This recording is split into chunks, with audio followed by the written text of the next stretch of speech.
Uncertain Worlds. World Systems Analysis in Changing Times. Immanuel Wallerstein. Carlos Antonio Aguirre Rojas. Charles Lemerd. With translations by George Cesariello and Jose A. Mota Lopez. Contents. Introduction, Immanuel Wallerstein and the Critical World Systems Analysis Perspective. Carlos Antonio Aguirre Rojas. A general map of the World Systems Analysis Perspective. The historical critical axis on the global history of capitalism. The axis of the critical analysis of the historical long 20th century. The double axis of the analysis of immediate history and the prospective scenarios of present-day capitalism. The epistemological critical axis and the social sciences. 1. The World Systems Analysis Perspective, an interview with Immanuel Wallerstein. Carlos Antonio Aguirre Rojas. Biographical intellectual sketch. Discussing the history of the capitalist world system. 20th century history, immediate history, and the future of the capitalist world system. Toward the reorganization of the current social sciences. 2. A discussion of the itinerary of world systems analysis and its uncertainties. Immanuel Wallerstein and Charles Lemerd. 3. Wallerstein and the Uncertain Worlds. Charles Lemerd. Historical Method and Drama. The Modernizing World, Tragic Flatline or Farcical Inequalities. Liberal Time versus Global Time-Space. Wallerstein's Theory of Time-Space. The Lessons of Complexity Studies for the Modern World System.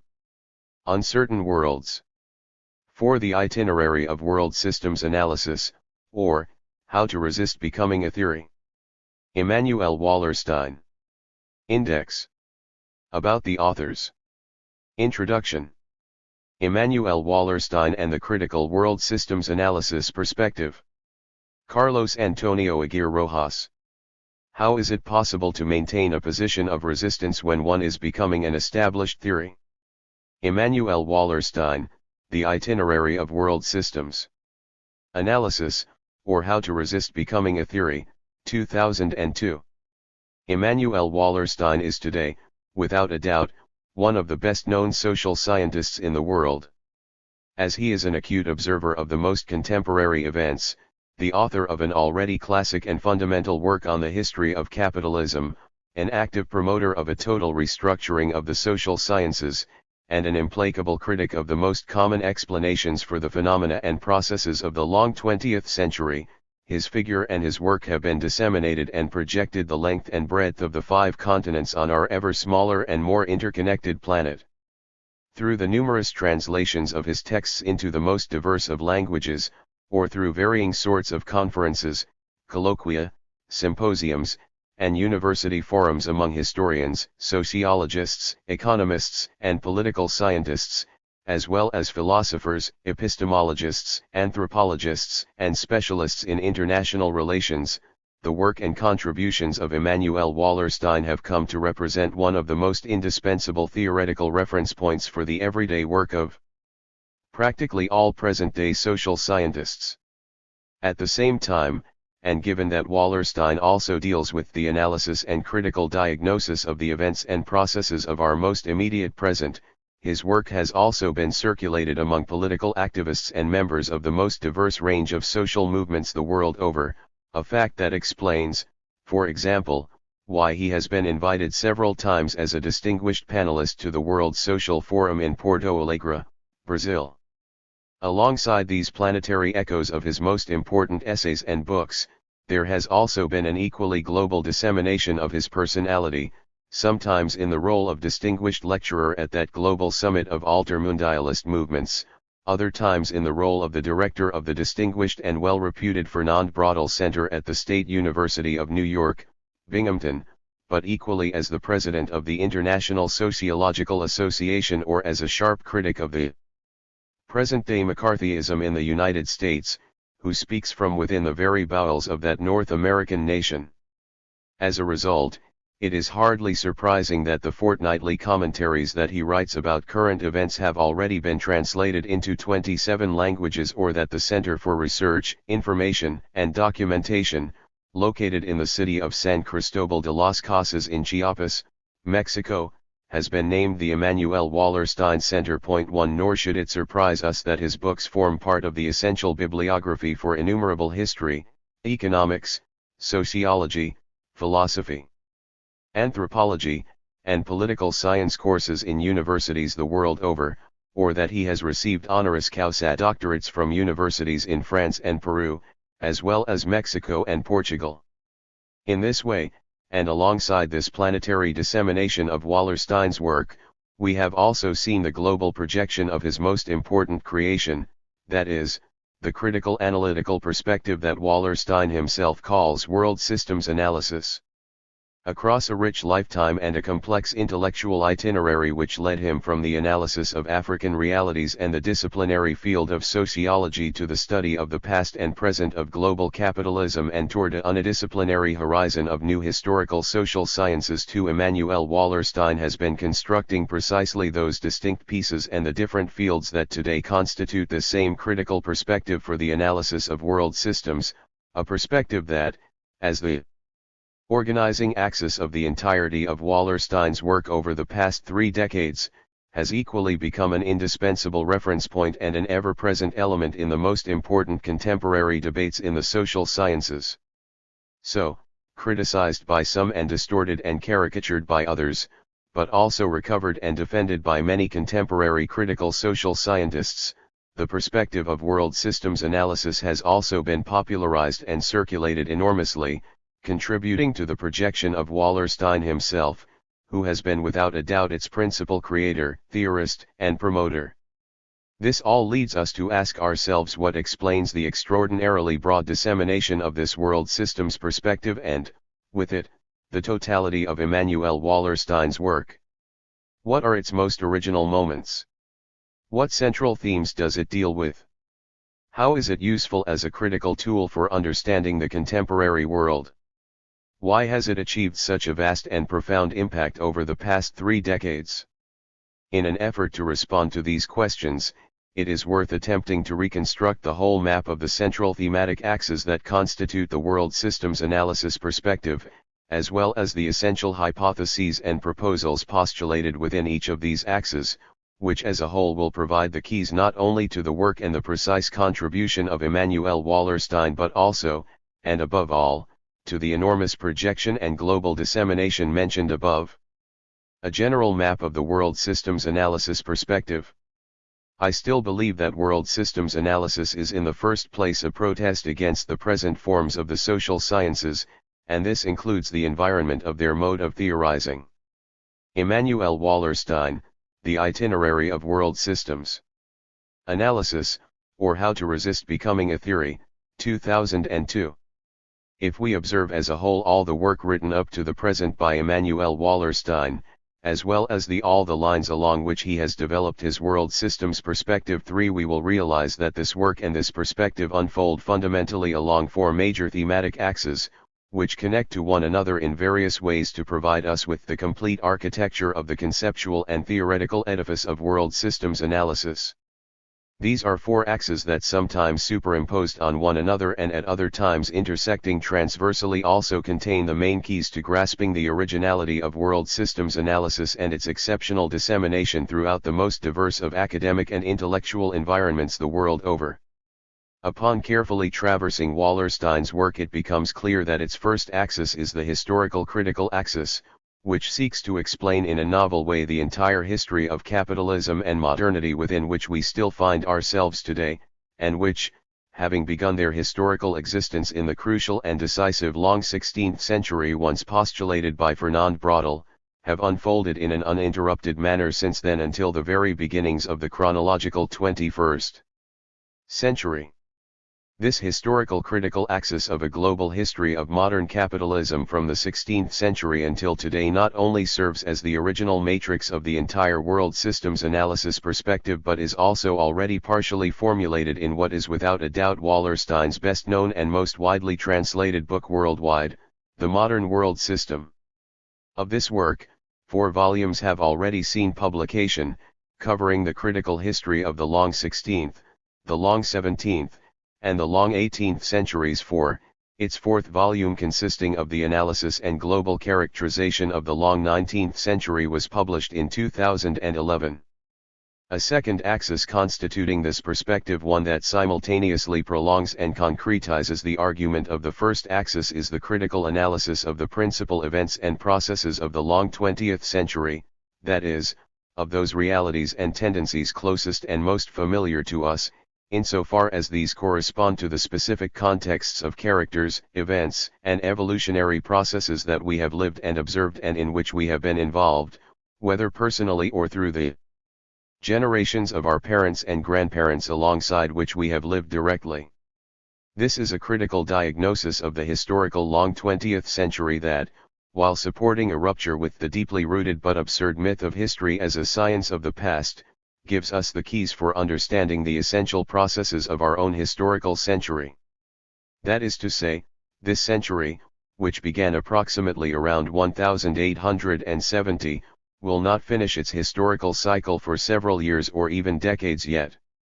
Along these same lines, and in what would appear to be successive movements toward a more close-up analysis, the third axis tackles a double problematic, covering both the study of immediate history as well as the audacious exercise of defining possible prospective scenarios of the future evolution of the capitalist world system.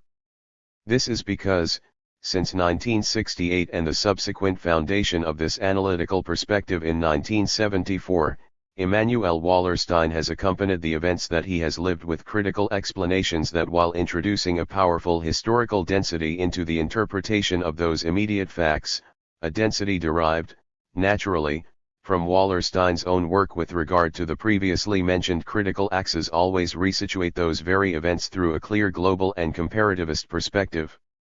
That is, from a geographically planetary perspective that is relentlessly attentive to similarities, differences, causalities, and common recurrences among those facts under analysis. At the same time, Wallerstein has also constantly engaged in projecting the historical tendencies of the global evolution of the capitalist world system that he has studied into the future, with the intention of prefiguring, and it is worth emphasizing that he has done so with a notable degree of success, 5 the possible prospective scenarios of this same evolution of global capitalism. Finally, a fourth organizing axis of Wallerstein's work and the world system's perspective is critical epistemological reflection with respect to our habitual modes of learning about the social realities that we investigate and, more generally, the very configurati on of the present structure of knowledge is constituted by the same and still predominant capitalist modernity. This critique of the present-day social sciences and of the currently dominant structure of knowledge, in contrast to the three previous axes, cannot be located within the same movement of successive approximations from the most distant history of capitalism to its most living present. Rather, it cuts transversely across these three axes in order to make explicit and radically critique the unrecognized presuppositions of their own construction, with the intent of showing their epistemological limits and stimulating the construction of radically new and profoundly unidisciplinary historical social sciences. 6. These four organizing axes of the world system's perspective have been supported, in the course of their construction and successive edification, principally by two matrices of contemporary critical thought. In the first place, the most important intellectual legacy in the contemporary social sciences, that is, during approximately the past 150 years, and in the second place, the most relevant work on the global level within historical studies of the entire chronological 20th century. Here we refer, on the one hand, to the matrix represented by the critical thinking of Karl Marx and some of his disciples and later epigones, and, on the other hand, to the matrix of the heritage constituted by the work of Fernand Braudel and, as a result, some of the principal contributions of the French Annals School. 7. Beyond the complex genealogical tree of intellectual affiliations that have fed into the intellectual journey of Immanuel Wallerstein and, with it, the world system's analysis perspective affiliations that include such outstanding thinkers as Frantz Fanon, Ilya Prigozhin, Marc Bloch, Raoul Prebys, and Paul Sweezy, among many others, it seems clear that the two matrices of thought upon which Wallerstein's perspective fundamentally depends are, as we have said, the Marxist and the Braudelian. 8.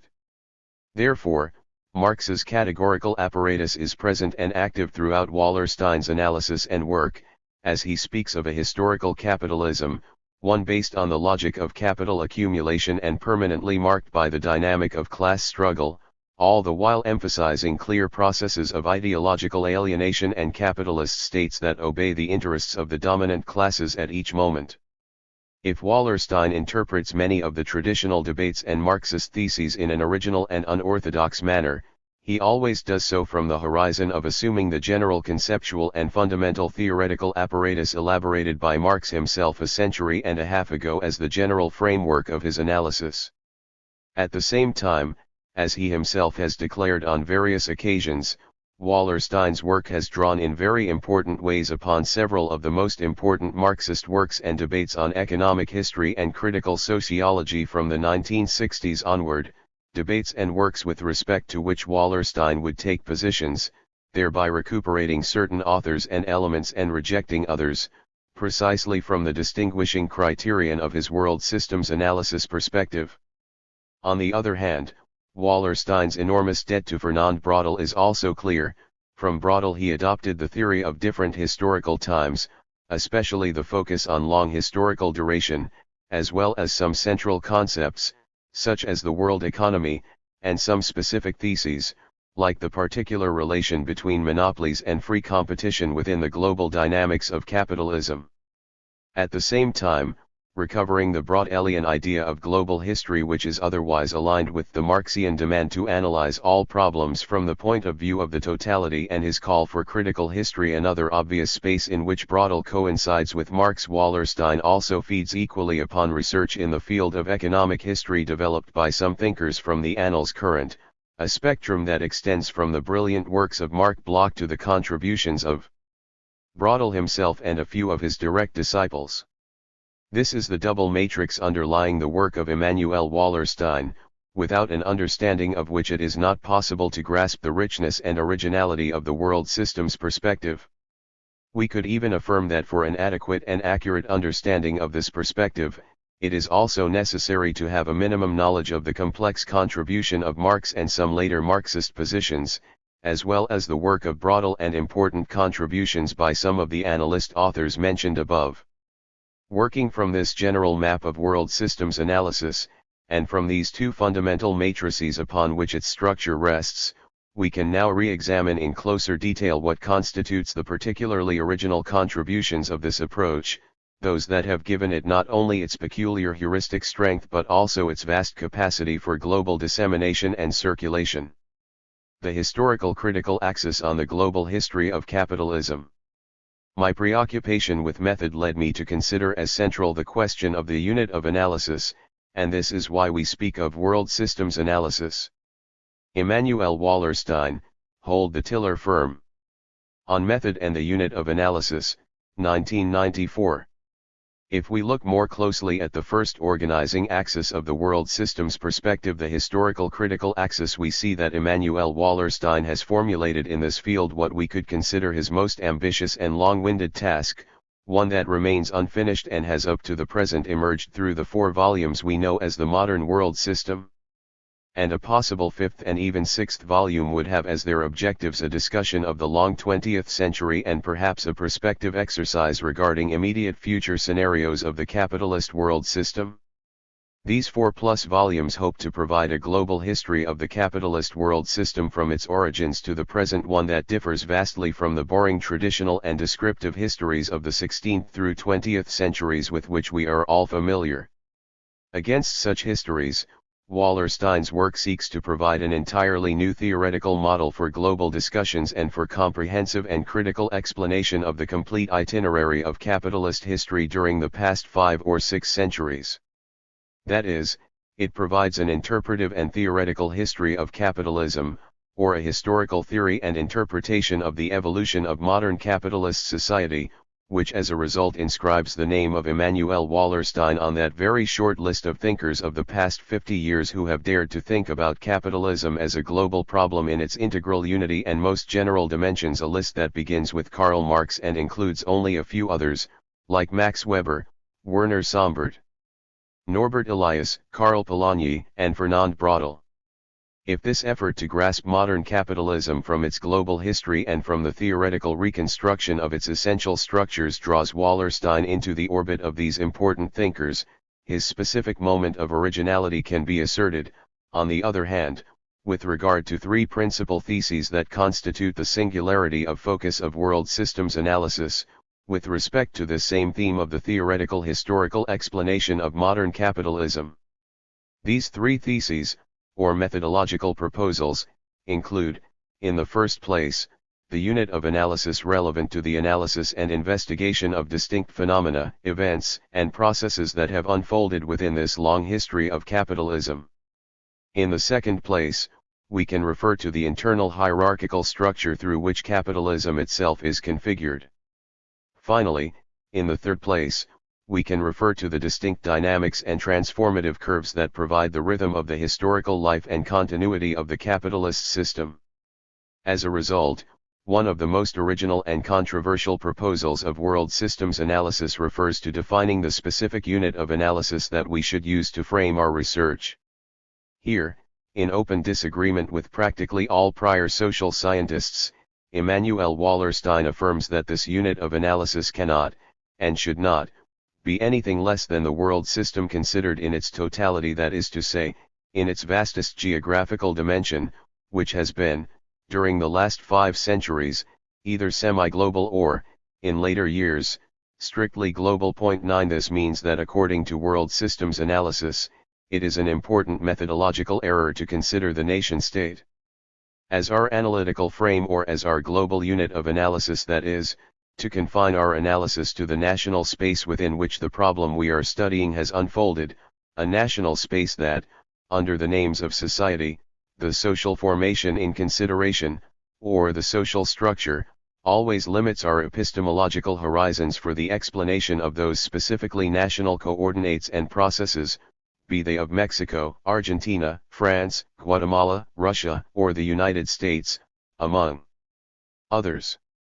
Such an error, to cite only a few possible examples, would consist of attempting to explain the Mexican independence movement solely through those processes specific and particular to Nueva España, or examining and explaining the French events of May 1968 without departing from the consideration of purely French causes and factors, or seeking the purely English elements that unleashed the Industrial Revolution of the late 18th century. In a similar vein, it would be erroneous to analyze the fall of the Berlin Wall through purely German explanatory vectors, or to attempt to grasp the backward and limited government of Vicente Fox in Mexico through exclusively Mexican conjunctures and circumstances. In attempting to do so, one loses sight of the underlying global dynamics of these processes and events, supranational dynamics that derive from the functioning of the global capitalist world system considered as a whole.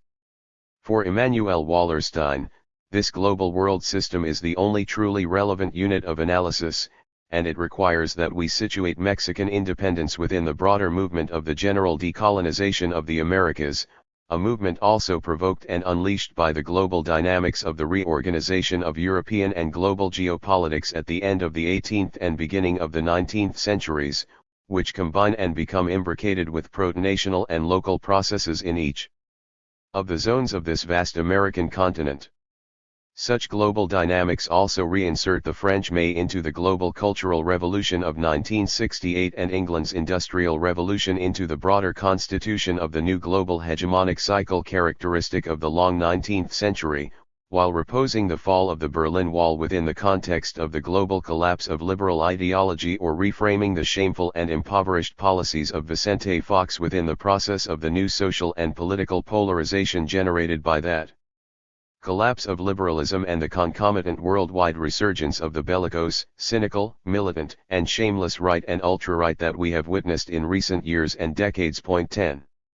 Against all these standard explanations from those historians and social scientists who assume consciously or occasionally unconsciously these limited national frames as their essential unit of analysis, Wallerstein asserts the existence always present and always fundamental for a proper scientific explanation of this global unity that is the capitalist world system in its totality, and, with it, the existence of those supranational global dynamics that have always fundamentally determined and influenced all the events, phenomena, and social processes that have come to pass in whatever part of the world during the past 500 years. Moreover, and as a second powerful thesis of this historical critical axis, Wallenstein has defended the idea that throughout its historical life, capitalism has always operated by way of a profoundly unequal and asymmetrical hierarchical structure. This structure takes the form of a tripartite division of the planet into a small nucleus of very wealthy countries or areas that constitute the core of the system, a similarly small intermediate zone made up of countries and areas that enjoy a moderate degree of wealth and are deemed the semi-periphery, and finally a vast poor and exploited periphery. This periphery represents the immense majority of the world's area and nations, and as the broad foundation of the system as a whole, it supports both the semi-periphery and the core of the capitalist system. This thesis about the tripartite division of the capitalist world already represents a first criterion for distinguishing what is possible and impossible for any given country or nation on this capitalist planet. Hence, the zones at the core will almost always be the generators of new groundbreaking technologies and the center of the great transnational monopolies. They develop the highest levels of income, consumption, and lifestyle and pay the highest salaries in relative terms. Together these indicators are little more than the various expressions and consequences of the greater wealth that these areas hold as a result of their exploitation, through various methods, of the semi-periphery and, above all, the immense periphery that surrounds them. On the other hand, these multiple peripheries exploited through various methods, from the age-old forms of unequal exchange and explicit blocking of development of entire branches of production to the most recent form of imposing onerous and unjust external indebtedness on the least developed countries, will always be the poorest areas and countries, with little to no technological development, small and limited industries and businesses with only a local scope, and low income and consumption levels, low standards of living, and the lowest salaries. 11. The acute economic differences that exist between core and periphery, only slightly attenuated in semi-peripheral zones, are also reflected on the social, political, and even cultural levels, placing powerful imperialist states at the core, medium states in the semi-periphery, and weak, colonial, dependent, or subordinate states in the periphery. But these core areas also develop those models of cultural and social behavior that are then imposed as dominant on the planetary scale. So, for example, we now see English phrases like the American way of life used as supposed signs of progress and, in turn, presenting as backward or underdeveloped all other languages or the cultural habits of all regions of the periphery and semi-periphery. 12. This is an unequal and hierarchical structure containing 3 geographical zones of the capitalist world system.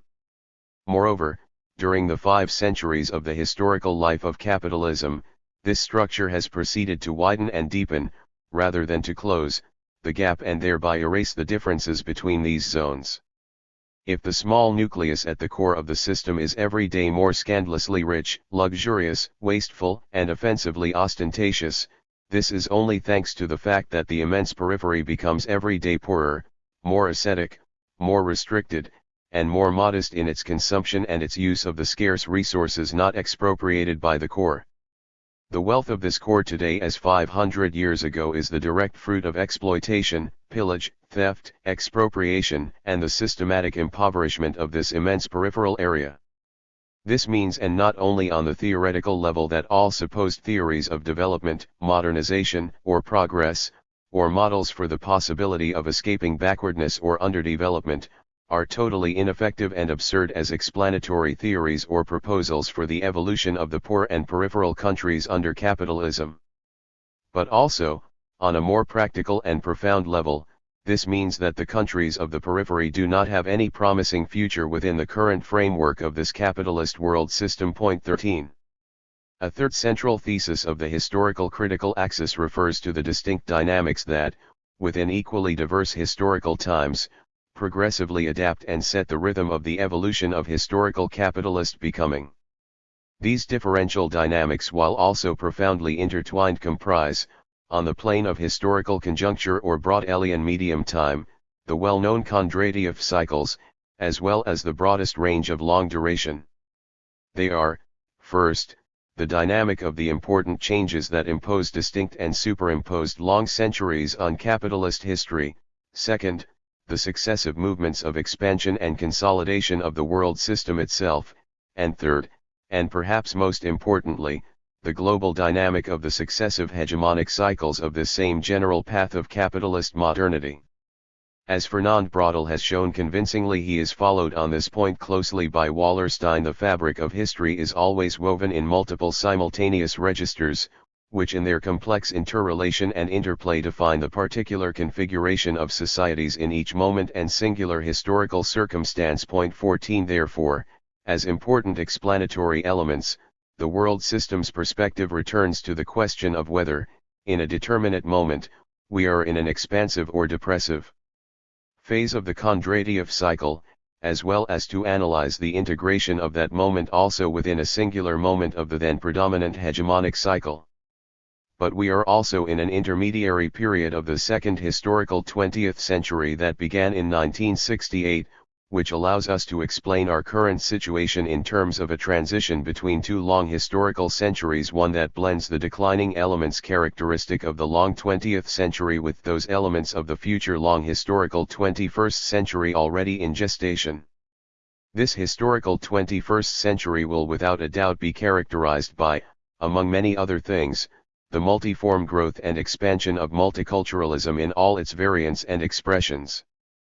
But it will also be a century in which we experience, among various possible processes that we could mention, the protagonic eruption onto the front of the world stage of the entire Latin American semi-continent, alongside, for example, the global recuperation of multiple social, political, cultural, and civilizational spaces by indigenous populations the world over.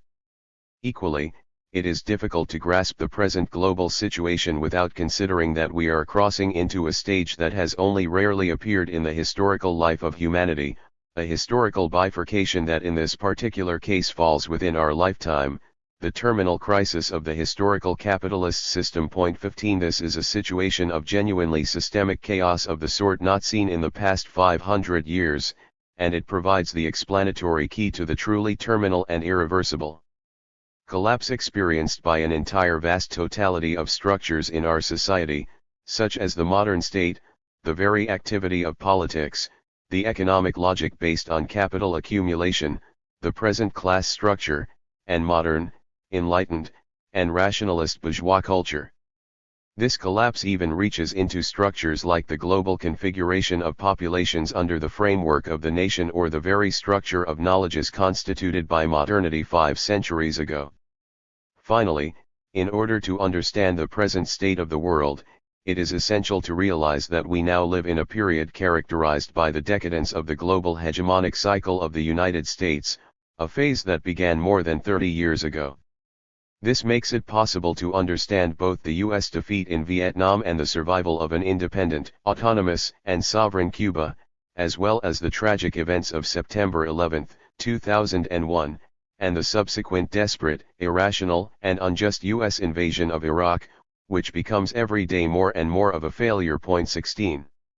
Carefully reconstructing all the multiple and imbricated dynamics of this temporal development of the past half-millennium of capitalist history, Wallerstein not only recuperates the principal lessons of the past in order to provide a denser and more accurate diagnosis of our present, but also forges certain intellectual tools that on the basis of this precise and dense portrait of the past and present allow him to keep his eyes on the possible future scenarios of this very same present with a good deal of certainty. This he does through the careful forward projection of those tendencies operating today, tendencies already clearly identified and grasped through this multiple dissection of these distinct dynamics, which constitute the global itinerary of capitalist modernity. It is precisely on the basis of these three powerful theses or the three lines of proposals outlined up to this point that the historical critical axis of the world system's perspective is structured. This historical critical axis, in turn, has provided the originary matrix for the entire approach, functioning also as the most general horizon framing the other three previously mentioned axes, which we will now approach in greater detail. The axis of the critical analysis of the historical long 20th century. The 20th century will be remembered for three things: the hegemony of the United States, the political resurgence of the non-Western world, and the Revolution of 1968. Immanuel Wallerstein, Last Century, Last Millennium, 2000. The second organizing axis of world systems perspective is the critical analysis of the long historical 20th century, an axis that, by projecting the lessons of the historical critical axis onto our own historical century, allows Immanuel Wallerstein to diagnose and analyze in an equally novel manner several of the principal processes and events taking place during the past 140 years. Openly countering those authors who defend and postulate the existence of a short 20th century running from World War I and the 1917 Russian Revolution to the fall of the Berlin Wall and the reconversion of the Soviet Union into an openly capitalistic Russia. Wallerstein defends the thesis of the existence of a long 20th century. This long century, having already begun around 1870, would unfold up through the present day and even beyond, concluding at a still indeterminate date but possibly extending beyond 2050.17. This important opposition between the thesis of a short and long 20th century is not reducible to a simple dispute about the number of years in the century, rather, it refers to the essential problem of determining, in each of these positions, the fundamental and determinant processes of the entire chronological 20th century. Such processes, from their own particular temporality, would then fix the very chronological limits of that possible historical 20th century, thereby determining whether we are speaking of a short or a long century. Thus, against the idea of considering the processes of so-called actually existing socialism, which developed during the 20th century as the central and defining processes of our recent past, this being the basis for the thesis of the short 20th century, Immanuel Wallerstein instead defends the idea that this long 20th century has been defined by the long curve representing the construction, definition, affirmation, and then decadence of U.S. hegemony, a century that therefore begins around 1870 and is now living out its final and conclusive stage. It is around 1870, after the end of the American Civil War and at the same moment as the French defeat in the Franco-Prussian War, that we see clearly taking shape the dispute that will later reach truly global proportions, that between the United States and Germany. This Germano-American dispute over the next 70 years and, above all, during the modern 30 Years' War stretching from 1914 to 1945 would decide the new global hegemonic power that would replace England in the role of the core of the entire capitalist world system, favoring in the end the United States after Germany's debacle. This would be a process of the slow edification, then the affirmation and decadence, of that same U.S. planetary hegemony, a process that for the world systems approach would define the general meaning and historical significance of this long historical 20th century. Therefore, following this logic, the U.S. victory of 1945 would be followed by a period of the powerful exercise of hegemony on the part of the victorious power, a hegemony that would install between 1945 and 1968/1972, 1973 that Pax Americana we know as the Cold War. In this way, the global geopolitical pattern would be defined unilaterally and with few significant obstacles by the United States of America. But with the global cultural revolution of 1968 and the global economic crisis of 1972 to 1973, this powerful American hegemony came to a close, and so began the slow but unstoppable process of the total decadence of U.S. hegemony. This decadence clearly continues into our own times, most dramatically during the two recent administrations of George W. Bush. In this way, and by re-explaining the entire 20th century from the perspective of this U.S. hegemony, Wallerstein profoundly relativizes the role of actually existing socialism to the point of arguing that none of the so-called socialist societies were truly socialist, that none could be since all of them were part of the world system as a whole, and that since it was impossible for them to escape the essential logic of that system, all were doomed to return to an open embrace of capitalism, sooner or later and in one way or another. Moreover, Wallerstein even characterizes World Wars I and II as one long, modern 30 Years' War, structured around the rivalry between Germany and the United States, whose principal result was precisely the uncontested U.S. domination that existed during the 1940s through the 1960s. In the same direction, Wallenstein proposes as one of the principal axes for grasping all events and phenomena of the years since 1970 the background provided by the process of the progressive and irreversible collapse of the hegemonic power of the United States. This collapse has created a vacuum in the hegemonic position of leadership within the capitalist world system, pushing to the front of the world stage the rivalry between, on the one hand, a Northeast Asia enormously developed in capitalist terms and, on the other, a reunified Western Europe under the aegis of German power. This is because, repeating a cyclical model that we have lived on two previous historical occasions, the decadence of the hegemonic power, in this case the United States on the world scale, is again accompanied by the emergence of a new dispute between two possible contenders that hope to occupy the place of the waning power. Apart from this, Wallenstein shows us clearly the explicit organic connection between the first historical critical axis and this second axis of the analysis of the long 20th century. Having studied the previous hegemonic cycles of capitalist history, the Dutch cycle of the 17th century and the English cycle of the 19th century, Immanuel Wallenstein is able to analyze with all certainty the current phase of U.S. decadence. He can even forecast from the present that the winner of this dispute will almost certainly be Northeast Asia, if capitalism itself is not already in terminal and definitive crisis. Point 18. Thus, in re-explaining the long 20th century from this dense view, one achieved by studying the entire history of capitalism, Immanuel Wallenstein is able to propose original and novel interpretations of the distinct phenomena, events, and processes that humanity has lived through during the past 140 years. Alongside this central line of the 20th century represented by the contours of U.S. hegemony, a second fundamental curve also unfolds, that of the total decolonization of the planet and the progressive achievement of political independence by the many colonial countries that survived into the 20th century. This process entailed the disintegration of all colonial empires, including the English, the French, and several others, in successive waves throughout the entire first 20th century, running from approximately 1870 to around 1968. This would achieve formal and political independence for practically all nations on Earth, thereby erasing from the world map that old and durable colonial relation. It is crucial to emphasize that this formal and official dissolution of the colonial bond and the concomitant winning of political independence did not in any way dissolve the existing relations of dependency and economic exploitation, nor did it totally eliminate the various existing forms of social and cultural dependence. Still, we must also recognize that, in spite of everything and as a subterranean process that fed into national liberation or independence movements, there developed a vast and powerful process of political consciousness raising and generalized democratization of public life for popular masses all over the world.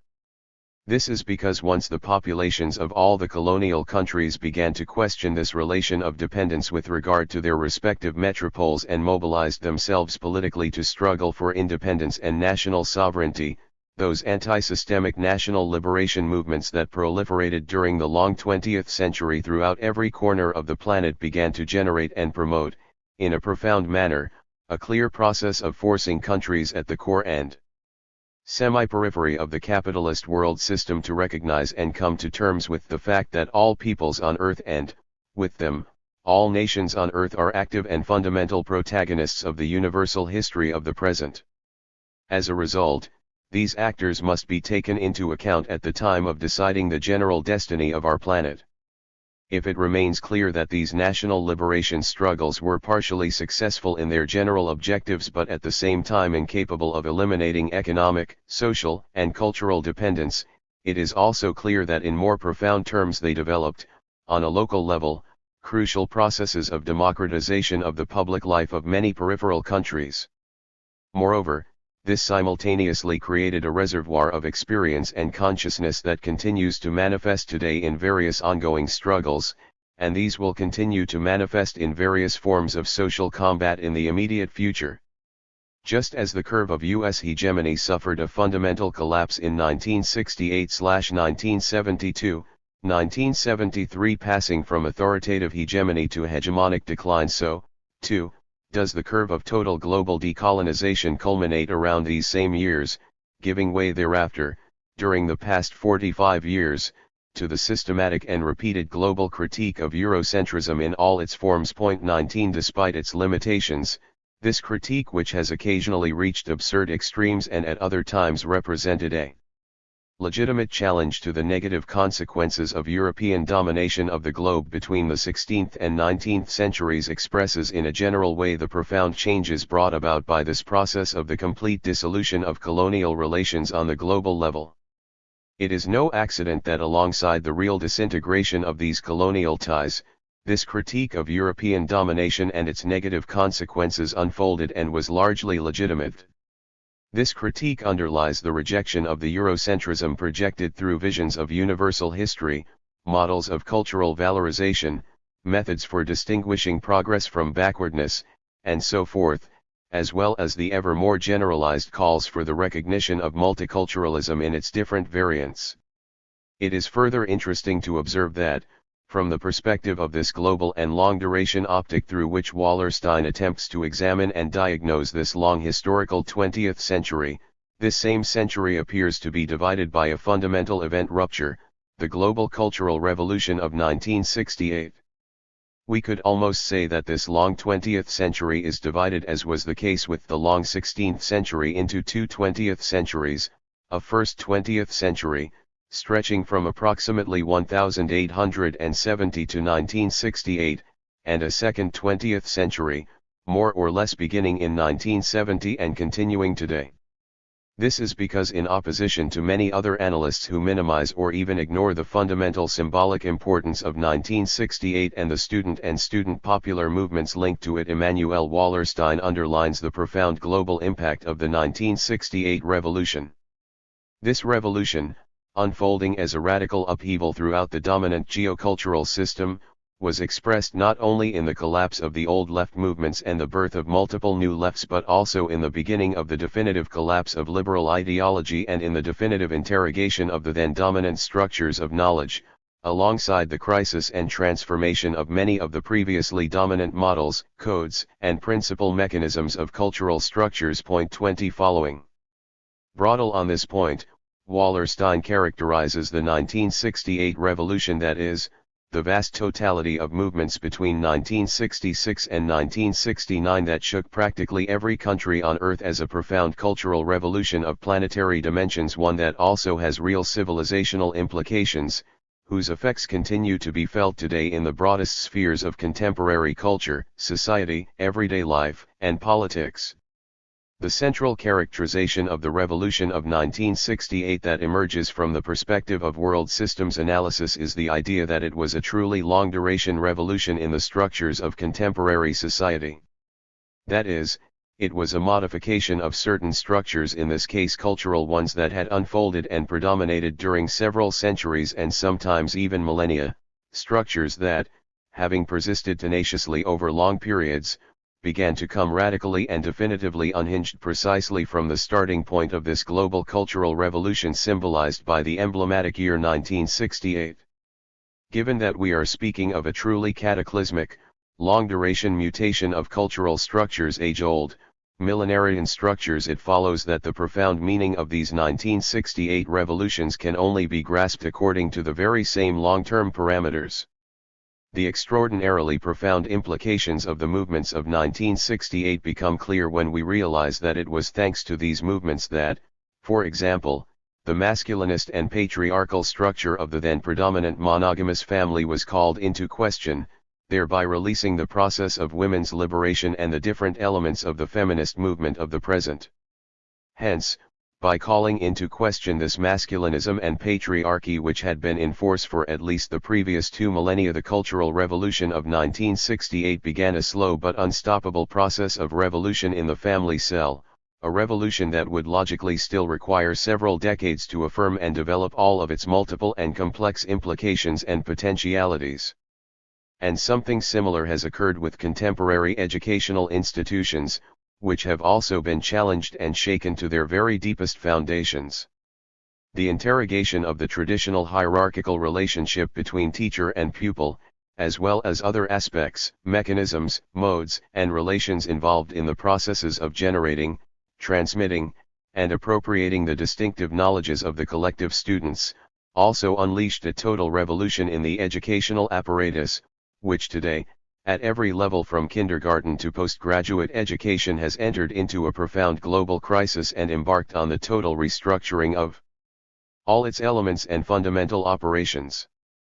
This is a crisis in an educational system that is every day less and less capable of motivating the interest of students and increasingly teaches abstract and useless knowledge, with no connection to real life, and in which the intellectual and even personal authority of the professor is increasingly emptied of grounded and real content.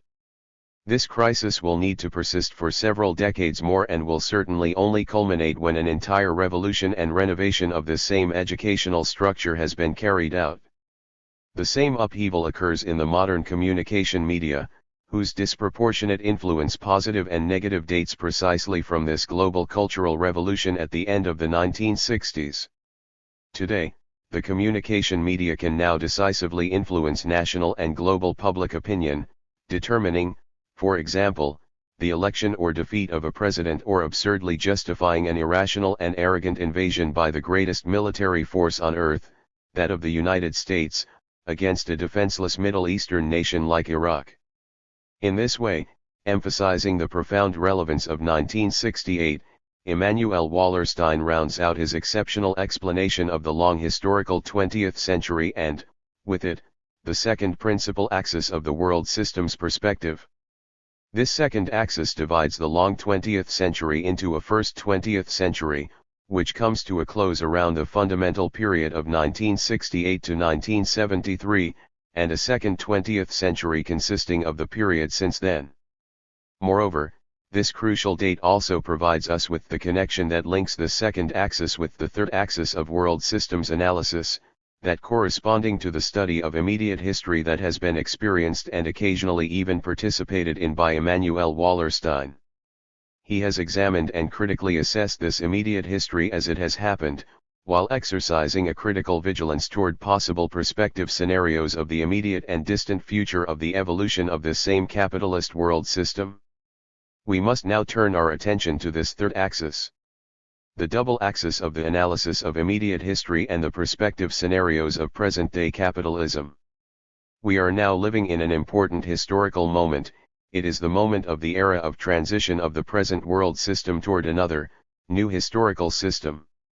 In a period like this, we all have the obligation to help clarify which are the possible and desirable alternatives.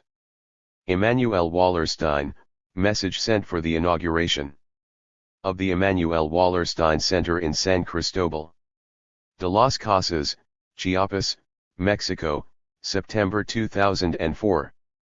The third organizing axis of the world system's perspective is the examination of the immediate history and future prospective scenarios of the capitalist world system. In other words, this axis breaks down into two lines of investigation that are intimately connected but nevertheless differentiated. Along the first line, that referring to the critical diagnosis of the history of the present, that is, the history of the past 3 or 4 decades, Immanuel Wallerstein once again distances himself radically from the most popular and widespread explanations available today for the characterization of contemporary capitalism, from the empty and mediatic pseudo-theory of globalization and its identical twin, equally superficial and lacking in solid theoretical foundations, the theory of mondialization. Not only does this radical critique of theories of globalization and mondialization underline the fact that none of the processes supposedly characteristic of this mondialization-globalization are new at all, their existence almost always dates back centuries, but Wallerstein also emphasizes the openly obscurantist function of such theories. This function emerges from uncritical insistence on the progress, advancement, achievements, and enormous and marvelous accomplishments brought about by this globalization-mondialization, the result of which is the concealment and even elimination of the vast totality of expressions of the systemic civilizational crisis that we have been suffering and enduring across the entire planet. 21. This is because it is easy to demonstrate that all of the events and processes that claim to support and underpin the weak justification for this theory of globalization and mondialization are already very old processes that have, in various forms but with a fundamentally identical essence, accompanied the entire history of capitalism. This applies equally to the disproportionate role of transnational organizations, the planetary diffusion of certain cultural models, the global movement of commodities, and the almost instantaneous flow of news and information. We have been familiar with all these processes for centuries. Consider, for example, the dominant role of the Dutch East India Company, or the imposition of cultures and languages by the Spanish and Portuguese in the Americas or by the English in India, or the fact that the network of the global market dates back centuries already and that the invention of the telegraph or the telephone was even more revolutionary and fundamental than, for example, the recent invention of the Internet. Beyond demystifying those supposedly characteristic features of this globalization, Wallerstein's central critique is directed against these theories' presupposition that we have entered a new stage of the capitalist life cycle. This alleged new stage is one full of technological innovation and social change, which will only fully develop during the next century or more, thereby prolonging by a century or more the historical life of the capitalist world system. Against this, and in diametrical opposition to such theories, the world system's perspective affirms that departing precisely from the double rupture represented by the Cultural Revolution and global economic crisis of 1968-1973, the capitalist world system has entered into the final stage of its historical life cycle. That is, this is a historical bifurcation that combines both the terminal crisis of capitalism and all of its constitutive structures with the urgent task of beginning to build immediately and from this present moment possible alternatives for the definition of a new historical system that exists now in embryonic form. Thus, in distancing itself from these theories of globalization mondialization, which totally omit or refer only marginally to these multiple crises in absolutely every one of the present structures of capitalism, the world system's perspective also stands against the equally erroneous and superficial theses regarding an allegedly new stage of empire. Such claims exaggerate, for example, the role of transnational structures at the very same moment when, for example, the United Nations is totally delegitimized and has perished as a historical global structure before our very eyes, an event that already represents clear refutation of these same theses on empire. Such an approach eventually leads to totally questionable political conclusions and evaluations, like that of undervaluing or even ignoring the specifically national level of struggles of the oppressed the world over. While this level should not be the only one considered, and perhaps not even the fundamental one, it must nevertheless be considered in a central way within the diverse necessary levels of class struggle and the everyday struggle of subaltern classes toward their own liberation. In stark contrast to these theories of empire and globalization, Wallerstein puts the accent instead on characterizing the present situation of capitalism as one of terminal crisis, a multifaceted and profound crisis of civilizational import that extends from the ecological level and the current logic governing the relation between humans and nature, to the cultural level and dominant structures of knowledge, and even to the technological, economic, social, and political planes more generally. Point 22. This is because, against the grain of all of these dominant discourses on globalization and mondialization, which emphasize allegedly immense virtues, world systems analysis will draw attention to the increasingly alarming ecological crisis of the present. This crisis can be seen in the massive air pollution around large cities, in the diminishing atmospheric ozone layer, in the growing filthiness of the planet's rivers, in global climatic changes, in the ever larger cemeteries for atomic waste, in the desertification of vast areas of the earth, and in the irreversible destruction of jungles, forests, and entire species, all of which is driving us directly toward an ecological catastrophe of planetary dimensions. This is not the case because the technological means for reversing and resolving these problems do not exist, rather, it is because these technologies are not profitable within the limited logic of capitalist accumulation. and it is equally because these already existing technological solutions collide directly with this perverse capitalist logic dictating the relation between humans and nature, one that pillages, destroys, and assaults nature as though it were an inexhaustible and passive reservoir of resources, a logic that has now reached its ultimate limits, which are expressed in the present situation. And still this predatory capitalist logic is maintained, as we are confronted with an ecological boomerang that now submits the bill for the 5 centuries of destruction and indiscriminate plunder brought by capitalism to this same world and the natural environment of the globe. 23. Equally, the focus of world systems analysis insists on the distinct manifestations of an increasingly acute global economic crisis, which becomes evident as much in the explosive growth of the external debt of the majority of peripheral nations, a mechanism by which the core exploits this periphery, as in the spectacular growth in all countries of the so-called informal, underground, or parallel economy. This crisis is further evident in the galloping loss of real purchasing power of working-class salaries everywhere, as well as in the growing unemployment that is increasingly the norm in all economies on Earth. This unemployment, among many other factors, explains the growing and unstoppable migration of workers from the periphery to the core, as well as from the rural areas of particular nations toward their large cities. 24. This global economic crisis's difficulties are manifold and various.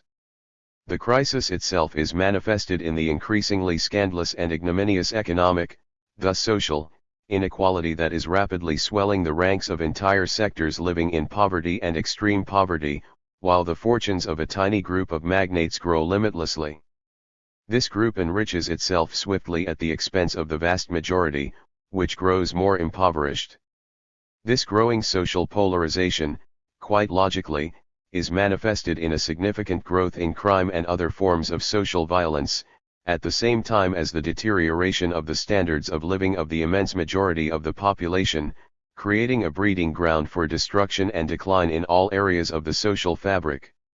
This extends from the most elemental of family units to the whole landscape of urban and rural culture and spreads through all types of institutions, including schools, factories, prisons, businesses, government offices, and even the sites of simple social interaction and recreation.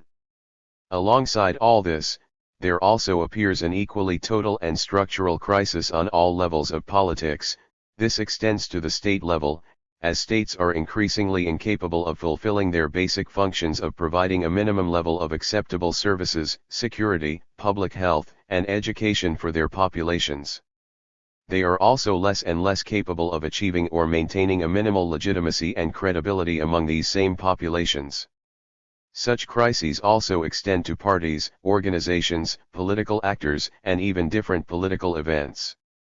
Increasingly, the majority of people identify politics as a merry-go-round turning on its own axis, one that in reality does not represent any specific force or social movement, let alone the vast, crucial sectors of the citizenry in general. This is a total crisis of the political world and of politics in general, which is today emptied of all connection with the social, ethical, or cultural realms.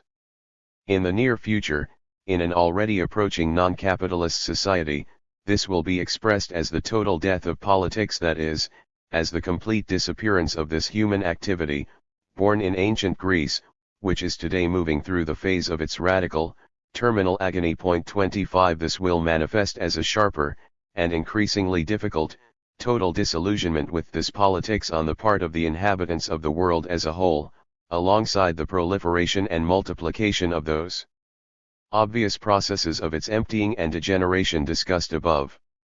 Finally, this terminal and structural crisis of capitalism will also manifest in the cultural sphere, extending from the modification of the most basic structures that produce and reproduce that culture, the family, school, and now the media, to even the totality of all presently dominant structures of knowledge.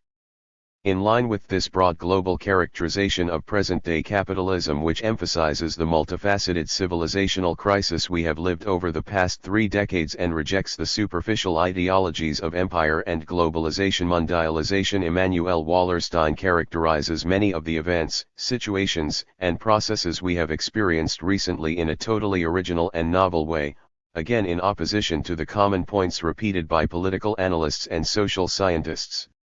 For example, he insists that the fall of the Berlin Wall, far from representing the death of Marxism or of the socialist project of social transformation, symbolized instead the final and definitive collapse of liberal ideology.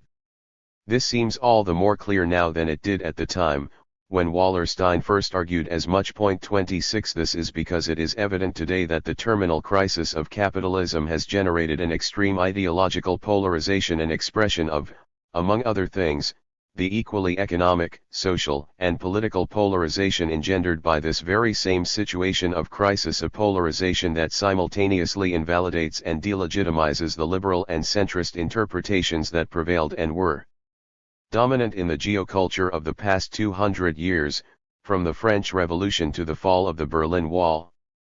This polarization clearly relaunches the two most extreme and radical positions, a now cynical right, shameless and increasingly aggressive, as well as an interesting range of new lefts, more creative, tolerant, plural, and effective than the previously dominant old lefts characteristic of the period prior to 1968.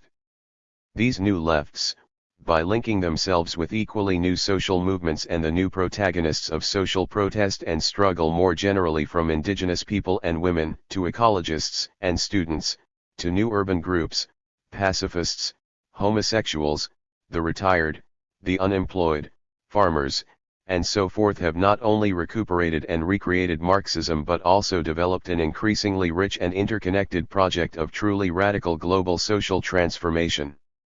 According to this same logic, we can also mention the heterodox explanation that Wallerstein has offered for the principal consequences and aftermath of the tragedy of September 11, 2001. He posits that these events demonstrate not the immense power, force, and vigor of the United States but rather the contrary, the previously mentioned irreversible hegemonic decadence that this nation has been living since the 1970s. Thus, in his view, the United States did not invade Afghanistan and Iraq because it is powerful, but rather for the opposite reason, because it is growing weaker and weaker by the day, in technological, productive, financial, commercial, economic, political, and geopolitical terms. It is this accelerating and unstoppable economic, political, and geopolitical decline of the United States that the neoconservative camp, headed by George W. Bush, vainly attempted to reverse, with its arrogant and ostentatious use of the still powerful U.S. military. This has no doubt achieved the toppling of the Taliban and Saddam Hussein governments, but only at the price of breeding resistance and popular hatred among Afghanis and Iraqis, which might very well end up completely undermining the possible intended effects and consequences of these invasions in the immediate or long term. This overthrowing of governments, besides further isolating the United States from the rest of the world, has accelerated rather than slowed the global hegemonic decline of the decadent U.S. power. 27. In this way, and on the first line of this third analytic axis, Wallerstein then interprets the immediate history that he himself has experienced in terms of this terminal and structural crisis of capitalism as a specific historical system. But equally, and from this same global horizon, he also develops distinct perspective exercises, that is, the second line of this third axis, the goal of which is to teach us about the most feasible futures that we can expect with the immediate and long-term evolution of the capitalist world system. These perspective exercises, as already indicated, have been largely accurate, owing to the fact that they are supported doubly by the future projection of the lessons learned from the 5 previous centuries of capitalist history and by this critical gaze, always distrustful of common explanations and instead attentive to the deep structures and realities of the history of the present. This double intellectual scaffolding allows Wallerstein to predict, for example, that beyond the illusions propagated by the thesis of an emerging and powerful Pacific Rim becoming a formidable rival to the United States, more likely is the construction of a strategic alliance between Northeast Asia and the United States, but under the leadership of the former rather than the latter.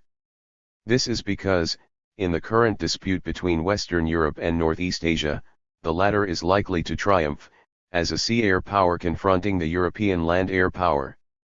Since in the last 3 hegemonic cycles the maritime power has always won out, Holland, England, and the United States, against land powers, Spain, France, and Germany, This model will very likely repeat itself as long as capitalism survives, transferring the new leadership of the world system progressively to Northeast Asia. And since the winner of each hegemonic struggle always enters into a partnership with the old declining power, England with Holland, the United States with England, it is quite possible that in the next few years we will see an affirmation of this Northeast Asia U.S. alliance, whose first manifestations are already clearly visible. 28.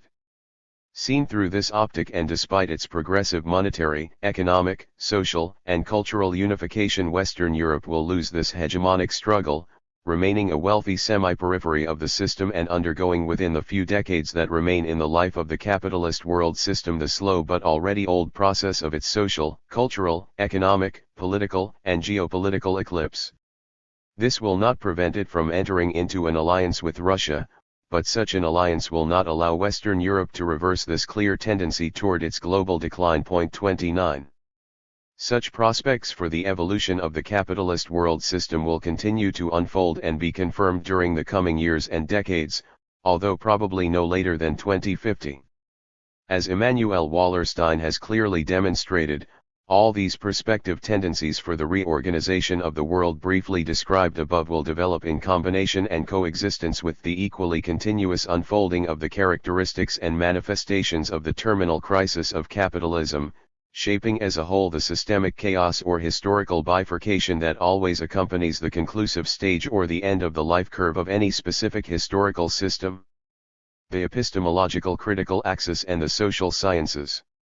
The appearance of independent research institutions in Africa and Latin America, however limited the number at the present, has created an alternative path for embarking upon research. Immanuel Wallerstein, Open the Social Sciences, 1996. The fourth fundamental axis of the architecture of the world system's perspective is the epistemological critical axis. In contrast to the three previous axes, this one is not related to the others by the logic of successively approaching the present situation, that is, from the perspective of 5 centuries of capitalist history, Axis 1, to the perspective of the long 20th century, Axis 2, then from this long 20th century to the specific conjunctures of the second 20th century, present and future, Axis 3. Rather, this fourth axis links with the others transversally and, by cutting equally across all three, interrogates them in 3 ways, in terms of, 1. The genetic process of the structures of knowledge corresponding to capitalist modernity as a whole, 2. The process of the institutionalization of the social sciences that developed during this long and still unfinished 20th century, and, 3. The irreversible crisis of both these current social sciences and the so-called regime of the 3 cultures, as well as, more generally, the entire structure of knowledge is, a crisis unleashed after 1968 and ongoing today. With this fourth axis, Immanuel Wallerstein invites us to question seriously the non-explicit premises of the specific configuration put forward today by our global episteme of cognitive expropriation of the world, that is, our present system of scientific knowledges, with its specific division between natural, or exact, hard sciences, social sciences, and the humanities, but also and afterward, with its organization under the scheme of the distinct disciplines of history, economics, political science, anthropology, geography, psychology, or sociology, to name a few. This multifaceted interrogation of the entire foundation of this organization of scientific knowledge, which could even extend into the interrogation of the division between scientific and popular knowledges, that is, to the division between hegemonically established cultures and popular and subaltern ones, 30 naturally leads Wallerstein to a radical critique of, and total distancing from, those popular and pervasive perspectives that defend and promote interdisciplinarity, multidisciplinarity, pluridisciplinarity, or transdisciplinarity. This is because, far from validating or supporting all these false alternatives to the current crisis of the social sciences, the world system's perspective instead demonstrates the profoundly limited and superficial character of these ostensible alternatives, which, since they do not attack the true root of the crisis, can only partially repair some of its most immediate and evidently catastrophic consequences. From Wallerstein's perspective, the true root of the present crisis of the social sciences can be found in the very fact of having fragmented and parceled out the study of the social human into distinct disciplines supposedly autonomous and independent, each with its own object of analysis, its own theories and concepts, its own particular and exclusive methods and research techniques, with their own characteristic models of interpretation, description, and reconstruction. Hence, following Fernand Braudel, who would make radical and sharp jokes against all these limited proposals of multi- or trans-disciplinarity, Wallerstein also questions this inquiry into the social, fragmented and autonomized into distinct fields and disciplines, proposing in its place the reconstruction of a new and more complex unidisciplinarity and, therefore, the construction of new unitary historical social sciences, 31 new historical social sciences, constructed on the basis of this unidisciplinary focus, would naturally surpass and transcend the specific criteria through which the different disciplines that currently study the various aspects and terrains of the social were constructed. These criteria today find themselves absolutely questioned and delegitimized, in terms of both the rigid and abstract division between the past and the present and the artificial and equally mechanical separation between the economic, the social, and the political, as well as in terms of the 19th century distinction between civilized peoples and barbarous, savage, or uncivilized ones. The essential differences between the disciplinary fields and the disciplines themselves were constituted precisely on the basis of these criteria, deriving from them their supposed divergences with respect to objects, theories, concepts, methods, and specific techniques. The autonomy and specificity of the historical discipline were erected based precisely upon the difference between the alleged past and the so-called present, with that nebulous and undefined past as the discipline's object. The present, on the other hand, should be studied and diagnosed by the remaining disciplines or social sciences. In reality, as all genuinely critical social scientists and historians of the past 150 years from Marx to Wallerstein himself have demonstrated, it is impossible to separate the past sharply from the present, since the latter is, as Fernand Braudel argues, merely the sum of many distinct pasts, some of which date back only hours or days, others having already persisted for years, decades, centuries, or even millennia. And if it is therefore impossible to say where the past ends and the present begins, as Marc Bloch explains, then this definition of history as that science which studies the facts of the past has no meaning at all, just as the division between history and the rest of the social sciences lacks any kind of epistemological meaning. 32 Therefore, all social sciences must be profoundly historical by virtue of the fact that no relevant social fact can be understood and interpreted without a consideration of its own history, just as it is possible and even necessary to continuously historicize present facts, introducing a dense historical view into even the most immediate realities, even those still in development. If this division between past and present, and with it the division between history and the other social sciences, is completely artificial and questionable, so is the supposed autonomy and clear distinction between the worlds of the economy, society, and politics, upon which the distinction between economics, sociology, and political sciences is founded and justified. From the very work of Marx, we understand that politics is not, and never could be, an autonomous and self-sufficient reality, since power cannot exist on the basis of power itself. Politics always has been and remains the management of this power toward objectives, interests, forces, and realities that are always extra-political or not political at all, be they economic, social, or of the broadest sort. 33. But if politics is completely saturated by the social and the economic also broadly exceeds its own sphere of action, providing the essential foundation of social classes themselves and equally impacting some of the most fundamental realities on the political, social, cultural, family, and civilizational planes. This is not a vulgar economic reductionism, nor is it the case that the economic represents the hidden essence of the social. Rather, it is the recognition, as indicated also by Jean-Paul Sartre, of all the complex implications of the structural condition of scarcity that all human societies have suffered, from the moment the monkey evolved into man up to the present. Since social power underlies political power and economic relations are the root and foundation of social classes and the central conflict between them, it becomes totally artificial and illegitimate to separate economic facts and phenomena from social ones or the latter, in turn, from political dimensions and realities. Therefore, the distinctions between economics, sociology, and political science are equally artificial and illegitimate.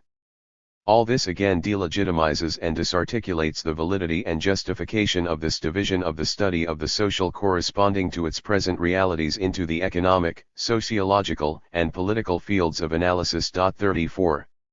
Moreover, and following this same logic, if the present development of our scientific knowledge renders unsustainable that division between past and present, and with it the rigid separation between economics, sociology, and political science, then the division between civilized and uncivilized societies also becomes equally questionable and illegitimate.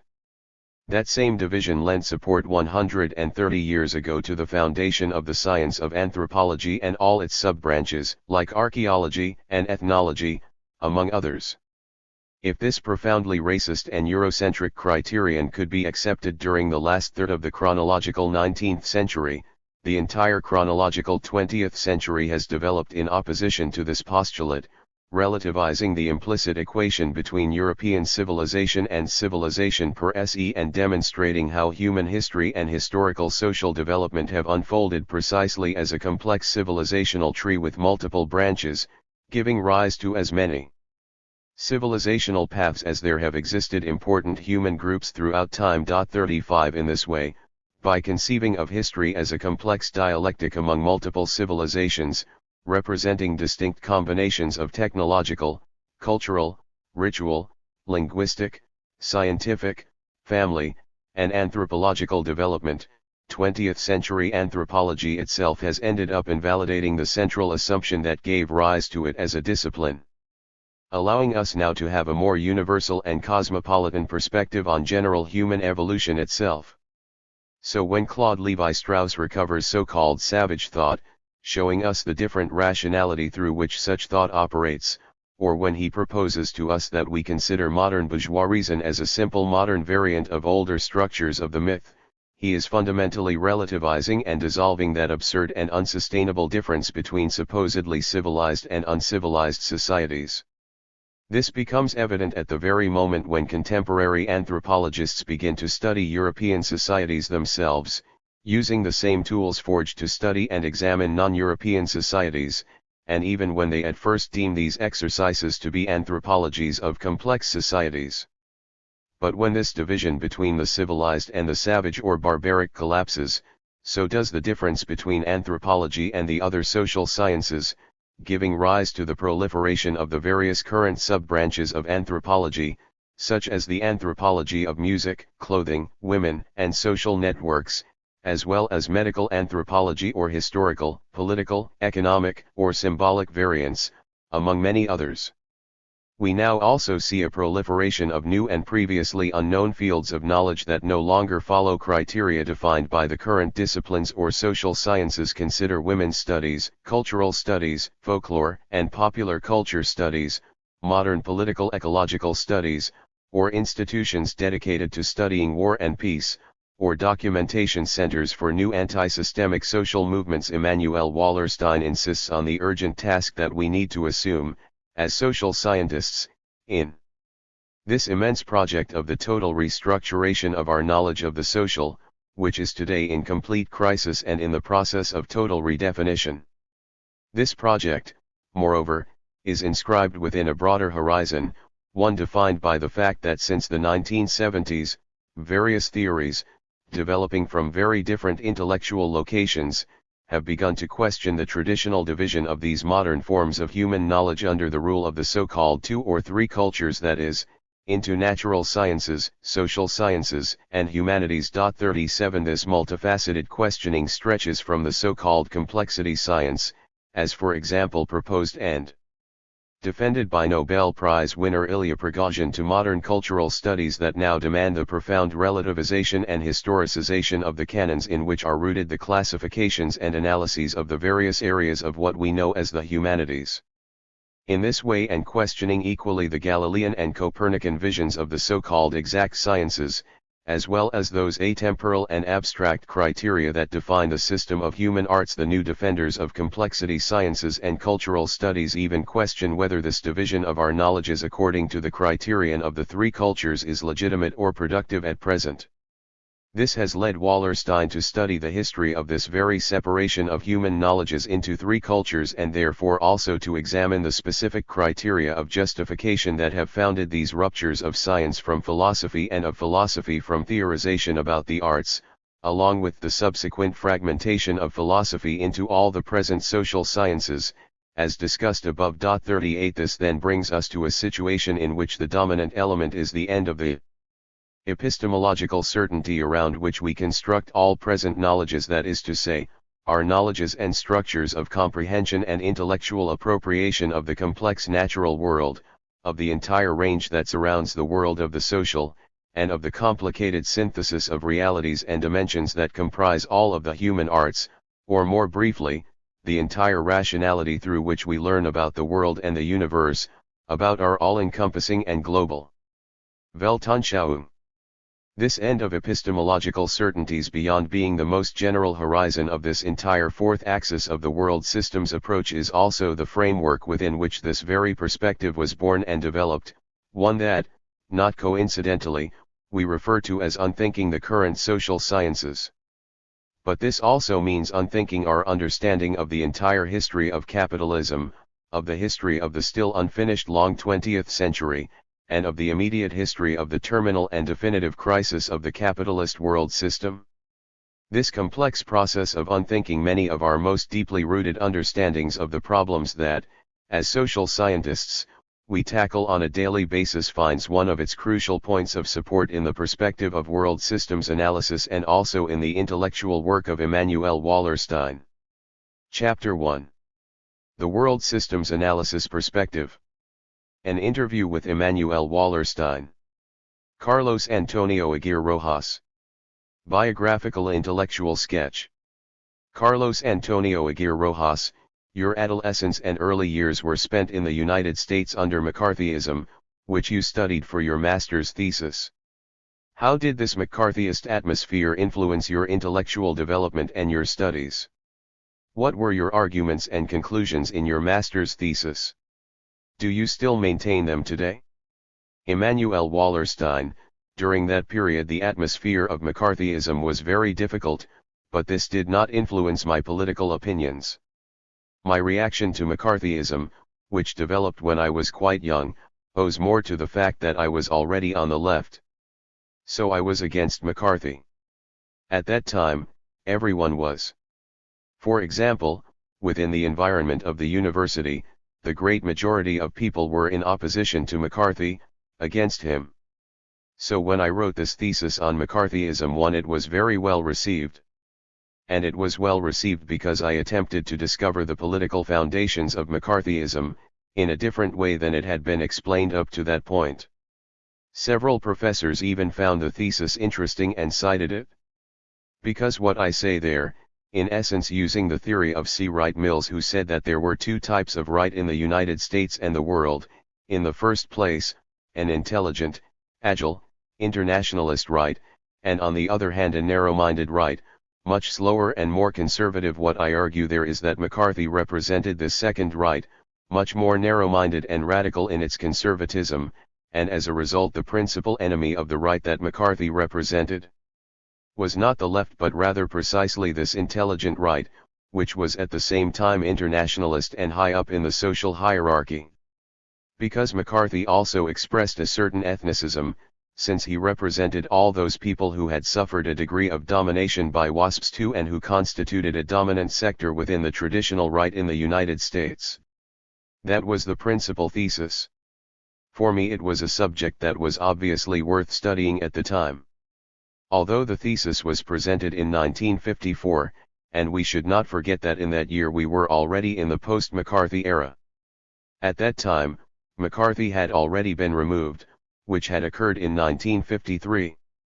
I got the idea of developing this subject when I read Wright Mills, thinking that he provided a way to explain what McCarthy had represented. I carried out a very detailed empirical analysis, and at the same time an analysis of his speeches, of the themes that he had repeated or put at the center of his concerns, working in the realm of what was then called content analysis. CAAR, were you politically committed at that time? IW, in 1954 to 1955 I was not a member of any organization, because at that time we were passing through a period of what we could call a certain drowsiness of the American left. I had been politically engaged earlier, in 1951. Then I entered the army to do military service during the 2 years up to 1953, and when I returned there was very little activity. CAAR, your first article, which dates from 1951, is it related to this political engagement that you mention? IW, the first article that I wrote, entitled Revolution and Order, 3 was indeed written in 1951. At that time, I was participating very actively in a student movement that supported the creation of a global federal government. The article was written for the journal of the movement, and what I wanted to say at that time about the problem was that federalism supported another international, but that this new international could not be created without taking into account the existence of a revolutionary movement in the Third World. Because the Federalist movement was at that moment completely blind to the participation or the role of the Third World.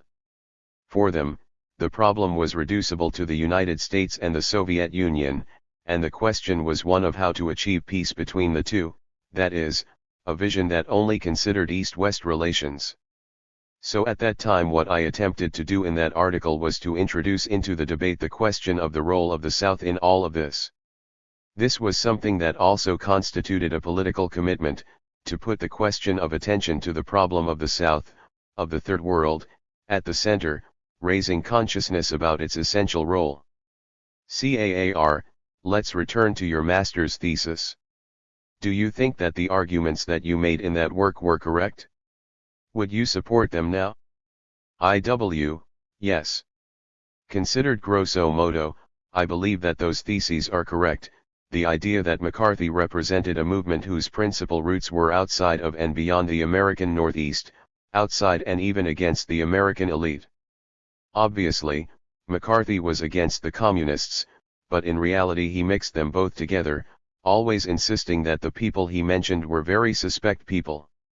He referred to people, for example, like Alger Hiss, who was one of the most important cases of that period, and who also came from the social group representing the internationalist and enlightened right. That is, McCarthy had simultaneously an anti-establishment and an anti-communist position, and what he did was to blend both positions into a single one. CAAR, what was the influence of having studied at Columbia University, a place that at one point attracted some of the most important émigré intellectuals of the Second World War, people like the members of the Frankfurt School, or like Claude Lévi-Strauss or Roman Jakobson, people who also worked at one point at the New School for Social Research? Did you read these authors in your youth? IW, this question touches on a potentially confusing point, because on the one hand there is Columbia University, and on the other the New School for Social Research, but these are two different things. There was no relationship between the two except that both are located in the same city, New York. For example, Claude Lévi-Strauss or Roman Jakobson had absolutely nothing to do with Columbia University, and moreover they were there during the war at a time when I was in high school. On the other hand, the Frankfurt School was different, because various members taught at Columbia, for example, Max Horkheimer, as well as Franz Neumann and Herbert Marcuse. CAAR, and Theodore Adorno? IW, no. Adorno was in the United States but not teaching, if I recall correctly. He was dedicating himself more to research. Nevertheless, everyone was reading, for example, The Authoritarian Personality for a text that was fashionable at the time, at least in Columbia's sociology department. I read it around that time. Returning to your question, I will tell you that I had very little contact with Horkheimer. On the other hand, I attended the courses of Neumann, and I was going to take his doctoral seminar when he died in an accident. On the other hand, Marcuse only visited for 2 years. He was a magnificent professor, and I attended those courses for the entire 2 years. The Frankfurt School, in this way, had an important resonance for me. I knew that the school existed, and I had read many of the works of Marcuse and also of Franz Neumann. I read Claude Lévi-Strauss while I was studying for my doctorate, but I wouldn't say that he had much influence on my thought. And I could add that I have never felt attracted to Lévi-Strauss's thought. And I simply had no relation with Roman Jakobson. CAAR, what other intellectual experiences do you think were important during your studies at Columbia? On this point, I would refer you to the introduction to the book The Essential Wallerstein. 5 These influences were of a broad order, and there was an entire group of professors that were very influential. For example, there was Mark Van Doren, a great man of letters, member of a very famous family in the United States. Van Doren had a very original, very global view of things, a bit out of the norm, and that influenced me. I also followed the courses of Paul Tillich, who was a great theologian. Because near Columbia there was the Union Theological Seminary, an institution in which Tillich gave courses, which I attended, on the subject of Protestants and Protestantism. Paul Tillich had a very original understanding of the religious message, it was almost secular. And in whatever way, it was Tillich who introduced me to the idea or concept of kairos that I would use later. Raymond Bullman published an article in Review in which he attempts to demonstrate the influence of Paul Tillich on my own thought. 6. C. Wright Mills was also very important, first as my professor and later as a colleague. There was also Robert Lind, famous for 2 things, in the first place for having written a book called Middletown 7, which was an ethnographic study of a small American city, a study that explained the reality of power and the relations of power in this small city. Later, and in the second place, he wrote a book entitled Knowledge for What? 8, which was a call for committed knowledge, that knowledge must serve to transform the world. I also have a very important intellectual debt to Karl Marx, Sigmund Freud, Joseph Schumpeter, and Karl Polanyi, whom I knew. And I should add that the 3 people who have had the greatest impact in my thought since I knew them personally and directly, and they managed to modify the manner in which I perceived the world, were Franz Fanon, Fernand Braudel, and Ilya Prigogine. Fanon was the first of the 3 that I knew personally. He died in 1961, but I saw him on 2 occasions, the first in 1960, when I was with him for a week in Accra, Ghana, and then the next year, in 1961, when he was dying in a hospital in the United States, where I went to see him. I read his work from the beginning, since he began to publish, and I tried personally to make sure that his works were translated in the United States. After that, I came to know Braudel in the 1970s, perhaps in 1972, and finally Ilya Prigogine, whom I met for the first time in 1980. CAAR, how much did it influence your work to have been born in New York, a cosmopolitan and capital city within the world economy? The role of New York. It's absolutely essential for me. I was born in New York, I'm a complete New Yorker, in terms of my tastes and temperament, and with a great degree of fidelity. And I'm a New Yorker by upbringing, without a doubt. And yes, New York is a very cosmopolitan city and has been, as you say, the capital of the world economy. But it has also been, and this is something crucial, the seat of the United Nations. This is very important for me. I spent a lot of time at the UN between 1958 and 1963. But in any case, it's true that New York was something special, everyone visited the city. In my intellectual biography it plays a central role, greatly influencing how I saw the world. It was from this city that I was able to perceive the confluence of many different tendencies, many distinct geographies, beyond its location at the very heart of power. The fact of having been born in New York, of having grown up there and lived my first years as a writer and professor in that city, has been absolutely fundamental for me. Regarding the United Nations, it's important to remember that from 1958 onward I was an Africanist. I was already a professor by then, and 1957 marked the entry of Ghana into the UN. After that, 1958 saw the admission of Guinea, which was very important, and 1960 was the year of Africa. That year, a significant number 16 African countries became members of the UN. And moreover, there were delegations from the various national liberation movements of still colonized countries. And they all came to New York every fall to participate in the UN General Assembly. So important African leaders came to New York every September, October, or November for at least a few weeks. And as was the practice, each of the delegations held regular receptions, and since I was on the guest list, I would attend these receptions at the UN after 6 in the evening, at which there would be about 200 people. With some small changes, these were generally the same 200 people every time. In this way, I got to know those people very well, those leaders who would later be my contacts when I went on to work in different locations in Africa. You could almost say that for a certain period, New York was like the center of Africa. Clearly, a bit later it would become a much less important place for Africa, but during those years, let's say from 1957 or 1958 to 1965, New York was the point at which the greater part of African leaders met, and also the place where many of them made contacts with the rest of the world. So for an Africa scholar, this experience of being in New York was something exceptional. CAAR, and perhaps also from the informational point of view. I think it would have been very difficult to construct as broad a comparative and global perspective without the support of all the information that is concentrated in New York. Yes, without a doubt. The quantity of information was truly incredible. So, at that time I realized that, in order to find out about the present, it's necessary in any conversation to know ahead of time 80% of what is occurring.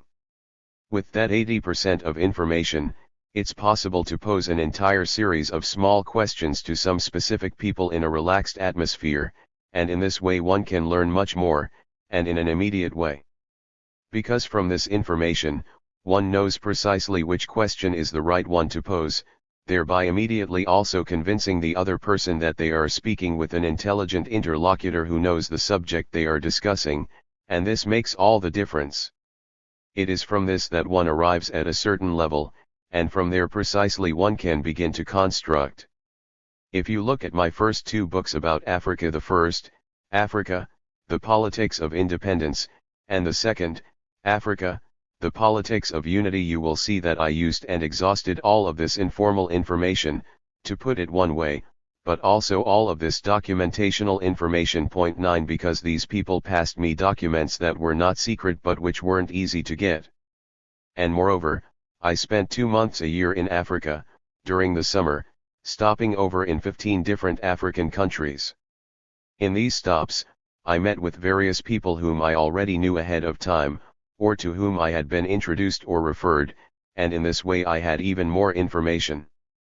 And in this way I was able to construct contemporary history and even, in a stricter sense, the immediate history of the African countries that I was studying, which would have been impossible were it not for this network of intimate acquaintances and close people and the studies mentioned.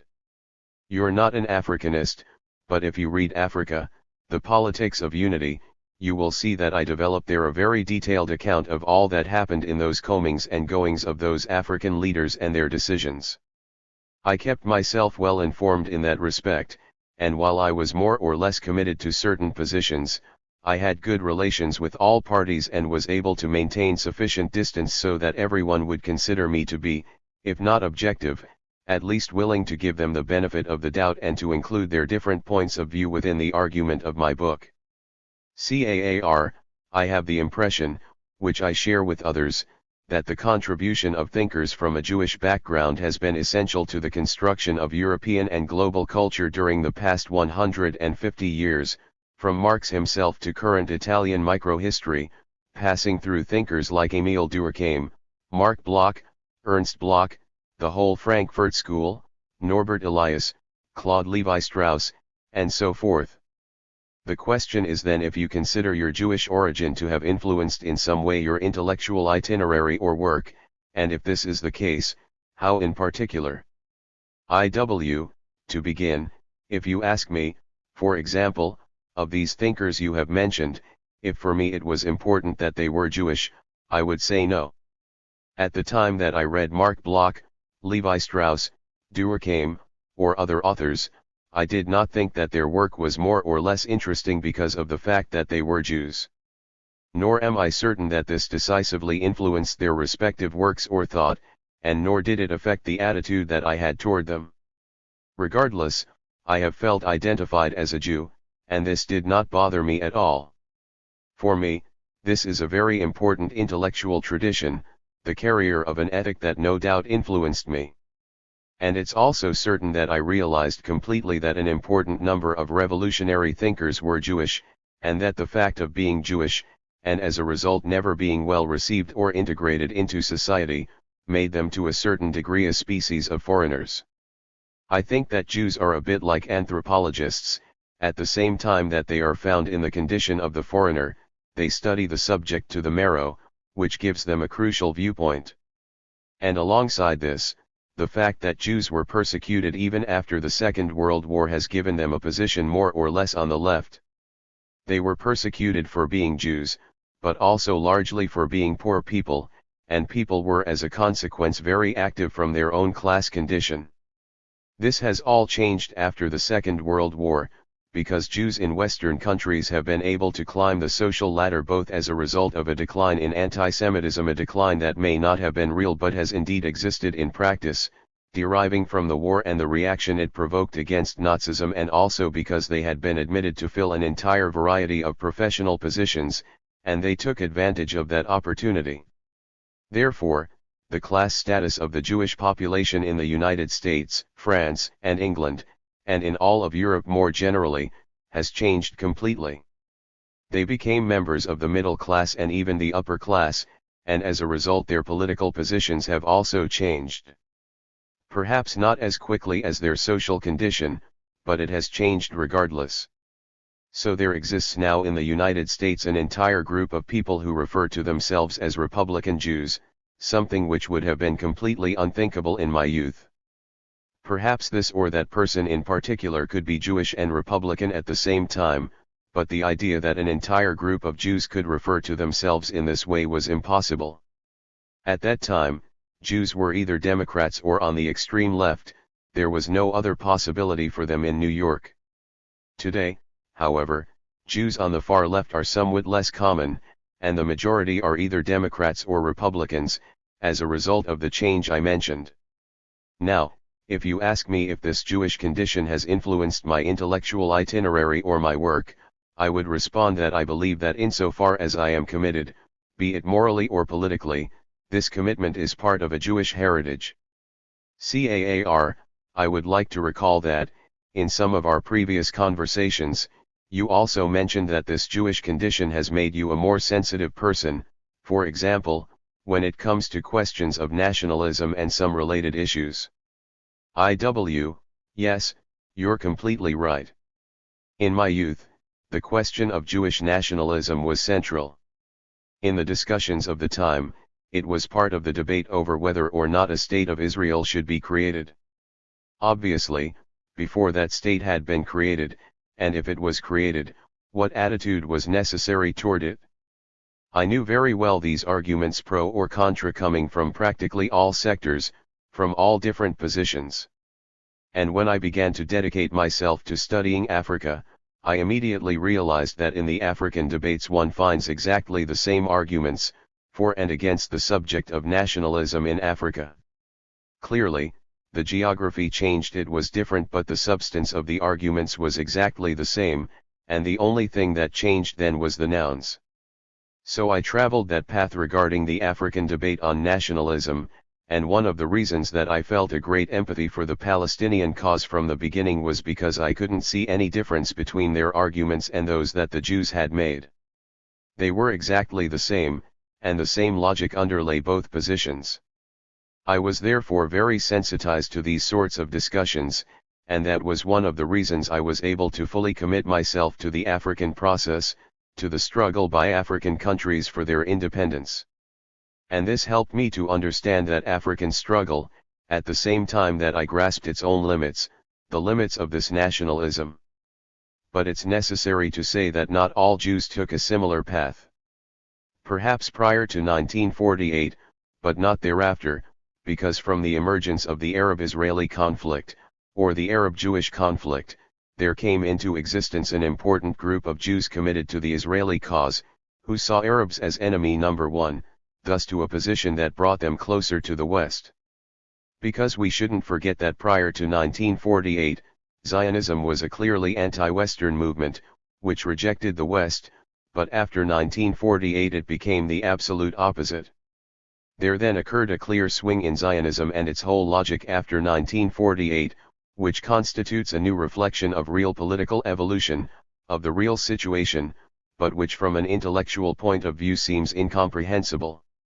Well, I don't want to construct an entire discourse on Zionism, although it would be very interesting for me to reconstruct the whole intellectual and historical itinerary of Zionism as a movement. But with respect to me, and I am here speaking strictly of personal experience, the fact of having been immersed within an atmosphere in which the question of the legitimacy of Jewish nationalism was discussed ceaselessly, and with regard to the alternative, which was total integration, what was at that time referred to as an assimilation to the Christian world, the fact of having listened to and passed through all of those arguments made me extremely sensitive, even to the point of having a certain degree of sympathy with those same arguments when I have seen them developed in other places. For example, in the case of Algeria. Because what was the Algerian debate if not a debate on whether or not to affirm itself as a part of French civilization and say, I'm not Algerian, I'm really French, and on the other hand those who said, no, no, no, no way, we will never be truly accepted. And when I heard this debate in Algeria, I was immediately reminded of the similar Jewish debate, developed in an almost identical manner except, obviously, for the fact that the one dealt with Algeria and the other with Israel. CAAR, I also believe that on another occasion you mentioned, from a more specifically personal perspective, about your family network, for example, the fact that you had an uncle who lived in Mexico, another who lived in Paris, and so forth. Yes, that's true. Like all Jewish families from Central Europe, families that lived global transformations, above all after the First World War, and later with Hitler, but even prior to Hitler mine also suffered an enormous dispersion of people and family members. Take for example the case of my parents, who were born in two small cities that formed part of the territory of the Austro-Hungarian Empire, and who had then come to emigrate to Berlin, which was their first emigration and where they met.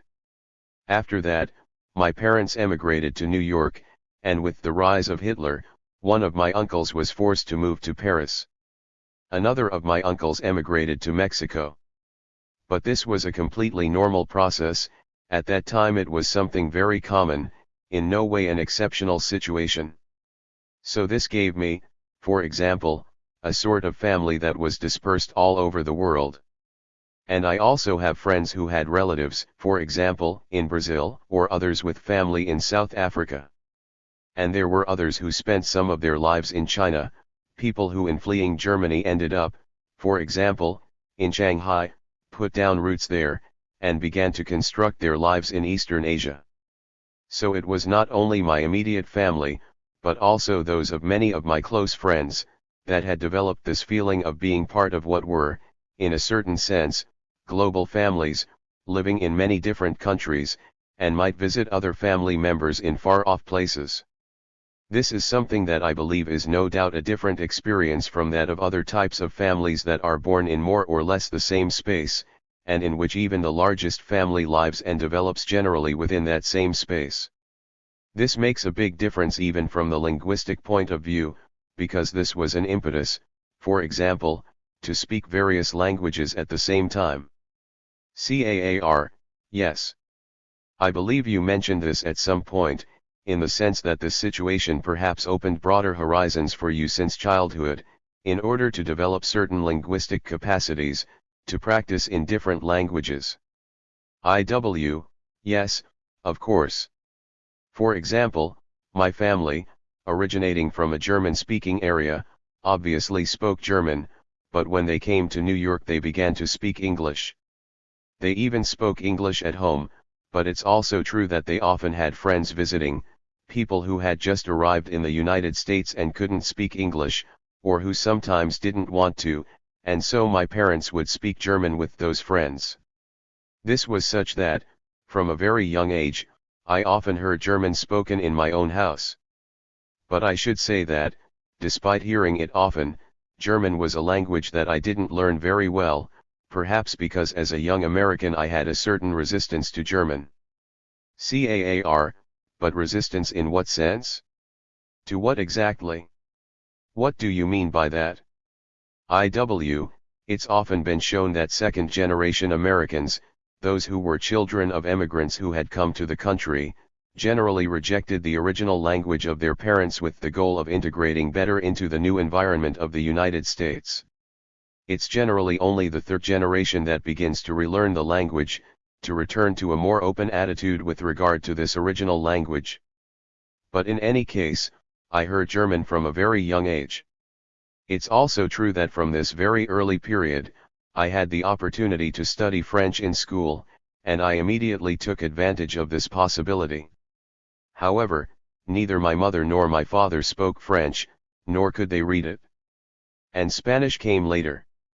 My uncle, who as I mentioned lived in Mexico, obviously spoke Spanish, and I remember that my older brother once went to visit him and spent 6 months in Mexico, thereby learning Spanish as well.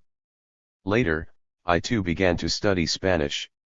So, this is all to say that I was educated within an environment in which many languages were spoken and heard, and this was considered to be completely normal.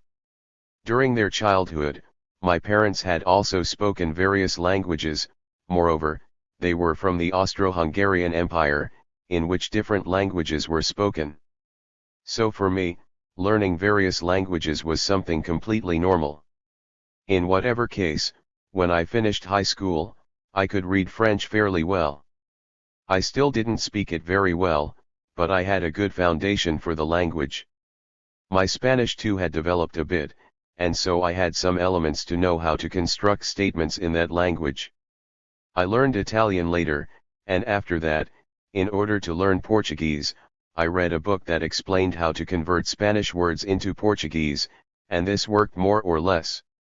Since I like languages quite a lot, I make an effort to continue improving the various languages that I know, starting with English itself.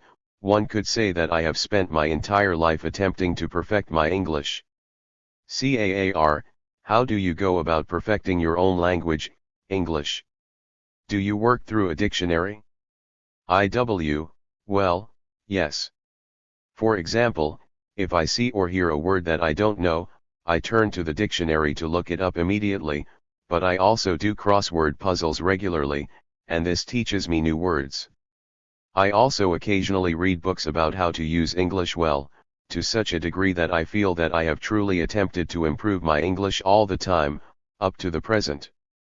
CAAR, just one point to close our discussion of languages. I seem to remember you once mentioning that you became a professional actor and were even paid, performing a play in French. Is this true? Yes, it is, but that was when I was younger, when I was between 10 and 15, more or less. CAAR, but why didn't you continue developing as an actor? Why didn't you continue to work along these lines? Because what I really wanted to do was to quit acting, to get into university and dedicate myself to something else. CAAR, but was there ever a moment in which you couldn't make up your mind between acting or doing something else? Well, I have always adored the theater, right up to the present, but I didn't want to be an actor. This was really more of my mother's desire, since she was an artist. She wanted one of her children also to be an artist, like her. In this way, my older brother dedicated his childhood to painting. But in the end, he didn't want to devote himself to painting, so he stopped and became a doctor. Moreover, it must be said that he was never a great painter. Afterward, I wanted to be an actor for a while, but in the end I didn't want to be an actor. I really didn't want to, although we could say that a good professor is really an actor deep down. CAAR, you've taught practically all your life, right? IW, yes. Let's say from 1958 to 1999. CAAR, and have you taught since then? IW, I have continued to lecture, when invited. CAAR, let's continue to the next question. How did your experience in Africa influence your point of view? IW, Africa has been absolutely central to my intellectual experience. To start from the beginning, I will tell you that already from high school I had that teacher I mentioned earlier, who had a truly global view of things, something which was in no way common at the time, but was, rather, very exceptional. This teacher organized a course that I took on Asia, in which she explained to us a bit about Japan, China, and India. At that point, India began to fascinate me. I began to read all about it. I read about Gandhi, I read about Nehru, and later I even visited India, in 1954. But in any case, what is certain is that at that time I had already been active for a good amount of time, due to my participation in the Federalist movement mentioned previously, because the organization had joined the Young Adult Council, YAC, in which I also participated actively. Afterward, I participated via YAC in the World Assembly of Youth, WAY, of which I was at one point named vice president. In 1951, the first time that I participated in a meeting of WAY, the meeting was held in the United States. And this meeting had a large number of African participants, above all from Francophone Africa. This large presence of Francophone members was abnormal, and it resulted from the fact that the French wanted to increase the number of votes that they had in the assembly. I was 21 at the time, but these young Africans were occasionally as old as 40, and they were even senators or National Assembly members in France or the heads of various political parties in Africa. And this was how I got to know many of those who would later be presidents of many African countries. The next year, in 1952, the meeting took place in Dakar, and that was how I first came to visit the city, and after the meeting I made a brief tour around several countries in French West Africa. And this is how, bit by bit, I became an Africa scholar. Later, when I began my higher education, my doctoral studies, I decided to write my thesis on Africa. I was awarded a scholarship from the Ford Foundation to carry out my studies, and I went to Oxford to continue my education as an Africanist. Later, I went directly to work in Ghana and the Ivory Coast, in order to do the research for my doctoral thesis. From there, I began to travel all over Africa, for a period of a dozen years, and always in a double role, as an activist and as a researcher. Because at that time the two blended together, and I was doing both at the same time. This was how I began to get to know the different African nationalist movements, which gave me a different view of the world, an understanding of the world that was completely new to me. For starters, this experience gave me a view of the Third World that was entirely different from the point of view that centered on East-West relations. It was a fundamental experience that opened my eyes to the characteristic problems of the Third World. And I learned how these same problems are central in the present-day world. This was the first point that I wanted to insist on, and the second was that, after I had been an African specialist for a good amount of time, after I had written several books on Africa and given courses as a young professor on subjects related to Africa, there arrived a moment in which I said to myself that I had spent my time running along behind recent events, and that this didn't make much sense since there was a new coup d'état in some part of Africa each year, and I was spending my time trying to explain them, and so forth. And I reached the conclusion that this was not, shall we say, the best way of working, nor was it the best way of doing things in general. This was how I began to reflect on the world system, although it was clear that, at that time, I still did not have this concept in my head. But it was on this path that I began to think about the role of Africa in the world system. At that time I had a false belief that would later nevertheless prove, while false, to be useful, that African nations were new nations, and so in order to understand their situation, it would be necessary to study other nations, for example, the first new nations. This led me to the belief that it was necessary to study the 16th and 17th centuries in order to understand England and France in their quality as new nations. This idea, in reality, is nonsense, but it got me reading about the 16th and 17th centuries. This is how I began to develop the idea, later concretized in my book The Modern World System, of the modern world system and, in this same way, the entire series of proposals that would later constitute world systems analysis. So Africa had a crucial importance for me in what came afterward. But as one can already see by 1966, in an article published in the journal Africa Report 10, I was attempting to explain what had occurred in Africa between 1961 and 1966 in terms of what was going on in the modern world system. And this was in 1966, that is, before I wrote The Modern World System. So, to summarize what I have said a bit, I would say that this African experience affected me profoundly. CAAR, to get into this a bit more deeply, I wanted to emphasize two questions. Firstly, what was the effect for you of comparing American society at that time with African society during the same period? Because I recall that in the preface to The Modern World System you argue that at that point you were already preoccupied with the social problem, and also with the question of the role of ideology within a society. Could it be perhaps that you went to Africa in search of a point of comparison, or elements for comparison with respect to this problem? Or was this not a specific concern for you at the point at which you began to work in Africa?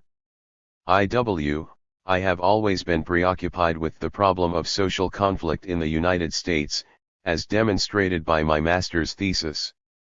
And at the same time, I had already become sensitive to the themes that would, some years later, be center stage in the black movement in the United States.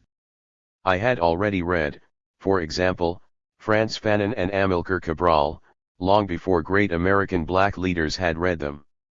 I have here, and can show you, although unfortunately it has begun to fade due to time, a photo that Amilcar Cabral sent me. CAAR, what year was that? The date was 1970, it's written right here. Well, in any case, the relationship, the nexus between all of these movements and what was going on then in the United States, seemed very clear to me. CAAR, a second point regarding these questions, I believe that I read somewhere the idea that the nation, the national framework, the nation-state in Africa during the times we are speaking about was extremely weak. Do you think that this could have influenced your thought? It could have, but I'm not completely certain. I actually think it was something slightly different. No doubt, the weakness of third world states was already very clear at that point, but I was instead reacting against the thesis, which was very much in vogue at the time, about modernization. Because this thesis was one that wanted to impose a specific path or forced itinerary that all third world countries would be forced to travel and, moreover, sought to explain everything that went on inside these states as the effect of processes that were entirely internal to their borders. That idea seemed to me so erroneous, so far from reality, that I then began to attempt to weave or to construct another way of describing what was going on. Now, when and where exactly did I come to formulate this idea or this concept of the world system? I'm not 100% sure. But if I try to remember, I would tell you that perhaps it has its origin in the genesis of a course that I will now tell you about. The idea that would later be expressed in the modern world system possibly began with a speech that I gave in Ghana in 1965 and which I would repeat a bit later. I remember very well, it was a speech not about Africa, but about the world, that I first gave in Accra, and then a second time in Ibadan, Nigeria, and lastly as well in Dar es Salaam, Tanzania. This presentation was very well received in all three places, and so I began to say to myself, I'm going to organize a different course. And during 3 or 4 years I gave a course on a different subject than I had taught before. I'm not sure if the course was very good, but in it I attempted to tackle, shall we say, much more global themes, which were analyzed from a much more historical perspective. So when I went in 1970 to spend a year in Palo Alto, the project was to write a short book about the modern world, supported by and setting out from the experience of these courses that I had given during the previous years. And this precisely was my small book, which later became what is today the modern world system. CAAR, what was the intellectual impact of 1968 on your work and your intellectual itinerary? Is it appropriate, in your opinion, to speak of a Wallenstein before Wallenstein, that is to say, pre-1968 as opposed to post-1968, the latter of whom would write the modern world system in 1974? How did the movement of 1968 impact your worldview more generally? Well, I should say that this idea of Wallenstein before Wallenstein doesn't strike me as very correct at all. No doubt there has been an evolution in my thought, which I have been elucidating to you just now, but I don't believe there has been any real rupture. If one wants to identify me with the perspective of world systems analysis, then there was truly a moment in which this perspective still did not exist. But whatever the case, what I do indeed believe is that 1968 was for me a second moment of great intellectual resonance. First there was Africa, about which we were just speaking, and in the second place there would be precisely 1968. One could even say, to speak more broadly, that there was perhaps a first period of my youth, which would be characterized by the struggle against fascism and later, let's say, my position toward the left of the social democratic left. These two elements would represent a first period, followed by a second period comprising my experience in Africa, and then would come the experience of 1968. In that year, I participated very actively in what was perhaps the most important movement in the United States, that of Columbia University. This was moreover the first in the entire country and even developed prior to the French May, since it took place in April of 1968. That month, we already had students occupying 5 buildings, and the administration was against them. And between the two, the students and the administration, were the mediators, the ad hoc committee formed to deal with the situation. Moreover, I was the only mediator for the part of the building occupied by the black students. So I was constantly coming and going between these black students and the administration.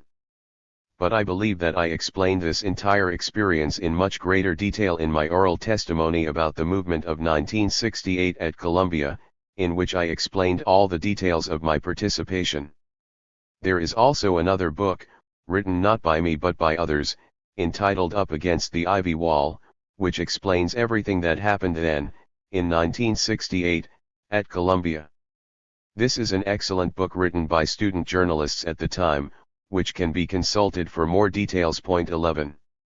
Later, in 1969, I published a book on the university crisis called University in Turmoil, and I also wrote a good number of articles on the subject at the time. Point 12. Since then, the movement of 1968 has been a central element within my vision, and I attribute to it a very important place in the history of the evolution of the modern world. Obviously, I didn't have such ideas prior to 1968. It was the very experience of that year that showed me, as the movement of 1968 itself developed, more and more new things every day. Because 1968 generated for me as well many new ideas, above all, for example, the idea that liberalism constituted the dominant geoculture of the modern world up to the present. And moreover, the thesis that 1968 itself had ruptured or broken that domination occurred to me precisely as a result of the events that I lived through during that same year. So I wouldn't say that I had already had these ideas previously, they emerged from the experience of the movement itself. In the same way that I had learned the importance of the Third World through my contact with African militants, so too did I learn from the movement of 1968 the role and limitations of liberalism in the modern world. CAAR, in your well-known article about 1968,13 you say that 1968 represented a profound crisis for the old left and, at the same time, the moment of birth, or at least the powerful redeployment, of the new left. My question is then, Don't you think that you yourself, your work, and your theoretical perspective are precisely part of these new lefts produced by 1968? Well, I would say yes and no. Because at that time what were literally referred to as the New Left was organizations like, for example, Students for a Democratic Society, SDS, and similar organizations. These were student organizations, youth organizations in which I didn't participate at that point. But yes, in the sense that I was much more sympathetic toward these organizations than the great majority of people my age. I was, we could say, a sort of fellow traveler of this new left. Later, things would get a bit different, but it's true that at that point I was saying very similar things about the old left that those from the new left were saying. I had read Frantz Fanon, for example, before American black militants themselves. And I was attempting around that time to understand what was going on in the Soviet Union or with European social democratic parties, even before the new left posed such questions. But it's also true that they influenced me a bit, forcing me to a certain degree to crystallize this whole type of reflections. CAAR, don't you think, for example, that 1968 radicalized your political perspectives, pushing them, shall we say, to the left? Yes, I believe so. I would say that's true. Because I believe that 1968 provoked, in effect, two very different answers. I believe it generated on the one hand, in a clear majority of people, a reaction in which these people changed their positions and shifted much more toward the right. And on the other hand, there was a small minority who in response to 1968 moved to positions further to the left. And I believe that yes, I was effectively part of that small minority. CAAR, and do you not then think that the world systems analysis perspective would be, in a manner of speaking, an intellectual expression of this movement, a post-1968 intellectual expression?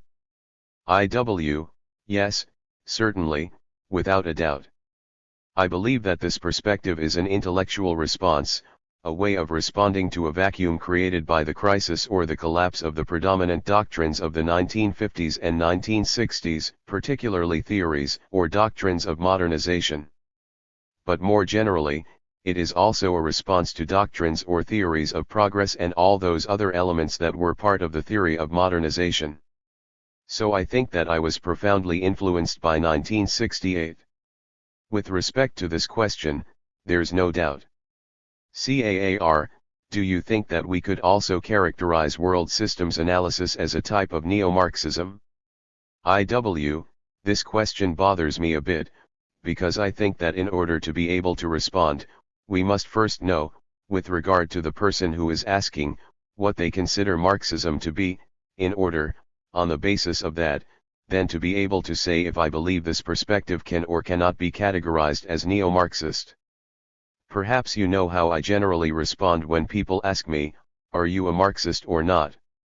I respond that there exist four explanations or theses about me. Some people say I am a Marxist and that this is good. There are also the people who say I'm a Marxist and that this is bad. Next, there are those who say that I'm not a Marxist and that this is good. And, finally, there are those who say that I'm not a Marxist and that this is bad. CAAR, which of the four do you choose? I would say, rather, that I have been profoundly and enormously influenced by Marx and that I have a great deal of intellectual debt to him, to his thought.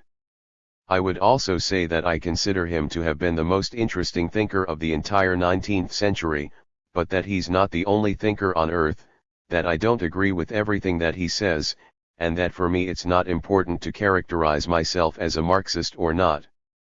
I don't try to avoid or distance myself from that label, but nor do I make any special effort to show it off. Certainly, I wouldn't want to enter into a debate about whether or not I'm a true Marxist, and I believe that I have made a good deal of effort to situate my thought in relation to that of Marx.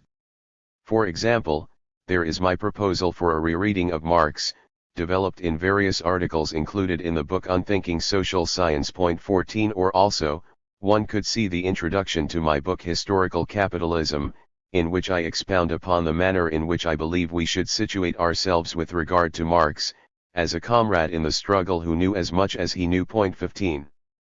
CAAR, I understand your point of view, but I wanted to insist nevertheless on the fact that you use in your works up to the present such terms as capitalism, capital accumulation, class struggle. Yes, it's true that I use many expressions, terms, and concepts that emerge out of the Marxist corpus, and that I do so in a deliberate manner. This means, of course, that I accept the utility of those concepts.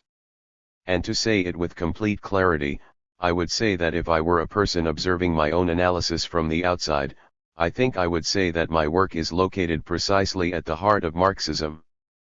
But when I say, in one of my essays, that there exist 3 stages within the history of Marxism and that the present is the moment of 1,000 Marxisms, then to say that something is at the heart of Marxism is no doubt to say something important, but not too important. Certainly, there are people who consider themselves to be generally Marxists, and whom I could also consider Marxists, or at least quasi-Marxist, and who nevertheless have certain ideas that I think are not only wrong but even on some occasions truly terrible, and these alongside ideas that are perhaps even brilliant. And on the other hand, I am willing to make use of the ideas of people who are not Marxists and would never consider themselves as such, for example, Fernand Braudel or Ilya Prigozhin, neither of whom was a Marxist. Or even people like Franz Fanon. Could we say that Fanon was a Marxist? I'm sure if you had asked Fanon if he was a Marxist or not, it's likely that he would have given an answer similar to mine. I had a friend who said, and I believe he wasn't mistaken on this point, that if someone accused Fanon of being a Marxist, he would respond by saying he was a Freudian. But if someone accused him of being too Freudian, he would respond by saying that he really was a Marxist. Fanon didn't care too much about this question of labels, and I think that he was as much of a Marxist as I am and, at the same time, as little of a Marxist as I am. But one thing that I'm certain of is that I'm not a post-Marxist. Someone recently told me that I'm a post-Marxist, and my response was the following: I am as post-Marxist as I could be post-Aristotelian. But what does this mean? Because it is said that I am very much influenced by Aristotle, but insofar as I don't accept all of his perspectives, I would have to say that I'm post-Aristotelian. But in my opinion, this doesn't mean anything, and it strikes me as nonsensical. It has no meaning. Now, we must remember that to accept that one is a Marxist is like assuming a sort of intellectual stamp, and also, in another sense, assuming a sort of political mark or classification. In this last sense, if you ask me, for example, if I believe in socialism, I would say that yes, I believe. But on the other hand, if you ask me if I agree with all of Marx's political ideas, I would say, no, I don't agree with everything, although it's true that I find many of them much more intelligent and sympathetic than I do many of the political ideas of those Marxists coming after Marx himself. CAAR, so to finish with this point, you wouldn't characterize the world system's perspective as a Marxist perspective? I would say that it's a perspective influenced by Marx's thought, but also by other perspectives and other different thinkers. It is a mix of influences, because, for example, the Braudelian element is present within it. Or there's also the corporifery element, which has been derived from the thought of Raoul Prebys, who was not a Marxist thinker. And the same can be said of the dependency theorists, although the majority of them considered themselves Marxists. So there's a whole variety of influences incorporated into the world systems analysis perspective. It must also be said that, even among those who presently utilize or attempt to apply world systems analysis, there are some who consider themselves Marxists, but there are also others who don't. Personally, I don't ask for a profession of faith from those wanting to work within the perspective of world systems analysis. To continue then, with respect to this problem, I can tell you that there are analyses from the world systems perspective that claim to be Marxist, but there are also others who claim to develop this perspective from a non-Marxist point of view.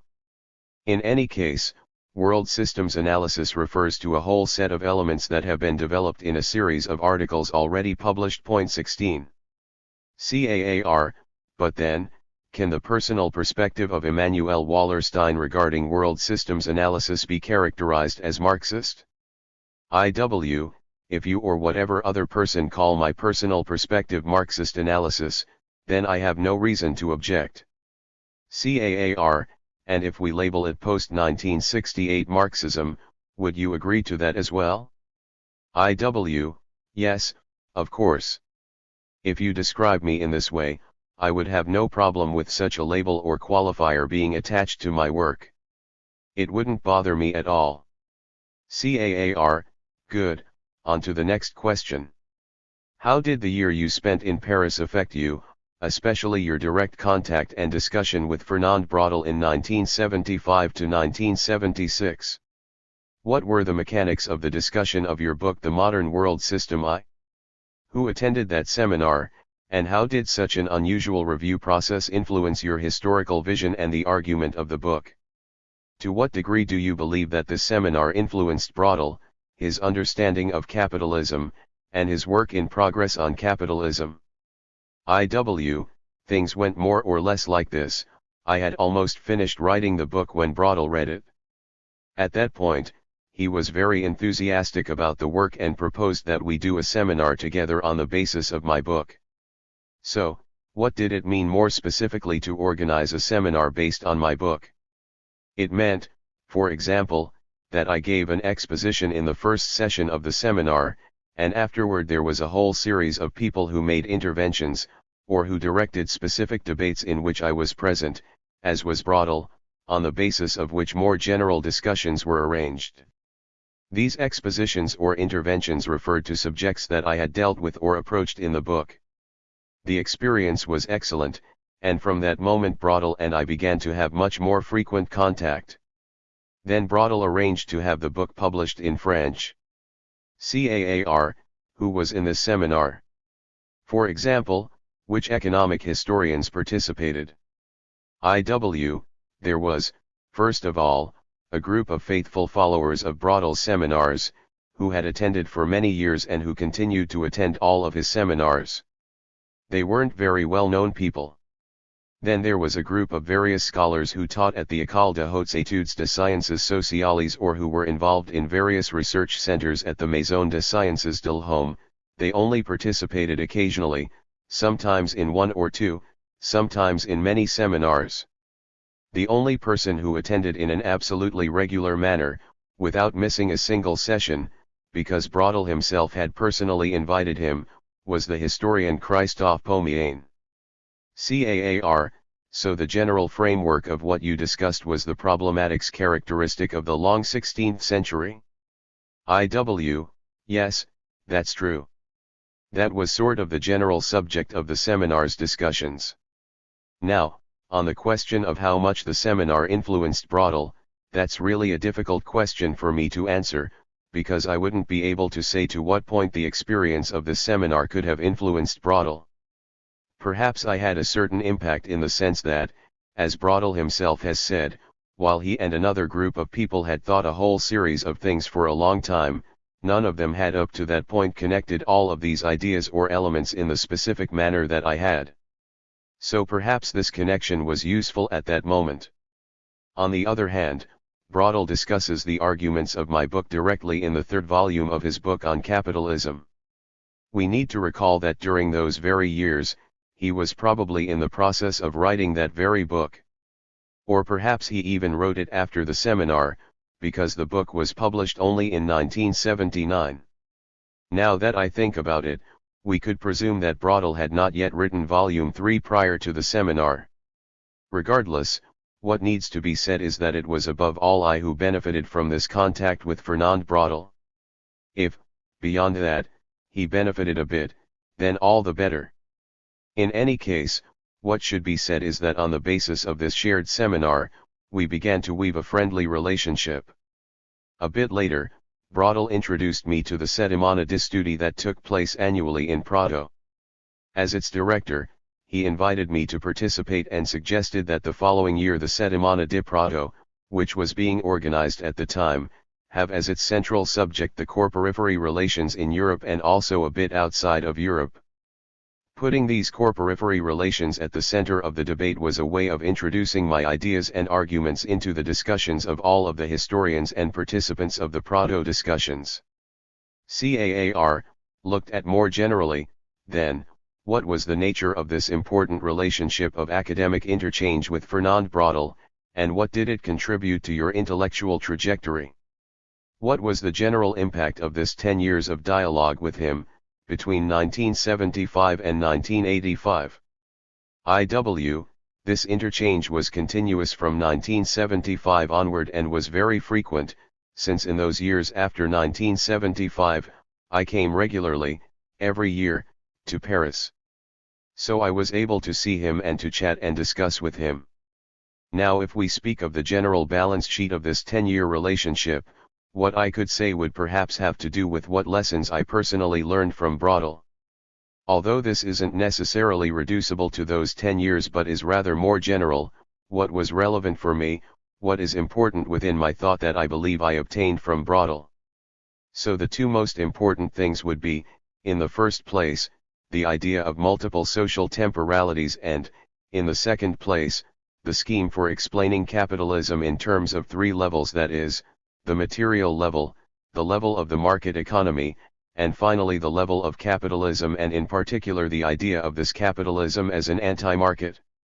He was also reticent, however, and even, I think, opposed to the idea of a fundamental rupture emerging in the 16th century regarding the origins of capitalism, since he thought instead that this rupture should be pushed back to the 13th century.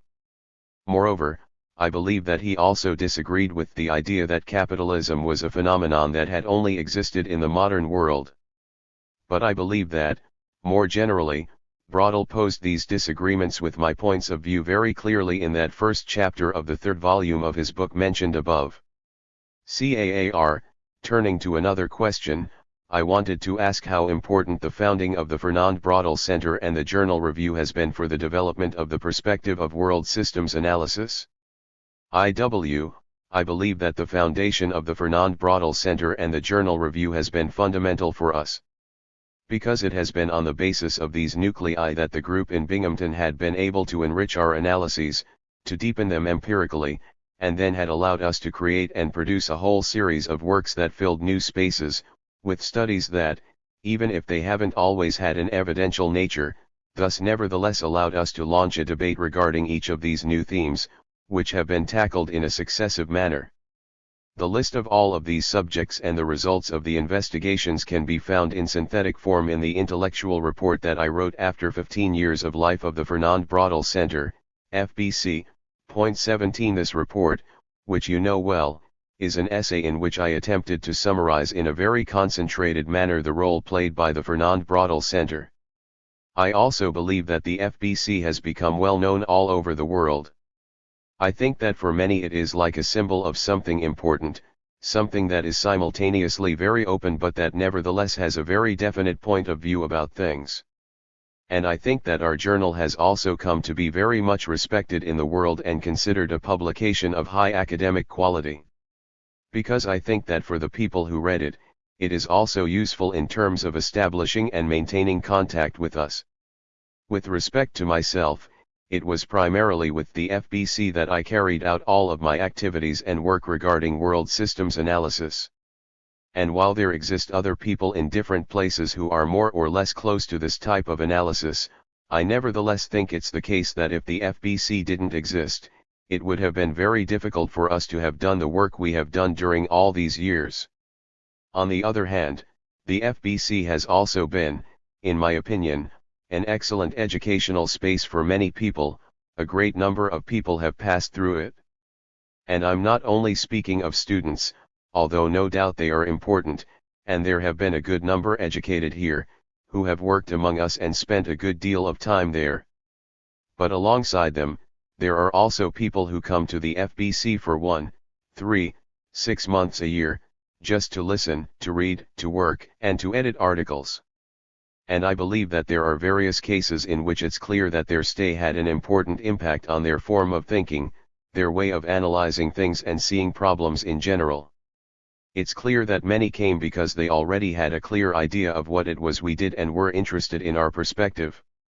Moreover, I should mention that we did not pay them to come and work at the FBC, they always came with their own resources. In this way, we have always had 4, 5, or 6 people at the FBC each year since its foundation. CAAR, here's something interesting. While it's clear that you openly combat the disciplinary division of the social sciences and its fragmentation of the study of the social, it seems to me that outside the Fernand Braudel Center and outside of Binghamton, most people identify the Journal Review as above all a journal of economic history. And if one looks at the list of authors who have written in its pages during its existence, it's clear that a large number of the most important economic historians of the last 3 decades have collaborated with a text, essay, or article for review. What you mention is curious. Because I can tell you that there was someone in the past, a person who claimed to be a Marxist and self-identified as such, but who was very negative toward world systems analysis and claimed exactly that this whole approach was little more than a pretext invented by sociologists so that they could dedicate themselves to economic history. There's no doubt that economic history has played an important role within the journal, but it's equally necessary to point out that we try to develop economic history in a manner that is a bit different from the traditional or previous approaches. Yet, it's also certain that of the entire totality of social scientific disciplines that exist presently in the modern world, many practitioners of economic history have tended to find our work and our approach useful. However, if we analyze more closely all of the articles published in review, you will find within its pages a whole series of texts that would never in your life have been published in a classical journal of economic history. This is a first point. We could add also the fact that, if you look at the editorial committee of the journal, not one member was originally educated as an economic historian. So, if there are people who think that we are running a journal of economic history, it's fine for them to think that, and, in any case, I suppose that would be a compliment for us. But I believe deep down, personally, that in reality it's a journal that can't be labeled, that would be difficult to pin down. So, for example, and to refer to an anecdote, I will mention to you that recently, when the National Library of France was created, the holdings were increased, and a section was formed for new journals, and they also decided to include our review. When the library opened to the public, I went and discovered that they had placed review in the sociology section. So I spoke with the director of that section and told her that, in my opinion, review should instead be in the section devoted to general social sciences. She answered that yes, she agreed, she thought there must have been some error and said they would correct it. Later, I discovered the reason for this original classification. It turns out that the person responsible for classifying journals, especially the sociology list, was a woman who had studied sociology. When she was organizing the classification, she asked directly that review be included in the list of sociology journals. In the end, despite this little story, review was transferred to the general social science section, and in fact this is how I understand our journal, as a general social science journal. CAAR, I have another question, derived from reading an article that you published in the first issue of Review in 1998, in which you define what you consider to be the future tasks of world systems analysis. How do you see the future of this perspective during the next 25 or 50 years? Also, does this analytical perspective already have other serious establishments outside of the group at the Fernand Braudel Center, perhaps at the University of California or among the people who regularly participate in the political economy of the world system, Pews, conferences 18 or in other parts of the world, and in the latter case, where and how? What role should the Fernand Braudel Center and Review play in the future for the maintenance and dissemination of this perspective? I would tell you that I hope not to be still talking about world systems analysis in 25 years. Because I trust that by then world systems analysis will already be a constitutive and incorporated part of the historical social sciences. I am confident that world systems analysis will no longer be seen as a separate thing, like something different from these same historical social sciences. CAAR, do you mean to say that you are in favor of the dissolution of the world system's perspective? No, it's something much more pretentious than that.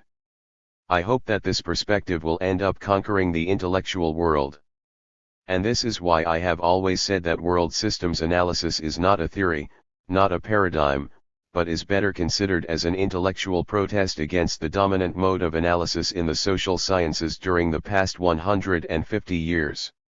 We have wanted precisely to attempt to unthink all this, all these dominant forms, and on the basis of this to derive new ways of thinking new historical social sciences. If we finally triumph in this objective, people will begin to develop the historical social sciences in a new, different way, and at this point the existence of a perspective known as world systems analysis won't make any sense, because we will then have new historical social sciences. So, I consider this perspective as more of an intellectual movement, and I use the term deliberately because I think it's a movement that propels a transformation of the mode of doing things that has prevailed up to the present. And if it triumphs, then it will cease to exist from that moment. Because the world systems perspective is not a subsection of the social sciences, nor is it a variety among others of these social sciences. It's better considered as a proposal for another way of developing and constructing the entire totality of the historical social sciences. CAAR, since you insist on this definition, I wanted nevertheless to remind you that in your prologue to the modern world system too, you argue that the history you are dealing with is part of a theory of capitalist development, which will in turn be part of a theory of social change. Okay, but in this case we are speaking of the book The Modern World System, not the world systems analysis perspective. CAAR, but, they aren't the same thing? No, of course not. For example, world systems analysis can also be applied to develop an analysis of ancient history. I don't do this personally, but it's theoretically possible. In empirical terms, I only work on the modern world. Therefore, the history of the modern world system is an attempt to elaborate an analysis of capitalist development. CAAR, but you clearly say that it's a theory, and if it's simultaneously a theory and an application of the world system's perspective, in the sense that you just finished defining it, then there would seem to be a contradiction here. Very good, you might be right. Perhaps I wasn't always sufficiently careful in choosing the words or the terms that I used during the 1970s. Later, I became much more prudent in the use of these terms. What I am saying now is that world systems analysis is not a theory of world systems, but this doesn't prevent us from having a theory of capitalist development, and the book The Modern World System is a proposal for the latter. CAAR, a theory? No, not a theory. It's better considered a path toward theorization, developed on the basis of a historical analysis of how things occurred. Because in order to carry out a complete theorization, and this is part of my epistemological perspective, I believe it's necessary to begin not from making the a priori distinction between concrete historical analysis and abstract theory. It's necessary to develop both elements at the same time. Hence, for example, I have other books besides The Modern World System, like a small book titled Historical Capitalism, which is much more abstract and has practically no empirical references. It is a way of dealing with a whole series of elements, expressed abstractly, and in this sense I don't think I've managed yet to elaborate a definitive theory on this problem, a theory of capitalist development that is completely satisfactory. I think that we are on the way to elaborating such a theory, that we are in the very process of constructing such a theory. CAAR, to keep insisting on this point, you claim that the world system's perspective is above all a protest against the way of doing things characteristic of the 19th century, which perhaps would imply that you put the emphasis on the negative character and not the positive character of this proposal. Not necessarily. I emphasize the negative character only in the sense of the need to make an effort to clear the playing field, to then be able to carry out one's work. CAAR, okay, but once one has swept the field clean, it becomes necessary to construct. Yes, without a doubt. And in this sense the modern world system is a contribution to this process of constructing something new, as is the entire totality of other things we have written and, moreover, all that we have organized, set into motion, and completed. Hence, I believe that practically all of the books produced in the Fernand Braudel Center could be considered as different efforts on this path of attempting to construct something new. But lastly, one constructs by simultaneously critiquing.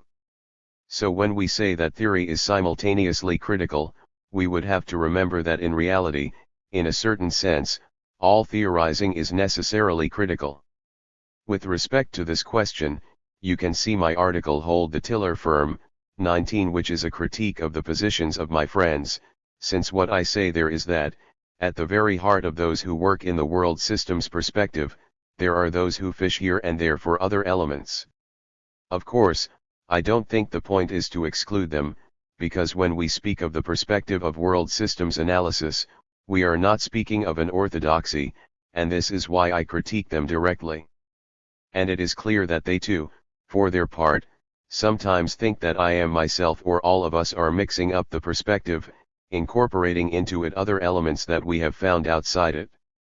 Moreover, inside this very same world systems analysis group, there are people who think that we should be much more nomothetic, that we should work much more on quantitative factors, and there are also those of the opinion that we should focus on developing the comparison between different world systems, as is the case with Christopher Chase Dunn, and who think that in the long run this would be much more fruitful than, for example, what we are doing presently.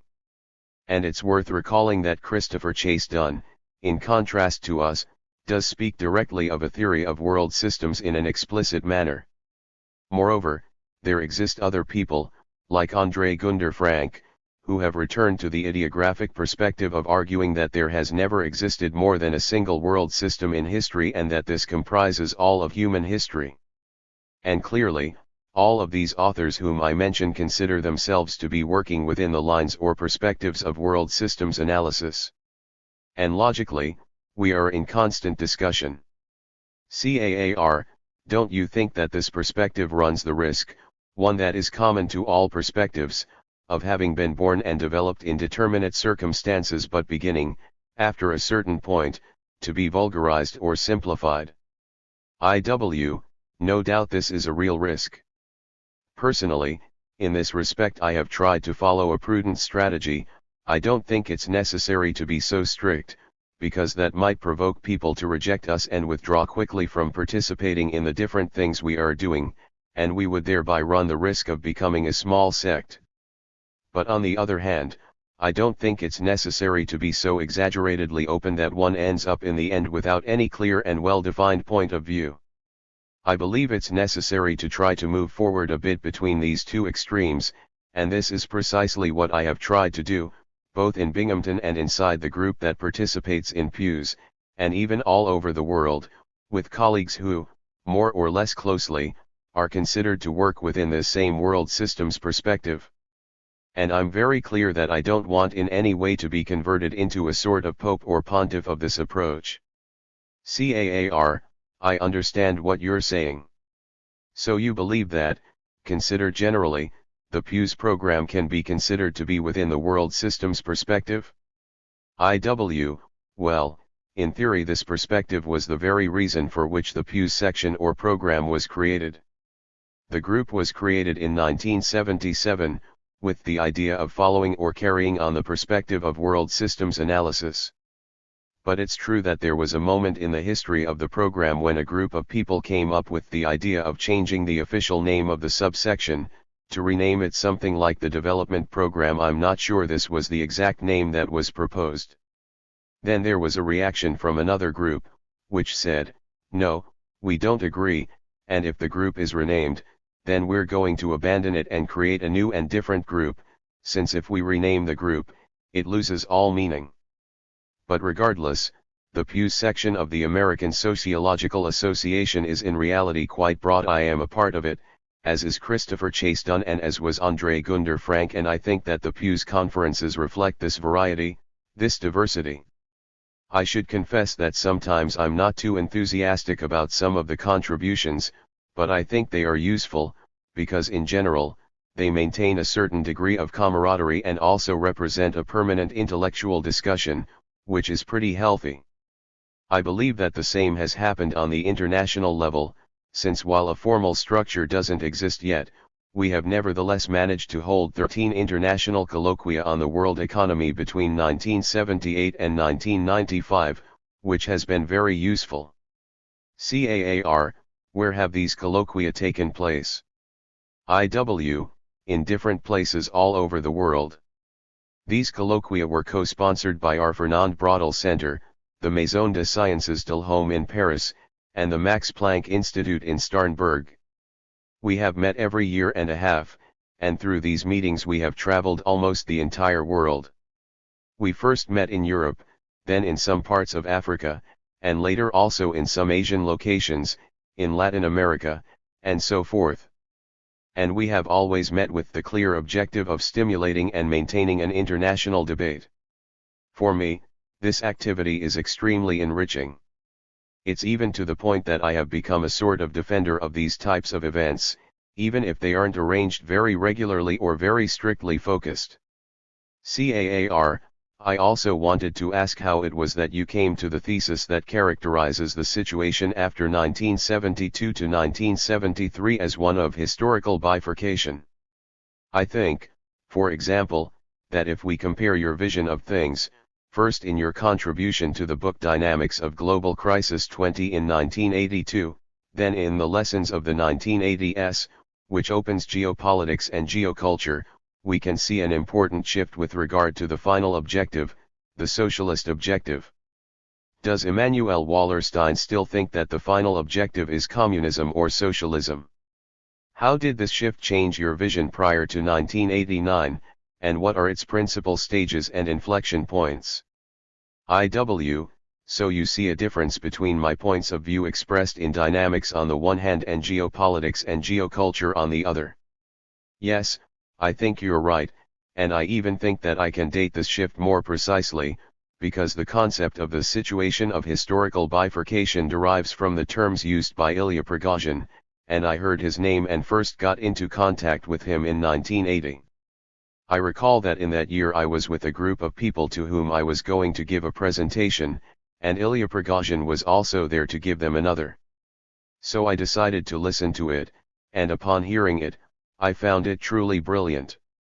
And so I said to myself, I've had ideas very similar to those posed by Prigozhin for many years, but I had never had the terms to express them until that moment, so now I had the language that allowed the expression of these ideas deep inside me, a language that moreover had been developed by a man whose origin was in the so-called hard sciences. From that moment onward, I began to read Prigozhin's work, began to have more frequent exchanges with him and to use his language. I can even remember the precise moment in which I used Prigozhin's language for the first time.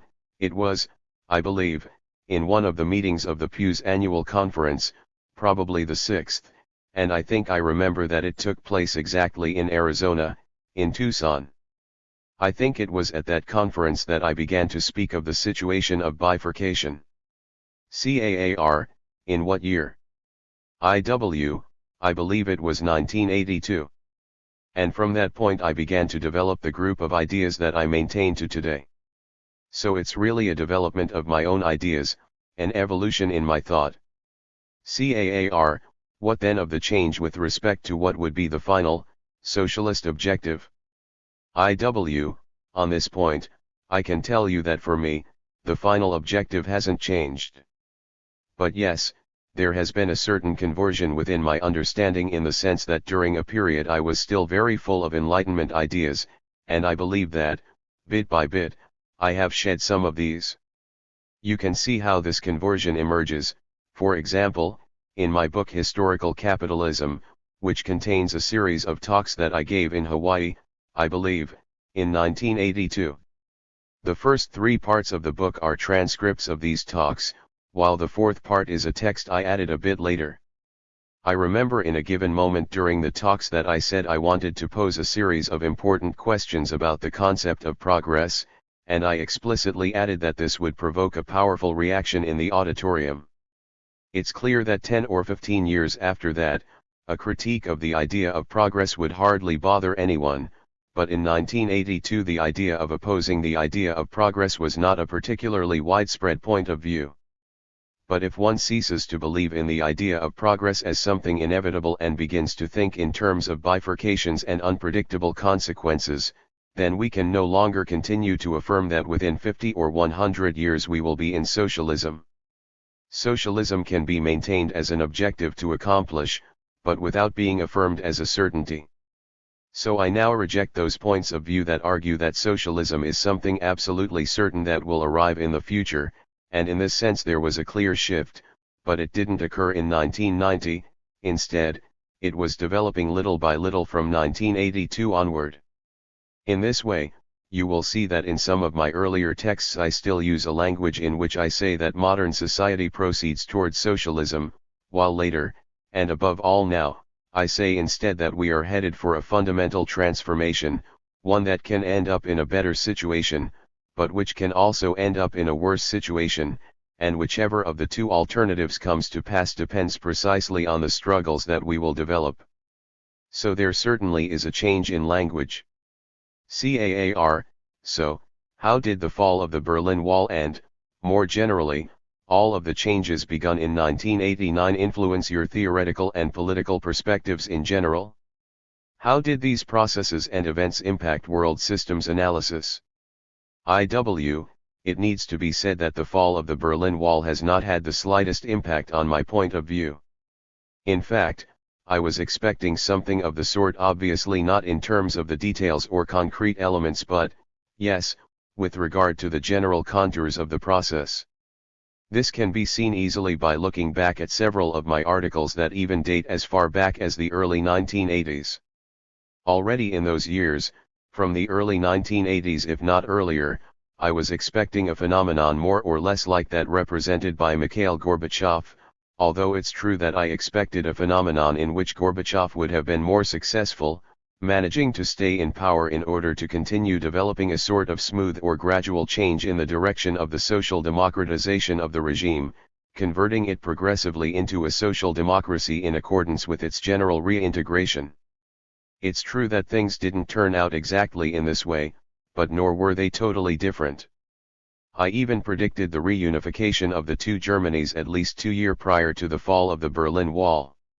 I demonstrated at that point that such a unification was inevitable, although I thought that this would emerge out of a negotiation between the two regimes, instead of how it finally happened. So the fall of the Berlin Wall changed absolutely nothing for me. If anything, the opposite was the case. This is why I have always maintained the thesis that this process of the Berlin Wall's falling was a fact that we had foreseen some time before, because for many years we had always insisted on one idea, and this was our argument that provoked the most reaction from the global left, which we had since the 1970s, when we argued that the Soviet Union had been part of the capitalist world economy in an integral and absolute manner throughout its entire existence. We said that the Soviet Union had never, in any moment, left the capitalist world economy, and as a result it never represented a different social system. And we added that it represented instead a country that had developed a clearly mercantilist policy, but one that was always internal to the capitalist world economy. Practically the entire world declared their opposition to this position. But in the end, after 1989, many people began to say that perhaps we were right. Perhaps it was true that the Soviet Union had never left the space of the capitalist world economy. Now there is even an entire series of written testimonies that have cited me, or other authors within the world system's perspective, to say that we were right even though they had not believed us earlier. I think, for example, that perhaps Frederick Jameson has made some statements to this effect. So the impact of the Berlin Wall on my own understanding is absolutely zero. There has been no impact. Other processes that we have already mentioned, like the experience of 1968, clearly changed my point of view, but 1989 and the fall of the wall didn't at all. This is precisely what I was trying to say in a way in my preface to the book Geopolitics and Geoculture. CAAR, when you say that you have always insisted that the Soviet Union formed an integral, constitutive part of the capitalist world economy, I want to ask the following: under what condition was this the case? Under the status of a semi-peripheral country? IW, yes, as a semi-periphery. CAAR, but you didn't say that then. IW, of course I said it. If you look at one of my articles in the book The Capitalist World Economy, where I make a long list of the countries currently in the semi-periphery, you will see that it includes the Soviet Union. 21. CAAR, insisting a bit on the influence of Ilya Prigozhin on your perspective, I would ask, what would you reject or salvage in more detail from his hypotheses and proposals? What are the implications, in your opinion, of this transferring of a theory born within the field of physics to the so-called social sciences? I have already said that his influence on my thought is really quite important. Now, what do I reject of these proposals? It's clear that I don't feel competent enough to indicate the limitations or insufficiencies of his proposals with respect to the field of physics, chemistry, and the like. What I try to do instead is a sort of application of his ideas within the field of the social sciences, something that I have already done for the most part. I believe that at a speech I gave in Mexico in 1998-22 I attempted a sort of synthesis of the ideas that I recover from Prigozhin, explaining moreover how I understood this question of applying his ideas to the social sciences. So you could consult this text for a more detailed response to the question. I think that I proceed with Prigozhin more or less in the same way that I do with Brodel. We can say that I take some ideas from him, which for me constitute 80% of an argument, and then I add a series of elements and obtain a whole group of derivations, which provide the other 20% of the argument. However, I'm not sure, and often even seriously doubt, that Brodel or Prigozhin would have agreed with this 20% that I add. CAAR, this process is very interesting, so I would be interested to know, incidentally, what Ilya Prigozhin himself says about these derivations and applications that you make of his work in the social sciences. I think that for the most part he doesn't say much about it, because in general he discusses it less than Brodel did. But Ilya Prigozhin was very friendly toward me. I can say that when I was at his university he worked at the Universiteit Libre de Bruxelles. They decided to spend a few days celebrating the Day of the United States, inviting someone from Belgium and someone from the United States. The Belgian was Prigozhin himself, and he suggested that I be invited as representative of the United States. So I attended and gave a speech, and moreover on the same occasion I received an honorary doctorate from the university. The speech I gave that day is a text that you know, in which I compare the points of view of Fernand Brodel with those of Prigozhin. 23. Ilya Prigozhin's reaction to the talk seemed to be that he found the comparison interesting and entertaining. I think he had more or less the same attitude about me as Brodel, that is, he understood me as someone younger than him, but as someone whom he accepted within his general approach. Apart from that, it should be said that Prigozhin was someone who was very open to the idea that people who aren't chemists or physicists could also work around him or even alongside him.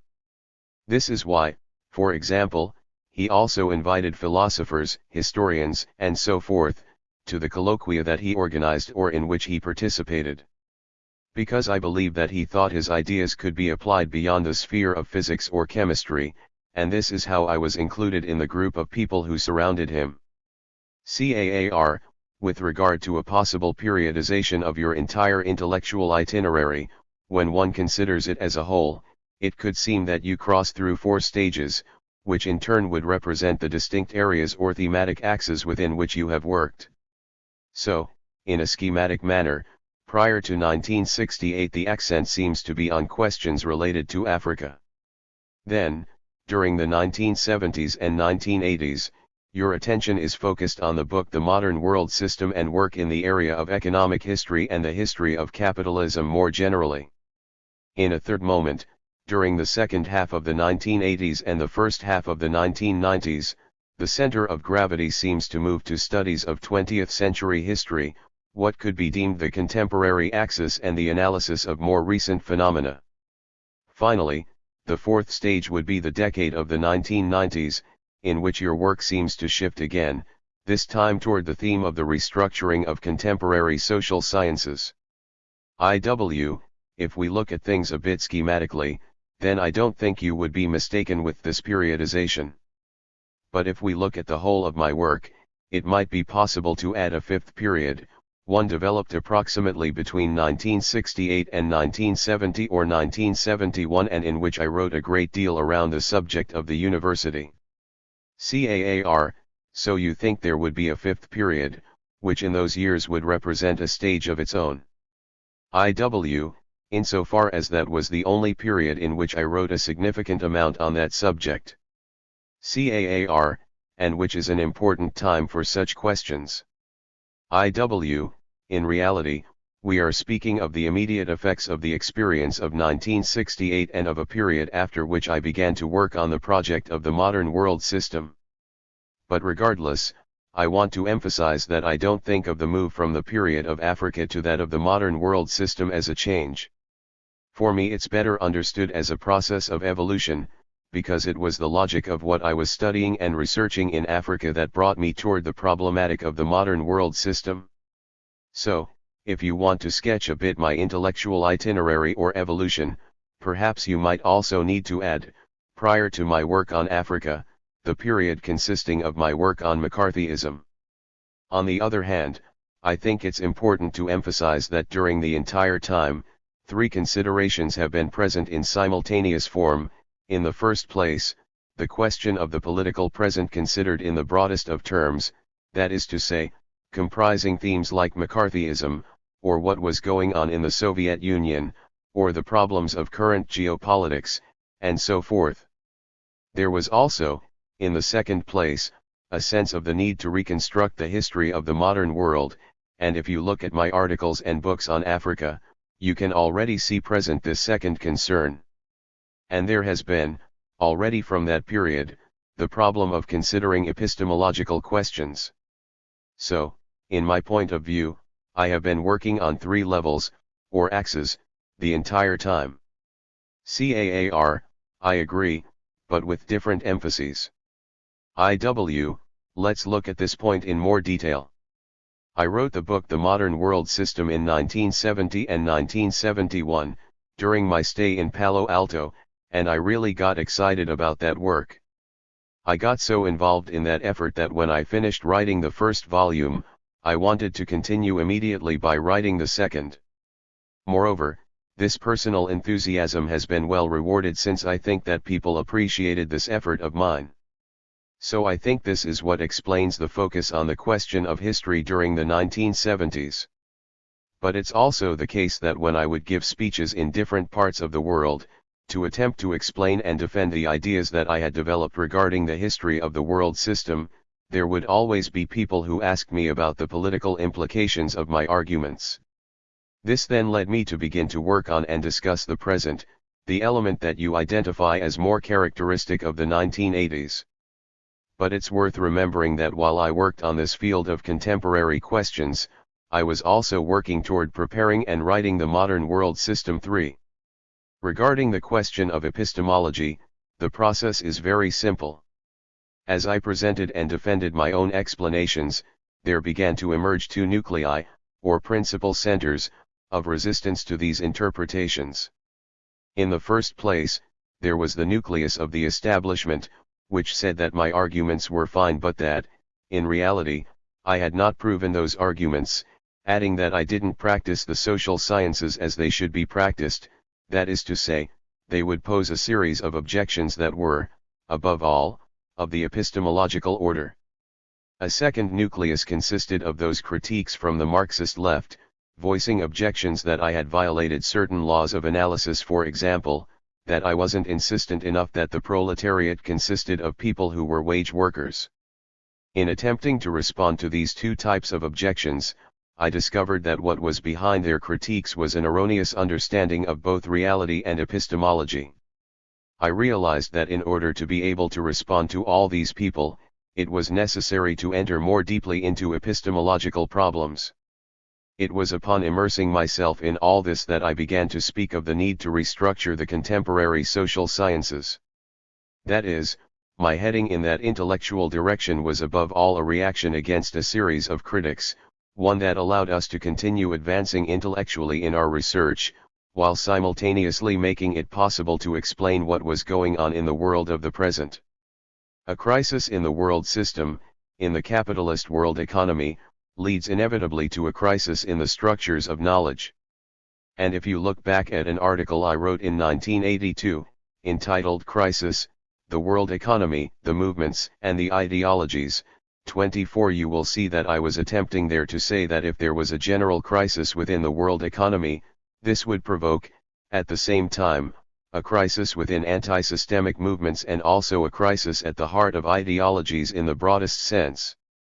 And the epistemological question was already present there, because I remember well that this was the first work that I wrote in which I cite Ilya Prigozhin.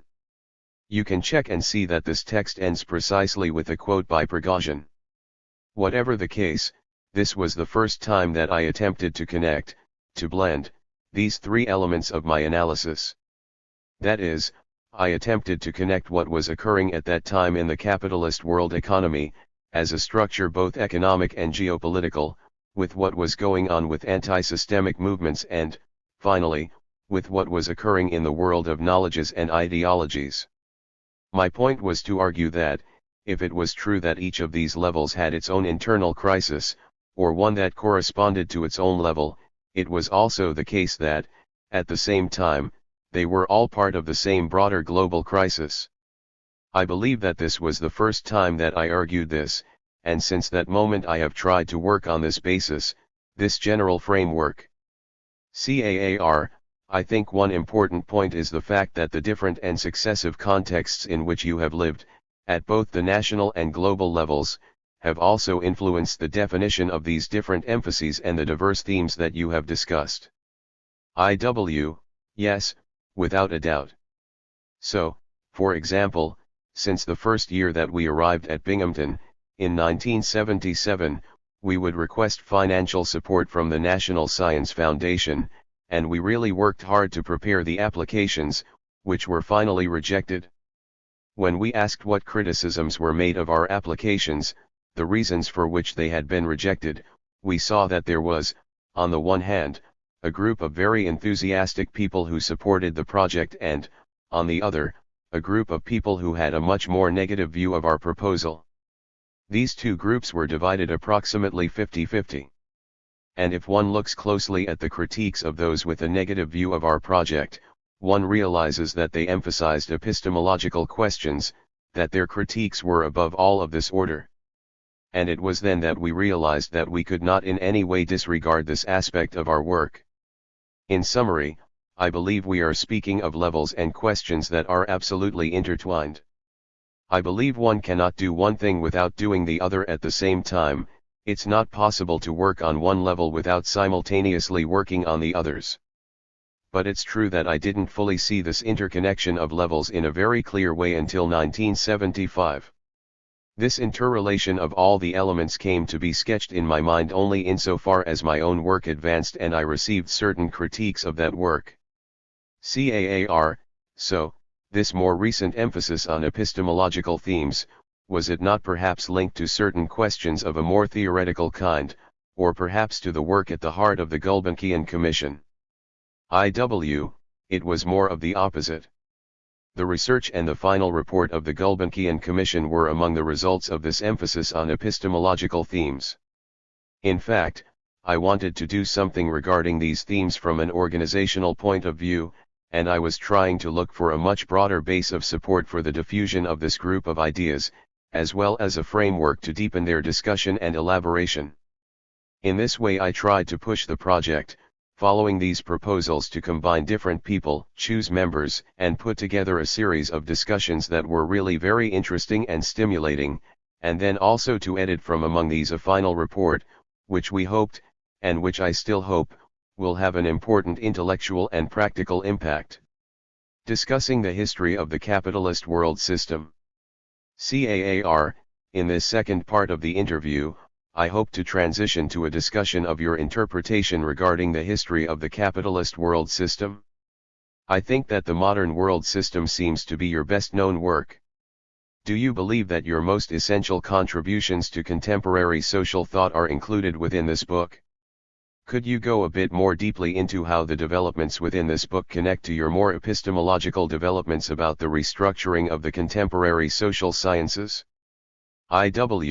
If you are asking if the modern world system is my most important work, I would say that undoubtedly it is. The Journal of the American Sociological Association, Contemporary Sociology, made a list of the 10 books that have had the greatest impact on the field of sociology in the last quarter century, and among the 10 books they selected, they included mine, The Modern World System more than 20 years after its first publication. CAAR, to enter into the argument of the book, one thing that leaps out at the reader is that the periodization announced in the introduction to Volume 1 changes once we reach Volume 2. I wanted to ask, why this change in the essential dates of the periodization? Perhaps it was a slight error to have announced this periodization ahead of time. I would add that today I completely renounce it. In fact, it was when I began work on Volume 2 that I realized that I couldn't begin my research from 1640, and so I pushed the beginning of the study back to 1600. Moreover, from that point I could see that it was useful to structure the whole project through a certain overlapping between periods. And on the other hand, I should point out that Volume 3 was not meant to be up to 1848 but rather up until the 1840s. CAAR, so, Volume 4 won't include the period up to the present? Definitely not. In fact, this fourth volume will essentially focus on problems of the 19th century, and it's very likely that later on, after finishing it, there will eventually be a Volume 5, and even perhaps, although it's impossible to know at this point, even a Volume 6. The only thing that I know for certain is that I now reject having attempted to establish a periodization prior to having written the corresponding volume. Because I believe it is only when I am fully submerged in the work and the research that it is possible for me to establish, on the basis of this same work, the logic of the processes that I am examining, and it is this very logic that also tells us which are the adequate criteria for establishing its own periodization. Moreover, I will say that this periodization is not connected to the study of economic cycles and long waves. Rather, it has to do, as I have already mentioned, with the fact of having submerged myself in the analysis of empirical processes, in concrete historical analysis. It is from there that I began to discover the proper logic that imposed the cuts of the periodization on me. CAAR, I believe that your argument regarding capitalism, characterizing it not as a stage of progress but instead as a true historical step backwards, is very powerful, as you explain it in, for example, your book Historical Capitalism or in your article The West, Capitalism and the Modern World System. But what happens to Marx's thesis of capitalism as a historical progressive stage of the evolution of humanity? What is your position on Marx's argument? Do you believe that it's invalid or that it hasn't been correctly interpreted? Or is even Marx a victim of this notion of progress, a notion that must be overcome? The question of progress represents my greatest disagreement with Marx. Marx is a thinker still very much within the framework of the Enlightenment. For him, history is inevitable progress, and hence, in his understanding, capitalism represents an evolution with respect to feudalism, and the socialism to come will in turn be an evolution with respect to capitalism. I don't accept the idea that capitalism represents a step forward. Instead, it has been a fundamental shift that has transformed the entire world, but it is far from progress, which isn't in any way to idealize or romanticize the Middle Ages or those societies existing prior to capitalism. We can agree that there has been, without a doubt, technological progress, this is clear, but in terms of human progress, I don't believe this was the case in any way. CAAR, but, for example, don't you think that the development of the individual was a very important advance? I'm not certain that progress necessarily consists of this. If what you want to say is that the role of the individual in our society, in capitalist society, is much more important than it had been in any of the pre-capitalist worlds, then I agree completely. But there is a big difference between this and arguing that this constitutes progress. They are not the same thing. CAAR, but you don't think that, without the development of the individual and individualism, democracy and freedom are perhaps much more difficult to construct? It is possible that in a future society, just as we would hope, the affirmation of all the possibilities of the totality of people will be something fundamental. I am in no way certain that in order to arrive at that point, it's necessary to cross through the sort of egoistic individualism that we live with in present society. I think that to be able to understand the question of whether capitalism represents progress, it's necessary to take stock of the system as a whole. And from this global perspective, I don't conceive of the modern world as progress. CAAR, and, for example, in the sense of having been able to conquer what Jean-Paul Sartre called scarcity in material life, and crises of an older type, don't you think that this all represents a fundamental progress toward being capable of constructing a new society? No, not at all. Because I don't accept the idea that man should dominate nature. This language is totally characteristic of the Enlightenment, the century of light, and it is also part of that Marxist language that has accepted this message of the Enlightenment. But this is, deep down, the language of capitalism itself, the vision of capitalist society, and it is on this very point that Ilya Prigozhin has introduced a different element. Because this idea or conception of man's domination of nature is really the result of the dualism of René Descartes, who argues that on the one hand man is active, intelligent, and a spiritual being, while on the other hand nature is dead, inert, and above all a threat, and as a result we need to dominate it. But in the 200 years after Descartes, a great number of people have said that this dualism is not accurate, because human beings are also elements who function in mechanical terms, like atoms, and as a result it's necessary to study both in the same manner, to analyze them in a similar way. Many have rejected this view, saying that it is terrible, and so forth.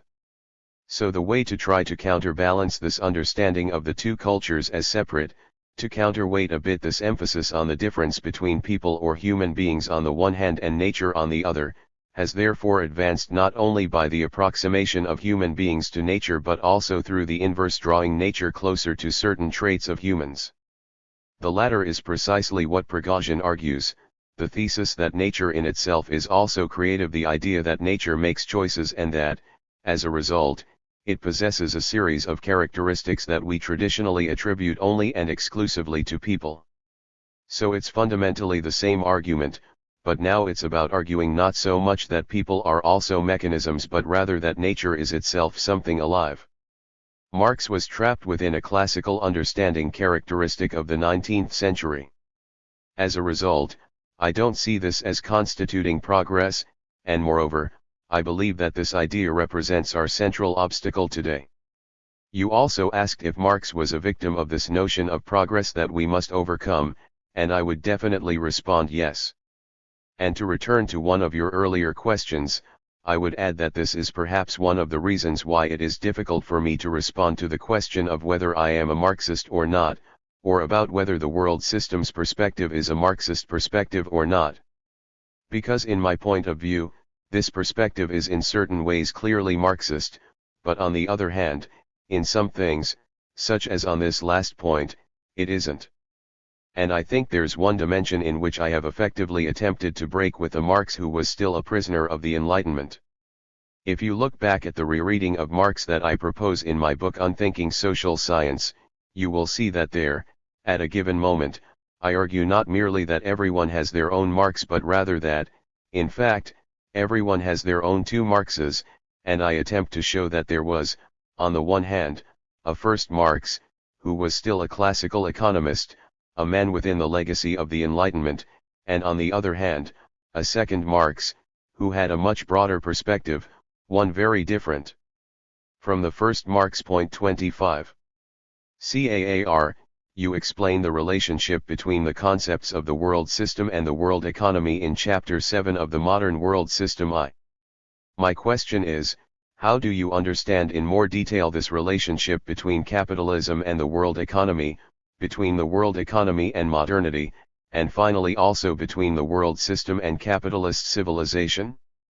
For me, prior to the 16th century there had been many world economies in the history of humanity. I don't know how many there have been because I haven't counted, but the problem was that these world economies were fundamentally unstable after a short period. Either they would disintegrate or they would be devoured by and absorbed into a world empire. Then, for a whole set of reasons that need to be analyzed, and which I tried to analyze in one of my articles originally published in Review 26, it occurred that, for the first time, a world economy managed to survive and was then even able to deepen its development, eventually becoming capable of conquering the entire world. I would also say that for capitalism to be able to exist, it needed to take the form of a world economy. That is to say that there was a correlation between the two faces of the same coin. As a result, I wouldn't say that I establish any distinction between the capitalist world economy and the concept of modernity. CAAR, so you think that the concept of modernity is equivalent to that of the capitalist world economy? To be more precise, I would say that deep down I don't really like the term modernity because I think that to use it implies accepting that there exists a difference between the capitalist world economy and modernity. But for me, this difference simply does not exist. What is generally called modernity is nothing but the modern world system, which is the same as the capitalist world economy. CAAR, so, for you all four terms are practically equivalent? I believe that they are different ways of designating the same thing. CAAR, but, for example, Marx does make a distinction between, on the one hand, the capitalist mode of production and, on the other hand, modern bourgeois society. Yes, but this is something else that I don't accept from Marx because I believe that here we are dealing with a typically liberal understanding, that is to say, the idea that the modern world is for the first time a clearly differentiated world, which clearly distinguishes between an economic segment, a political one, and a socio-cultural one, which is the base of the structure of the social sciences in the modern world. My intention is exactly to surpass these distinctions. CAAR, to finish this point, why is it that you don't often use concepts such as modernity and civilization? I believe that in reality I have indeed used the term civilization several times. For example, I used the phrase capitalist civilization in the title of some lectures that I gave in Hong Kong. So I think that I do use the term civilization with some frequency, and in fact it is incorporated into the name of the Fernand Braudel Center. On the other hand, I have used the term modernity much more rarely, and this is because I don't think that it adds anything new. Regardless, there is, for example, an essay that I wrote some years back, which was published in the collection of articles entitled After Liberalism 27, in which I try to speak a bit about the two faces of modernity, modernity understood on the one hand as technological transformation and on the other hand as liberation.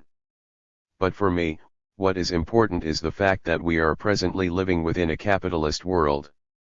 So I am completely willing to speak in terms of capitalist civilization, or capitalist society, or the capitalist world system, or the capitalist world economy. These all seem to me to be very similar, and yes, all of this is modernity. CAAR, when I insisted on discussing the use of this term modernity, I was also thinking a bit about the discussion surrounding postmodernity. But then it is necessary to point out that, in any case, this so-called postmodernity is not postmodern but rather an integral part of modernity, and this is moreover a whole other discussion.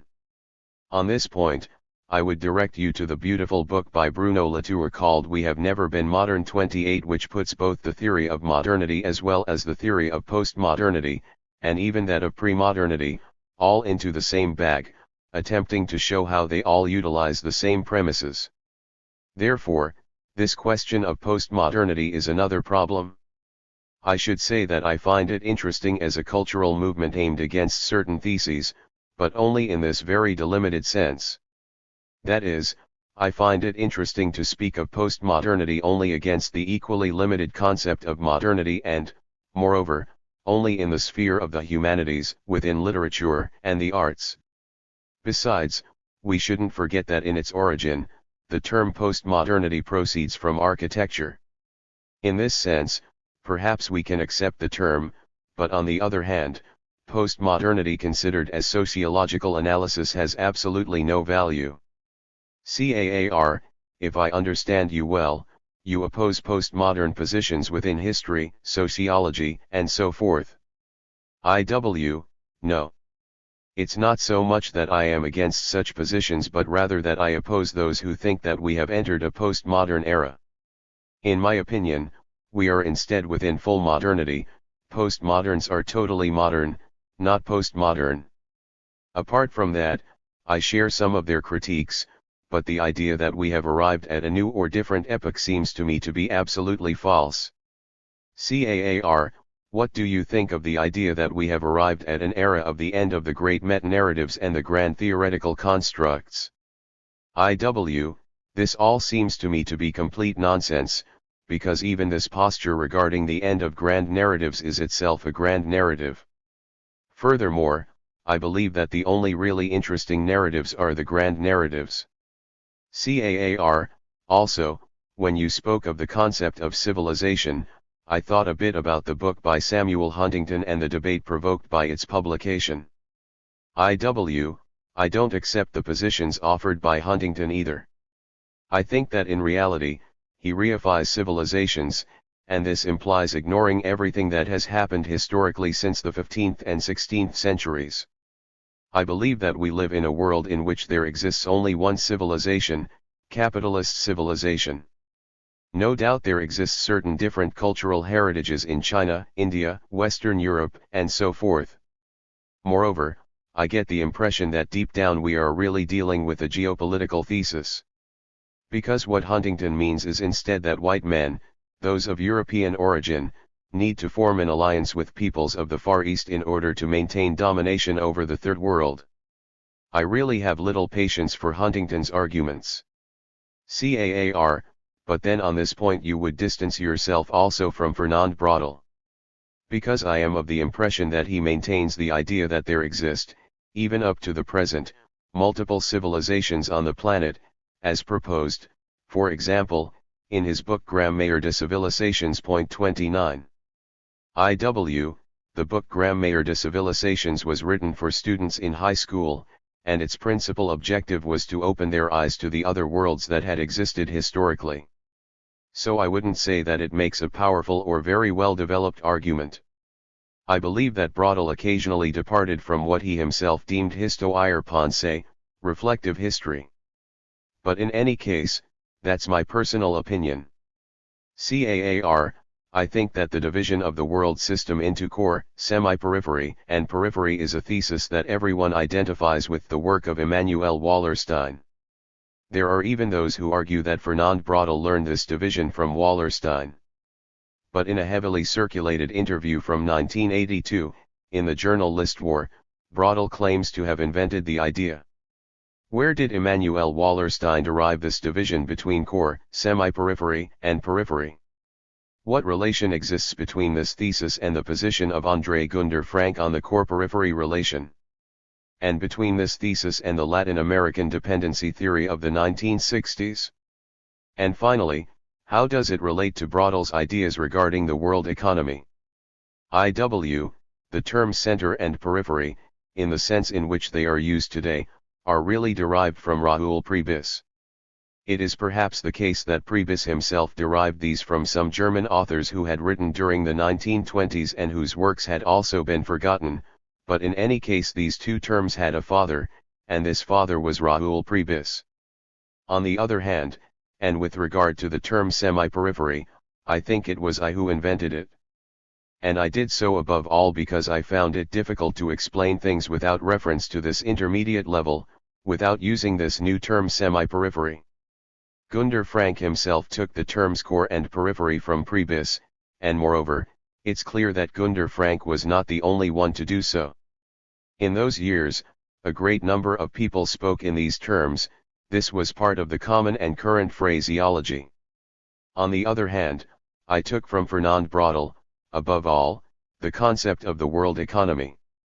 I think this was the principal element that I took from Braudel in those years, and afterward, a bit as a counterpart to that term, I invented world empire. But the concept of the world economy was derived directly from the works of Braudel, there's no doubt about that. CAAR, I now recall an article I read recently, written by a geographer, who attempted to draw the spaces corresponding to the core, the semi-periphery, and the periphery in the world map. And then the author said something that I believe has been repeated many times by many other authors, which is the idea that the most difficult space to define, with respect to its limits, is the semi-periphery. Yes, I think this is true. But I should also say that it's an exercise that I have decided to stop doing. Because when, for example, the point was to make a list of countries or zones in the periphery, semi-periphery, or core, there were always some other people who would come and try to propose a different list to me. In reality, the difference depends on the exact criteria used for the classification. The division is better understood as a heuristic. CAAR, that is, what you consider important is the qualitative distinction between the three levels and not so much the specific decision as to whether this or that country, in this or that moment, is part of each level or not. Exactly, that's right. CAAR, another difference between yourself and Braudel might perhaps be your notion of system as a strong concept, or, perhaps, the incorporation of your notion of the external arena and its function. Yes, I believe this is partly true. I think the origin of our differences might be in my education as a sociologist and his as a historian. It is true that he had a certain resistance to the concept of a system and, more generally, to strictly defined concepts, which he saw as overly closed. Because he liked to work on the basis of slightly more open concepts. So whereas I used the term system, Braudel on the other hand never used it, and in the same way I had some resistance to using the concept of society, for which I proposed substituting the term historical system. So yes, I believe there is a difference between Braudel and myself. But this is not a profound difference but rather more of a cultural difference. And the same can be said of the idea of an external arena. Since Braudel resisted the term system, he also resisted the idea of speaking about the borders of systems. But for me, on the other hand, to speak of an external arena and to mark the distinction between the periphery and an external arena seemed very important. CAAR, and you derived the idea of a system from the work of Ludwig von Bertalanffy. No, not especially. I attempted to define the system as a real entity, with a certain content and in which all parts are interdependent, and if some were separated or cut out, this would change the whole entity, the whole system entirely. It's true that it is a bit difficult to define and establish what a system is in practical terms, but at least on the level of theory, it's pretty clear to me what a system is. CAAR, I wanted to move to another question that alludes to a big debate and that I think is very important. This is the question of why European civilization, rather than China, Africa, Islam, or America, moved toward capitalism. You take up this question in the first chapter of the Modern World System in order to respond through a combined explanation that is long-term and conjunctural at the same time. But then you return to the same question in a different manner in the book Historical Capitalism and, above all, in the essay The West, Capitalism and the Modern World System. What explains this change of position toward a more negative view of said passage in the 1980s and 1990s? Moreover, in your article Historical Systems as Complex Systems 30 you argue that the problem is not resolved and that your own response seems unsatisfactory to you. What implications does this unresolved whole or open subject have for world systems analysis? Rather than a change of position, this was an evolution of my position in this respect. Moreover, I don't think the second position is any more negative than the first, but is instead just a much clearer position. When I say in the 1987 article that my own response is not totally satisfactory, I refer, above all, to the modern world system because in reality, I found my argument a bit weak on this point in Volume 1. So when I began to rework the problem later in order to write the article The West, Capitalism, and the Modern World System, which I wrote around 1990, my explicit intention was to replace Chapter 1 with this new explanation, one that was much better thought out, much more reflective. So my position at present is the same as the one expressed in that article published in 1992. CAAR, something calls my attention when reading this latter article, and it's the fact that you reject Max Weber's explanation and that of others like him, with the argument that they are too general, constructed on the basis of processes that are too long. This rejection is noteworthy because you have always persistently defended general explanations and approaches based on longue durée historical perspectives. That's right, but I believe this is because it is necessary to distinguish between longue durée and very longue durée, which are not the same thing. On this point I agree with Brodel. I believe that the longue durée exists at the heart of a historical system. To speak of longue durée means to speak of the structures of that historical system. For me, this is the very duration of the life of a determinate historical system, and therefore, as I often repeat, I believe that within this longue durée of a historical system, there is a period of genesis, then the period of the life of the system itself, and finally the period of its terminal crisis. Therefore, in order to explain, for example, the period of the terminal crisis of a system, it's necessary to appeal to the longue durée. But on the other hand, longue durée has absolutely nothing to do with explaining the genesis of a historical system, because this genesis is precisely the change, the end of a long duration structure and its substitution by another. And this is what is meant, in my opinion, by the creation of a new historical system, the rejection of prior long duration structures, characteristic of the previous system. And while it's true that the new historical system might preserve this or that element of the previous system, there is no doubt that the fundamental, general, organizational premises of the new system have changed profoundly. But then, from that moment onward, it is no longer possible to continue speaking about continuity. This is what happened at the moment of the birth of capitalism. We completely departed from the previous historical system, because it had collapsed, and therefore a new and different system, the capitalist system, was created, which in its own moment has its own characteristic longue durée that corresponds to it. So, when I argue that postmodernity is nothing but a simple element of modernity, I support this through these long duration structures, structures that the defenders of postmodernism have of course not been able to break. CAAR, but this doesn't answer the question of why it was Europe that took this step toward capitalism and, moreover, did so in the 15th century. I don't believe that. What I say is that we are talking about a situation in which the old system had collapsed, and at that moment, in an exceptional manner and due to a combination of accidental circumstances, at the same time there was no other group prepared to invade the collapsing system, nor was anyone able to dominate it and attempt to reconstruct a system like the old one, like, for example, what had occurred in China, where a group of the Manchu carried out this reconstitution. And I add that then, at that moment and within that momentary vacuum, the capitalists were able to take control of the situation and construct a situation in their way and to their benefit. But this doesn't have anything to do with European history or with the specific character of European civilization. The question is rather one of a sort of breach, or open space, on the battlefront of the permanent struggle against the capitalists, a struggle that has always existed in all regions and all parts of the world. And within this breach or open space, the virus of capitalism quickly entered and ended up taking possession, in a manner of speaking, of the entire body of society. There was absolutely no necessity of any kind for this to have occurred, but rather just the opposite. It's a question instead of something totally unexpected. there was really no way of anticipating that this was going to happen.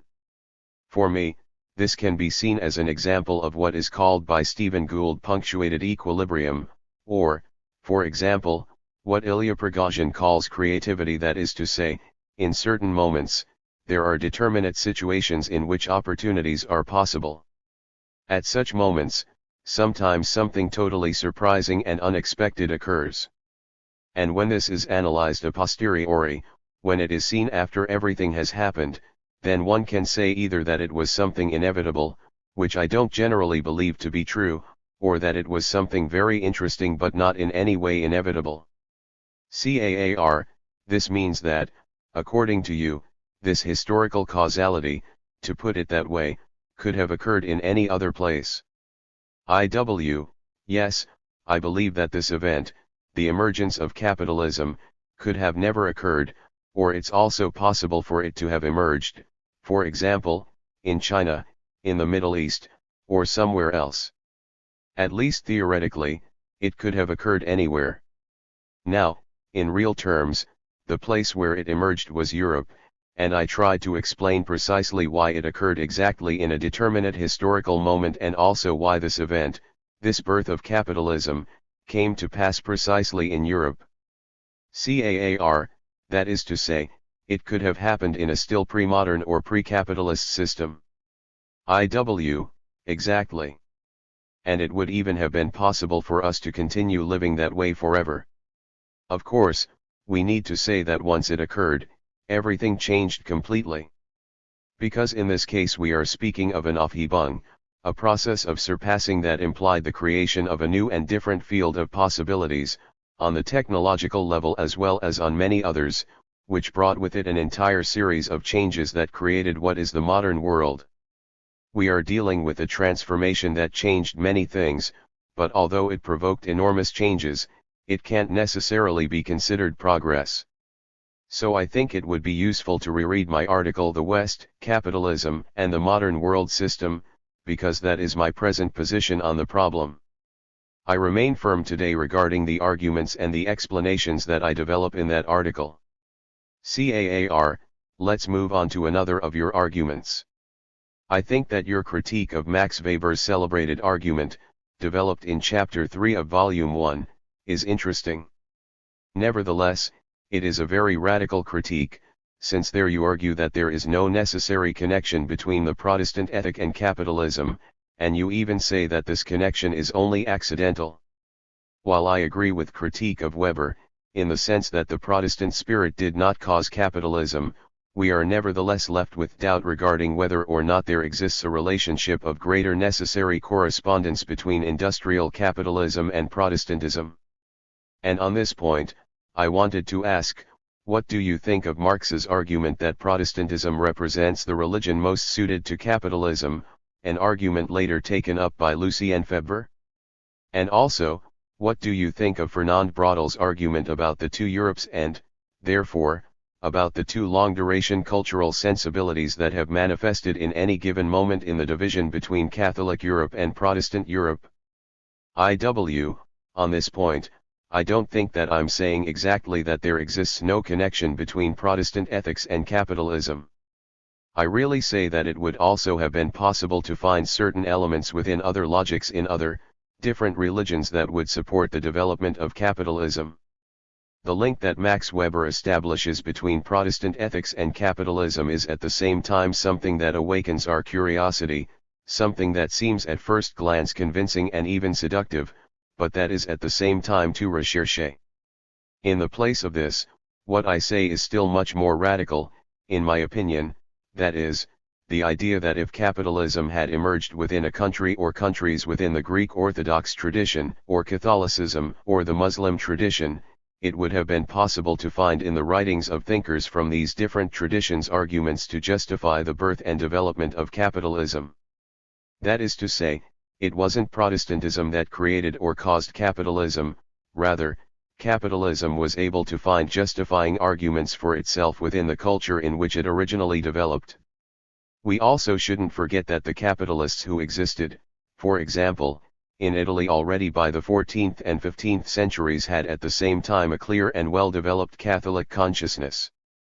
I am thinking of the cases of Francesco d'Attoni or even Jacques Coeur. So they had been simultaneously good capitalists and good Catholics, not Protestants. And on the other hand, we need to consider present-day Japan, in which there exist right now people who speak of great capitalist development in Japan and who, upon investigation, argue that we can see how in certain Confucian positions there exist a series of elements that permit the development and advancement of capitalism and that these elements explain the powerful capitalist expansion in Japan. But exactly 50 years ago, precisely the opposite was said, and it was argued then that this predominance of Confucianism in Japan was one of the things that had impeded the capitalist development of the country. In my opinion, such arguments imply a misunderstanding of the true role played by religions. All the great religions on earth, absolutely all, with no exceptions, are partly anti-capitalist, since they demand a whole series of conditions that fundamentally go against the central tendencies of capitalism, like the need to share what one has, the need to not be totally subordinated to money, or the need to believe above all in God. But at the same time, they all in some way or another justify the present status quo, the powerful, or things as they are at present.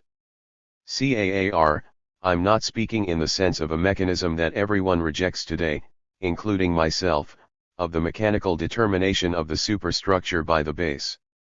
I think this is the thesis of vulgar Marxists, not Marx himself. Rather, I'm referring to the problem, of a more general order, of what relationship exists between the forms of social consciousness and certain economic formations or relations. When all is said and done, it's necessary to make two distinct elements agree, perhaps not immediately, but yes, at some given moment. So I try to argue that all religions have a certain corpus of writings, an enormous series of works that corresponds to each religion, such that it is always possible to find within this vast work elements that can be used to construct updated versions of these religions. For example, I believe that in the 19th century, whether it be in Protestantism or Catholicism or in Hinduism, Judaism or Islam, in all these cases, at the heart of each of these religions, versions were created that despite their differences and details corresponded more or less to the Enlightenment. We could call this an Enlightenment variant of all of these religions, which were even granted special names, and this is why beginning in the 19th century there appeared what was deemed a liberal Protestantism or a Reformed Judaism, or in the case of Catholicism, a social Catholicism. This is to say that each had its own different name, but all were part of this totality of versions that are present all over the world without exception. So in that epoch, in each of these religions, we had theologians who had in some manner revised the old traditions by saying that it was necessary to return to such and such a text, and who, on the basis of that rereading, could discover elements that showed that things were really this way, and so forth. And in this way, these theologians all arrived by various paths at liberalism, at liberal understandings or versions of their respective religious traditions. They were able to do so, moreover, with a bit of effort, as it was not very complicated. I assure you that if, for example, the entire world of the 19th century was fascist, perhaps they could find justifying elements for this fascism in all of these religious traditions. So, to return to the original point, I think that Protestantism in that moment looked for the means to put itself in agreement with capitalism, on the basis of the fact that capitalism was developing and strengthening within a Protestant area. In this moment, it became inevitable that Protestantism would adapt to this development and growth of capitalism. CAAR, does this mean that you think the new historical system, which will be born as a result of the situation of historical bifurcation within which we are living, will of necessity entail the end of all religion? I don't believe that it would be the end of all religion, and in fact I rather doubt it. In reality, it's very difficult to foresee now, but I believe that, without a doubt, this is not something necessary or inevitable. But it is also the case that religion could come to have in this future a new and different character, which in reality depends on the historical system created at that point. Because I believe that the current religions have various fundamental problems that still have yet to be resolved. The first is the question of sexuality, because on this point they have positions that were first established nearly 500 years ago and definitely do not correspond in any way to the situation of the world in which we live. And I think that coming to terms with this question will require a sort of small revolution at the heart of each of these great religions, a small revolution that I believe is beginning to sprout at this very moment. CAAR, my question is, could you specify for us how it is that you understand the absolutist states of the first 16th century, and more generally, would it be correct, according to that understanding, to speak of this first 16th century as a stage of historical transition or not? I think that yes, we could call this period between 1450 and 1550 a century of transition, insofar as in these years the dilemma at play had still not been resolved or decided in a definitive manner. In my opinion, the entire project of Charles V was deep down a failed attempt to create a new world empire. That is, in those times the alternative was still open, it was still not decided if, as a result of this whole undertaking, we would have a capitalist world economy or merely another new world empire. I believe that Charles V did not succeed in this effort to create a new world empire, and this partly explains his renunciation of the throne in 1557. And from this moment onward we have the process that I explain in the modern world system which I call the shift in the center of gravity from Seville to Amsterdam. In this shift, we see taking root and growing in strength that nascent structure that we could call properly a capitalist world economy. With respect to absolutism, I think we are really speaking of a manner of constructing modern states. CAAR, so it's not a matter of, to put it one way, transitional states? No, not at all. No, because in reality these all came after 1550. It was after that date that the so-called absolutist states were created, and the same word applies to those states of the second half of the 16th century and, above all, the 17th century, which means that they are an integral part of the new, modern world system. My point of view is that absolutist states are fundamentally weak, that they merely try to appear both centralized and strong. In its totality, the absolutist state is a creation of the modern world. We are in no way speaking of a phenomenon of the pre-modern world and much less of a feudal phenomenon. CAAR, I wanted to focus on the characterization of the long 16th century as a possible century of historical transition. In your first volume, after the failed French and Spanish attempts to create a new world empire, there follows a stage that prepares the conditions for the subsequent Dutch hegemony within the world system, which was the first situation of hegemony in the history of the world system and which followed the long 16th century. Would not all of the 16th century, then, and not only the first 16th century, have been a transitional period? But if so, wouldn't a project of capitalist modernity have been born in the Mediterranean? Since you are forcing me a bit in that direction, I would say that the period between 1450 and 1550 was a period of transition and that from 1550 onward we are already within the present, modern world system. When you ask me if there was a project of capitalist modernity at the heart of the Mediterranean world, I would say that without a doubt there was. But it existed because, in reality, there have been various projects to create this capitalist modernity during the past 5 centuries in very different parts of the world, in the sense that there have always been capitalists, throughout the entirety of human history. Although it is true that they were never able to create a system that would guarantee them, that is, themselves, control over society. So there has been this sort of project in the Mediterranean, as well as in Greece, in China and India, and also in Africa. This is to say that there have been capitalists everywhere, but they have always been a minority and always in a subordinated and compromised position, and it's even the case that for a long time they were robbed by kings, and so forth. While this all existed, there had nevertheless never before been a true capitalist system. But since there were individuals who owned businesses and had a capitalist point of view, and so on, then it's easy to say that there has always been capitalism. But I believe that this is an error, because capitalism didn't exist at that time. What did exist? then and always, was capitalists. This is where the fundamental difference lies.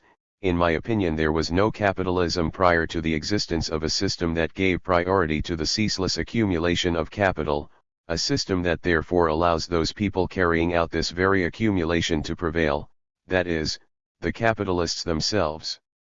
So I think that there definitely existed capitalists in the 13th, 14th, and 15th centuries in Italy, for example, but they were incapable of creating a capitalist system. They were able to earn money and all that, but this is not the same as creating capitalism. CAAR, in this sense you would indeed agree with Fernand Braudel's thesis regarding the existence of two clearly differentiated Europes, one Mediterranean and one Nordic, with very distinct dynamics. Yes, and I say exactly the same in my The Modern World System where I argue that since the late Middle Ages there existed, on the one hand, a Mediterranean world and, on the other hand, another more or less Baltic world, like, for example, the development of the Hansa, and I add that there were certain relations between the two through a sort of European dorsal spine. I also affirm that outside these spaces, there was a less developed world, and that these more developed zones represented separate world economies themselves, although neither managed to impose itself on the other. CAAR. So, according to you, what explains the inferiority, to put it that way, or the incapacity of this Mediterranean Europe to develop capitalism? I think this results in part from the geographic element. Because at that time, the task that had to be completed was to establish a link between this Baltic space and the whole of the Americas. On the other hand, I think we are also speaking of nations and spaces that were generally quite young. A third element is that we witnessed, already at that time, a certain exhaustion of Venetian power. So I believe it's around these reasons, plus others, that I attempted to construct the argument of my volume 2, of how it was that Holland managed to build, piece by piece, the elements of its domination. And, among others, there is also the question, for example, of the construction of ships that would allow them to carry out these tasks and that derive from their own prior traditions, from the experience they had acquired through their activity of navigating the whole North Sea zone. CAAR, let's move on. After the publication of your first volume, the Fernand Braudel Center was founded. There, crucial work was developed regarding the study of cycles, long waves, phases A and B of the economy, and so forth. This would seem to have been a new element, a crucial addition to the transition from Volume 1 to Volume 2. My question is if you believe that these studies influenced the central argument of Volume 2 and the changing of your original periodization, and also if you derive your polemic around the concept of crisis from this. Definitely.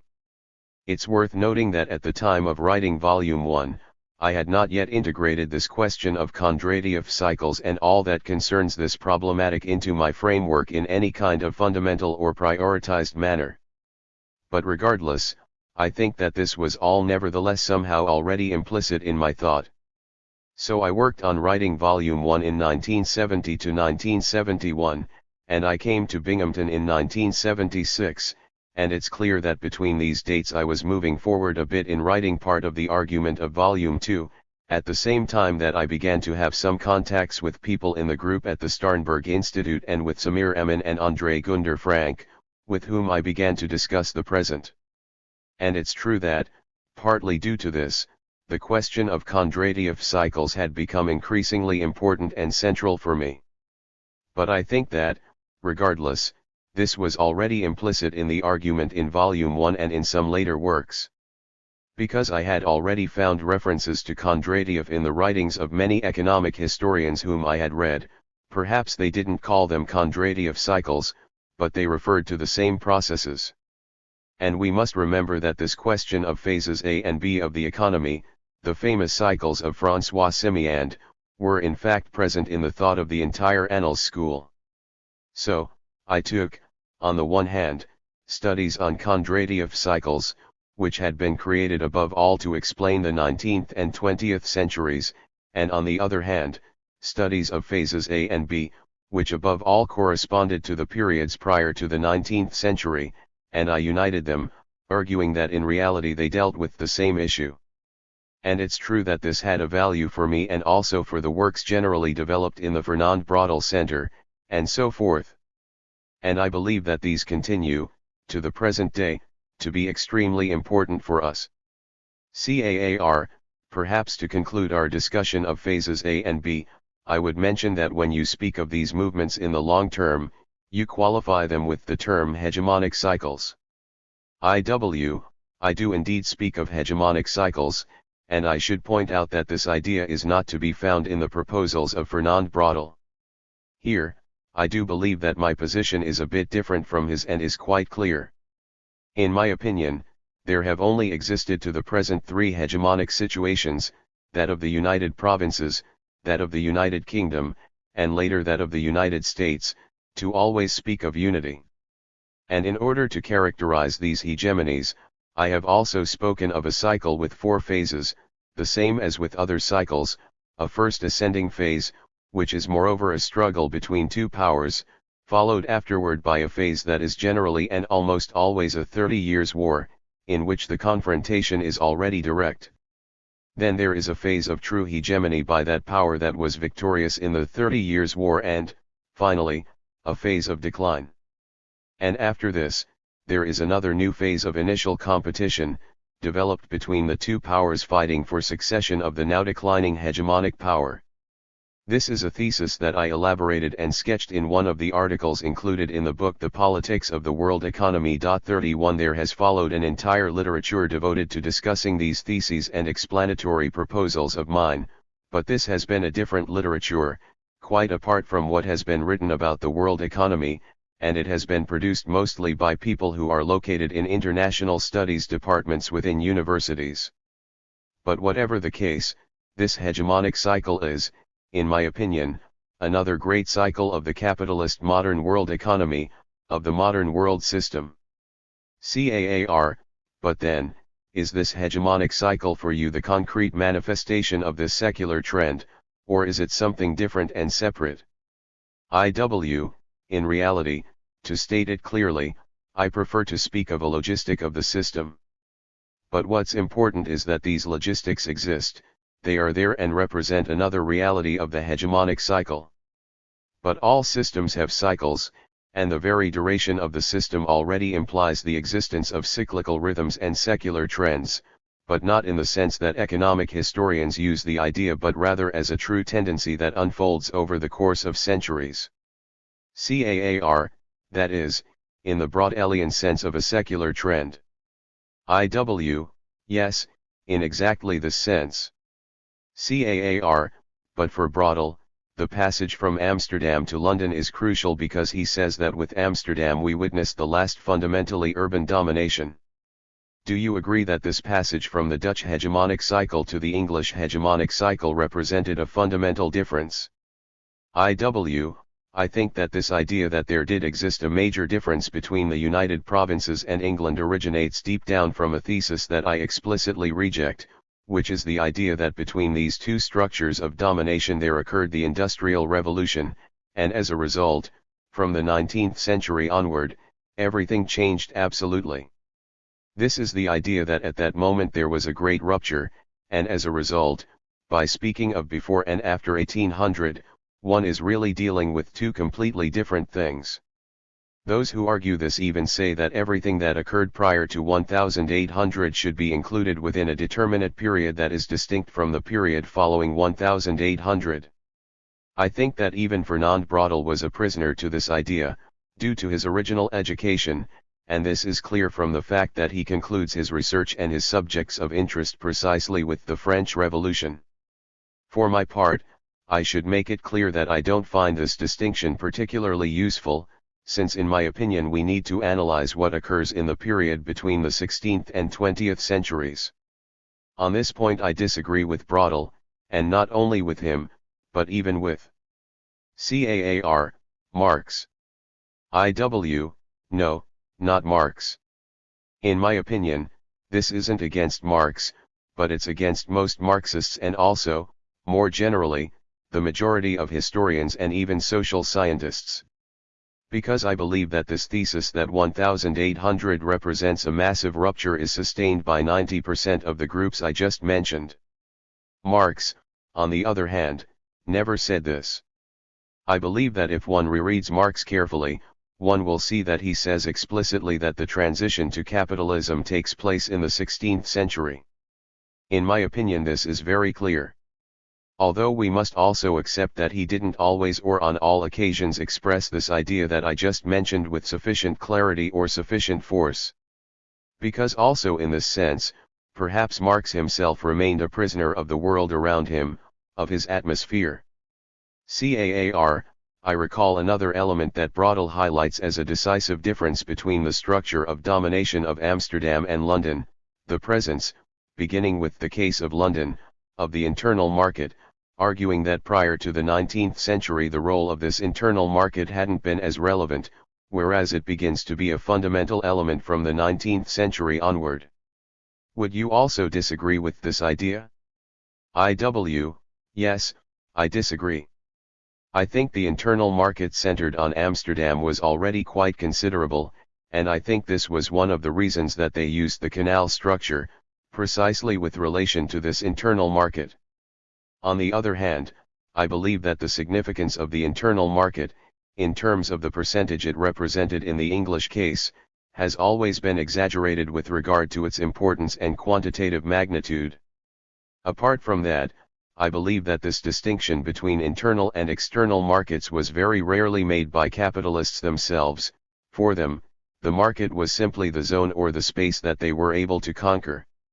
On this point, it's important to indicate that the concept of an internal market is typical of the 19th century, and this is more or less Karl Bucher's argument, which is moreover shared by a majority of people. That is to say, there first existed a series of small local markets, later national markets were constituted, and finally, for example, today with globalization a large international market ends up being constructed, which comes to crown this process in a way. I should tell you that this way of seeing things is absolutely in no way how I see the problem.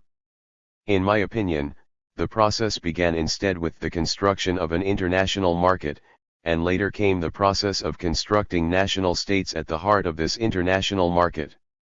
And even, it was later possible to close these states, but only in an ephemeral way, because in reality the market had always been, from the beginning, the market of the entire world economy as a whole. This has been the case for any capitalists who wanted to make a profit, throughout this whole period, from the 16th century to the present. So in my opinion, the movement proceeds instead from the exterior to the interior and not vice versa. In no way does it move from the interior to the exterior, in terms of markets. It is not the case, for example, that one first conquers France or the French market, and later the market of the whole world economy. It's always the opposite, one first gains domination over the world economy, and only then and on the basis of this domination can one eventually conquer France and the French market.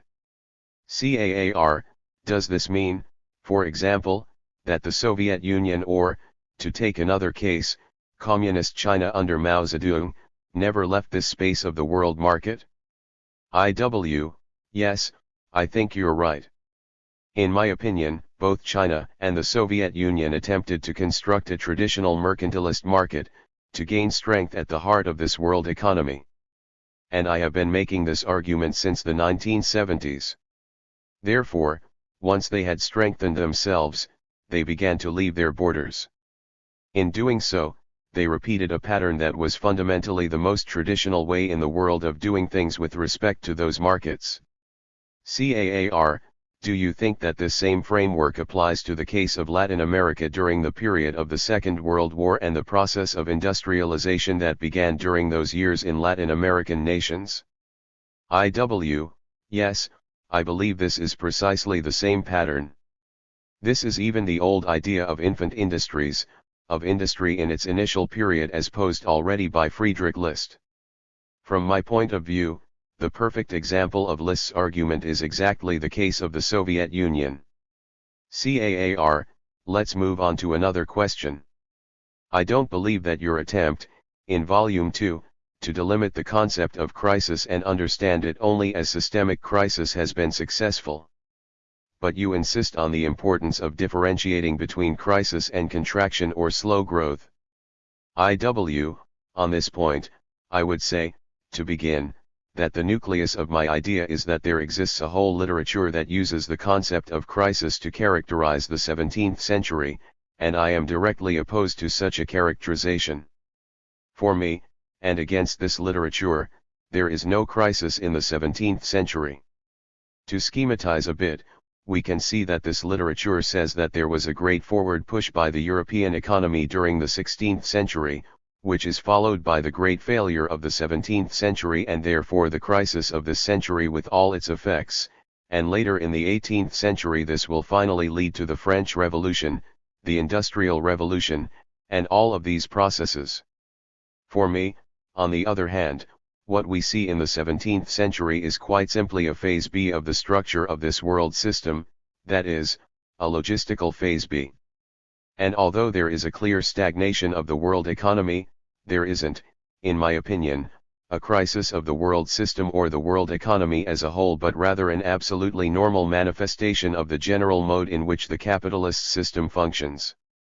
Because this system only works through cyclical rhythms, so that this period is nothing more than one of the normal moments of the cycle, which corresponds to the phase B of the general cycle of the system. This is the idea that I attempted to demonstrate in the modern world system too, that is, to insist that in the 17th century we hadn't departed from the logic of the capitalist system, rather, to the contrary, we were within the full functioning of that system.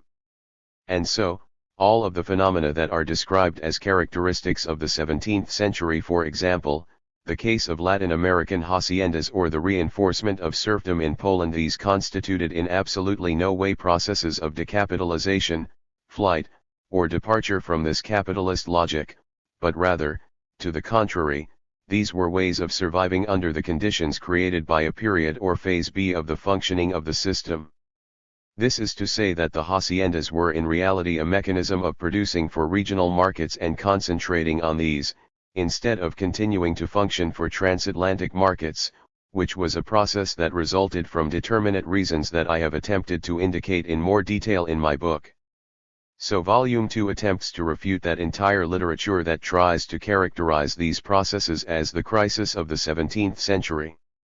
CAAR, but then this attempt of yours to eliminate this notion of the concept of crisis, and to speak in its place of slow growth or contraction, seems in the end not to have been very successful. Because I have the impression that everyone continues to speak in terms of a crisis of the 17th century. This is true, and it's a problem. I think the best way to grasp my point of view of the problems implied by this concept, and even of the term crisis itself, is to consult the article included in my book Dynamics of Global Crisis. 32 There I attempt to explain how, in reality, everyone uses the term crisis to refer to very different types of things or processes. That is, every time that, for whatever reason, things don't function too well, people immediately say there is a crisis. Personally, I propose trying to limit its use only to systemic crises, and I add that crises understood in this way only occur once every 500 years, approximately. So when cycles enter into their phase B, this is not a crisis but rather a stagnation, a decline, or whatever else, but not a crisis. Because from my perspective, a true crisis is something that is impossible to resolve within the system. CAAR, just to make your point of view absolutely clear, would you therefore consider your concept of systemic crisis as equivalent to what you now call a situation of historical bifurcation? Yes, these would be for me two ways of designating the same thing. CAAR, Marx explained the industrial cycle, which in his time lasted approximately 10 years, as the time of the rotation or wearing out of fixed capital. As for yourself, you have explained the cyclical dynamic of the evolution of the world system, with its phases of expansion and then slow growth. My question is, why are the durations of the expansive and slow growth phases unequal, with the first lasting approximately 150 to 200 years and the latter approximately 100 to 150? What explains this duration or the determinate magnitude of said phases? What is their material foundation, considering moreover that these phases would seem to become shorter as we approach the present? On this, I would like to say that Marx's idea of the 10-year cycle of the wearing down of capital might perhaps have been true of the moment in which he was writing, but I doubt very much that this cycle still continues to be 10 years. For example, I interpret Kondratiev cycles instead, and I think that their dynamic and their duration are very closely linked to an element of monopoly. I say that for there to be a new A phase of the Kondratiev cycle, it's necessary to have various leading products, and what really constitutes a new leading product is in part its monopolized or relatively monopolized character. That is to say, for example, I begin to produce product X, for which I have or almost have a global monopoly, with which I can earn an extraordinary amount of money over a few years. Now, if I begin to produce this product, and from this I earn enormous quantities of money, it's logical that many people the world over will try to imitate me and enter this market. This is very clear, since we are within a capitalist system. Because if I see that other people are producing such and such a product and making huge profits, I will obviously also try to produce the same. And it's obvious that this other producer is going to attempt to stop me from producing the same item, through the law, through force, or through all sorts of mechanisms. And it's also likely that I will find, toward this end, the support of some state or a possible variation. And perhaps, finally, I will manage to enter the market, and after me will enter a third, and then a fourth, a fifth, and so forth. I argue that this type of process takes approximately 25 years. That is, after this period, the imitation and entry into the market will have multiplied such that the production of this product is no longer a quasi-monopoly, and then this product will cease to be as profitable as it had been at the beginning. This opens, in my opinion, a new period of 25 years, because producers will require approximately this amount of time to discover and innovate new products, to create corresponding markets, and to find consumers for these markets, and so on, and therefore to create the basis for new quasi-monopolies. In general, I believe that I am much less focused on questions of technology than were the majority of 19th century thinkers.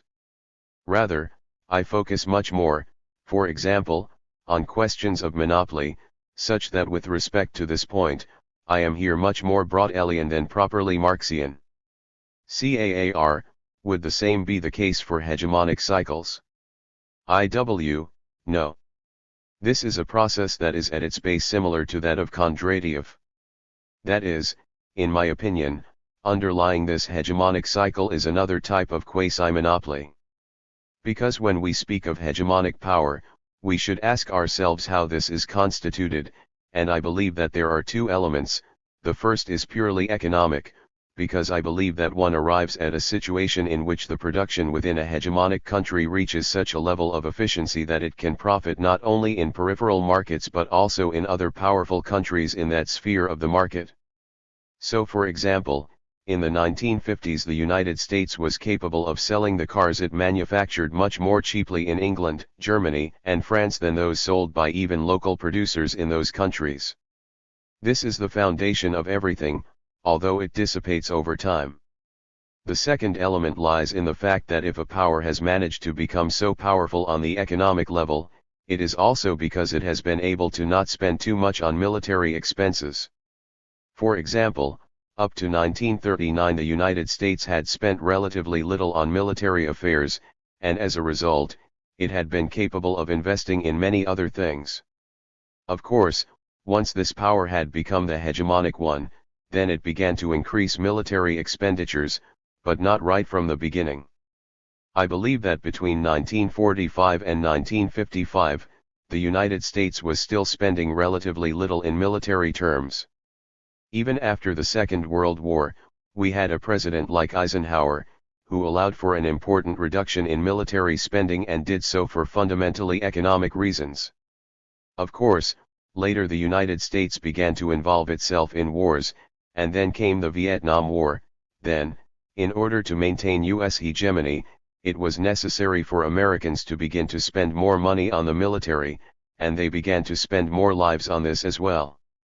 In reality, maintaining hegemony costs, and these costs erode the basis of that hegemonic power, and so in the period since the late 1960s, the United States has progressively lost its productive monopoly.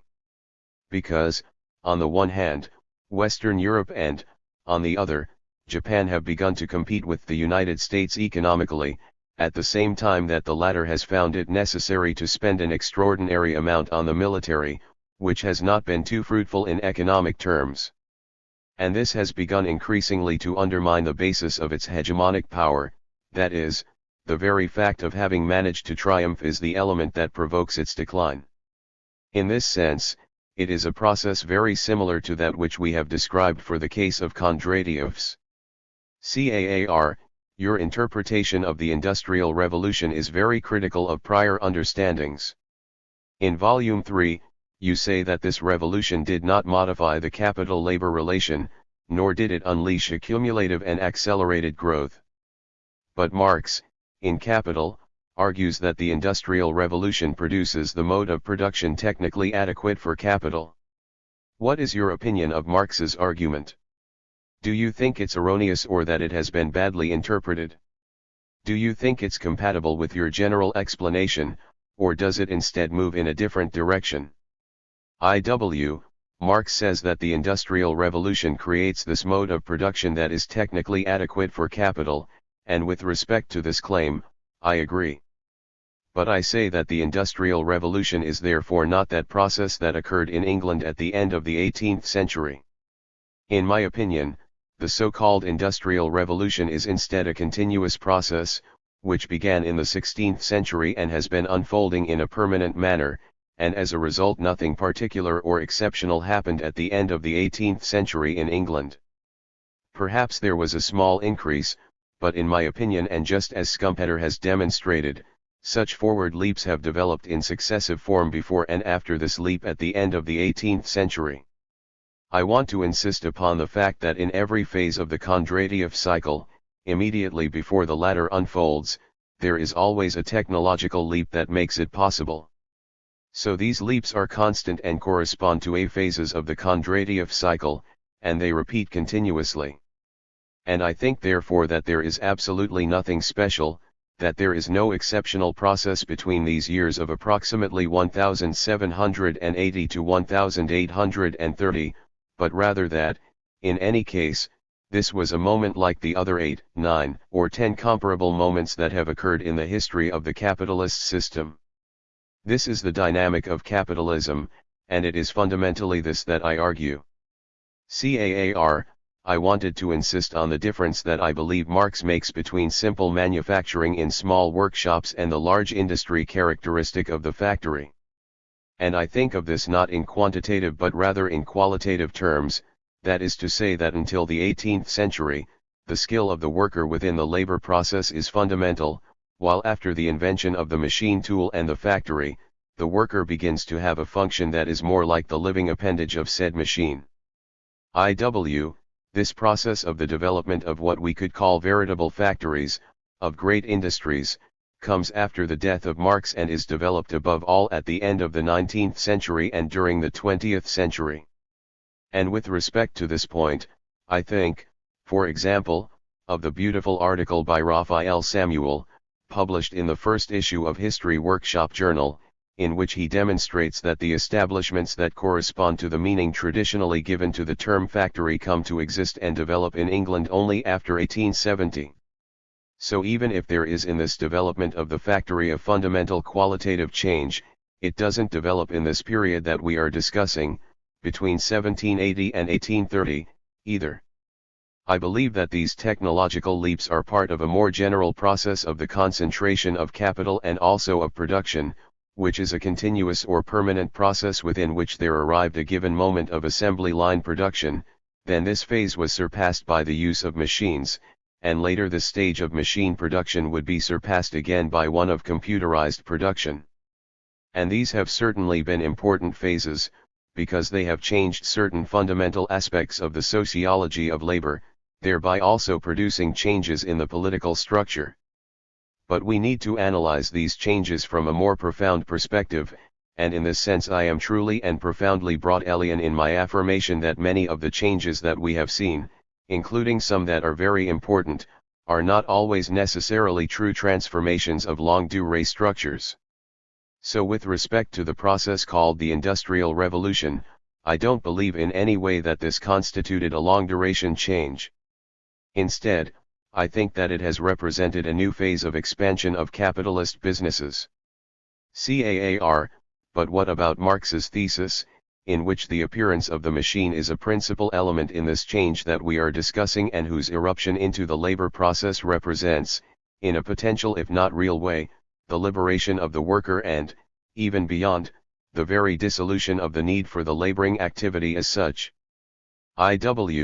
Yes. I believe that Marx shared the idea, so characteristic of the 19th century, that what was really relevant from even the psychological point of view was the process of simplifying ever more difficult tasks. And this is part of a line of reflection that goes in the direction that, at the point of departure, men worked very hard to be able to feed themselves, while later and with the appearance of different tools, machines, inventions, and so forth, work came to be a bit less arduous.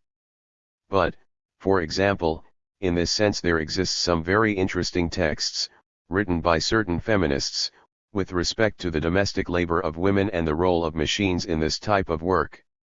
These feminists have been able to show that, with the advent of the different machines that were incorporated into the sphere of activity, like the washing machine or a whole group of other machines for domestic use, their labor did not decrease but rather, to the contrary, actually increased. It's clear that we aren't speaking of the same labor. The type of work has changed, but what does happen is this: if before they only washed once a week, or if, for example, certain things in the house were only washed once or twice a year, now this is done every day or every 2 days, and moreover new tasks and jobs appear that were not done before but now must be. So the total number of hours that domestic workers now have to dedicate to this type of work is much greater than it was, for example, 100 years ago. So I think that this idea that machines are going to liberate us is part of the utopianism typical of the 19th century. I don't think this is the case at all. Rather, we should say that machines will liberate us from certain tasks, but only to create in their place other types of work. Machines are not, in my opinion, the solution for humans. The true solution lies instead in the capacity to carry out rational decisions about how we want to distribute the time in our lives, in having a totality of political structures that rightly grant us the freedom to carry out and implement these rational decisions about the use of our time, and to do all of this in a social way. Therefore, the idea that everyone is going to dedicate themselves, for example, to dancing and collecting flowers in the fields, while a bunch of robots perform the various sorts of labor that we do today, seems to me like a totally unrealistic idea that will never be carried out in practice. Moreover, I don't think it's a good idea at all, because if you ask anyone who is already retired if they really enjoy having left work, I believe that the majority will say that they aren't happy except in those few cases in which the work they carried out was extremely onerous and their leaving it could be perceived as liberation. There even exists statistics about this that show us that the people who take their retirement too seriously die shortly after retiring, while those who, on the other hand, live many years after retirement are those who continue to work in one way or another. This is the case even when they don't do it to earn money, but just if they perform some activity more or less regularly. Because it is precisely this regular activity that keeps them alive, since total idleness is essentially harmful for the health. So the idea of a society in which everyone is idle all the time is not a real idea, and if it came to be a reality it would be, in my opinion, truly terrible. CAAR, I understand, but I think that Marx's idea instead goes in the direction of the idea that we need to reduce the time needed for obtaining our material needs so that there exists a lot of free time, which allows us to dedicate ourselves, for example, to scientific activity or also to social interchange between people. And do you really think that scientific activity isn't also another type of work? CAAR, no. I think that for Marx scientific activity isn't work. IW, well, for me it is work and, moreover, very hard work. Because it's a work that demands a lot of time, which consumes a great deal of energy and also requires a high degree of concentration. CAAR, yes, I agree that it's a very difficult activity. IW, but then you're using a very limited definition of work, and deep down what you want to say, or what others want to say, is that the work you don't want to keep developing is that of peasants. And in this sense, I think the position is totally correct. I believe that in the future the work carried out by peasants will no longer exist, this will disappear later, and all over the world. Then, there will no doubt exist machines that will be capable of obtaining the things we need to eat or also those things we use to fuel ourselves in other ways. But the non-existence of this form of labor will bring with it, and in its place, other different types of work. CAAR, in Volume 3, the French Revolution is characterized as an ideological revolution, which put the ideology of the world system into harmony with its economic base and its political system. But then, how would you characterize the Reformation and the Renaissance, which many authors, from Friedrich Engels to Lucien Febvre, have described as bourgeois revolutions? IW, regarding this question, I should tell you that I have no doubt about the great impact that both the Reformation and the Renaissance had within the whole of European life and the history of European thought, which flowed together to open a space for the evolution and development of modern ideas. Nevertheless, we must insist that between the 16th and 18th centuries, the people, a large sector of the people, continued to use, in a broad and extensive manner, a language that in reality comes from the earlier feudal system. Moreover, and here I should indicate that the question of the legitimation of power interests me very much, I am of the impression that neither the Reformation nor even less the Renaissance seriously called into question, in a complete and fundamental way, this legitimation of established powers, this right that certain people had to power. And if it is the case that one can take up certain elements of the Reformation in order to renounce the legitimacy of this power, which is not the case at all for Renaissance thought, it's also the case that this reading or special use of the Reformation against established power was only used by very few. Because many people used this same Reformation as a mechanism for the legitimation of power. On the other hand, with the French Revolution the genie finally escaped from the bottle, a process I have described on many occasions. In the first place, on the basis of this revolution, the idea of continuous political change is established, not necessarily the reality of this change but at least its normality. In the second place, the idea that sovereignty resides essentially in the people is secured, that it is no longer exclusive to the sovereign. We are speaking here of two ideas that were widely accepted after the French Revolution. What I am saying is that, at that moment, it became necessary to respond to that new reality in relation to the equally new modes for the legitimation of power. At that moment, ideologies, and I emphasize the fact that I am using the latter term in a very specific way, constituted the response to this legitimacy crisis by offering new forms of legitimation and proposing liberalism, conservatism, and radicalism, each with its respective theses, as the new modes for legitimizing power. In this sense, it was precisely the French Revolution that created this enormous change that developed within the political cultural plane and that finally ended in the creation of the geoculture of the modern world, a geoculture that justifies our historical system, that has created our current system of ideas and has been the source of our diverse ideologies and our structures of knowledge. So, for example, what we call the social sciences emerged directly as a result of the French Revolution. They are products of neither the Reformation nor the Renaissance. So without ignoring the importance of the Reformation and the Renaissance, I think that regardless we must recognize the particular impact of the French Revolution. CAAR, by arguing against other interpretations, you argue quite emphatically that from the 16th century onward, everything that exists within this system is capitalist, and you therefore oppose, for example, the thesis that feudalism still existed in Latin America. Or also, when you speak of the realities of the 20th century, you reject totally the idea that the Soviet Union was no longer capitalist but rather socialist, and so forth. So, in light of these examples, you say that since the establishment of the capitalist system, absolutely everything included in it is capitalist. Following this logic, we could assert that since the Reformation developed within what we could characterize as the period of life of this capitalist system, then the so-called Reformation would necessarily have to be equally a capitalist cultural or religious manifestation. Yes. In truth, I don't have anything against this claim. Although we should add that from this perspective, I would instead see the Reformation as a sort of revolt from the periphery of the system, developed in the 16th century, against the core of the system. Because deep down this movement was organized by the poor populations or sectors of Northern Europe, who saw their money flowing toward Rome and also toward the Mediterranean, and who in a given moment said, "Enough. From this moment, we're keeping this money for ourselves." And it's because of this that, in the case of Martin Luther, the original impulse for the whole movement was precisely the problem of religious indulgences. Because it's obvious that the sale of indulgences represented a permanent flow of money, for example, from Germany to Rome.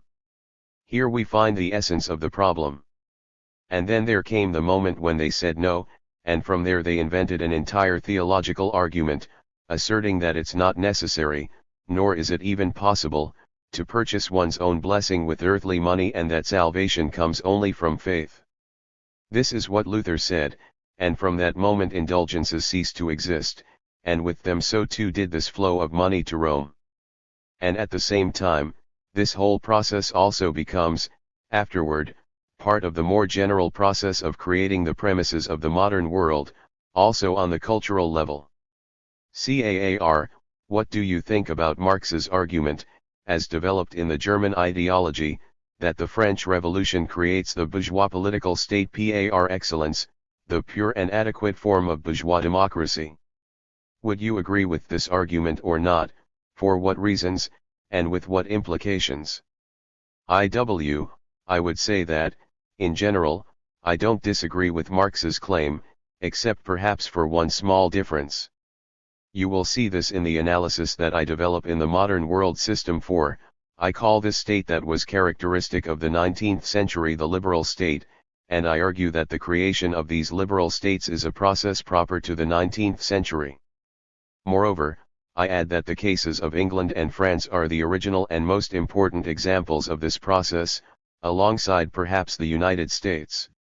I also think that this is all, without a doubt, a series of results that derive from the French Revolution and from the geocultural development that accompanied it, and I argue therefore that the creation of these liberal states is a way of rooting and concretizing all of these processes in general. So Marx calls it the bourgeois political state par excellence, and I call them instead liberal states, but in essence we are dealing in substance with the same thing. CAAR, so, would you say that the liberal state is the most adequate political form for the capitalist world system? Yes, but with the clarification that this is only for states located in the core of the system. CAAR, changing level, then, would you say that the problems of the formation and strengthening of liberal states, for example, in the case of Latin America, would be the consequence of their peripheral condition? And to reach the end of my reasoning, I would also ask if, in your opinion, we will never accomplish the formation of a true liberal state? Well, I wouldn't say never, but yes, effectively up to the present, relatively liberal states have only existed, in strict terms, exclusively among wealthy states. CAAR, then, has this also not occurred in semi-peripheral zones, in semi-peripheral states? No, in reality it hasn't occurred there either. CAAR, at the same time that you characterize the French Revolution as the source of the geoculture adequate to the world system, you also claim that this was the first anti-systemic movement in history. Could we say, then, that the first anti-systemic thought in history was Marxism? And moreover, what explains this contradiction between the ideological character of the French Revolution and its social nature? I wouldn't say that it's the first example of anti-systemic thought. I would indeed say, on the other hand, that it's perhaps the most important, but not necessarily the first. Because calling it the first would depend a bit on which criteria would indicate that we are in the presence of such a movement. And on the other hand, these movements are not anti-systemic forever, and this condition also depends on the conjuncture. Perhaps the anti-systemic character of a movement only exists during a conjuncture and can change when the conjuncture changes. So perhaps we need to say that these anti-systemic movements have only existed from a certain moment. And what I say is that this entire enormous group of people who participated in the French Revolution did so as an anti-systemic movement. Although there's no doubt at all that they weren't Marxists, nor could they have been in that period. Therefore, on a more general level, I think that Marxism has been an anti-systemic form of thinking at a certain historical moment, but it has been neither the first nor the last. Nor has it been the only type of anti-systemic thought. CAAR, right. But I think that if, for example, we speak of peasant movements in the 16th or 17th centuries, it seems clear that these movements have not engendered anti-systemic thought. And I would even go further, because as a matter of fact they weren't even movements. I believe that we are speaking instead of structures of a much more spontaneous character. CAAR, so, perhaps the first organic thought that veritably structured an entire theory and an entire system for explaining the world would be that of Marx. I'm not very sure of this. Because then, what do you do, for example, with a group like the Blanquists or other similar groups? CAAR, but in these cases we aren't speaking of a real system of thought, an entire Weltanschauung, or understanding of the world. Well, I don't in any way want to diminish the importance of Marxism, because it is clearly, simultaneously, an intellectual reality and an organizational structure. But this said, we mustn't forget that, for example, during Marx's own life, Marxism wasn't a more important movement, shall we say, than the Proudhonist movement, which was its contemporary. I would say that, from my point of view, if we are speaking about Marxist movements, there have been two phases in which these have represented something much more serious. The first phase would be from approximately 1880 to the First World War, in which the role of the German Social Democratic Party was the central element, although it existed alongside other less powerful social democratic parties, which then began to sprout and develop, and so forth. And a second phase would be that of the Third International, which would last approximately until 1945, until the end of the Second World War. In my opinion, these are the phases in which there have truly been important Marxist movements. Perhaps the second phase has continued, after the end of the Second World War, with the case of the Chinese Communist Party.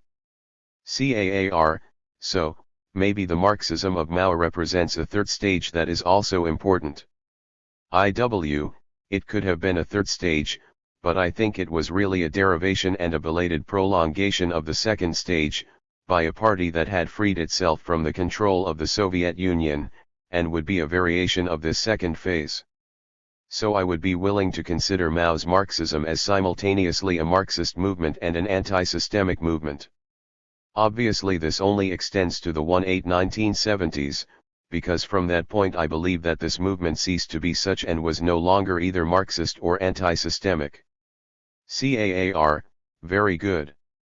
Let's return then to one of your prior claims. You say that Marxism was without a doubt anti-systemic thought, though not the first, nor the last, nor the only form of such thought. But you would accept that it has been the most important form of anti-systemic thought up to the present. Yes, I believe we could say that it has been the most important. Although we would need to mention that there also exists, in a parallel manner, an entire strand of thought whose name could not be associated with a single person, which is national liberation thought and which has been as important as Marxism itself. In this sense, for example, It's very significant that when I visited and gave talks in Cuba 33 no one, or nearly no one, spoke to me about Marx, or spoke very little, nor did they speak to me much about, for example, Lenin, while on the other hand everyone spoke to me about José Martí. And the Cubans told me that José Martí was the most important thinker of all of Latin America.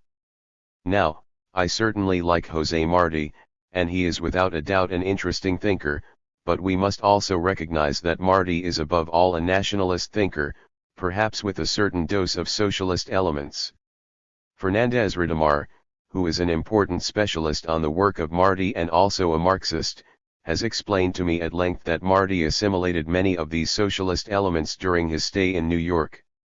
Fernández Redomar gives credit to the leftist movements in the United States as the great inspiration or great guides of Martí, who in turn, according to Fernández, has been the most important thinker of Latin America. Now, who did he mean when he referred to leftist movements in the United States? He was referring of course to the syndicalists, to the socialists, and even to the American nationalists of that period. Because in truth, we are speaking of a combination of influences. So in my opinion, during the whole latter part of the 19th century, and even more generally between 1848 and approximately 1968, there exist two big nuclei that give rise to the development of anti-systemic sentiments and positions, two large spaces of concentration that were, on the one hand, a nucleus we could call Marxist or quasi-Marxist and, on the other hand, a fundamentally nationalist nucleus. And we should add that if these were in the beginning clearly separate and even, during an early period, in competition with one another, in a second moment, in fact, they begin to mix together and become at times a single thing. I believe, for example, that this is the meaning of the 1920 Baku Congress, in which these two elements were fused into one. Then, from the point at which they merged into one, after 1920, it turns out that one could not be a Marxist without being a nationalist at the same time, and vice versa, that one could not defend nationalism without at the same time holding Marxist positions. In my opinion, Mao is a clear example of this blend, as was also the Vietnamese Communist movement as well as the movement led by Fidel Castro. Notice that the most important slogan of the Cuban Communist Party is "Homeland or Death, we shall conquer." And I insist that it's necessary to look more closely into this question. The slogan isn't proletariat or death, it's homeland or death. In my opinion, it's necessary to realize what this means and to come to terms with the fact that this is not precisely within the spirit or the line of thinking offered by Marx. Marx was in no way a nationalist. He was a radical internationalist, a well-defined universalist, and has said very clearly and emphatically that the proletariat has no homeland. So while Marx was in no way a nationalist, on the other hand, we cannot say the same of the Marxist movements emerging after his death. I even think that there are certain nationalist elements within the German Marxist movement, as in the Marxist movements in the Soviet Union from Lenin's time to the first stage of Stalin, but above all after these periods. To return then to the starting point of your question, I would say that yes, there is no doubt that Marxism has represented one of the most important and essential anti-systemic movements, but we would need to add that it has only been so as part of a bipolar whole, as one among two principal nuclei of the anti-systemic movements that we have seen. CAAR, let's follow this line of reasoning. Do you think that in the future there will come to exist new movements that we could really and strictly deem Marxist? And even, do you think that there exist at present movements that we could characterize as Marxist? I believe that today there exist different movements, some small, some large, that derive an important part of their ideas directly from the work of Marx. Now, are these movements really Marxist or not? I can't say for certain. Although it's clear that some do indeed explicitly claim to be Marxists, while others don't claim to be such. CAAR, perhaps to respond to the question, we could begin by asking ourselves if Marxism as such has a future or not. Personally, I believe that it does. On this, I also believe that a form of thinking that has had such a decisive impact will always have an important place in the future. In a certain sense, your question is similar to asking if the thought of Aristotle or Plato has a future. And in response, I would say yes, without a doubt. But on the other hand, if we are speaking directly of these new types of anti-systemic movements that are going to develop, I believe that we are entering into a transitional situation, and as a result we are going to attempt to construct slightly different movements. I believe therefore that the global left will follow in the future one of the two following alternatives, either to end up dissolving into complete ineffectiveness or to construct a broad front sort of movement. And I think that the latter kind of movement couldn't be linked directly or exclusively to what, in the opinion of some participants, could eventually be seen as a form of thinking that we could say is, up to a certain point, sectarian. As a result, my sense is that within this movement there will coexist both Marxists and non-Marxists, alongside groups, for example, like Greens, or many other similar kinds of people, with all of these living together inside this broad front type movement. But even, and to attempt to get to the very bottom of my thought, I would add that if we ask ourselves what have been the Marxist movements of the past, and if such a thing has existed, I would respond that, in my opinion, there has not existed up to today a single truly Marxist movement. From my point of view, what has existed after Marx has been, on the one hand, a social democratic movement and, later and in the second place, a Leninist movement. So therefore, and to reformulate your question, if you posed me the question directly of if, in the future, such Marxist social democratic movements would emerge again, I would tell you that I don't think so. And equally, if you ask me if we will see a return of Marxist-Leninist movements, I would also tell you clearly and emphatically no. But on the other hand, if we ask ourselves again if maybe it would be possible for movements to exist in the future that are directly inspired by Marxist thought, then I would respond perhaps, that it is possible, that it might come to pass. CAAR, I recall that when you discussed the Latin American movements of the early 19th century, you called these decolonizations rather than independence movements. Moreover, you show how those that are more radical are marginalized or defeated, whereas those that triumph are the more moderate movements. Could you get a bit deeper into the central implications of this thesis for the history of Latin America during the past 2 centuries? And given its peripheral situation, what future do you see for it? On this point, I would like to say a few things.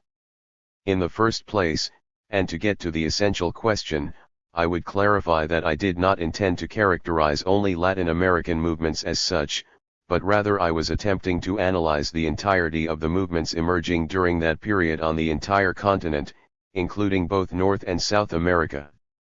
My intention was to show how, through these movements, there developed a whole series of decolonizations, across the Americas as a whole, and to show the shared or common characteristics present in all of these decolonizations, equally in Latin America as in what was then North America. So, I found, for example, that the first shared characteristic or trait of all the movements of this approximately 50-year period is that all of them were carried out by European colonists, and as a result, within these movements, all of the non-European elements were generally marginalized. That is, these groups were pushed to the margins, first blacks and secondly indigenous people. Although it's obvious that in the case of North America, this problem of blacks and Indians wasn't even posed, despite the fact that these groups played a certain role, one more important than generally considered. And I believe that it would be worth returning to this point in more detail. I think then that equally in the case of the revolution in the United States as in those of Latin America, these European or directly European descended groups that were organized shared certain traits in both cases. For example, in both cases these groups were for independence, but they were also in favor of the creation of a new European-type state, constructed much in this style.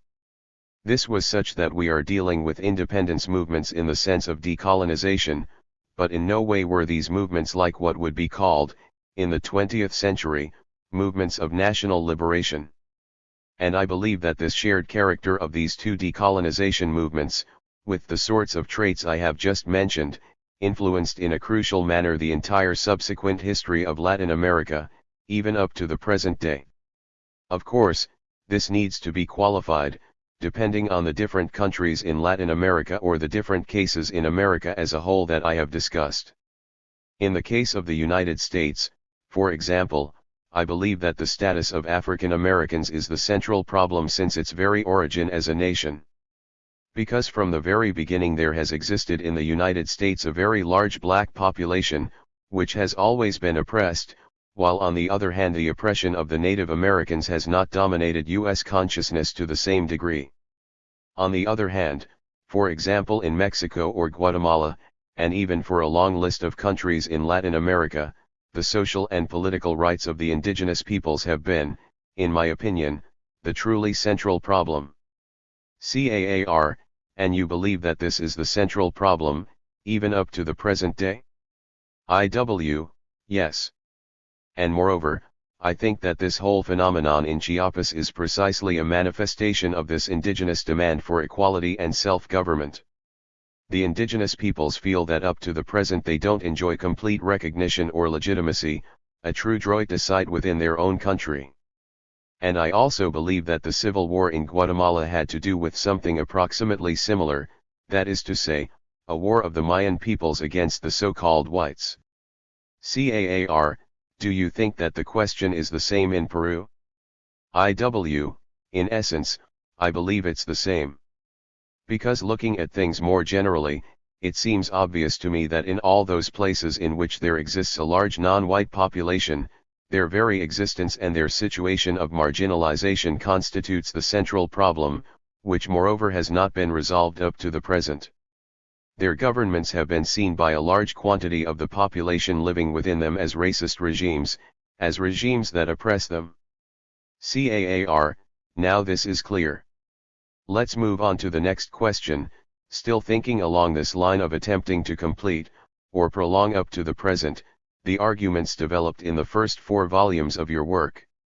You speak of a first expansive wave of the world system, which would go from approximately 1450 to 1650, followed by a period of stagnation or slow growth, which goes from 1600 to 1750, and then a second expansive wave that runs from 1750 to more or less 1850.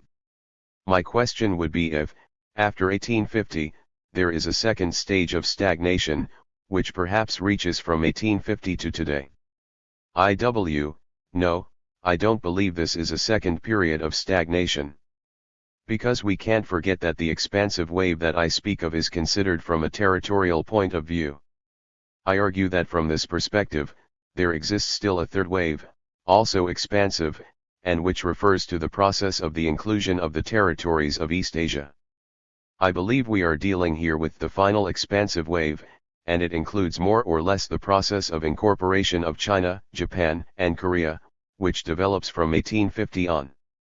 CAAR, what will be the general implications of, to put it this way, this geographical end to the expansion of the world economy? IW, well, I believe that this fact forms part of the beginning of the creation of the situation of bifurcation. I believe that here we are speaking of one of the limits, one of the asymptotes, that constitute the limits of expansion for the system itself, a limit that arrives at some point and thereafter begins to narrow the possibilities of continuing the existence and reproduction of this historical system. CAAR, let's move on to the last question in this second part of the interview. I wanted to bring this second part to a close by asking you about the overall meaning of the contribution offered by your book. If we situate the modern world system at the heart of debates in economic history since the 1960s, what constitutes, in your opinion, your greatest and most original contribution? What can we say are your most fundamental contributions and novelties? IW, I believe that this originality lies in the selection of the unit of analysis. And I also believe that therein lies the fundamental contribution of what I was arguing then, that is, that it was necessary to analyze and discuss the world economy as a whole, not individual states, and that it was therefore necessary to include in this discussion things like the analysis of the social sciences themselves, elements of economic history, and many other such things. And I believe that in that era, at that time, people recognized very clearly that this was where the originality of my work lay. Because the readers who, for example, have praised my book have mentioned or cited precisely this element. But exactly the same has occurred with critics, since the criticisms directed at my text also said that this affirmation was not true, that it was impossible to accept this thesis, but they concentrated equally on this element of the unit of analysis that I just mentioned. CAAR, and do you believe that this is valid not only for the economic level but also for the political and cultural levels? IW, yes, of course. And I even think that this is perhaps a second important element of its originality, the fact that I rejected from the outset this idea of seeing the economic and the political as separate fields and of seeing culture as a third field, arguing to the contrary that, in truth, we are dealing instead with realities that are completely intertwined with one another. So I think that we could find in this second idea a second original contribution of my book. 20th Century History, Immediate History, and the Future of the Capitalist World System. CAAR, I would like to tackle now, above all, those questions related to the history of the 20th century, the immediate history of the capitalist world system, and also the question of the very future of this historical capitalist system. My first question refers to your analysis of Leninism and the historical role of the Russian Revolution, which you only seem to perceive as a radicalized national liberation movement that achieved power. You then trace out the similarities between Lenin and Woodrow Wilson, considering both as ideologists of the 20th century. Moreover, you had previously criticized the possibility of socialism in one country, given the interdependence of nations within the world system. Regarding all of these premises, I wanted to ask the following: what is the relationship between this destiny of the Russian Revolution, the impossibility of its triumph, and the situation of Russia in that period and the semi-periphery of the system? In the second place, isn't it necessary to make a radical distinction between Leninism and Stalinism, with only the latter representing this defeat and impossibility of socialism and, as a result, simply a movement of national liberation in power? IW, you make one point that isn't accurate. I don't consider the Russian Revolution to be only a movement of national liberation, and I even think that it wasn't originally a movement of national liberation. It was a movement organized by a Marxist party, understood itself to be the party of the working class, and was, at the same time, an organization that managed to achieve such a large popular response not for being a working class party, or not in its quality as a party of the proletariat, but rather because it was rightly seen as the party of Russian national liberation. Therefore, in my opinion, the true basis for the great popular support the party enjoyed was this second characteristic as the party of Russian national liberation. And lastly, I believe that as a result they operated with this great popular support, in the end defending and proclaiming the expansion and consolidation of the new Soviet state. Note that this was the Soviet state, not the Russian state. And all this was happening already in Lenin's time, but above all and much more in the era of Stalin. And I think this is the idea that I highlight, the importance of the industrialization of the Soviet state, or the importance of the state of the Soviet Union as victor in the Second World War, or also that of the construction of a military power, that was invincible on the global level, a power that was again that of the Soviet Union. In all these proposals and defenses, there existed an extreme degree of national pride. This is also evident in the thesis and the defense of the project of socialism in one country, a thesis that was truly, deep down, the construction of socialism in that concrete country that was the Soviet Union and which already represented, from the beginning, a betrayal of the central ideas of Marxism and even of Leninism. Although we should also make clear that this betrayal was very clearly imposed on the Soviet leadership by history itself. It was no longer possible to continue waiting for the arrival of the German Revolution after 1920, a revolution that in the end never arrived. CAAR, does this mean that you think that the revolution cannot be anything but a necessarily global process? IW, no, Not at all. Because I think that when the question is formulated in those terms, one gets the impression that we are going to organize an assault on a global winter palace. But it's clear that no such winter palace exists for the world as a whole, and besides, I don't think that such an assault will take place. Instead, what exists today is without a doubt a capitalist system on the global scale.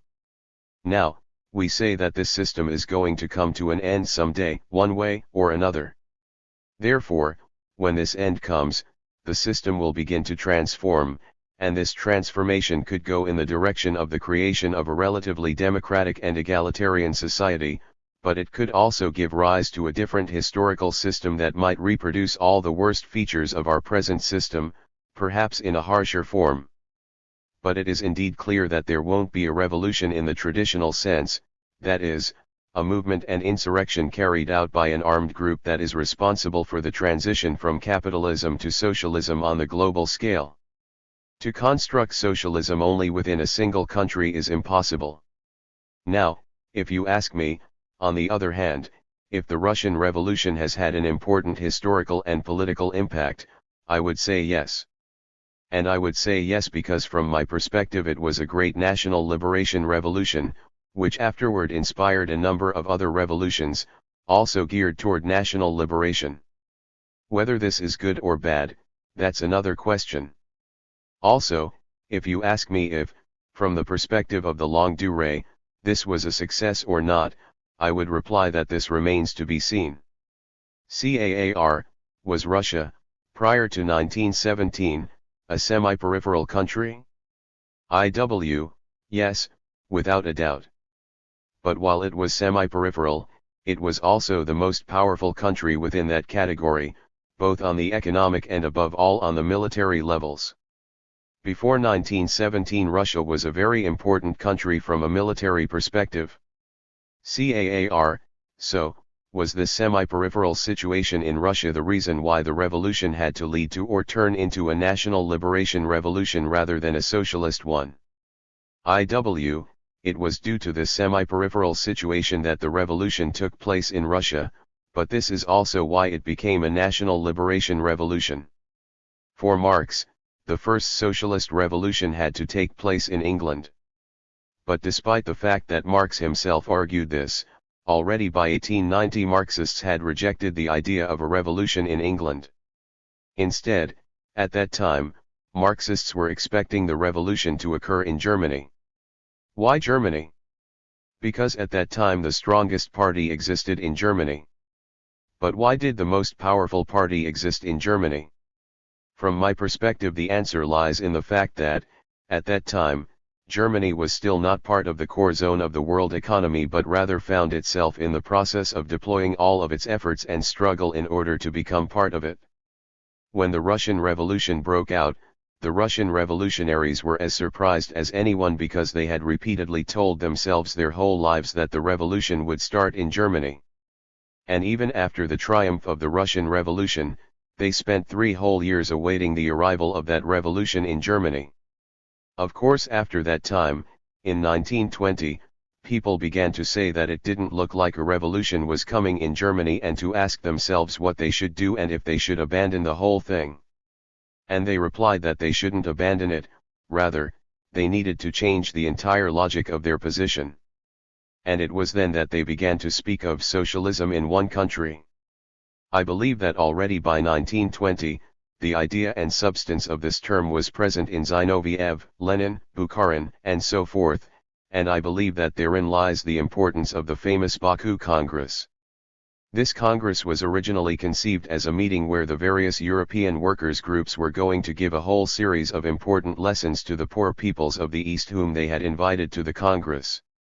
But precisely the opposite happened, those from the East dominated the Congress, and so the Soviet leaders, like all good leaders, ran behind the masses saying, "We are your leaders." But then we can ask ourselves, what did they become leaders of? And the answer is that they became leaders of national liberation movements. What happened was that, at a given moment, there was a clear collapse of a rotten regime within an enormous semi-peripheral country. There the army collapsed at a given moment and the popular masses began to demand bread and peace, because all they wanted was bread and peace. Alongside this, there existed a whole series of pretty ephemeral and weak regimes, and so at a given moment, there was a small communist revolution that ran the risk of losing, that very well could have proven unable to maintain power. Since the other powers and the other groups were in a position of great weakness, this revolution managed to triumph and remain in power. But the problem is that, in order to maintain power, it was forced to compromise all that had sustained it previously. This revolution ended up compromising all of its positions, and it even came to abandon the idea of a proletarian revolution in Western Europe. It had to accept the interstate system that was operative at the time and to industrialize on the basis of the repression and the sacrifice of the whole rural population, as well as at the expense of maintaining very low living standards for its own working populations. And only at this cost did this revolution manage to stay in power for 60-odd years, and all this just to lose power again. But this was all done, paradoxically, in order to construct something that was at that time called socialism, although, as a matter of fact, they never constructed it. CAAR, do you think therefore that the Soviet Union remained a semi-peripheral country during its entire history, including even the Russia of today? Yes, that's what I think. And I think it's only semi-peripheral at best, because Russia now confronts the risk of losing this semi-peripheral status and declining even more. I think that this is where its principal problem lies. But we should say that, for now, the Russian nation continues to be semi-peripheral, above all because it has maintained its military power. But we should also mention that it has a good amount of collective social power, which could eventually regroup itself and succeed in transforming present-day Russia into an important actor on the world stage, which isn't impossible at all. CAAR, to try to follow this line of thinking, I wanted to ask what you think of pre-evolutionary China. Was it in a peripheral or a semi-peripheral situation within the world system? I believe that it was undoubtedly peripheral. CAAR, do you believe that it remains that way today? No. One of the effects of the Chinese Revolution has been to change the peripheral situation of the country. I think, for example, that when the Chinese Revolution managed to recover the unity of the whole country and national unity, which was at that time, in my opinion, the central problem and which I think remains the central problem today. It has reinforced at the same time its infrastructure, in the first place militarily, but also more recently its economic infrastructure. The Chinese Revolution without a doubt achieved the country's rise on the world scale. CAAR, you have proposed the argument that socialist ideology, since 1848, has begun to blur and become subsumed within liberalism merely as a radical variant, a sort of social liberalism. But if this is the case for a large part, or even the majority, of the socialist ideologies of the 20th century, I would ask, how then would you situate, firstly, the Marxism of Marx, and then the entire lineage of critical Marxism, which represented a rupture from the Second International and, in my opinion, goes from Rosa Luxemburg to Mao Zedong, passing through Lenin, Karl Korsch, the Frankfurt School, and Antonio Gramsci, among others. Wouldn't this lineage of critical Marxism, despite being a minority during the 20th century, be the true representative of socialist ideology during the past 100 years? With respect to this question, my point of view is that all of Marx's Marxism, throughout his life, represented a continuous effort to resist this conversion of socialist ideology into a radical variant of social liberalism. We shouldn't forget that one of the most important pieces of the last period of Marx's life was his famous critique of the Gotha program. Marx notes that this movement, which considers itself socialist and also claims to be a radical movement, and so forth, at the time of formulating a political program, adopts a program so reformist that Marx considers it unacceptable, and he comes to the conclusion that it is necessary to publicly denounce it. However, I believe that this personal denunciation by Marx shows precisely his own political weakness within the heart of this movement. he was in a position of an intellectual who was fundamentally external to the movement, an intellectual who carried out an analysis of the situation and denounced the limits of this movement because deep down he did not function as its leader. With respect to the list you mentioned in your question, citing, for example, Rosa Luxemburg, Mao Zedong, Lenin, Karl Korsch, and Gramsci, we shouldn't forget that they all shared a position of rupture with and opposition to the Second International. They wanted to dissociate themselves in some way from the Second International. And this is why they denounced the German Social Democratic Party, and not only the moderate groups but also the left of the party itself, represented by Karl Koski. And they denounced them for selling out the revolution and for converting to liberal positions. This whole group said that they wanted to do something entirely different, so they dedicated themselves to denouncing the irrationality of the First World War, and later they organized the Third International around the 21 points.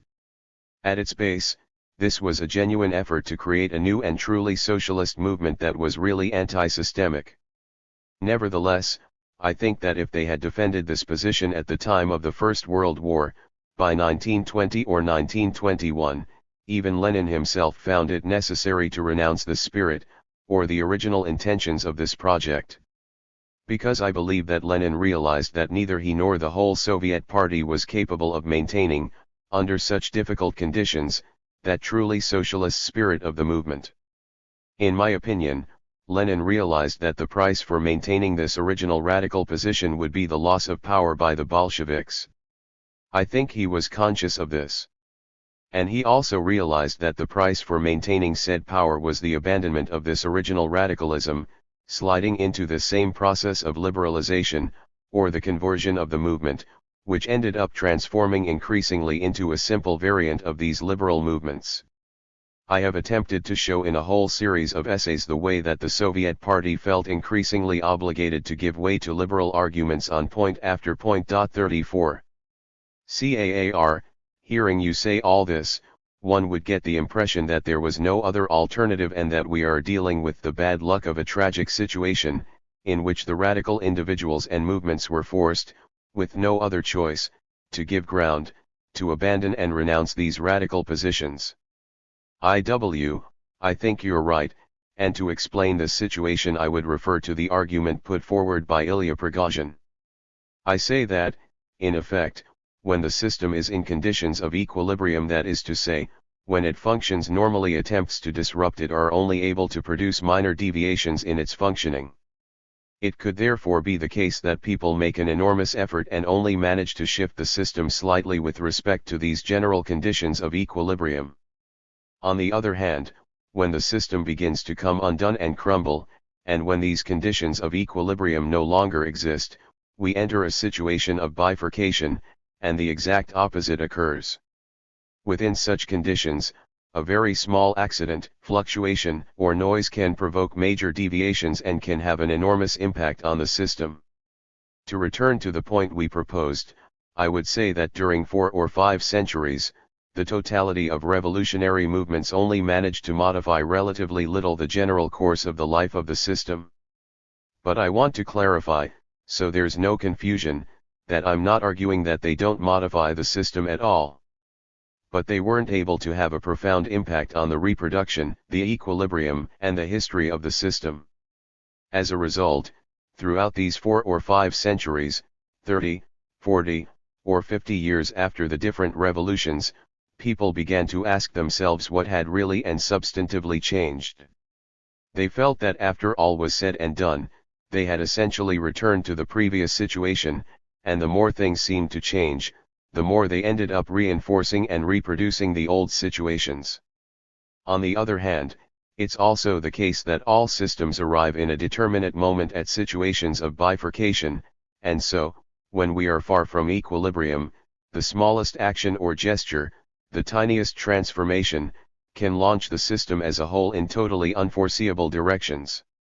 If you look over my texts again, you will see that I never in any way criticize those people or those positions. Never in my life would I use, for example, the term betrayal to characterize these people. Nothing of the sort, because they didn't have any other alternative, they had no choice, and I believe that they acted CAAR in the only way they could? How long will this situation of bifurcation last? Perhaps to 2050, although it's difficult to say exactly. Moreover, from this analysis I simply propose that we attempt to gain more clarity with respect to what is going on now.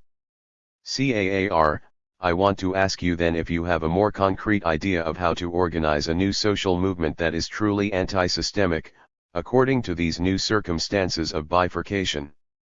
It occurs to me that perhaps the Neo-Zapatista movement is advancing in a more or less similar vein. I'm not sure what would be your opinion in this respect. I agree with you completely. I also believe that the case of the Neo-Zapatistas could be a good example of this attitude, on the way toward constructing a broad front. Because while it's true that for the moment the base of the Neo-Zapatistas is a single movement, they are also putting great efforts into attracting general support, to constructing a much broader basis of support. I'm convinced that we can already find in this attitude and this posture the germ of an absolutely different spirit from that of prior movements. One of the things that most impressed me when I came into direct contact with them was that they are one of those extremely rare, organized movements that assumed and understood the meaning of this lesson. To the contrary, this is not the case with a great number of movements that also claim to be of the left. CAAR, you speak of three phases in the history of Marxism: the chiliastic period of Marx himself, the orthodox period of parties, and the period of 1,000 Marxisms. My question is then, where would you situate the lineage of critical Marxism that we mentioned previously, if you indeed accept that it represented an autonomous tendency within these multiple Marxisms? It depends on whom you are referring to specifically. Because I believe that, for example, Rosa Luxemburg, Mao Zedong, and Lenin can be classified, all of them, as orthodox, each with his or her respective variations and shades, but I believe that they would all fall within the group of representatives of orthodox Marxism. CAAR, and the Frankfurt School? We shouldn't forget that the Frankfurt School was above all an intellectual school and not a political movement. Now, in this condition as an intellectual school, they were essentially critics of orthodoxy, in their argument that the intellectual analyses of this orthodoxy and its distinct variants were not correct, allowing them to sense that the political lines of these orthodox parties were not exactly the best. But while it's clear that the members of the Frankfurt School distanced themselves critically from the political line of these orthodox parties, they never indicated which was the political line to follow. I have never read a single text by someone pertaining to the Frankfurt School that could be considered as a sort of political manifesto. Their writings are always of the sociological or philosophical order. CAAR, what would you say about the case of Gramsci? We all know that Gramsci was an important thinker of the Italian Communist Party, who grasped the fact that the Italian situation did not correspond to that which had been theorized by the various orthodox positions. In the case of Italy, there existed a semi-peasant country that had a fascist dictator. Through this, Gramsci arrived at the conclusion that in Italy one could apply neither the German medicine nor the Soviet remedy, which meant that he was a very intelligent thinker, a thinker who during most of his life had no other occupation than thinking, since he was imprisoned and spent a good part of his life in prison. I think that Gramsci has written some very intelligent things, which his party has been progressively applying within Italy since the Second World War. But if it has done so, where was it attempting to go? If we look at the results, it was to transform into the great Social Democratic Party of Italy. I would even go further and say that the group Rifondazione Comunista is nothing more than a sort of further left social democratic party. CAAR, let's move to another point. I seem to recall that in your essay on 1968 you characterize the state as a revolution in the geoculture of the world system, and from there you explain its planetary nature. Why was this geoculture modified, as you say, in 1968? Is this linked with the process of declining United States hegemony? You have talked of the similarities of 1968 with 1848, which was perhaps the end of English hegemony. Or is it instead connected to the situation of bifurcation after 1972 to 1973, or both, and in either case with what implications? I would say that I don't believe that it was the end of US hegemony that provoked the situation in 1968. I would say instead that the second element you mentioned gave rise to this geocultural rupture. I remind you that on several occasions I have argued that, beyond the diversity of the movements of 1968, beyond their great differences all over the world, two themes repeatedly appeared in these movements and are common to all of them. In the first place, they are against United States hegemony over the planet, and at the same time they are against Soviet complicity or collusion with respect to US hegemony. This is the first repeated theme, while the second element that repeated in all these movements is the critique of the old left, from the perspective that these old lefts are part of the problem and not part of the solution. So all those movements were in favor of the creation of a new left, at the same time that they criticized the old lefts prior to 1968. Why this critique of the old left? This is something that I have attempted to explain in several of my articles, in which I propose that at the end of the 19th century, two types of movements began to take form, and these were national liberation movements and the socialist movements. Both in effect began to formulate and defend the strategy of two stages: a first stage directed toward the taking of power within each state, and a second stage in which, and only after this conquest of state power, the true transformation of the world would follow. Practically all movements have accepted this two-stage strategy. So if we look at the situation in general terms, it turns out that between approximately 1945 and 1968 and nearly everywhere, both socialist and national liberation movements managed to triumph with regard to what we have deemed the first stage. In this period, a third of the globe was governed by the various communist parties that had taken power, while in the so-called Western world, various social democratic parties had gained power as well, alternating power to be sure, but one in which the conservative parties more or less accepted the basic social democratic demand, the welfare state. Finally, in a large part of the Third World, regimes were the result of the rise of the national liberation movements that had managed to take power sometimes through revolution and occasionally by other paths. In Latin America there existed openly populist and nationalist regimes that managed to develop among their inhabitants a series of sentiments based more or less on the belief that, finally, they had recuperated their national independence, thereby reinforcing the excitement of having reconquered Latin American independence. Upon contemplating these processes from a more general perspective, we could say that in these years, from 1945 to 1968, the anti-systemic movements as a whole had triumphed in terms of carrying out this first stage. But we could also ask ourselves what the results of these regimes were with respect to the tasks expected in the second stage, and which of them managed to transform the world radically. The revolutionaries of 1968 began to complain that these regimes had not changed the world in a radical way at all. And they argued that the regimes had not changed it as promised, because we were still living in a capitalist world. There still existed a clear polarization between the countries of the North and the South, and the different nomenclaturas had remained in power in all countries on earth.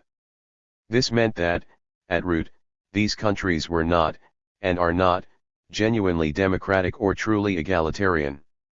After 1968, the entire world began to realize that it was not possible to continue waiting for the radical transformation of the world, and started to question the general idea of liberalism, which claimed that through state reforms, that is to say, through progressive reforms orchestrated by the state apparatus, it was possible to begin resolving, bit by bit, all the problems of present societies.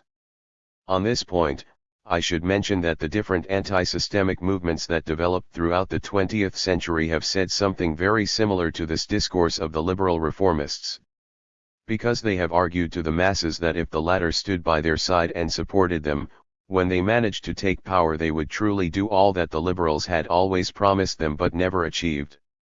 I believe that the hope in this future, which the anti-systemic movements promised would be so bright, prevented these masses from adopting more radical positions. That is, they maintained moderate positions during these years. This situation was the true political foundation for the legitimation of the majority of these states within the world economy throughout this stage in the history of the 20th century. And this was also, in a manner of speaking, the secret of the political stability of the world system during the whole phase prior to 1968.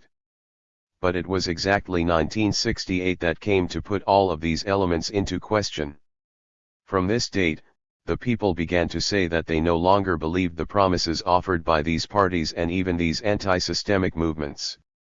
And they began to think that perhaps they would continue to vote for such and such a party, but they wouldn't go out on the streets to jump for joy if they won, because they had lost faith that these parties would fulfill the promises that they made.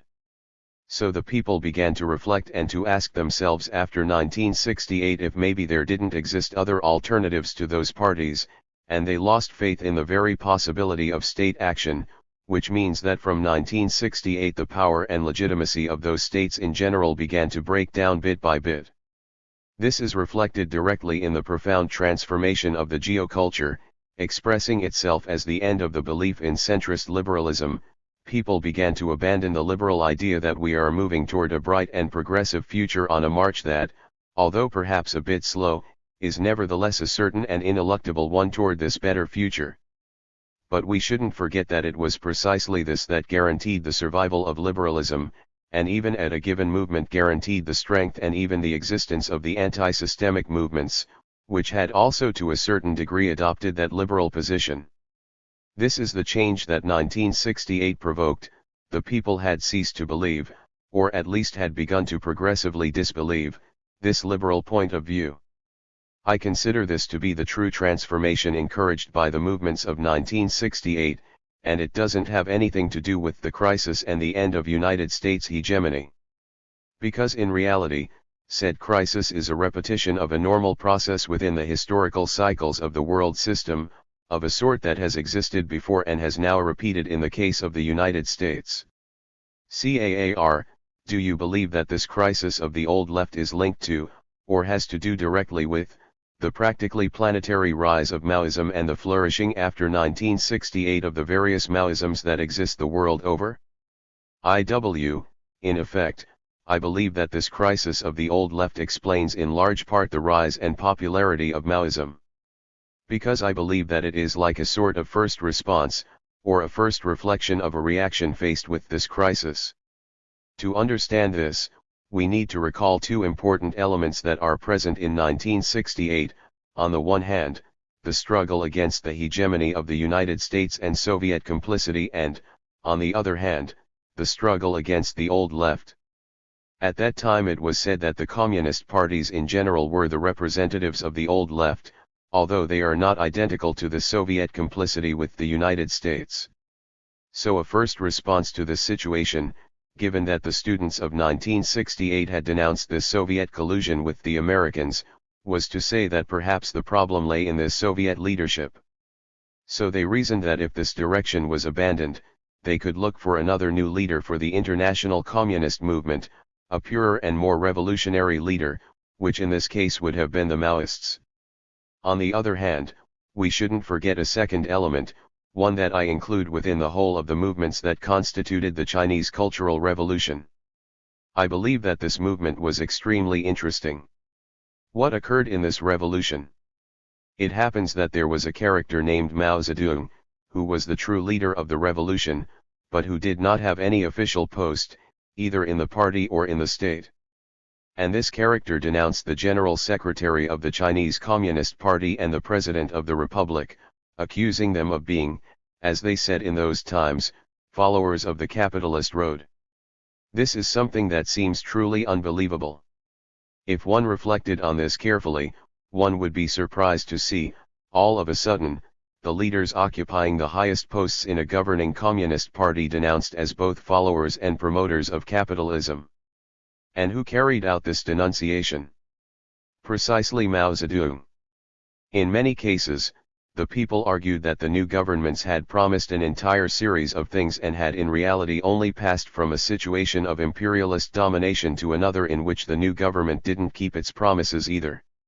In my opinion, it must be kept in mind that as a general tendency there was, nearly everywhere, a great disillusionment of the people, which followed an equally significant euphoria, and this generalized disillusionment is in reality important from a psychological point of view in order to explain how the terrain was prepared on which the movement of 1968 would burst forth and prosper.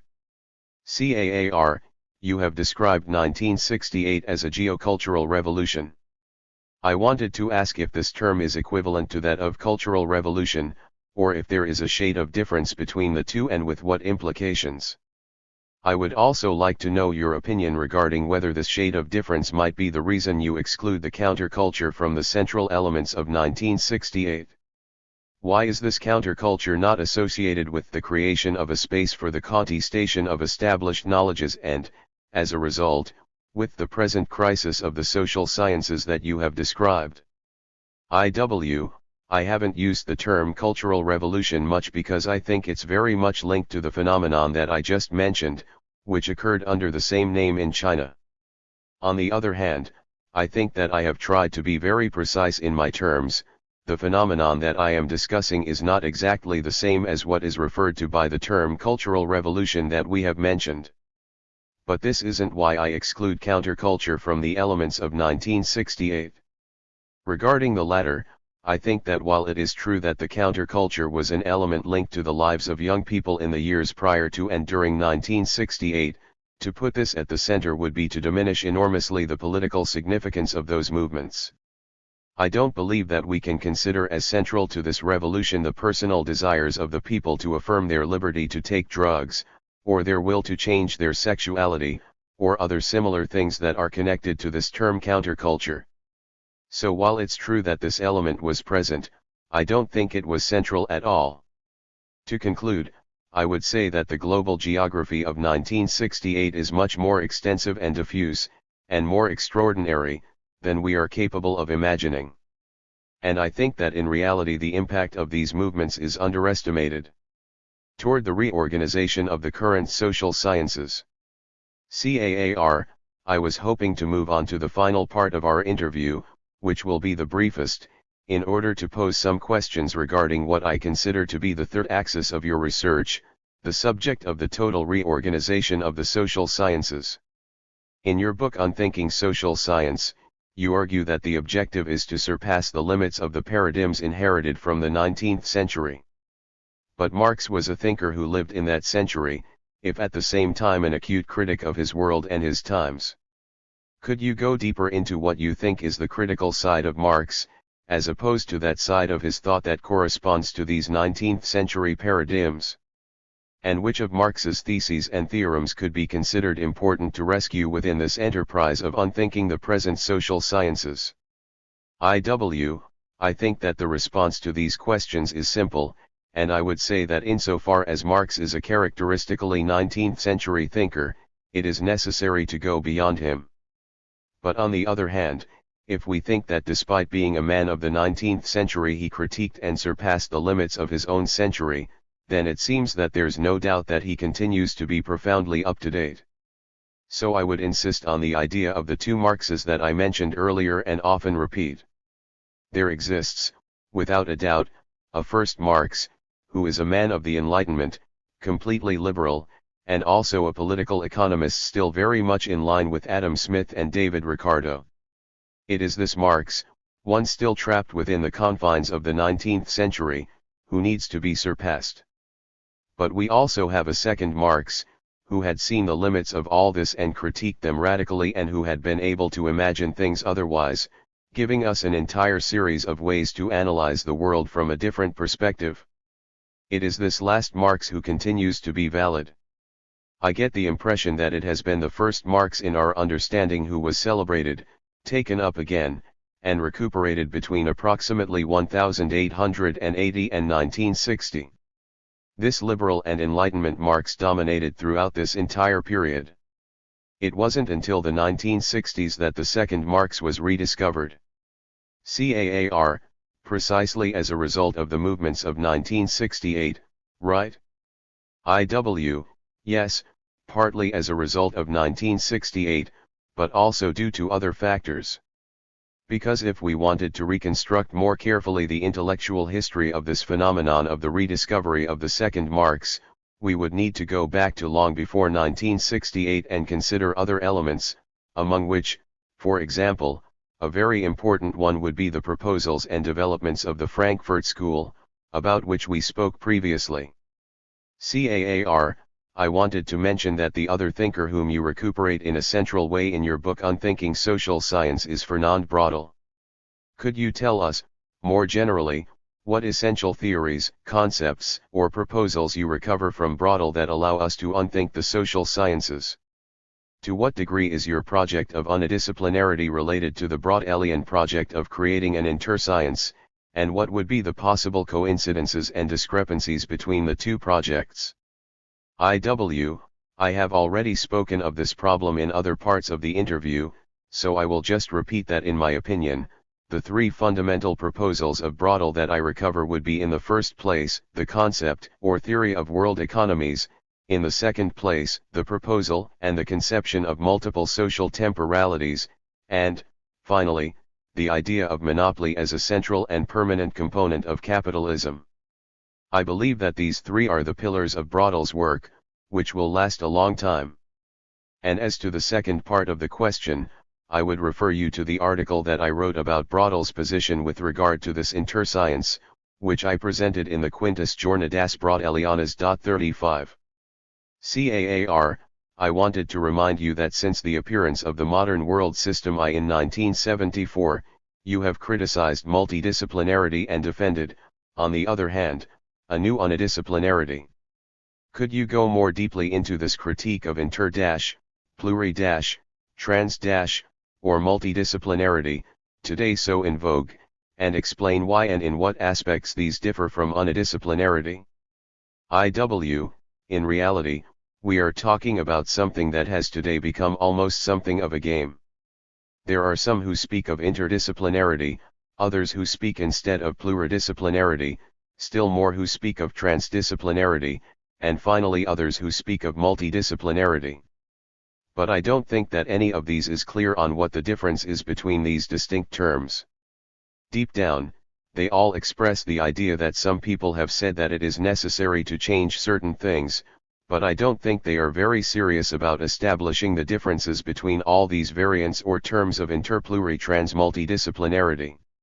Against all this, when I speak of unidisciplinarity, I refer to something about which I have been very explicit, that I have explained very clearly on several occasions.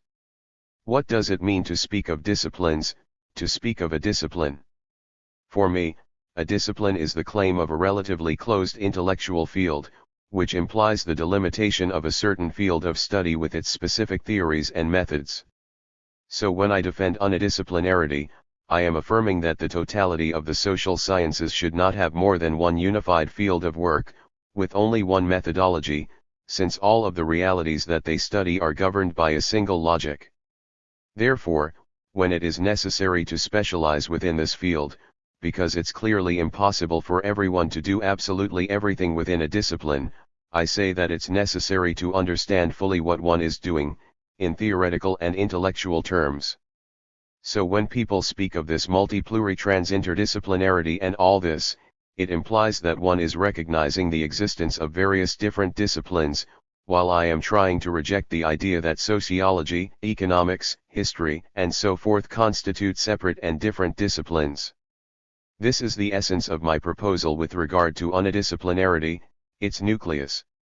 CAAR, so, you would argue in favor of the unity of the social field as a whole. Would you also be in favor of the idea of going further still and proposing the unity of the entire field of human knowledges in general, beyond the purely social? No, I wouldn't go that far. Because I do believe, to the contrary, that there exist various disciplines within this field of general knowledges.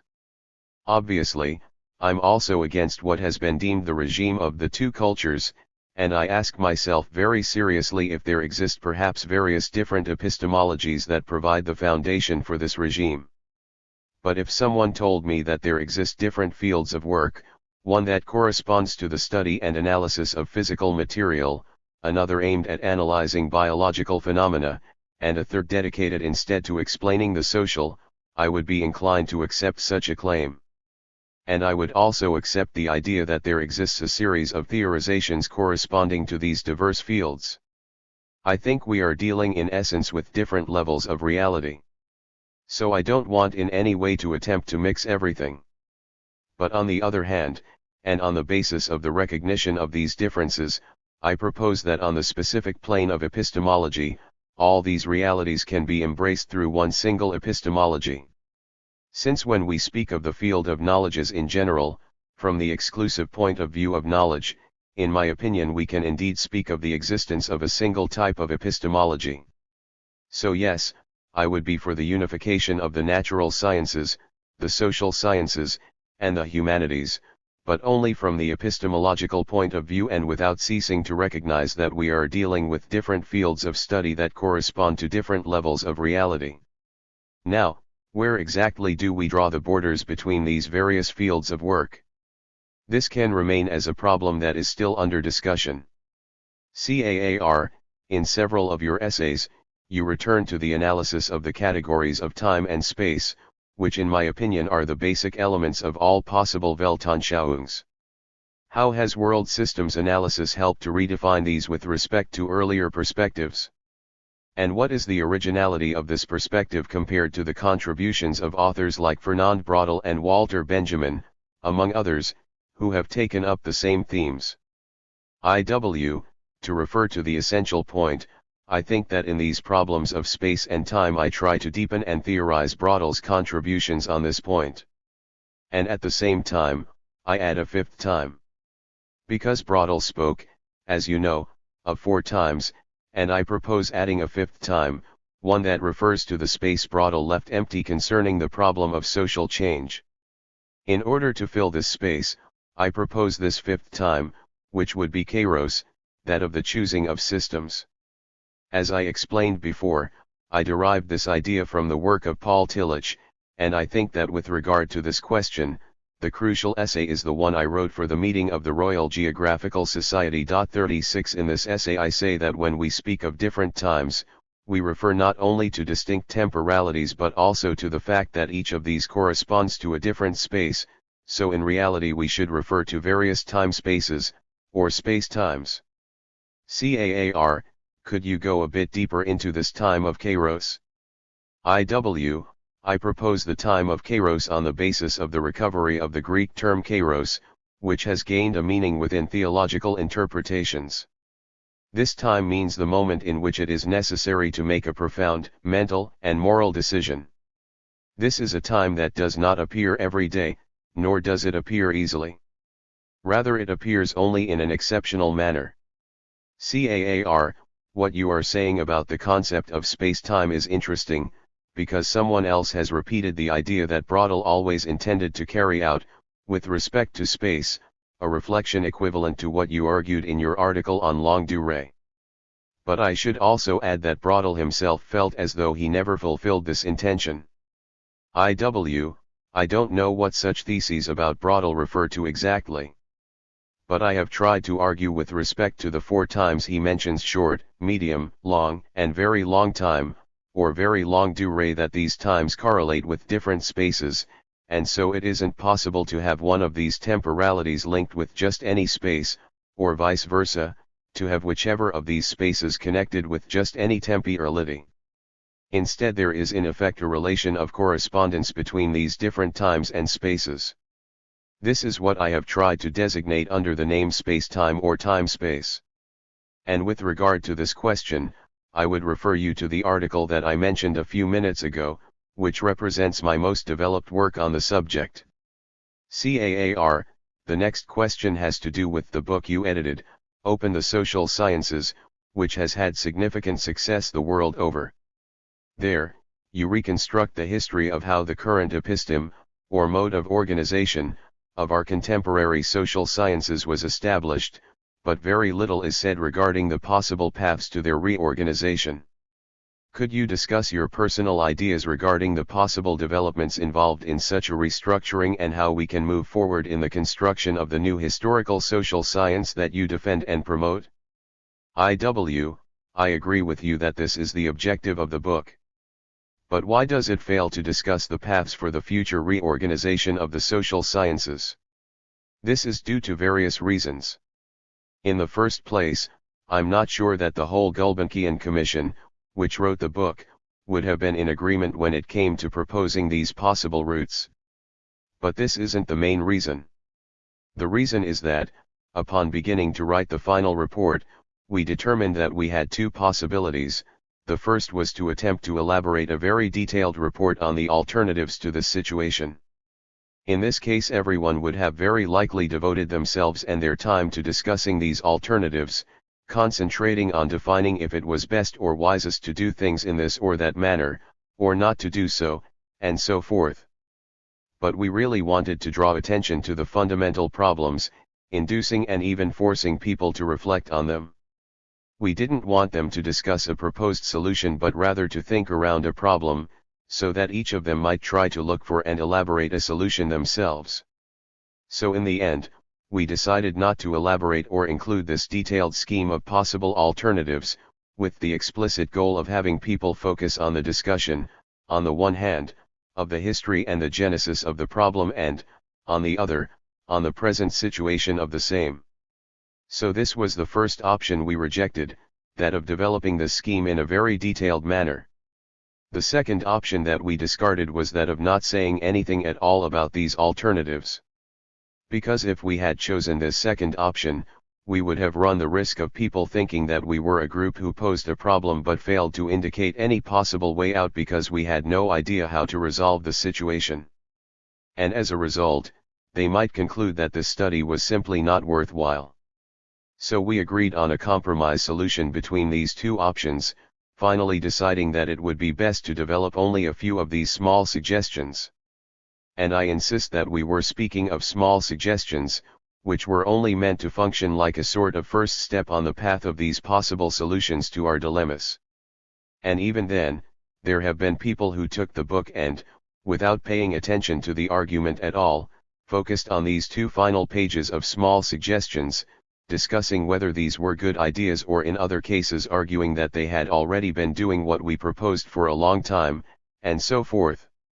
In the end, I think we bet right, and these reactions confirm for me that it was a wise choice not to enter into the development of these alternatives. This is in general terms, referring to the work of the Gulbenkian Commission as a whole. As for myself, personally, I should say that I don't have a very clear view of how to orchestrate this reorganization of the social sciences either. I think that this will be the fruit of a long discussion among all of us, and I can tell you that regarding this point, my position is similar to that which I maintain on the political level. Just as I support a plural alternative for the left, so too would I support the construction of a plural schema on the epistemological level for the reorganization of the social sciences. I would suggest therefore that we experiment a bit with our options, that we explore different paths and after a little while think carefully about the results of all these attempts, in order to try to recover those useful things obtained in them. Perhaps after a long series of experiences, not necessarily general ones since these can also be local, we will begin to see a bit more clearly what might be the solution to the problem. In the meantime, we will continue discussing the fundamental epistemological and organizational questions, in the hope of constituting this new structure. In general, my opinion is that for the moment, this is the most useful alternative, and I also think this was the understanding of the Gulbenkian Commission. CAAR, could we say that the principal priority of your current intellectual efforts is the advancement of this line of work? No, I wouldn't say that. The idea of concentrating exclusively on a single problem conflicts fundamentally with my own method. Normally, I am always working various fronts at the same time, simultaneously. CAAR, perhaps I got this impression from the great impact that this final report of the Gulbenkian Commission had, but also from the fact that you have written a large quantity of articles in recent years on this subject of the reorganization of the social sciences. Yes, this could be the reason for the false impression.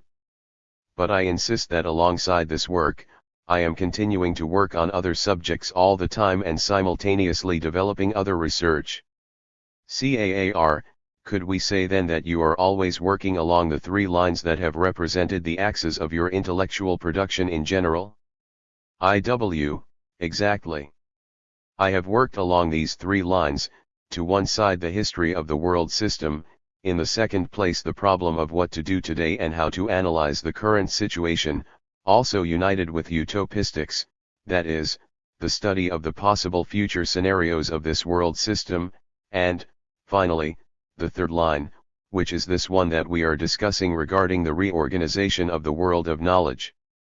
CAAR, there is a topic that is sketched but not very developed in your articles and essays, that of the convergence of the exact sciences and the humanities with the social sciences. I would like to know if the historical social sciences that you propose would also include the current natural sciences and humanities. And in any case, what would be the new forms of linkage and how do you understand the reorganized spectrum of the coming system of knowledges? To respond to your question, I would say that when I speak of this convergence toward the social sciences, I do so above all from the epistemological point of view, in the sense that, for example, the new sciences of complexity might begin to use a language that approximates and is very similar to that of the social sciences. On the other hand, those cultural studies developed in the field of the humanities might also begin to utilize a language very close to, very characteristic of and similar to, the language of the social sciences.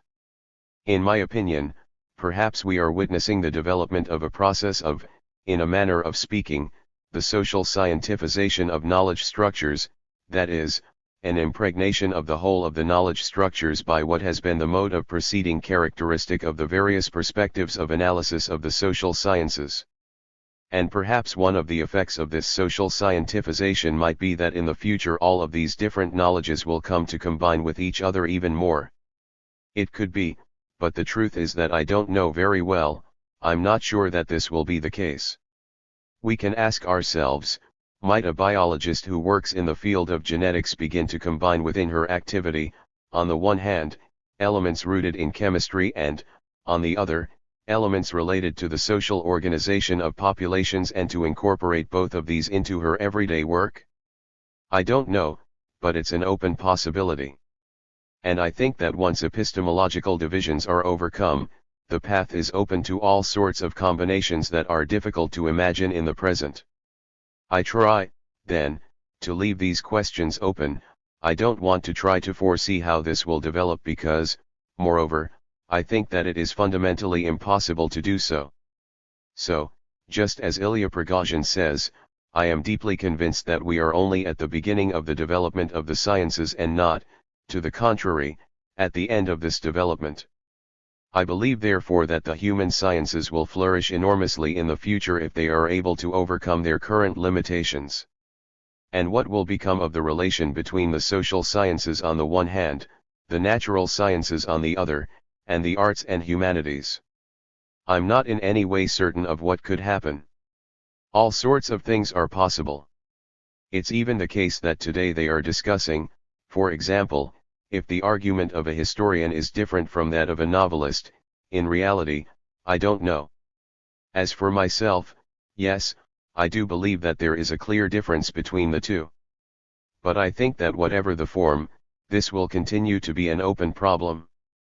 CAAR, I seem to remember that in a speech you said that 50 years ago or slightly more, the social sciences were like the Cinderella of the story, the poor relative within the system of knowledges, and that now, on the other hand, they constitute its center, its nucleus. Yes. And I would even go further and say that perhaps within 50 years, if we are correct, it is possible that the social sciences will come to be the queen of the sciences and at the pinnacle of these sciences. It's possible. We'll see. CAAR, the second to last question no doubt coinciding with your critique of the current parceled out and specialized episteme of the social sciences is whether, in your opinion, some elements developed in the last 100 years of the social sciences could be or should be recovered within the new structure of the historical social sciences, and if this is the case, which elements are these and how would they be eventually redefined and restructured within this structure? My response to your question would be the following. In general, yes. Yes, there will be elements that can be recovered. But don't ask me exactly which ones. And I say this because I think that in the past 100 or 150 years, in the field of the social sciences, we have simultaneously learned so much and also incredibly little. So, I would tell you that, for example, when I read books written 100 years ago, they occasionally seem very weak to me in the sense that their authors don't say some things that I think are obvious, while they assert other things that just seem silly today. So, I would say that when we try to take the general balance of everything that has been done during these past 150 years, our general conclusion is that very little has been done. And I have written an article in which I use a metaphor to explain this situation, saying that it has been like a sort of enormous black hole into which light enters but from which it generally never, or almost never, leaves. So if within 150 years, for example, people try to take a balance of what we have done, I think that they will also come to the same conclusion, and they will say that very little was done during this period. And above all, I would say that this will be the case with respect to what subsequent generations are going to accomplish and materialize in the next 150 years. Because at the same time that I live with this heritage and always use it, it is reflected in everything that I write. Because it's obvious that one can't start from zero.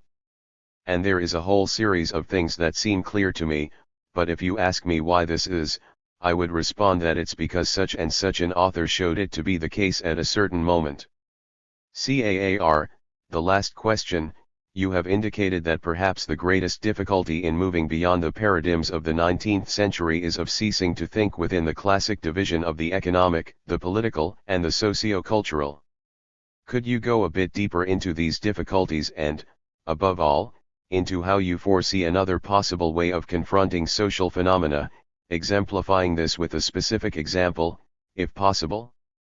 I would say that this division is rooted in our modes of thinking to such a degree that it will be difficult to eradicate in practice. So, you can see that, for myself, even though I explicitly struggle against this division, when I begin to speak to someone, I return to the same sort of distinction between the economic, the political, and the socio-cultural. To not go any further, I have done so more than once during this very interview.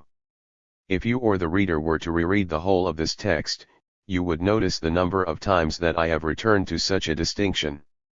And deep down, I am very disappointed with myself for not having been able to find and develop a language that would allow me to eliminate this distinction. So, when I say that this is the biggest difficulty to be overcome of the paradigms inherited from the 19th century, perhaps I say so because, for me as an individual, it is the most difficult. Perhaps we are dealing with a personal problem, but I should say that frankly I doubt it. And I believe that it's important that we ask ourselves why this is the greatest difficulty to be overcome. Because I think that if we were capable of responding, then we would have the key to carrying out this very process of overcoming. So this is a problem whose resolution would merit a special prize indeed. I don't know if you are aware that mathematicians, since several centuries ago, at least 500 years if not a bit more, have organized prizes saying, here is a mathematical problem, those capable of solving it will receive a prize. And only recently, someone has begun to claim that after 500 years, they have finally managed to solve Fermat's theorem. I think that this problem we are discussing is more or less similar and would merit the creation of a prize for whoever is capable of eliminating the use of this distinction between the economic, the political, and the socio-cultural. And perhaps then, if this prize is instituted, we will finally manage to overcome those modes of thinking inherited from the 19th century and based on this distinction. Perhaps then we will be able to advance a bit beyond this enormous and fundamental difficulty. Chapter 2. A discussion of the itinerary of world systems analysis and its uncertainties. Immanuel Wallenstein and Charles Lemard 1. Charles Lemard, one question we previously discussed was, how might the elements of world systems analysis have changed if, say, you had been a student of South Asia instead of Africa? Your response has often been, well, if I'd done India, it would have amounted to the same thing, it'd come out of the same place, with India instead of Africa. But, if I may, I would press the point. In the years leading up to the modern world system 1974, the South Asian situation was vastly different both internally and globally than Africa was. Both broke with colonizing rule, though the African colonies, of course, at different times, later. By, say, 1968 and certainly by 1974, when the first volume of the modern world system appeared, India especially was, if not a solid member of the semi-periphery, at least a good candidate. Regarding the former colonies in Africa, especially in the sub-Saharan zone but also in the north, where the colonial arrangements broke very much later, the region was near a pure instance of stateless vulnerability to core exploitation. I wonder if maybe you've thought about it since and whether you could talk a bit more about Africa's relation to the European cores as your pure analytic model. Immanuel Wallenstein, I'm not sure what I can say. India always fascinated me. I first went there in 1954, and I've been there at least a dozen times. For a week, for a month, for various lengths of time, and I've been all over India. So, it isn't sort of an unknown zone in the world, right? Even today, most recently, I was there in 2004. So, 1954 to 2004, a 50-year range in India, and in Africa I have the same 50-year range. First time, that was 1952. When was the last time? I don't know, a year ago. CL, so that first trip to India was shortly after the end of the British rule in 1947. IW, yes, right. It was. CL, even in the colonial period, even relative to other Asian countries with colonial pasts, India was always a more independent and stably formed nation-state, even after the partition, than other post-colonial powers, Vietnam and Korea, for example. I'm thinking of this visually in a way and of at least sub-Saharan Africa, except for Rhodesia and the Union of South Africa, as a metaphor, a metonym, really for the very idea of periphery, resource-rich, regionally organized, weak states. Parts of Africa are peripheral in the way you describe the world system. Certainly parts of South and East Asia fit the model, Bangladesh and rural China, for example, but if we can speak of Asia and Africa as comparable, Africa seems to be the more powerful instance of the world system as you describe it.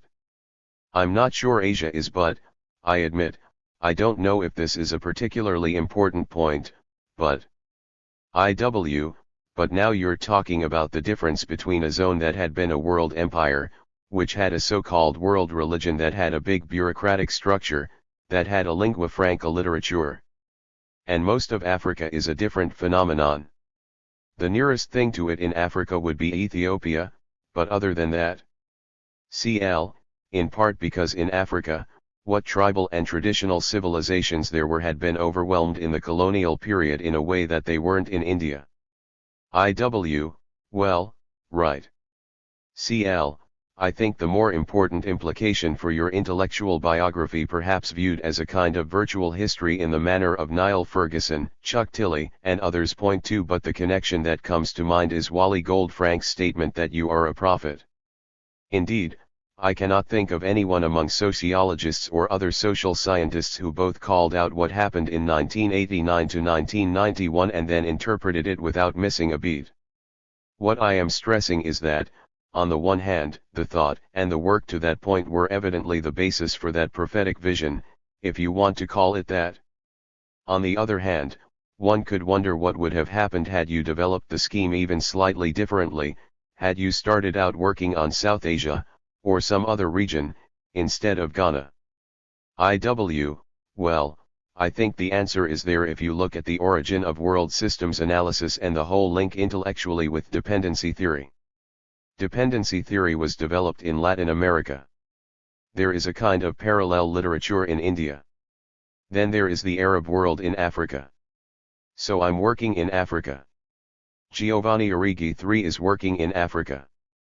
People are moving in that same intellectual direction from many geographical loci. So I'm not sure it would have been that different. Though the immediate impetus to there are all sorts of accidents as a result of the Africa connection. I don't know that I would have gotten to Brodel 4 through India and so forth. I can't say that what was important about Africa, I think, for me but then also not unique, I think, is the ability to move as an intellectual, as a sort of scholar in contact with all kinds of political figures all the time. To see them quite often, to know a lot of them personally well, and so forth. Get in the middle of their frames of thinking and then of kind of all levels from the top to sort of different category levels and so forth. So that was the illuminating part. CL, that in itself is an interesting point. You mentioned Gandhi, but of course Gandhi in several senses was not available, and there were no other leaders of comparable prominence in the decolonizing struggle in India. You have to contrast that with the situation in Africa where there were a good many salient intellectual leaders: Frantz Fanon, Aimé Césaire, Patrice Lumumba, Kwame Nkrumah, among many others. A lot of them were most interesting thinkers. I can't say that's different from India. I mean Gandhi with all that time not only in London, but in South Africa, Nehru. Most of the Indian intellectuals have been through a British university experience, and I'm not sure if that's terribly different from Africa, where many passed through French universities. You take someone like Amilcar Cabral. He was by training an agronomist. He studied at the university in Lisbon, and so did most of the Portuguese African leaders. The French ones were all in Paris. Fanon was in Paris for many years. They're all pretty cosmopolitan types. CL, let's switch topics now. By 1974, when the modern world system appeared, and in the years before that when you were developing that first volume, how intent were you on explicitly criticizing modernization theory, which had been so well fixed in place since at least 1960? Oh, yes. In 1975 there was a session at the American Sociological Association, ASA, meetings on I forget what the title was, something like modernization theory. I was on the program, and so was Alex Inkeles.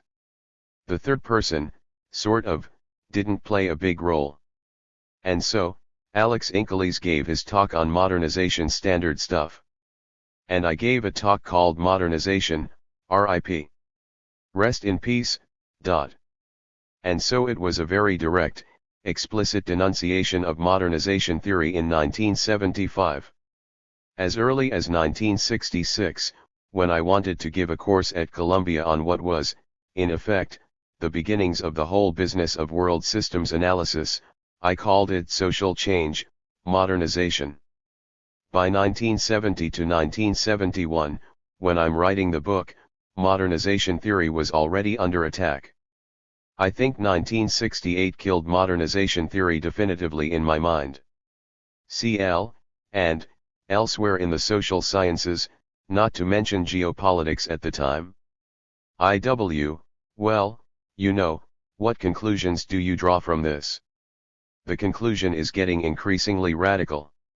In 1980 Thierry Paquot comes to me in Paris and asks if I would write a book for a little series one called Capitalism. And I said, well, if you call it historical capitalism, I will. And then, shortly after that, I get a letter from the University of Hawaii asking me to do a series of 3 lectures, so I say, okay, that's terrific. I'll give the lectures.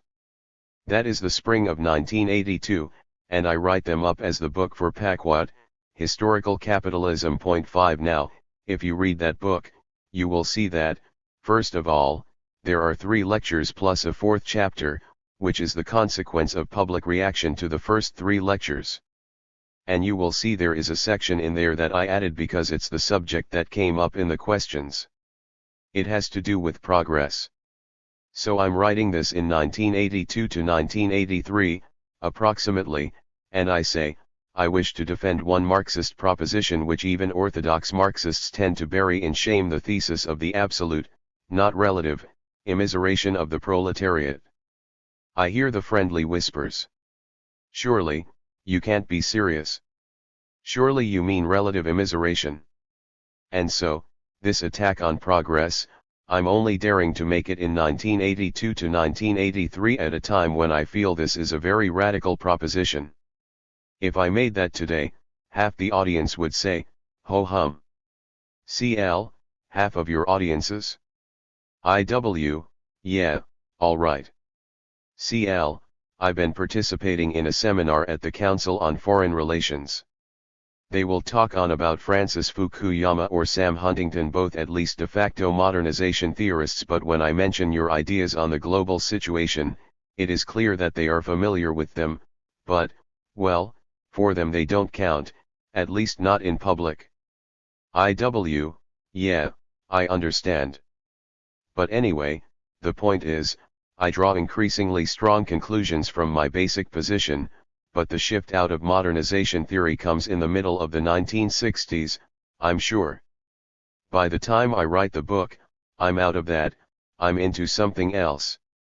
CL, was that more politics than intellectual work or both? IW, it's both, because it just didn't make sense intellectually and with the politics, sure. CL, where does the expression world revolution of 1968 come from? IW, I invented it. CL, I am sure you invented it.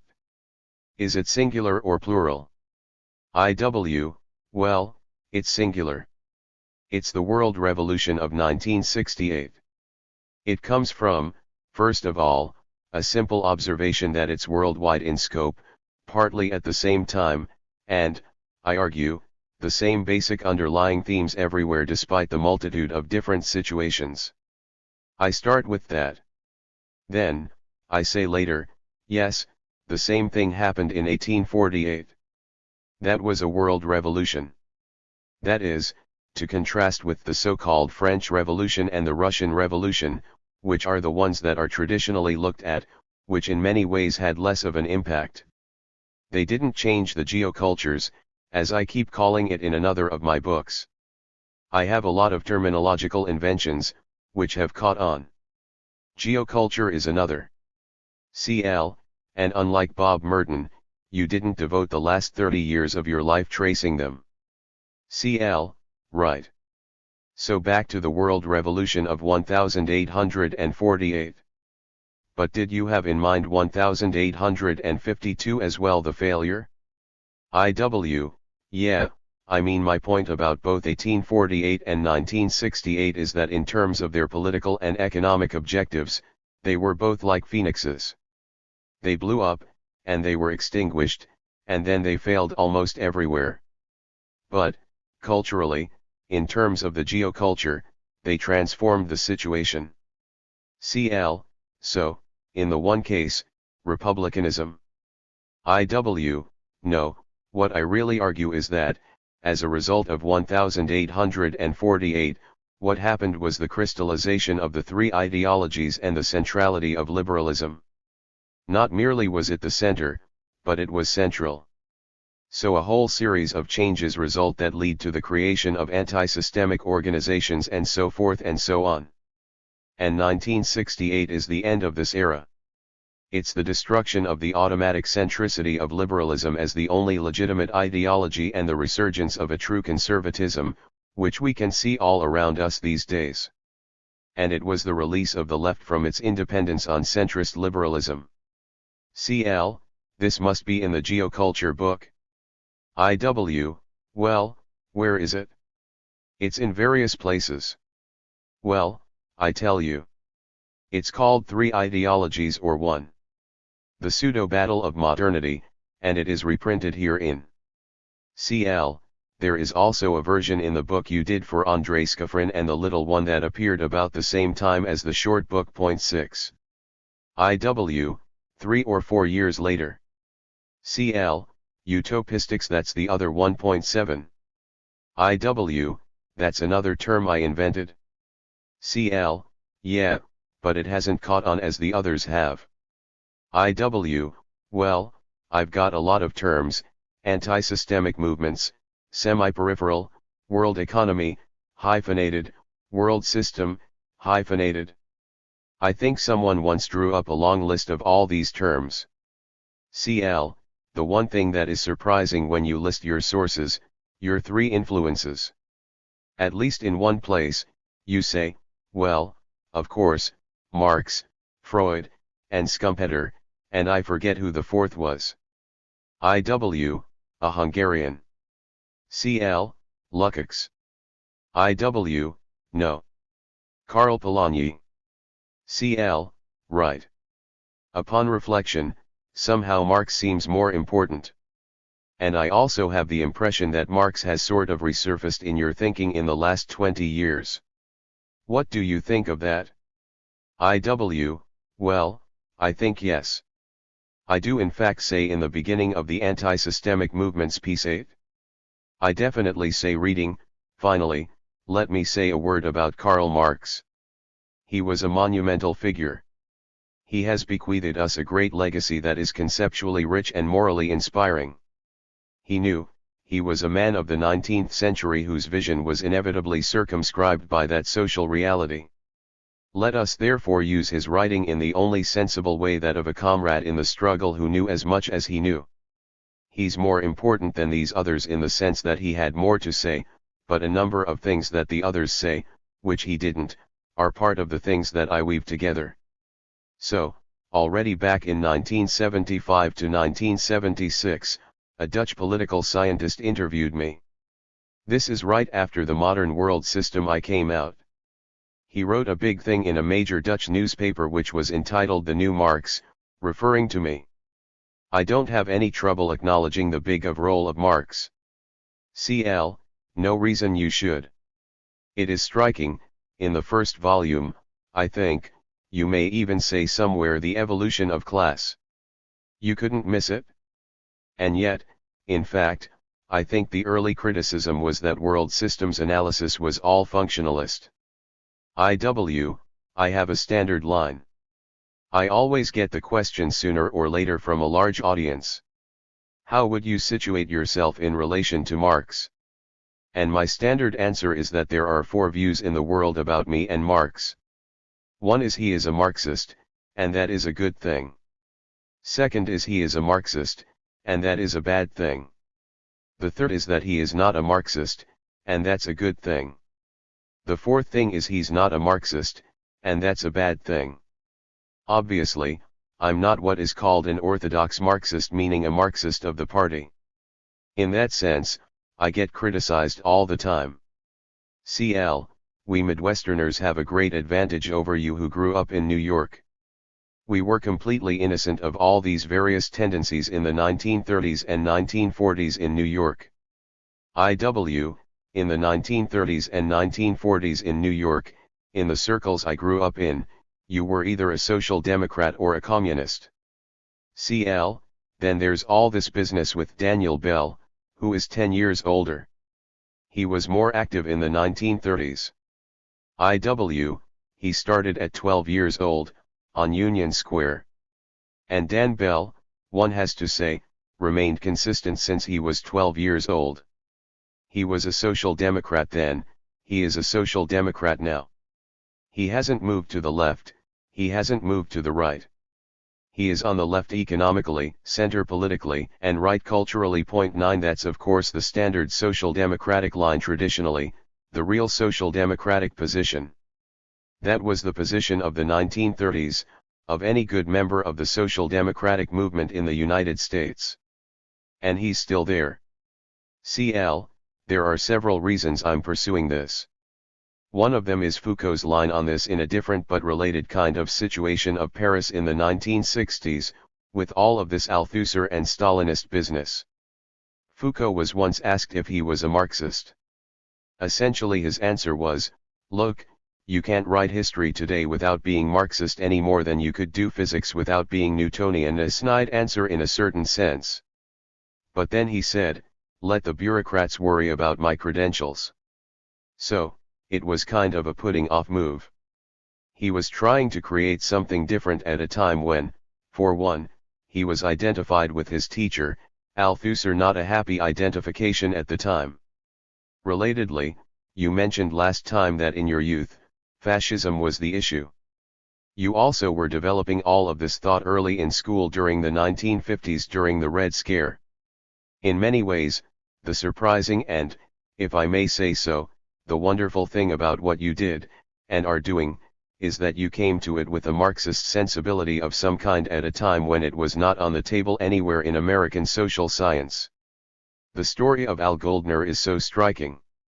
Before he died, Al made a pilgrimage to visit Bob Merton. And he took great pride in being Bob's student. This radical from the Bronx who was a Marxist who in the 1950s goes to Buffalo, which was the only center for some kind of Marxism, and he writes this Weberian study of industrial bureaucracy, which had been his thesis for Bob. 10 Then 15 years later, he went to Washington University, where he would name his chair the Max Weber Chair. Goldner is another you would have expected to be more out as to his Marxism and was not until the decade before his death, beginning with Coming Crisis of Western Sociology in 1970. And you were doing this before that. Why? Was it your experience in Europe? There's a sense in which, well, somebody who is in a left political organization said about me, he has the best understanding of the thinking of the right of any man on the left. There is a sense in which I have always tried to hold tight to my position but express it in language that is not doctrinaire. And I still in my writings try to do that. Indeed, I try to persuade reasonable intellectuals of more conservative views of the correctness, utility, or worth of my views. I didn't feel I had to fling Marx in anybody's face. But I remember once, in my early days as an Africanist, I wrote an article, I guess it was published around 1964, called Class and Tribe in West Africa 11 in Politics. Nobody was using the term class. What I did, I remember it now, I took a whole series of analyses of what people had been writing about particular situations in West Africa and showing how usually, but without saying it in so many words, they were talking about class. I was sort of bringing to the front what had been hidden. All these people like Goldner were talking about it but not quite saying it. CL, talking about it, believing in it, knowing it very well, being closeted in respect to it. They were hiding it in other terminology. CL, still in the United States by the 1960s and even into the 1970s, it wasn't as dangerous. Still, for younger people with interests in a professional career, it was felt one must avoid being labeled a Marxist. This was like, in another time, being called postmodernist. It was kind of a vulgar dismissal. Now I wonder if you would agree that your European relations were both a source of your boldness and a kind of safe passage. Yes, that's certainly true. Certainly, I mean, one of the attractions of Europe was these kinds of, should we say euphemisms, of American social science weren't necessary. One could talk about class or Marx or things like that quite openly. And lots of people did, even people who weren't on the left. Even Bob Merton, when he was young, was a Marxist or close to that. Well, I actually have written, and believe it to be true, that Bob's famous 1938 article Social Structure and Anatomy is the first really serious structural sociology in America. It, of course, paled in comparison to what the Europeans were doing, but it was a very serious piece. I don't know how anyone could read Durkheim and not see that what was missing was class, jobs and income. Merton saw that, but with no mention of Marx, much the same sort of cover-up as Goldner in the early years. But, getting back, is it fair to say, in regard to those outside your sphere of intellectual commitments, that you were willing to go as far as you could without giving up the central principles? Is it possible, this is a general question, to hold principles such as yours, intellectual as well as political ones, and not face that conundrum? That is to say, whether to give up the principles or give up being a certain kind of influence. Is it possible when? Well, I mean people who came to this work in the 1960s as opposed to the 1950s. We are rather close in age, but for a number of reasons I came to the work nearly a generation later. Well, look. First of all, it depends exactly what decade we're talking about. Also, what universities you're in. CL, well, in the 1960s there were, like, Todd Gitlin and Alan Wolfe, for just two examples, who did, and professed, all this leftish work, and ideas, and now are acclaimed as public intellectuals and even sociologists. But in Gitlin's case, at least, he is hardly a scholar in any usual sense of the word. Russell Jacoby is another who comes to mind. You mentioned Dan Bell, who on the crucial values remained much the same.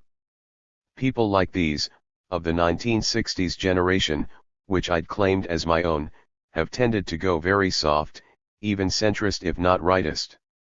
Dick Flax is one of the few who comes to mind of a 1960s activist who has remained true to principle and devoted to a serious academic life. People of the 1960s are inclined either to stay with it and get lost or go over to the other side. Then there are these people today, good people many of them, who suddenly discover public sociology and the importance of the 1960s, while most of them spent the 1960s in high school or university corrals. I always realized the political consequences of X and Y and Z and always wanted to protect my back in terms of, but that's what tenure is for. And that's what good universities are for. That's what good relations are for, being respected intellectually by establishment figures. So, I always worked hard at being a good scholar. The idea of just sort of writing denunciations all the time never struck me as very useful. CL, I agree with that. I mean, it gets applauded and read by a certain number of people. It doesn't persuade people who will not be persuaded. CL, going back to policy, so you had what was in effect an argument by accident with Inkeles and certainly others. But there's then the wider question of modernization theory and global policy and social policy and the World Bank, then there's W. Rostow in particular. Of course, they're the ones who have been the movers and shakers and have applied modernization theory, I think, to disastrous results. You look at Sam Huntington. I don't know if you've ever bothered to read any of that stuff. I've read the latest 1.12. CL, it's horrible. It's horrible, I agree. Most of that stuff in fact I don't read. You're quite right. If I wanted to be Zbigniew Brzezinski I could have been. I was at Columbia, he was at Columbia. I could have attached myself to various liberal political figures. This kind of thing. CL, I may have told you this story. You are responsible for me getting kicked out of the Council on Foreign Relations. Oh, no. You haven't told me this story? CL, well, it's not a very dramatic story, but the point of it applies. In that seminar there was a discussion about the world's situation, Iraq, and all of that. And somebody was framing this debate in which the key figures were, again, Fukuyama and Huntington. They may have gone so far as to mention Stanley Hoffman, who as you know has put forth a rather biting criticism of the whole thing in Clash of Globalizations 13. Then I said, listen, there's at least a third view here. I mentioned your name and said something about the crucial difference. They were, so far as one could tell, quite familiar with the argument but would not talk about it. I was not invited back. There is some sense in which I wonder if you aware of it, the so-called foreign policy establishment has to be aware that they are on shaky grounds. Not the neocons, but the whole Council on Foreign Relations establishment, which goes from relatively conservative to sort of Clintonian liberals. They are aware that they are on shaky grounds. CL, did you know Arthur Schlesinger? No. CL, he was in this seminar. This is beside the point, but in some ways you wonder about how the ground washed out from under the liberal, the vital center notion. Anyway, going back to the Marxism question in the 1950s, you said in a previous conversation about your own family and political background that the most important thing was fascism. In New York and on the East Coast, Fascism already by the 1930s was bound up with communism, in the sense of the revelations of Stalin's atrocities. I wrote you last year about Eric Hobsbawm's memoir. Point 14. It's sort of astonishing how open a communist he remained for so long. Now that was very different in Britain. And I guess my question is, how did the uniquely American politics in those early years of the 1960s and 1970s affect you? And did you ever wish you had packed your bags and gone abroad? Yeah, well, that had occurred to me at various points, but in the end, no. In American politics, in New York, we had the American Labor Party, ALP, and the Liberal Party. Then, when I went to Columbia, as a freshman, the most vital, the most interesting, most exciting organization on campus was the American Veterans Committee, ABC, whose meetings I attended regularly though I wasn't a veteran. But they were big meetings, they were always fighting. The American Veterans Committee had three factions. One was sort of an ALP faction, there was a Liberal Party faction, and then there was a group in between, who were trying to call those two factions together and find some middle road. So from these meetings, ABC disintegrates, as a result of all of this. But my sympathy was always with the middle faction. And I said from the beginning, and I say it now, I said it somewhere in my writing, I always agreed with everything the Social Democrats said about the Communists. But I also always agreed with everything the Communists said about the Social Democrats. So I was not going to link myself with either. Then I found myself sympathetic to all those in France and Italy and Britain and so forth who drew parallel positions. CL, were you ever at risk of being dismissed or attacked? No. Well, I certainly was at risk in that sense. I'm sure that this entered into people's thinking about me at various points. In terms of appointments and so forth, I don't know. CL, did you ever think during the Binghamton years that it was not quite a proper place for you, so far from the city, rural countryside, and all that? Well, the answer is, I went to Binghamton because I could have the world there. It provided the department I liked and could construct, an administration that could be sympathetic and give me as much as they had, which was very little, and so forth. And then, it became a kind of self-sustaining enterprise. I couldn't drop it because there was no real alternative. I'll tell you where I made a choice which was fateful, in 1974 or 1975. I was teaching at McGill. I had a sabbatical coming up, and I arranged to go to Paris for a year. At that point, Dan Bell, who liked me very much when I was at Columbia, was at Harvard, wrote me a letter to ask if I would come to Harvard but as a visiting professor for 1975 to 1976. So now I had to choose between visiting professor at Harvard, which at that time basically meant they looked you over. So I probably could have ended up at Harvard. I decided I wanted to go to Paris. And of course, this created the strong link to Braudel. CL, you've been very clear on globalization. I've heard you say that globalization is nothing more than modernization theory writ large. To what extent was there, going back even to Marx, ever any possibility of a sociology without at least implicit global theory? This is an open question about IW, and I in fact wrote on that. It's an essay reprinted in Unthinking Social Science. There's a section called Revisiting Marx, 15, which includes Marx and Underdevelopment, which was originally a paper I gave in Italy to the Istituto Gramsci. Well, anyway, I try to answer all of the Marxist critiques of my work, that I don't think enough of class, that I'm not enough of a productionist, and so forth and so on. I'm showing them they hadn't read Marx carefully.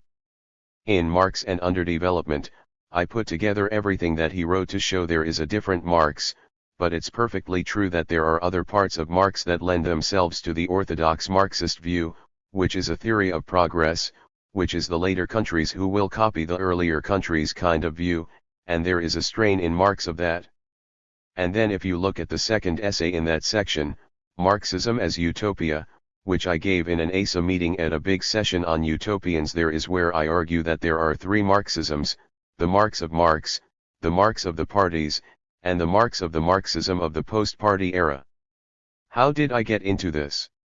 CL, globalization and Marxism and IW, so you can derive from Marxism, what's his name, that guy in England?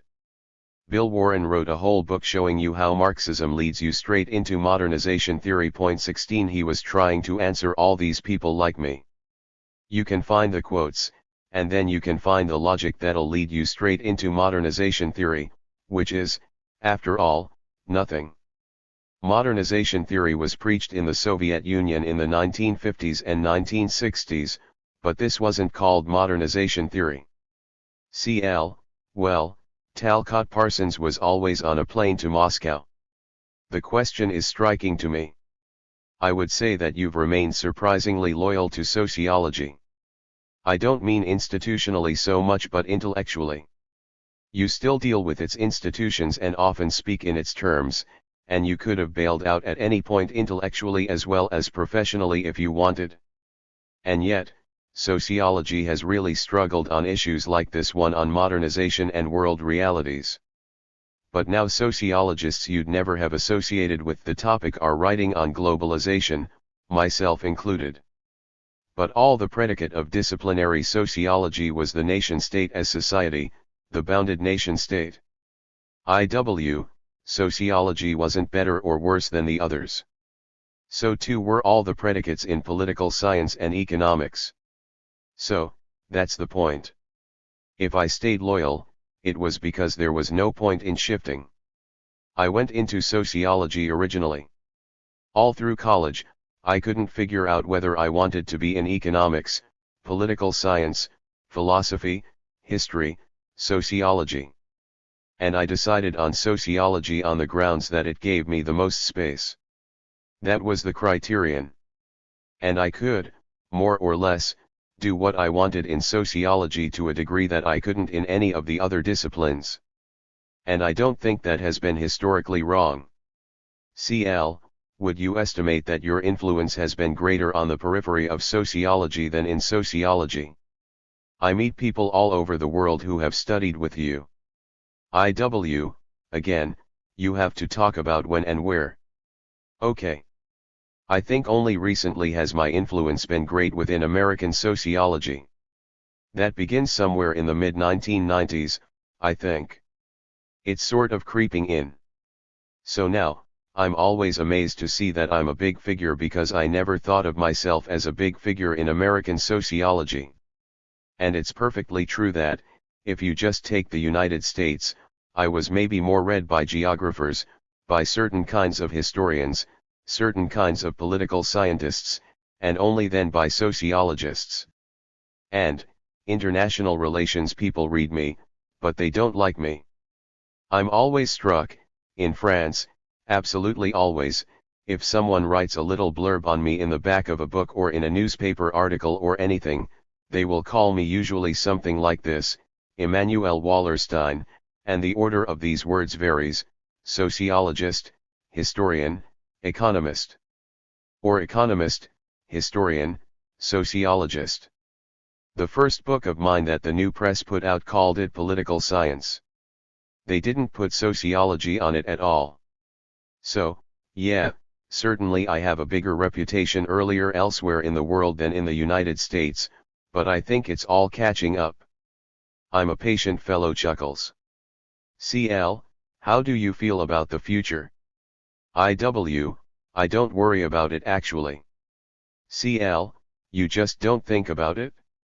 IW, no, it's not that. I think that the politics of my intellectual life is to just keep plowing ahead. There's actually a marvelous review of the Modern World System 3 in American Anthropologist. The author said something like this, well, Wallerstein has written 2 volumes already and it's been subjected to this critique and that critique, but he just plows on. He said it sort of admiringly. In a sense that catches it. That's true. If critiques are sensible, I bend with them or take them into account. I do just plow on.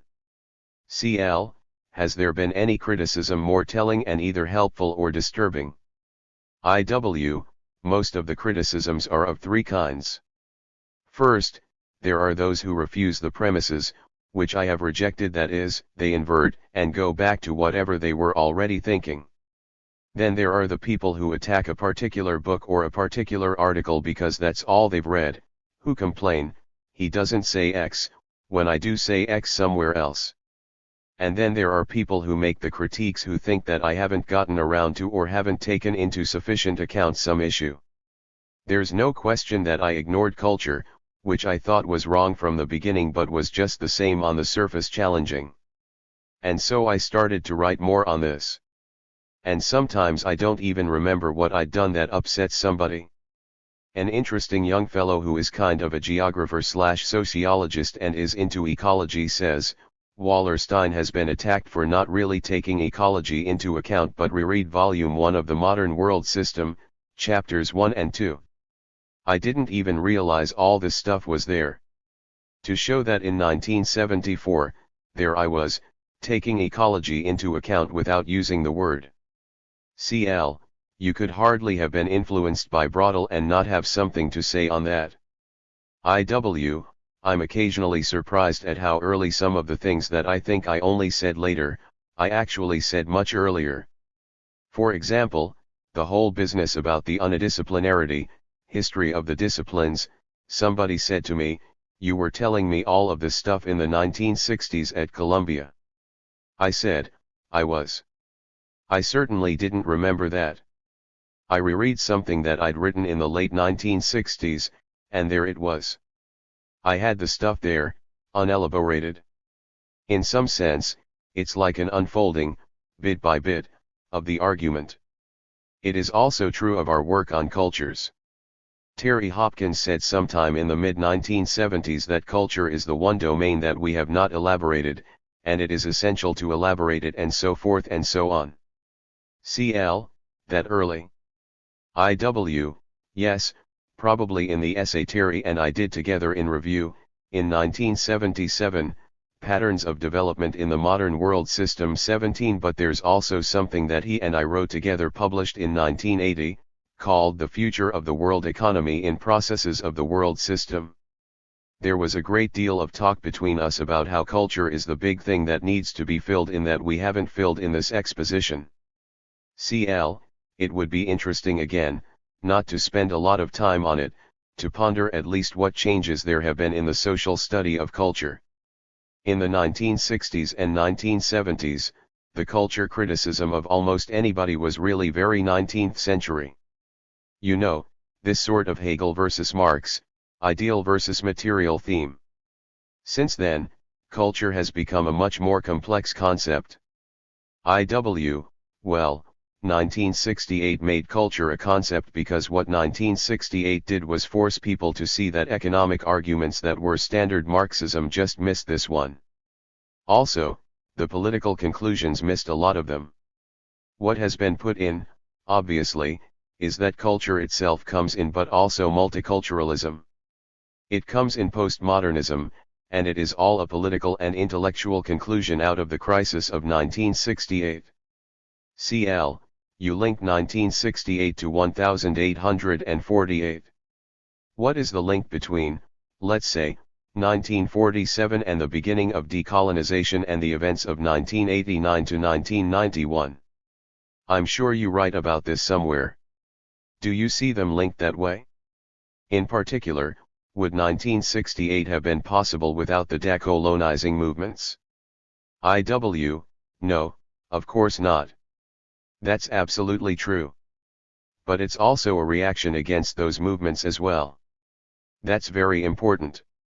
Do you know the essay that Terry Hopkins, Giovanni Arrighi, and I wrote called 1989, the continuation of 1968, 18? There we say essentially that what happened, it's a very nice analysis of why what happened in 1989 was so much like the last aftershocks, I don't think we use that phrase, of 1968.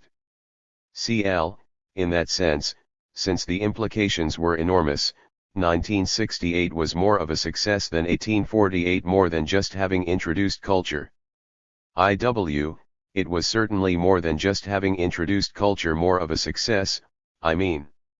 Because of 1848, we have socialist and labor movements, the national liberation movements, all that grows from 1848, we have the welfare state. All of this logically emerges out of the revolution of 1848. However, 1968 brings that to an end. That's the era of the triumph of liberalism. At least, that's my view. And now, it's the beginning of an absolutely new era. CL, so FDR in 1932 was just America catching up. IW, yeah, kind of.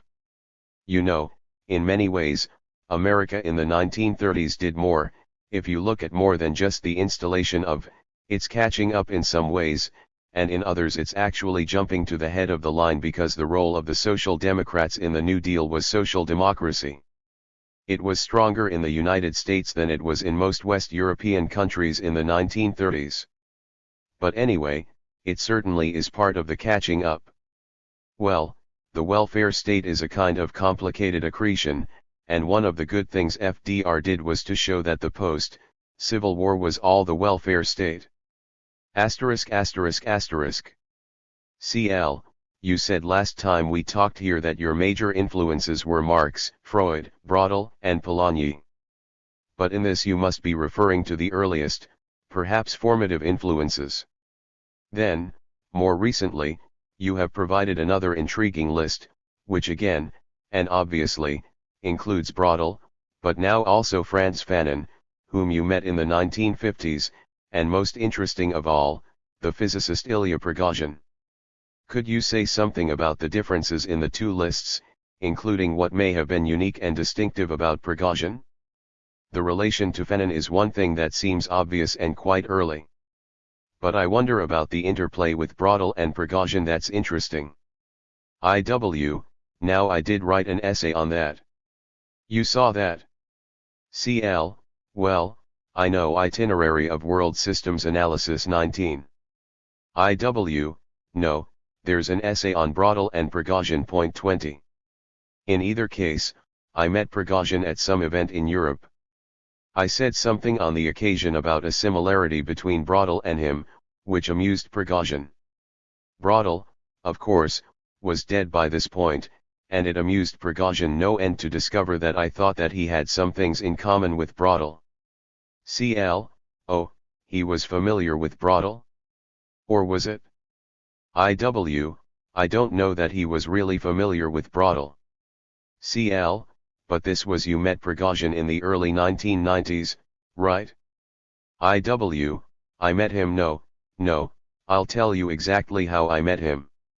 I met him in 1981. CL, oh, it was that early? IW, and what happened was, here I was sitting in Paris with these two young French business guys, professors at the business school, and they said, look, you know, there is this big conference every year which we run and bring together middle-level people from around the world to sort of get them to think about intellectual issues. And, would you come? And just sort of be there? We'll pay you. And I said, fine. And when I got there, they said, look, the guy who was supposed to give a talk fell through. Would you give a talk? We'll pay you even more. Fine. Okay. I'll give a talk. Before I talked, Prigozhin talked. Now, I had heard of Prigozhin, you know, and he blew my mind because I said, my God, he's saying all these things which I've always thought, but he's a Nobel Prize-winning chemist. So I introduced myself to him, and I persuaded him to come to my talk, which he did, and that was it. I mean, I started reading him. And he had this conference coming up. The next year, I guess the next meeting was a conference in Texas. Then I was invited back to another conference in Brussels. Prigozhin invited me to that, and so on. We kept meeting at conferences. It was a relationship that developed over the years, but it was absolutely fortuitous. CL, well, how then did Prigozhin change your thinking? IW, I say somewhere along the line, here I am brought up in sociology, that all these quantitative guys are constantly telling me that they've got to imitate the physicists. And here are the physicists and chemists like Prigozhin saying, everything is changing, and in effect, we've got to imitate sociology, so to speak. He was very well educated. First of all, he hesitated as a student between history and hard science, and he had a lifelong interest in art. He was an art collector. So he was a cultivated man of culture. And he was always in contact with philosophers and so forth. In fact, we went to this conference in Italy that he arranged, and it was arranged around him, but it was sponsored by the departments of physics and either history or philosophy. It was called Beyond the Two Cultures. CL, so how did things develop with him and his ideas? IW, so he was always bringing everybody together like that. After I met him, he was always there in my thinking. And I read virtually everything. He had written in book form quite a bit, some for a general reader like The End of Certainty, 1998. In fact, once, toward the end of his life, there was a conference in New Mexico that he was supposed to go to, and at the last minute, he couldn't go because he was ill. And he sent this young physicist from Texas named Dean Greenberg, whom I had met before, in his place. Oh, I know what it was, that's right, we were both getting honorary degrees, and he couldn't make it, so Dean Greenberg accepted for him. And then I gave a talk there and which dealt with Prigozhin. After, Greenberg said I really was one of the few people who really understood Prigozhin.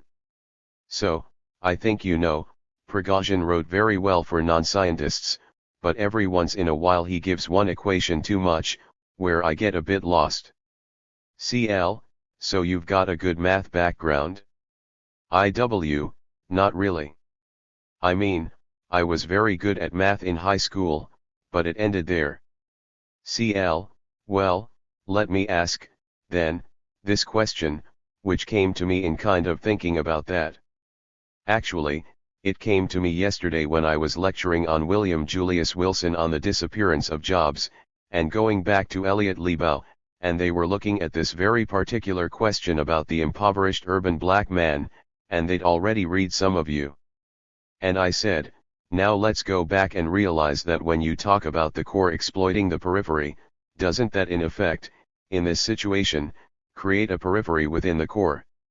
And I did a little thing on what's long since happened in American cities, and I said, you've got to think about this. I may have even used the word complexity, but some word like that about the dynamic system, and that's my way of asking the question. In one sense, you can look at the Braudel part and say, well, that sort of specializes time, and by categorizing time, it sets it in its place in historical time. Complexity studies is entirely different, and I suppose there are those, I may have even thought of myself, who would say, the original formulation you made was too static, too Braudelian. Do you see what I'm driving at? It's the question of how in the work. IW, right, that essay I just gave you. Point 21. CL, yeah, how in the work the complexity studies specifically. IW, well, the point is I make the point here somewhere that they come from opposite ends. CL, I do remember that from somewhere else, but keep going. IW, that Braudel is looking for duration, and that because historians only deal with time and he's dealing with the duration, and Prigozhin is coming from duration, he's looking for time. And they kind of meet in the middle because they both end up with this very carefully formulated middle position in which they basically don't like either of the ends, so they didn't know it, but they arrived at the same point from absolutely opposite parting points, and that's how I pulled them together. So it's absolutely true that Braudel gets critiqued because he emphasizes duration, which lots of people don't like, and Prigozhin sits on the arrow of time. CL, so to speak. Where did that come from, the phrase? IW, oh yes, it's not his own phrase, it belongs to Arthur Eddington, a scientist from the beginning of the 20th century, who invented it. But Prigozhin made it something everybody talked about. Yes, well, the arrow of time. And the whole point is, everything has an arrow of time, he added that so do certain universes. And everything is a consequence of this temporal development. There's nothing timeless. That's the whole critique of certainty. Point 22. CL, so, in French, I wonder if the better term would be the trajectory of time. IW, no, he says la flèche du temps. CL, really?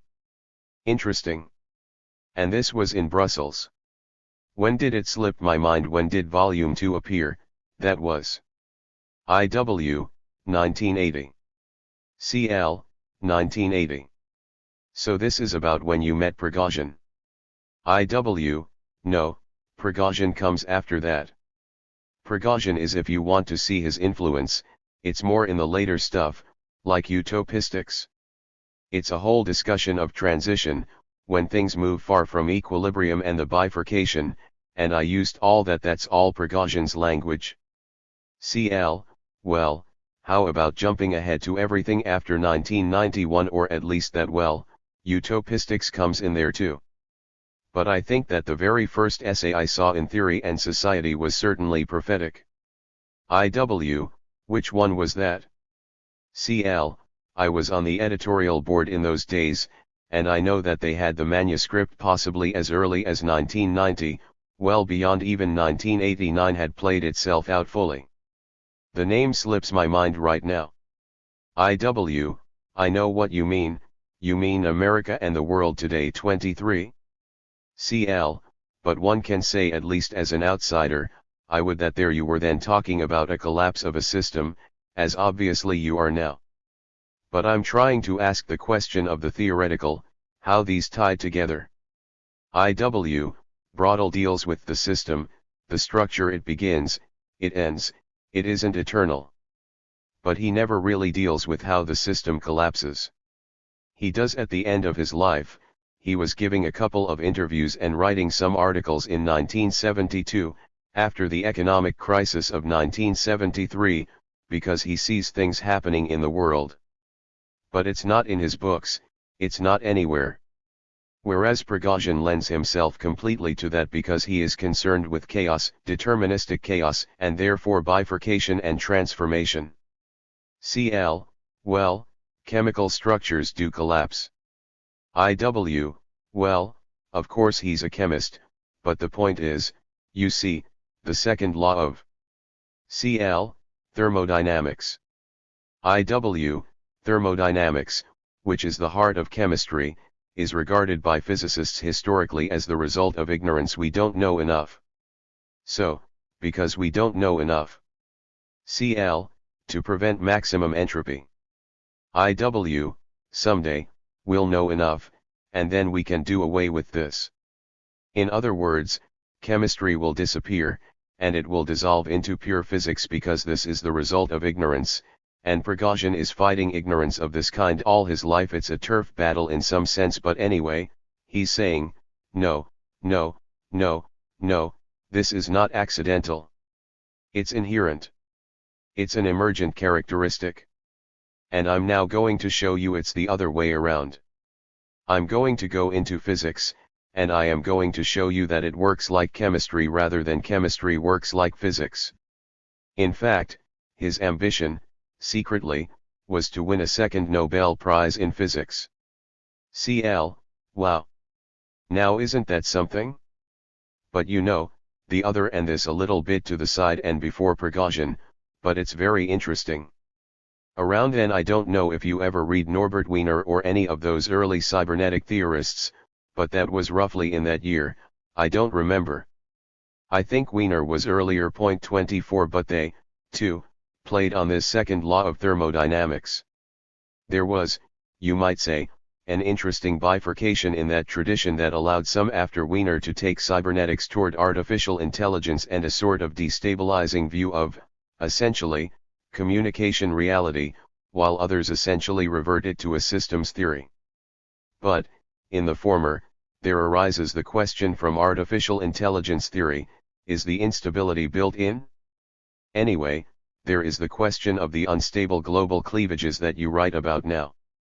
You can trace each of those, I think, back, but certainly they continue to be a factor. United States versus East Asia and West Germany, Davos versus Porto Alegre, North-South, and the rest. 25 But could you say a little bit about that? Do you see what I'm saying? Once the system was formed in the long 16th century, what would you identify as the structural instabilities that were there before they became obvious after 1968 or 1989? I think what you have to say is that the system tries to hold them in check. My model is that the system holds them in check by resolving the problem in the short run or in the middle run. Then middle run problems create long run problems, so the system, in this sense, is always going toward crisis. So you solve a problem, which gets the system working again, but you do it in a way that increases something along an upward curve, which is going to hit sometime later. CL, okay, but if you don't mind, just for this occasion, could you give an example of the trends? The business of wage levels and of ecological costs and so forth. 26 You solve the problem, and then you can't solve it anymore, and the system breaks because of these tensions that are the structural contradictions of the system. But the system is a system precisely because it can handle that for a while. Otherwise, it wouldn't hold it together and would not be a system. CL, would you say that's true of all systems? All structures? Prigozhin would say it was true of all systems. CL, and you? I'm not competent to argue with physicists about this. He's persuasive. But CL, well, you've engaged in a good bit of philosophical writing, and philosophers deal with the difference between concepts and realities. Are you critiquing here a concept or reality? And I suppose it's more the latter. No. Absolutely reality. And it raises all kinds of questions about cosmology, the Big Bang, where does that come from? And is the Big Bang is the universe just one of many universes? Is it the result of bifurcation in the system? CL, where do you think, if I may say it this way, we are now? I mean, is there another structure arising somewhere? I normally say we're in a transition. It's shaky, it's chaotic, but it's a process that plays itself out, and, well, the cleavages as between Davos and Porto Alegre are not the issue of process but of what new systems we can create as a result of the fact that the system has to go in one direction or the other. There are two possible paths, and it's not yet decided. And that's the model Prigozhin suggests. You have this line, and it has a certain arrow in his word, or line of movement, and do you go on this path or that path? It's impossible to predict in advance, it's not determined, but it will go in one direction or another. CL, well, do you reckon on the possibility of utter collapse? I don't even know what that would mean in social history, but I think we're in a collapse right now. That is to say, what does a collapse mean? It means that the oscillation of the system, the fluctuations, are fairly wild as opposed to fairly controlled. It goes like that, motioning as if to draw a bifurcation, and the stuff that pulls it back, the equilibrium, is fairly weak, and the stuff that pulls it back is fairly strong, and I think we're in that kind of time. We're in that right now. So, if you say to me, what's going to happen in 5 years or 10 years? I say, who knows? There are so many different possibilities that all I can tell you is that this isn't working. CL, well, people would have said that in 1848, and certainly 1968, but in fact, you didn't in 1968, I don't think. And you haven't said it about 1848. In fact, you viewed both as world revolutions because they reconsolidated. That's right, exactly. And that kind of thing is said to me all the time, you know, that this concept of the collapse is an old one, and it never happens, and that's perfectly true, but those weren't crises. And so, I mean, the difference between my view of a collapse and the traditional view of a collapse is that the traditional view of a collapse said that they knew what the outcome of the collapse would be. And I'm saying, there's absolutely no way to know what the outcome of the collapse would be. It's absolutely unpredictable, and I've ended 7 books this way. It might be better, it might be worse. Actually, we covered this in that material that I hope I can retrieve, but let me go back to it. What is your thought on whether 1968 was really led to 1989 to 1991? That is to say, that 1968 was the consolidation of the decolonizing revolts that began, say, in 1947 to 1949 with India and China, that the world revolution was actually there from the beginning. Well, right, I think I told you, but if I didn't, I should, which is that Hopkins and I wrote the last of our joint articles, the one that appeared after the book Anti-Systemic Movements, which is called, 1989, the culmination of 1968, or something. 27. All right. So, then again, just to stay with this point, one could say that your basic view about 1848 is that it consolidated potentially, the liberal. Well, that's right, after 1848 the liberals saw themselves now as the center, and they put forth their scheme, and they became the dominant force, yes. And so then, in 1989. 1968 undoes that. 1989 is simply the continuation of 1968. It didn't, it was the final sort of. Okay, that's what I'm getting at. So, this is a way of saying that it is not a great mystery that liberalism, at the point of its full achievement, was already fated. That's right. That's why I can call my book, which comes out in 1991 or so, After Liberalism. 28. You once said that acting and the theater had been important to you in your youth. Do you ever find yourself applying or attempting sort of theatrical notions like tragedy or comedy or farce? Marx used farce famously. No, how should I say? That turns me into the playwright, and I'm the actor. You're not interested. You just do the play. I know, but so the acting is very useful in training you how to handle situations politically and also how to speak publicly, and these are its 2 legacies for me. So you never wanted to think in terms of tragedy, or? No, I'm a little I have everything is tragedy. I don't, it's not a metaphor that I employ very often. You see, I ask it because, in many ways since 1968, in the core, at least, and beyond now the so-called cultural wars were really about how one views changes in the world.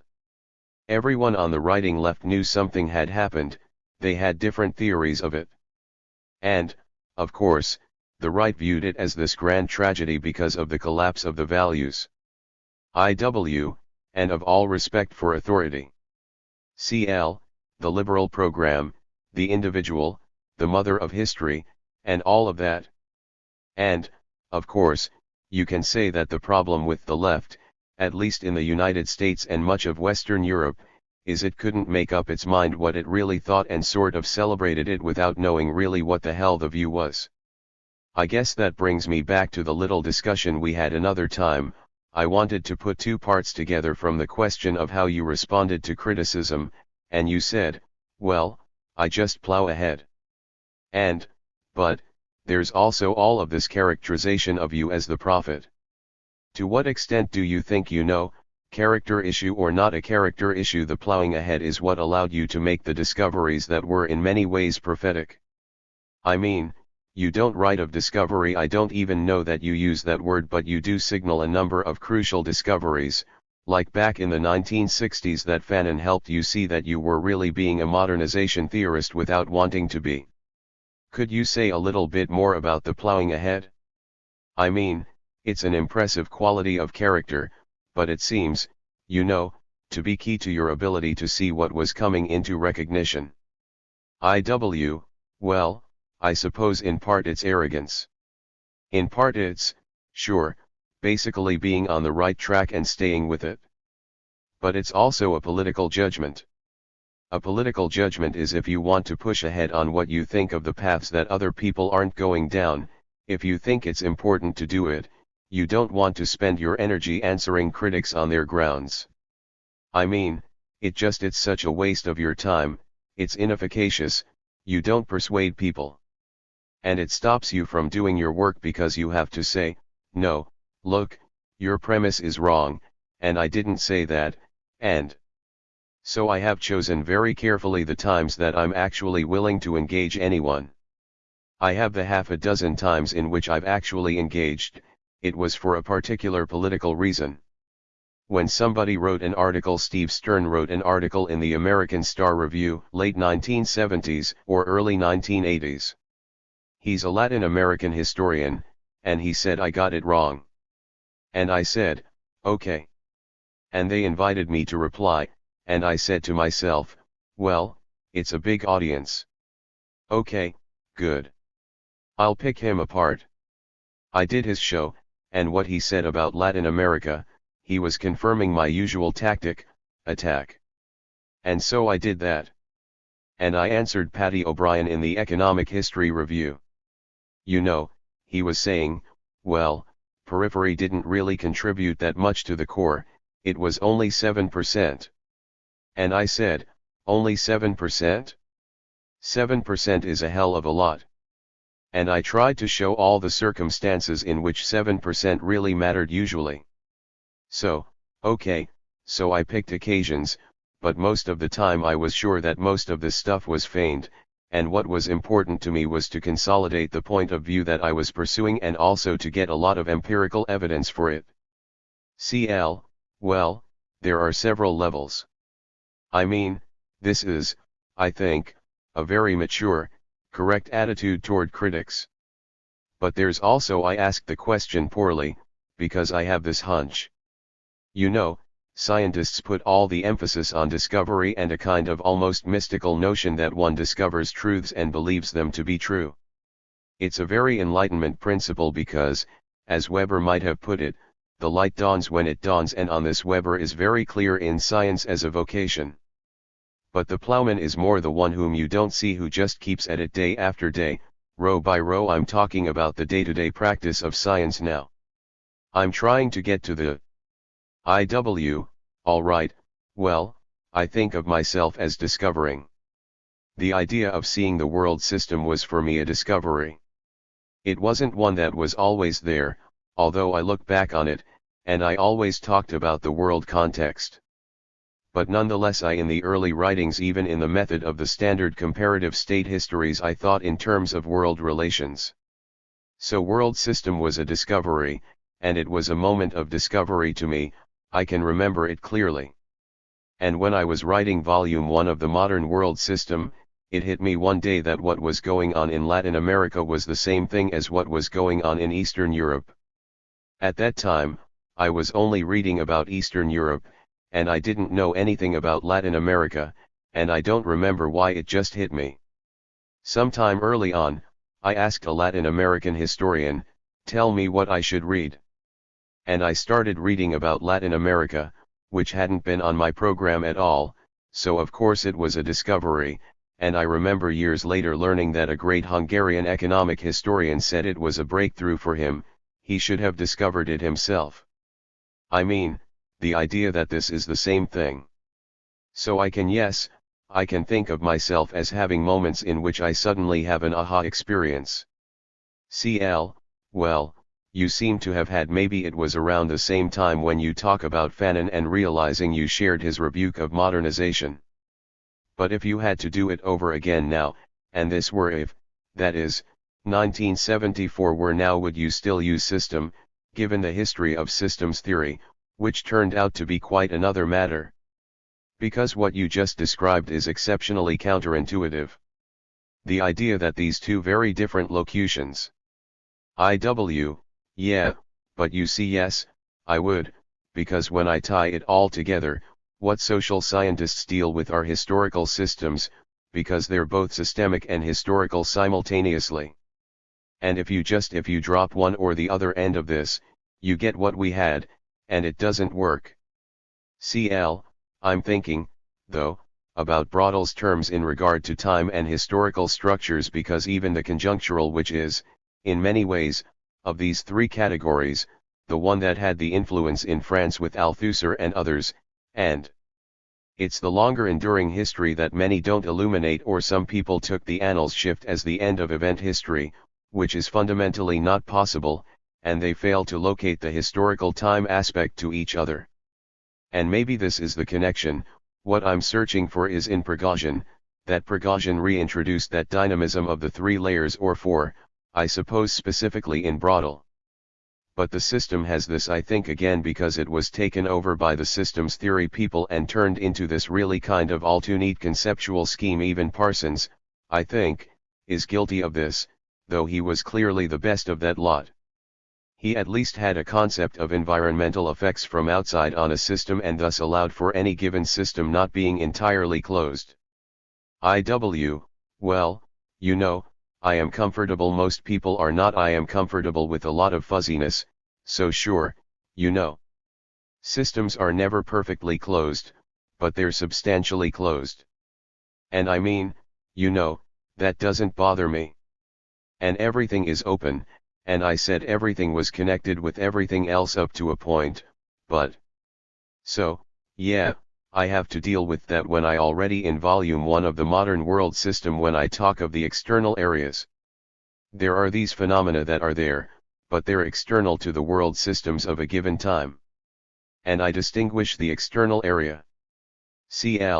Well, somewhere maybe you alluded to it at the end of the first volume when you seemed to set the Soviet Union in the external. No. I insist, in fact, that the Soviet Union and that used to outrage people in the assembly. I insisted that the Soviet Union was in the capitalist world economy and could be described perhaps as in a semi-peripheral zone based on the description. And it was closed off in many ways, but that was not unusual. Other zones closed off. But they said, but it's communist, it's socialist. And I said, no. It's part of the capitalist world economy. And it drove people wild. It drove conservatives wild, it drove Marxists wild. Well, after the fact, it could not be more obvious. After 1989, yes. But anyway, that I was always clear of from the beginning. But do you think that the semi-periphery has gotten its due?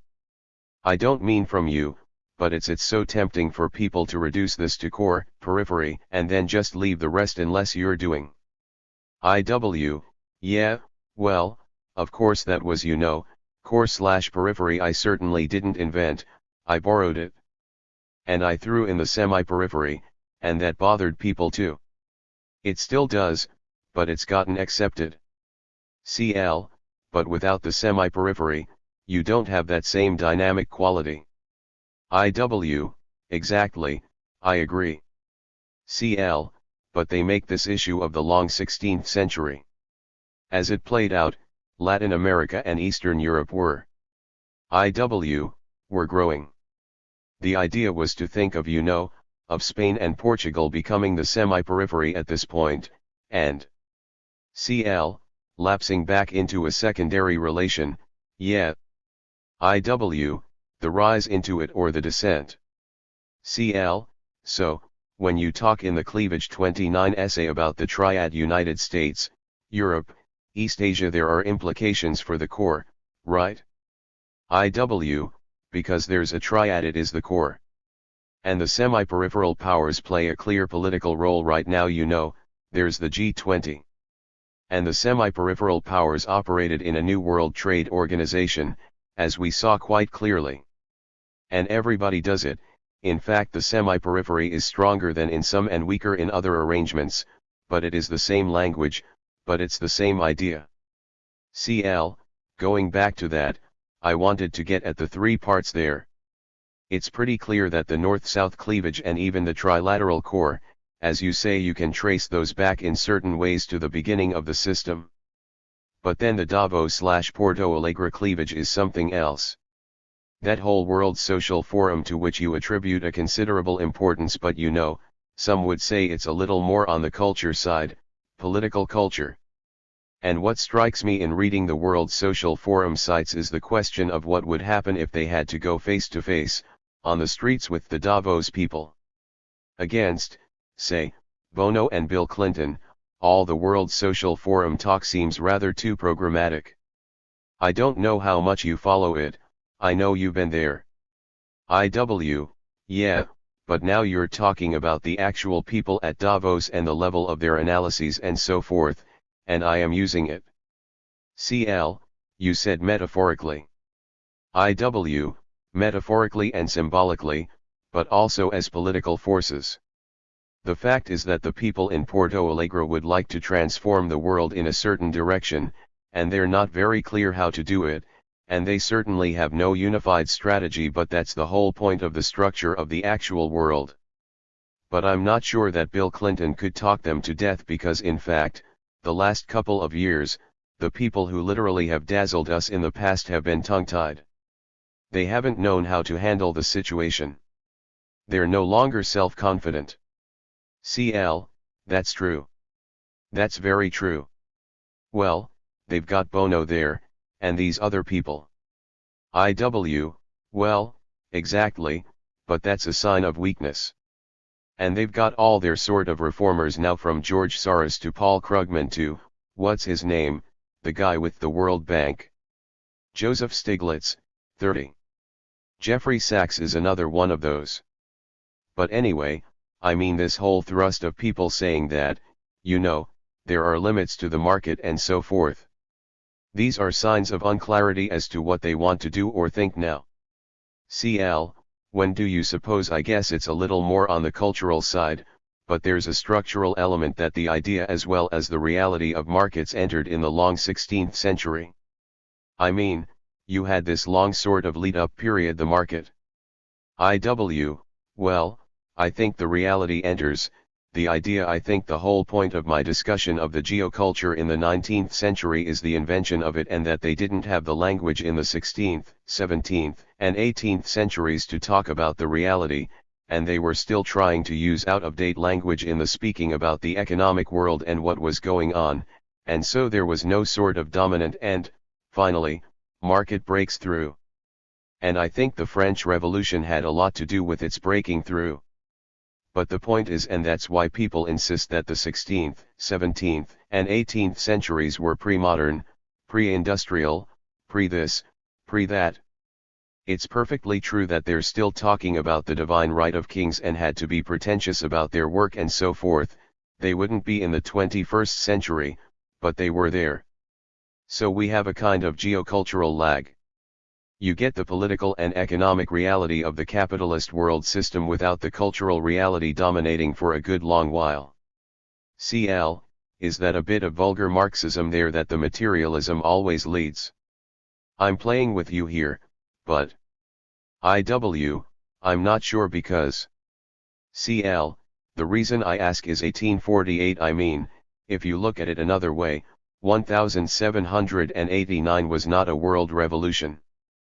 But then, as with this other discussion, maybe one could say 1848 was a consolidation in that it led to an institutional structure, the liberal state that solidified then. You could say that was sort of the cultural coming together of terms, the point in which both the dual revolution solidified, but you don't really have the modern world system as we would talk about it in the subsequent 100 years in full maturity, full blossom until then. You don't have it in full blossom, I think, until 1945. CL, okay, even better. But it's the only system. In other words, it does not fully blossom in the sense of self-conscious presentation of what it is, but the fact is that you already way back then have it operating in terms of the primacy of the accumulation of capital. So the people who don't put that element primary in their operation lose out. CL, how would you? You probably wouldn't like this very much, but one could say that from Nagasaki in August 1945 to George Kennan's long telegram on deterrence in February 1946, that's the history of the consciousness of the system, and therefore was a fantasy. You know what I'm saying? There was a very short moment in there before the rise of the Soviet Union, American power, and its market, then soon enough the United States was in Korea, and cultural adolescence continues, but you know, the perfect core didn't last more than a couple of years. I'd give it 25 years. CL, 25 years. You'd give it until what, 1968? Really? A lot of those 25 years, they were struggling. Did you have this in mind in Colombia in 1968? No. CL, so you didn't view that in any global way at that time? Well, I viewed it in a global way from the beginning, but I didn't have all this worked out in Colombia. CL, one interesting side point is that I've been reading your master's thesis and found a section that had been withdrawn. Herb Hyman 31 wouldn't let me put it in a short section on the Caine Mutiny court-martial. CL, you want to hear an amusing Herb Hyman story? Herb, when we were together at Wesleyan, knew of my relation with Al Goldner, and he was doing his research for this last book on the history of measurement. He had checked out some very rarefied text by, it may have been, well, I don't know who it was, but somebody that you would expect Hyman to be interested in, and he showed me the signatures from the Columbia Library thesis collection, and the only other person who'd read that was Goldner. Anyway, he found that quite amusing, but I knew that Al, in spite of what most thought, knew quite a bit about social statistics. By the way, did you remember that I have both your master's thesis at Columbia and the transcript of the Columbia Oral History, 32? No. CL, well, they are safe, and I can return them any time. In either case, the thesis itself, with its strong point about the tensions between McCarthyism and the conservative movement in the United States, and a remarkably similar situation today. Where are we now?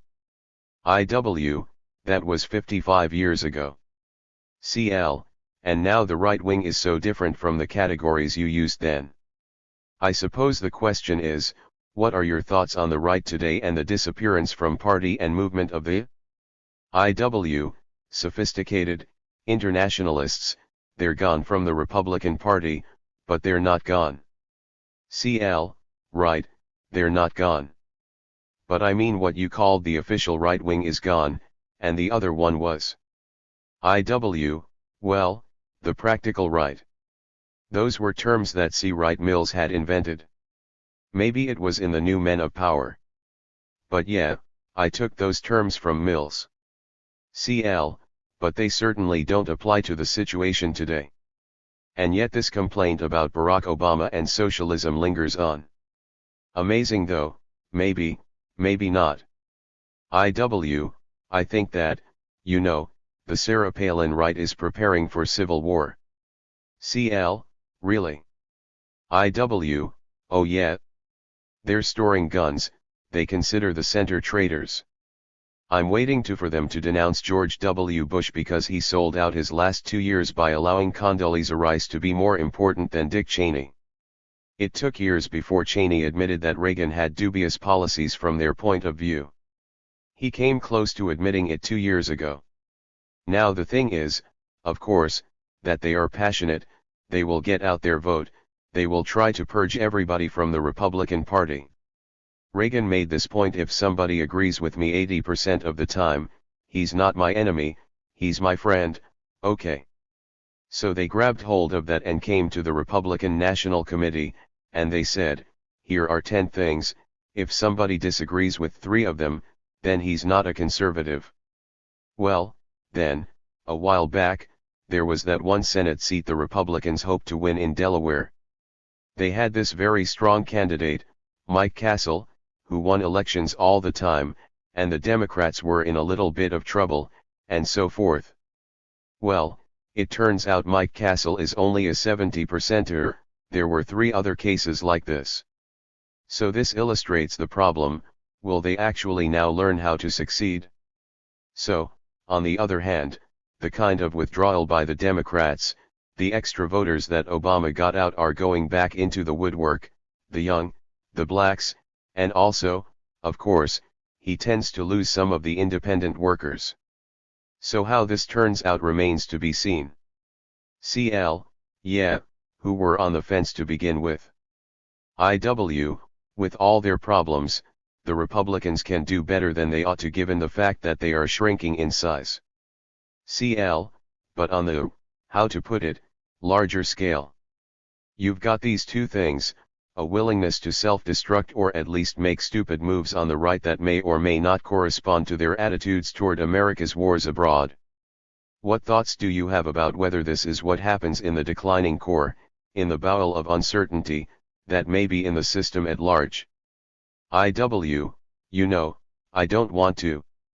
I'm not sure there was a comparable phenomenon in Britain, but what I would say is that, the United States, well, the Brits found it very difficult to admit that they were no longer the top dog, but in a sense they finally accepted the fact that, at least it was the United States in the core position, and that they would have this special relationship and God knows what else. They still talk of the special relationship till this day. But American public opinion is going to find it very, very difficult to swallow the reality of a declining standard of living, declining power in the world, declining everything. So a lot of people are buying into treachery, sellouts, God knows what else. Well, there are several issues in the decline of greatness matter: the decline of a core, the emergence of another, and the decline of a system. People aren't aware of the decline of the system. I mean, that's not a widespread consciousness. No, I'm sure not. And not these people. And certainly not these people.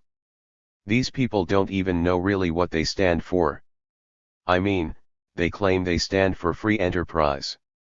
But really, they stand for a kind of militarism and imposing their values on everybody else, and they're against the elite, so it really is a populist movement, I have no doubt about that. Looked at one way, it's these four people, one of whom, Joe Lieberman, seems to have just lost his mind, although I think his, should be subsidized by Hartford. He has nothing to lose. That's a. I don't know if he thinks if he has a political future at all. He's just mad. Just mad, and he really is on the military stuff, passionate. And then the Israel stuff, he's passionate. And he always has been. Somewhat relatedly, on another global aspect of militarism. I've spent a lot of time a fair amount of time last year, in Central Asia, in Kyrgyzstan, where you do see an often overlooked region where there is a lingering effect of years of Soviet rule. Kyrgyzstan, until the latest semi-revolt in 2010, was run by a series of quite absurdly politically illiterate governments, mostly, in spite of a revolution in 2005, in a Soviet style. Kurmanbek Bakiyev, who came to power in 2005, had long tried to get rid of the American Air Force base outside Bishkek, but he couldn't do it. Then there is Turkmenistan, which is even worse. And you see there, in some sense, the kind of underbelly of what Putin is covering up in Russia, I think. So you do have somewhere in the dregs of the old Cold War this kind of unthinking violent right wing. And I guess I might be making something out of nothing, but when the system suddenly collapses. Well, you have a small group who grab hold of the state. They don't stand for anything in the Central Asian countries. But if we lose control, we get killed, and somebody else takes over, so it's an all or nothing proposition, and they can get very vicious with any perceived threatening group. But I don't see that as Cold War, I see that as a kind of mafia-like group that have taken over, and are living high off the hog, but know that, if they lose control, A, some other mafia takes over, and, B, they're dead. So it may not be a better game, just another game. Well, I've written something in a book on Globalization 33 about this Andre Gunder Frank 34 thing. I said that basically you were more right than anyone else, including him, on the Asia issue. Still, what remains unexplored is the question of where, to the extent that the world system was the first systematic globalizing movement, which I assume is the position that you still hold, there were still some of these imperial impulses that had a systematizing if accidental consequence. But the frank claim that only Asia was a world system sort of keeps coming into play, especially today with the rise of East and South Asia.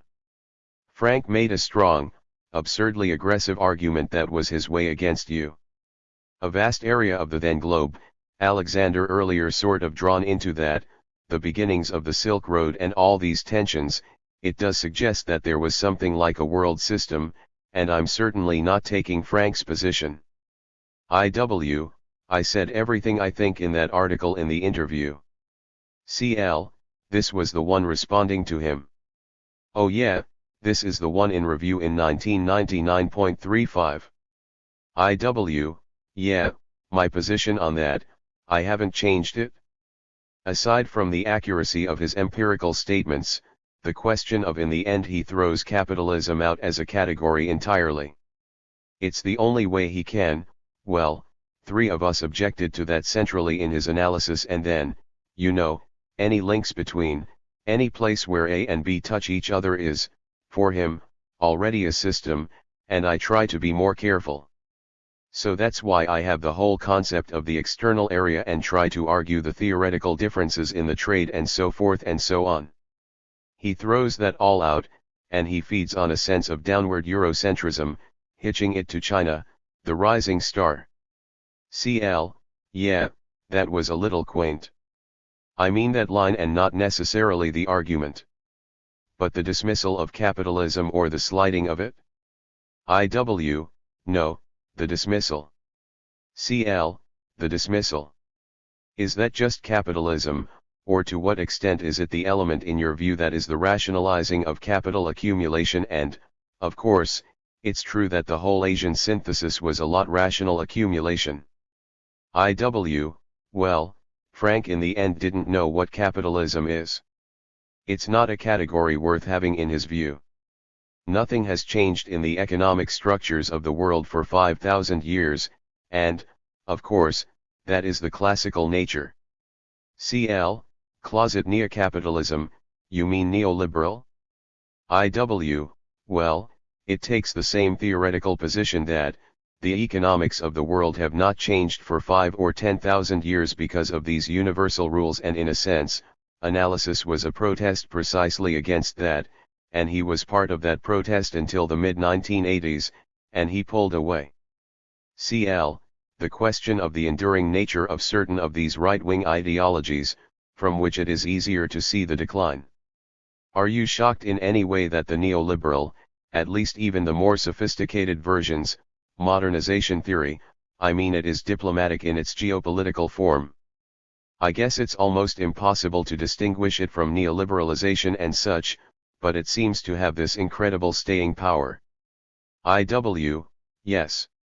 CL, and you almost feel, well, what the hell is Obama going to say, because he couldn't in the campaign or even now say anything about markets.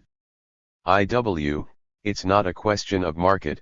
What the staying power of modernization theory really is the sense that we want to improve our economic situation.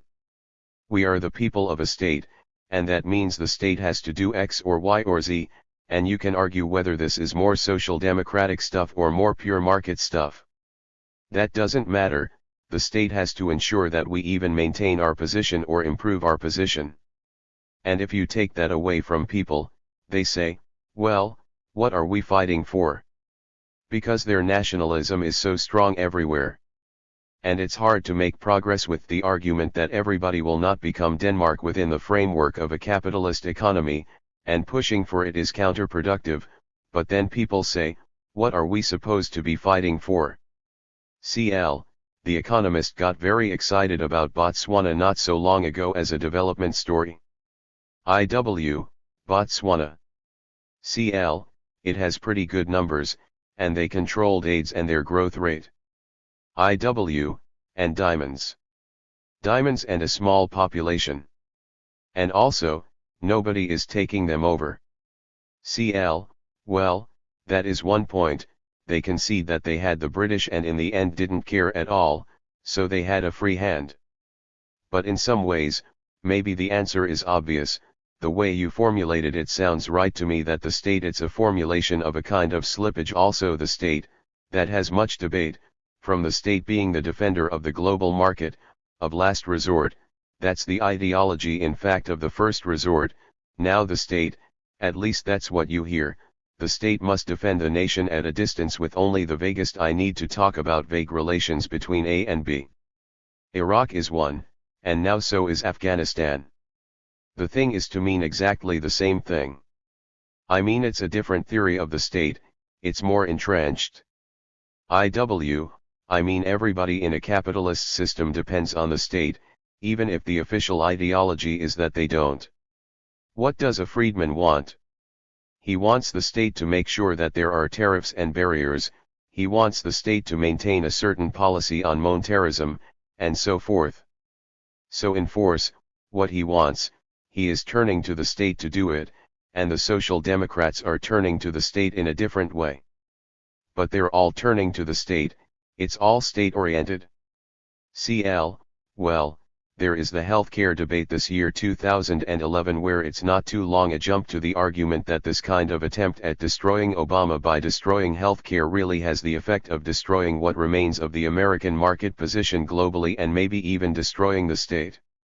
We talk about the shift in what the state is and the questions, like you mentioned earlier, the war aspect, is there any credence to that?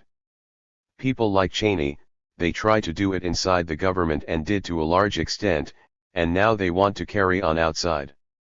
I think they have made a decision that the politics of dealing with Democrats, especially now that Obama's in, is simply to vote no, no, no, no. So they make sure everybody votes right. They do it by basically menacing people with local fights for nomination. If you don't vote my way, you'll just go in, as they did in the 1st district in New York, the one that they lost, which was a Republican district, always had been, but it was a moderate Republican district for social reasons, and the right-wingers said not on your life, so they were willing to lose the seat. Well, you know, they were right in the sense that they might not have lost the seat had they started this earlier. CL, and then lose the election. IW, and then lose the election. CL, so this leaves the corporations standing in. IW, and this is why, by and large, for the time being 2010 to 2011, they're throwing their support to the Democrats. They're getting from the Democrats, from the Obama administration, more or less what they want, and the Republicans are not giving them what they want. And the only thing the Republicans will offer them is no increase in taxes. They do want that, yes, but they want the state to be viable, and they know a certain amount of taxes is necessary. CL, well, Obama again, there are early indications that he's made his decision on Afghanistan. IW, yeah, I think it's quite clear. CL, but he hasn't said it yet. I don't know if you recall it, but one of the seminars you gave at Wesleyan was within weeks of what turned out to be the start of the Iraq thing, and you called that within days. I suppose I have two questions there. How do you see that war in particular now, so long after it began? The inability to just say that whole thing has moved geographically into areas we can't deal with, and the inability to let it go, or at least apparently seriously consider letting it go. I mean letting it go in the case of Afghanistan, if you read my thing about 2 weeks ago on Afghanistan. CL, your blog, 36. Yeah, my blog. I said that no matter what Obama does he loses. And could he, even if he wanted to, which I don't think he does, really pull out? He might get away with a full pullout. Just the other day William Polk wrote a very long analysis on Afghanistan, which he knows quite well and in detail, as to why a pullout is the only thing that makes sense. he did it in terms of analyzing exactly what goes on in Afghanistan, but this. CL, this is the behind-the-scenes guy in the embassy? Is that who it is? IW, he, no. CL, somebody, was it initial resistance to General McChrystal? IW, no, that's the ambassador, that's Eikenberry. CL, oh, that's John Eikenberry. IW, Eikenberry, who is an interesting character himself, PhD, speaks Chinese fluently because his father was a missionary. CL, he's also the guy who writes in Foreign Affairs that the current structure of things economically won't fail precisely because of all the internet and other connections that have been developed since, which is a bit of a stretch, and of course Afghanistan belies that. IW, but anyway, I think Obama is trapped on this. If he had grabbed the bull by the horns immediately after election, it might have been otherwise. But he had already undone his position before the election. Remember, he promised? He said, look, this was the bad war in Iraq. Afghanistan is the good war. I'm going to put my troops there. CL, it had to do with Hillary Clinton and the 2008 election campaign. IW, whatever it is, I want to distinguish what may be his real views. Who knows what his real views are? A lot of debate on that. What he says publicly has got him in this impossible position, where he can't win, in the Middle East, at all, nowhere, and it's all going to come crashing down. Now, if he can get the health bill through, which he may be able to do, I don't doubt it at all, it may balance a little bit what's going to look like a terrible situation. The economy is going to get worse, not better, more job loss, more collapse of the dollar, and so forth, and it's all going to be blamed on him. CL, sure. But this may be the early indicators of long periods of uncertainty and of the inability of a system to right itself in measurable economic terms, but isn't this the way it plays out? These kinds of impossible to anticipate political consequences, force decisions that just make things worse. Do you have any further thoughts about the uncertainty itself? IW, I think it will last, I've said, 20 to 30 to 40 years, and I still think that. I think we are in a chaotic fluctuation situation in which everything is unpredictable. When it's unpredictable, it means that it's unpredictable. That means you don't know what to do, because anything you do may be wrong, politically, economically, like where you want to put your money. CL, the answer is TIAA CREF. I lost only 15%, and I got almost all of it back. I don't know if you have any with them, but they're great. But you know, guys our age, it's a little late to play around too much.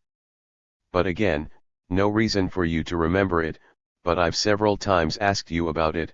Uncertainty is one thing, and you've been very clear about how this evolved, but where do you really stand now on the question of whether any sort of system can reassert itself? Is all lost? IW, when you mean any kind of system, you mean a sort of revised capitalism? CL, whatever it would be. IW, I think there will be a new system because I also believe that chaos doesn't last forever. Some water comes out, all I'm saying is some predictable, which water, could be worse, could be better, but something will stabilize, which will be systemic in some way, and will be in for another couple hundred years, who knows, of another system. The only thing I say that is sure, is that the present system can't survive, that one thing that's absolutely unpredictable is what will succeed in. CL, but you believe, well, of course, you allow for the possibility that what could succeed is something really terrible and not at all rationalized. IW, yeah, I think it could be an early top-down autocratic system.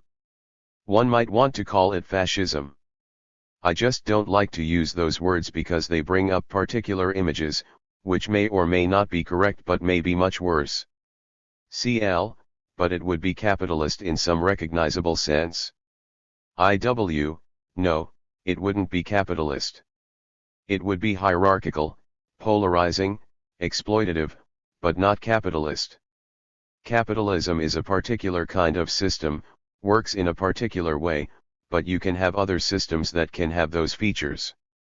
We did historically have all those kind of systems and came up with new ones, but it won't be capitalism. I still hold on to the idea that capitalism is a particular kind of system, it's rare.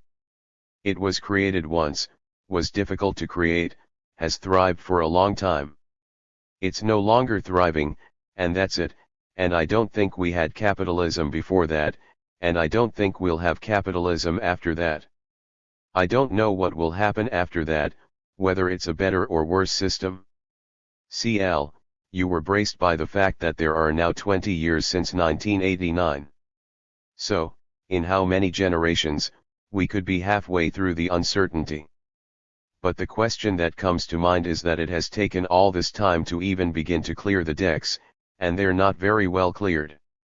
I forget when you first wrote the Global Cleavages piece, that's about 10 years, maybe about 2000, and it's interesting how that sort of holds up except for Japan, which probably now, I suppose, would have to be a generic East Asia. I was just reading today an article in, which validates my hypothesis of Western Europe and Russia getting together. CL, wasn't that? What's his name? Dominique Moisy? He's married to an American, a major French foreign policy advisor. But there's a lot of names for this, but there you have these sort of three different axes of cleavage, and they're all becoming more and more aggravated, so I do wonder how you feel about that. We talk about multipolarity and even granted a high degree of capital, political, and even military interdependence, the idea of system somehow just doesn't, you see. I mean, why not? System doesn't depend on everybody being, how shall we say it, calm in relations with each other. CL, no, not at all. But it does assume. I was looking back over earlier conversations we had where we touched briefly on the systems analysis people, including Talcott Parsons. The idea I seem to hold onto is that the history of the core implies, perhaps requires, an integrating core, much as Parsons and others thought of culture, or, that terrible expression he used, the pattern maintenance function. In some sense, if the core is itself unstable or is just more than interactive in any conflict over forces, this is beyond Cold War, but in some kind of a death grip you might even say that's a little extreme with other major powers. In the Financial Times, they recently had a big moan and groan day on the whole issue of Europe trying to be a dominant player in the system. They were worried about the election. I saw it all, but I don't take that seriously. What really happened there is, first of all, that until 2007 Tony Blair thought he had it sewed up, and there was a real rebellion against him, not merely by the smaller countries, but then France and Germany both turned against him, and I interpreted that as another way of pulling away from the United States. They saw him as, what you call it in the Iliad. CL, the Trojan horse. So they got rid of him in June 2007, then they had to figure out who, and actually the Juncker from the Luxembourg might have been the alternative, posed himself as the anti-Blair, and they turned to a guy who is really exceptionally competent in pulling all the pieces together. I don't think that was a bad decision actually, in fact, I think it was a very good one. CL, but the Financial Times is always moaning, look, we need all this, we need the military, we need to stop being. I usually like the Financial Times, but I thought that one was off base, and then I thought also with this woman, she turns out to be not so bad at all, and nobody has ever heard of her, that's true, but she's been in this other job for a year, which is also a foreign policy job, and she's done exceptionally well at it.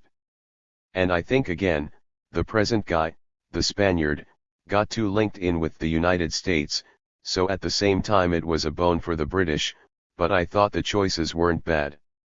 I think Europe came out of it quite well. They finally got the damn Lisbon Treaty, overcame not only the Irish but this Czech ultra. Klaus Havel, who is more neoliberal than the most neoliberal. but his arm was twisted hard enough. I don't know quite how. Then he said, "Okay, I got to sign this, though I think it's a bad idea." CL, well, you see, that's the other thing, resistance in the United States that's got a history, and that makes sense. Do you detect that also? Yes, United States, but more importantly resistance to neoliberalism? IW, well, you know, I think they're all, whatever the official line is, they're all social democrats in Europe. Even Sarkozy, basically they still have the ideology of 30, 40, 50 years ago, that you've got to buy off the working class and keep them quiet, and that's the only way you can do it, and they've never bought into what's been going on in the United States since the 1970s. CL, what an irony for Sarkozy, because he ran in the first election on this social program, retrenchment for a 40-hour work week and all that. IW, of course, but, you know, you've got to say something to get into power. CL, it's like Obama. IW, yeah, I don't know if you noticed, but just yesterday or the day before, the British Conservative backed down. What's his name? CL, Cameron. IW, Cameron has been pushing the line for 2 years now at least. Well, when we get into power, frankly it's not going to be nice, because we have to tighten our belts, and we got to do all these things, cut all these things, and so forth and so on, and, you know, cut taxes and cut benefits. And I'm being honest with you, I'm running on this platform, and he's got this number too, The Economist, he's even stronger on this. CL, Cameron's Gordon Brown, I guess. Is that how it is? IW, yeah. And what happened is a couple of things. What's the Gordon Brown one in, let's see, in Scotland, and, secondly, what's happened is that the public opinion polls, they were maybe 12, 15 points ahead of the Labour 6 months ago, and now they're sort of like 6 points ahead. CL, do you think the Tories could lose this? On social policy? IW, yes, and he thinks so too. So he made a speech in which he didn't quite come out and say it, but in effect he said, we don't really mean it totally, we're not going to cut everything. And that may lose him even more, because now they're being seen as terribly inconsistent and not standing for anything. Because they had a clear line, and he's pulled back from it. But you see, he's pulled back already, in advance, because he's worried that he's only within 5 or 6 points. Within 5 or 6 points, you can't win an absolute majority, and he might even get less. People do these calculations, and he comes out with a few seats more than Labour. CL, so then he has to have a government with the Liberals. IW, but not only that, it's only that he has a few seats more. Should it turn out that he has a few seats less, then the Liberal leader has already said that he's going to go with the guy who has the most seats. CL, very interesting. But Tony Giddens did something clever there. I mean, he was Tony Blair's guru and all that business, probably was on the Third Way program, but when he talks about Europe, it's really interesting, because he has been very strong on the EU as the new post-national form of social democracy on 2 points. One of them is social benefits, and the other one is experience with real democracy and its worth in the face of Europe's experience with the Holocaust. So Giddens is really against the EU constitution, and he opposed Habermas, who, it seems, made Derrida on his deathbed in effect sign a statement he wrote on the constitution.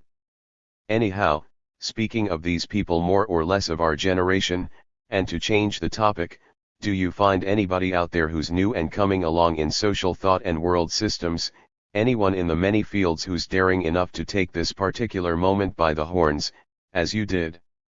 IW, there are people who dare to take it by various horns. I'm going to a meeting in Porto Alegre in late January. They have convened sort of, I don't know, about 15 or 20 leading people who have been involved for a kind of public think tank session. It will be open to the public. CL, it's going to be a summit meeting of sorts. IW, debating about the future of the World Social Forum and internal struggles within it and so forth, and I'm actually looking forward to seeing where things really stand.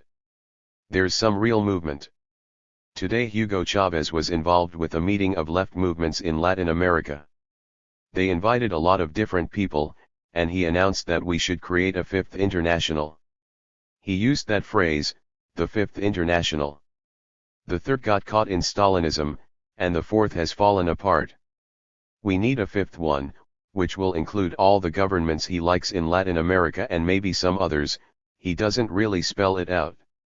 So it will be an international that will be made up of the governing parties of these various states, plus these other movements. And he's already run into at least two major communist parties who said they thought that was a terrible idea because there is still a structure of a world meeting of communist parties. They just had one in New Delhi, and the next one is going to be in South Africa. CL, from where you just came back. IW, right. The South African Communist Party is in itself an interesting locus of debate both internally and then externally. It's in a big fight now with the ANC Youth League. It's kind of complicated. I don't want to get into South African politics. This idea of the Fifth International is of course one of the debates in the World Social Forum because a lot of people are very strongly against the idea, very strongly. CL, well, the original statement called for only more than NGOs but ideological. But do you see that Chavez is trying either on the one hand to co-opt the World Social Forum or at least is being drawn into it because it won't go away, or is he intelligent enough to see that? IW, he wants to stay in the center of things, and it's a real question of how other people regard him. The Cubans don't want him to lose power, but I'm not sure that they're always that happy with him. CL, well, there's a joke, I guess in Caracas, that when Castro dies, Caracas will be the next capital of Cuba, mostly because of Chavez's oil funding of Cuba. IW, yeah, and the Bolivians have a very different position in what do they call it, the plurinational state. Got a lot of problems with their indigenous people. So there's a lot of conflict there, within all these structures. I don't see that the Fifth International is going to come into existence, but it's part of Chavez's grand plan, and Brazil is of course still trying to pull him in. They may get the Brazilian parliament now to ratify. It's coming close to being able to do it. Ratify Venezuela being part of the Summit of the Americas, which, in Brazil's point of view, is pulling Chavez back into their domain. Of course, he sees it the other way. There's a friendly or not so friendly tension there. Brazilians are certainly trying to make sure that they are the unquestioned leader of South America. CL, well, they've gotten good press on their economic growth. But you look at the 2010 growth figures, and leapt from near 0 to over 7%, and you have Vietnam still at 6, and India at 6.8, China backing that up. Now growth rate isn't everything, but it is very striking to look at the economic map. I mean, Europe is just no place. I think Poland has a 2.1. There's just not that kind of economic growth there. I certainly don't hold the view that Brazil or East Asia or South Asia has the answer. But those numbers are pretty remarkable in the disparity, and maybe the question is, what are we going to conclude about real economic growth? What does it measure? I mean, there are a lot of surprises with growth. Martin Wolf at the Financial Times, whom Paul Krugman has called the smartest guy writing about economics today, says China's big problem is not just consumer reinvestment, it's stable investment and durable capital, of which they have very little. I mean, do you have a view on that at least, the sort of tremendous imbalance? IW, yeah, but it's really dependent, heavily, on the ability of the United States, and to a lesser extent some other countries, to buy their stuff. Growth figures are cyclical. Mind you that the best figures in the 1950s and early 1960s were those of the Soviet Union. Strongest. Much higher than the United States. CL, wasn't that mostly technology and defense spending? IW, well, no, the standard of living went up, they were doing better. CL, so Nixon was wrong in 1958, the kitchen debate. IW, well, they still didn't have the standard of living in the United States. CL, right, certainly. I don't want to get too far from the World Social Forum 37 because of the question of politics. You've written several things that have tried to say what kind of politics we must have in this uncertainty period, and there were 2 or 3, I don't remember which one is which, but a lot of the points seem to conform to the stated principles of the World Social Forum and trying to come to terms with democratic politics as best as you can. Some would say, in the present situation, that Obama was maybe the best possible outcome. What do you say to young people or anyone about what politics should we have? Let's assume the worst happens with Obama, that he gets deeper into Afghanistan, and it all goes downhill from there, which is likely. What's to be said? What is a left, if you can even use that term, to do? Because a lot of even the World Social Forum principles, well, maybe, you're going to tell everybody in Porto Alegre what the answer is. IW, well, I don't know, or I may hear the answer when I'm there. CL, well, there's also the question of your meetings with Subcommandant Marcos 38 in Chiapas. I've often held out the thought that he's a kind of model, neither inside nor outside, neither visible nor invisible. You still look at that kind of thing? IW, I think he's not quite sure what to do at this point. But he certainly hasn't changed his basic line. CL, well, he's sort of changed from that period as an invisible something, the masked man. But he gave that up for the national elections. Since this is a question you explore in detail toward the end of your interview with Carlos elsewhere in this book, it seems that we've closed a circle of sorts, coming to a good place to end for the time being. Chapter 3. Wallerstein and the Uncertain Worlds. Charles Lemert. More than once, in various venues, I have been present at a public event featuring Immanuel Wallerstein. Never once was there less than a standing room audience. Yet, though at least one hip-hop lyric out there features his name, he is not a star of that or any similar genre. He gives no sign of wanting to be. He sent me the hip-hop lyrics because, he said, I was the only person he knew who might understand them. I was charmed. He can be charming in a wry sort of way. But he is not preoccupied with this sort of thing. What is, indeed, charming about Wallerstein is the way he simply plows ahead with his work on several fronts at once with complete confidence that whatever he does will go down well. It usually does. When he had agreed to come to speak at my university on the occasion of a memorial lecture held annually to remember the life of a young person in the community, he proposed a lecture topic I feared would not go well. I knew that the boy's mother and a number of her friends, none of them sociologists, not even remotely, would be there. I wanted them at least to feel that what was being said by a man they had never heard of would honor their then still ripe pain. I obliquely suggested that Immanuel might consider another of his papers, one I knew to be more accessible, at least to the extent that it did not get into the finer points of Ilya Prigozhin's scientific theories of uncertainty. Wallerstein wrote back instantly, he answers email almost immediately, don't worry. They'll enjoy it. On the night of the event, the room was indeed overflowing such that, it being early winter, with the windows shut and the heat on, the room soon reached sauna-level temperatures. Wallerstein was introduced warmly by the dean, himself a prominent academic. Immanuel rose to the podium, paper in hand. He must have said thank you. I don't remember. But he started right off on the paper. He reads his papers, reads them well. They read well because they are so well written, and they are no doubt well written because Wallerstein works at his use of the language, probably a carryover from his youthful days in the theater. Like his personal manner, his writing and reading are never overdone, never done for effect. They are plain and compelling, composed to convey ideas he believes in on good evidential grounds under the reasonable assumption that others will enjoy them as he does. After the better part of an hour, I feared that students and old people would flee the room for the cool night air. If they did, I didn't notice because of the attention his paper demanded, and demanded in spite of the fact that I'd read it several times before. At the end, not to be rushed, the packed house stayed on for Q&A.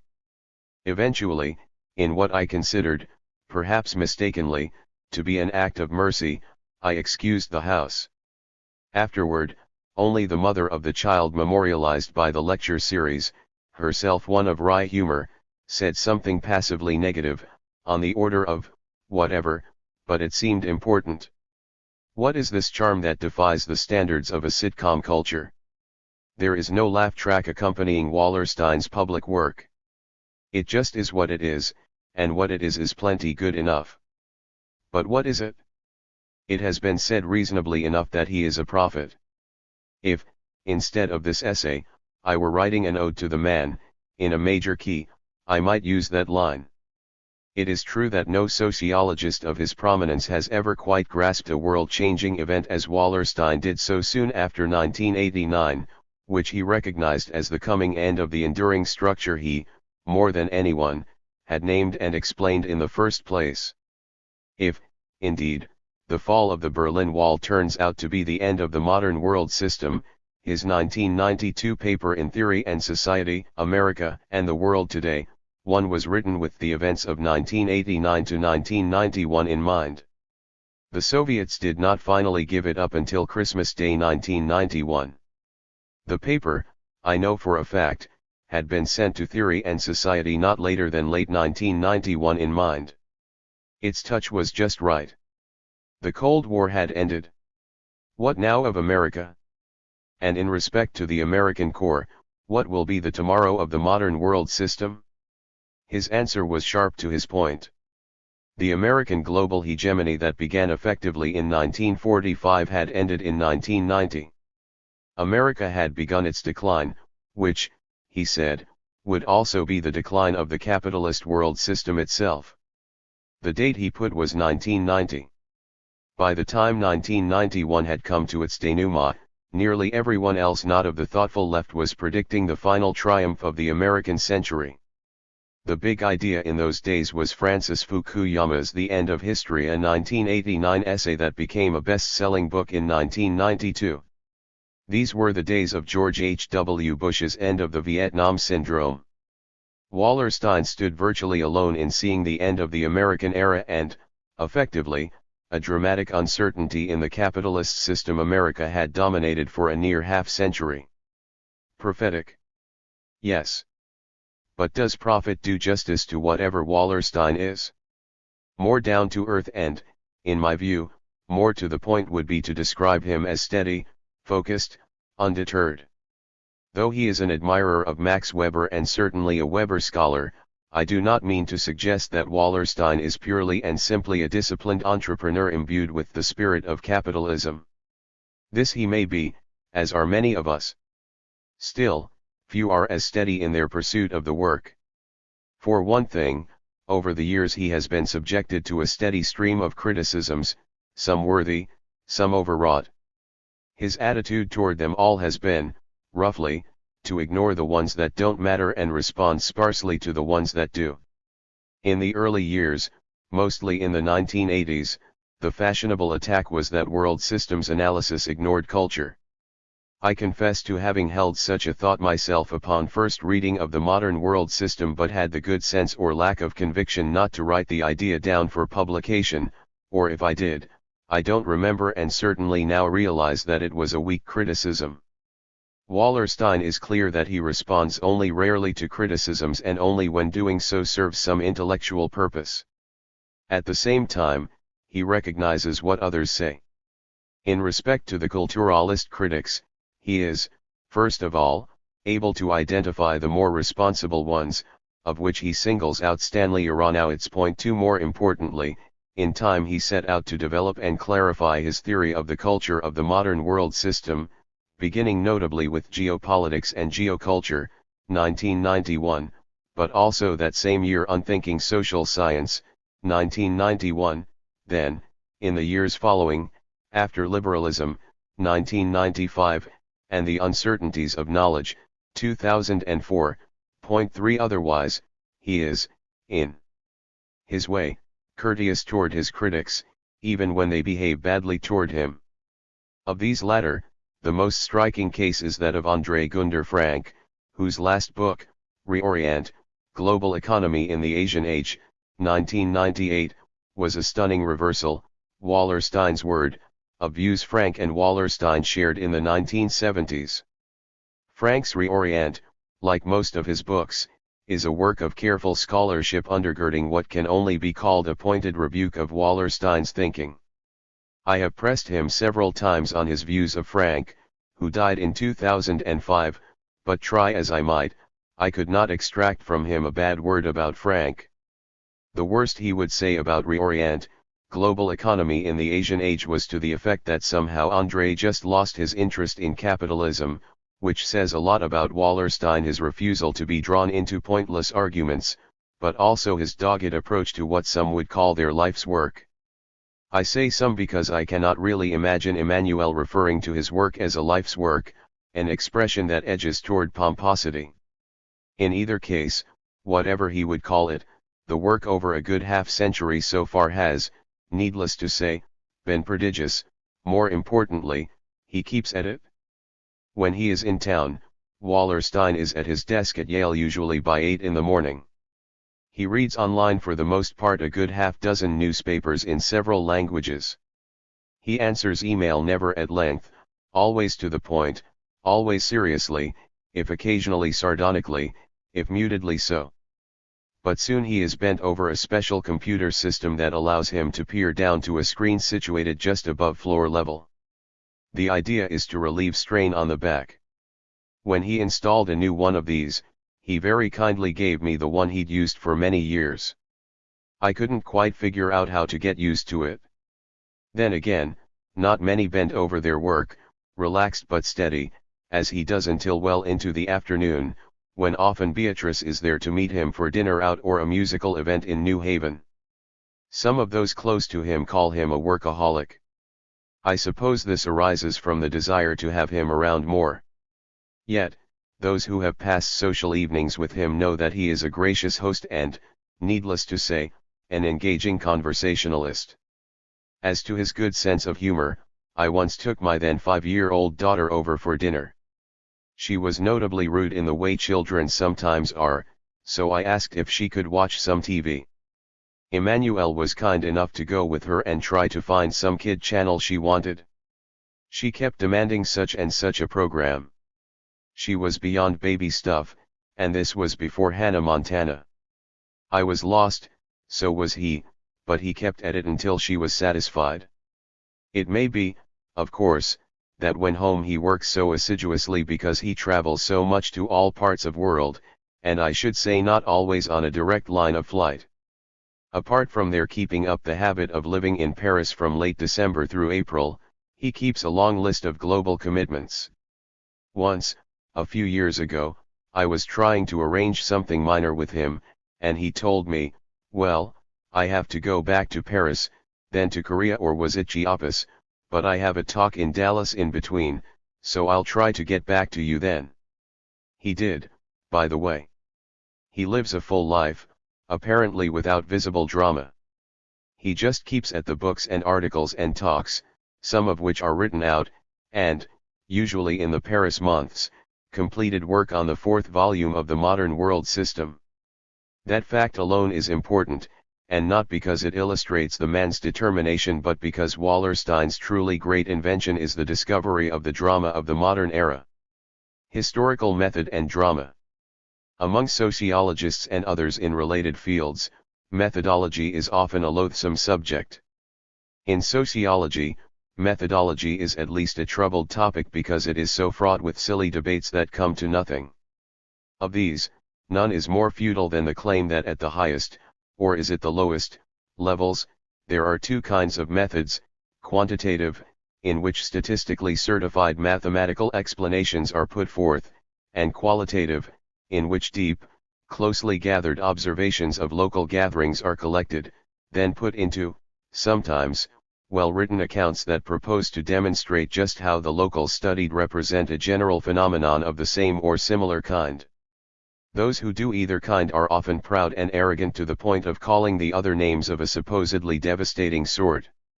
The latter, for example, are overheard dismissing the former as mere quantoids, as if quantitative methods turn those who deploy them into machine-like expellers of numeric waste. Not all qualitoid name-callers are aware that in some quarters toid is a euphemism for turd, even when they consider the work of quantoids to be the virtual equivalent of, pardon the expression, shit. On the other hand, quantitative sociologists consider themselves superior to these others and thereby take a high-minded approach to their disdain, calling qualitative sociologists, often, mere storytellers, which bears the meaning of the old saw that the plural of anecdote is not data. The weight of the criticism of qualitative methods is that general explanations cannot be represented without mathematical tests of their validity beyond the local populations from which the observations and stories were gathered. At most, it is sometimes said, storytelling can support theories, not explanations. Thus, theory is the tertium quid in this not so enlightening argument. Many quantitative subject to theory without realizing that, when all is said and done, theory is at best storytelling of a well-intended kind. When it is merely a local story, skeptical quantoids are not quite so far wrong in their claim that theory shorn of quantitative evidence is no more than words about the words other theorists have uttered. Then again, read a piece of quantitative sociology, and you will see that even that sort of work must tell a story, even if it is told arithmetically. These debates, still around today, were rife in the 1960s and 1970s, when Wallenstein was beginning his work.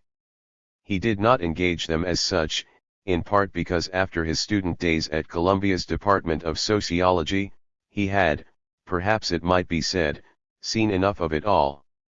Those were the days, as is well known, when the debate came to a head in the tandem of Paul Lazarsfeld, the quantitative sociologist than whom, then, none was greater, and Robert K. Merton, the theorist who, by inventing the phrase middle-range theory, meant simultaneously to bring theory down from Parsonchian heights toward testable propositions and to limit if not eradicate the poetic license of mere anecdotal sociology. Wallenstein was trained at Columbia in the 1950s, then taught there in the 1960s, when this tandem was at the height of its powers. Somewhere in that experience, he obviously determined to seek another method that was immune to the sad argument that still preoccupies the field more than it should. More importantly, it was then that he resolved to refrain from calling his work theory. As a result, we have world systems analysis.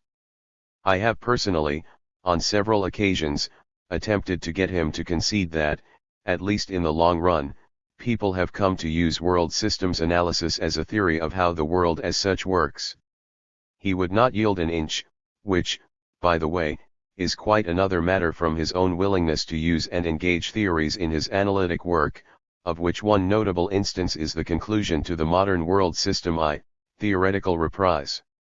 At Columbia, he had, as I say, seen enough of, my words, small theories and weak categories for social scientific analysis.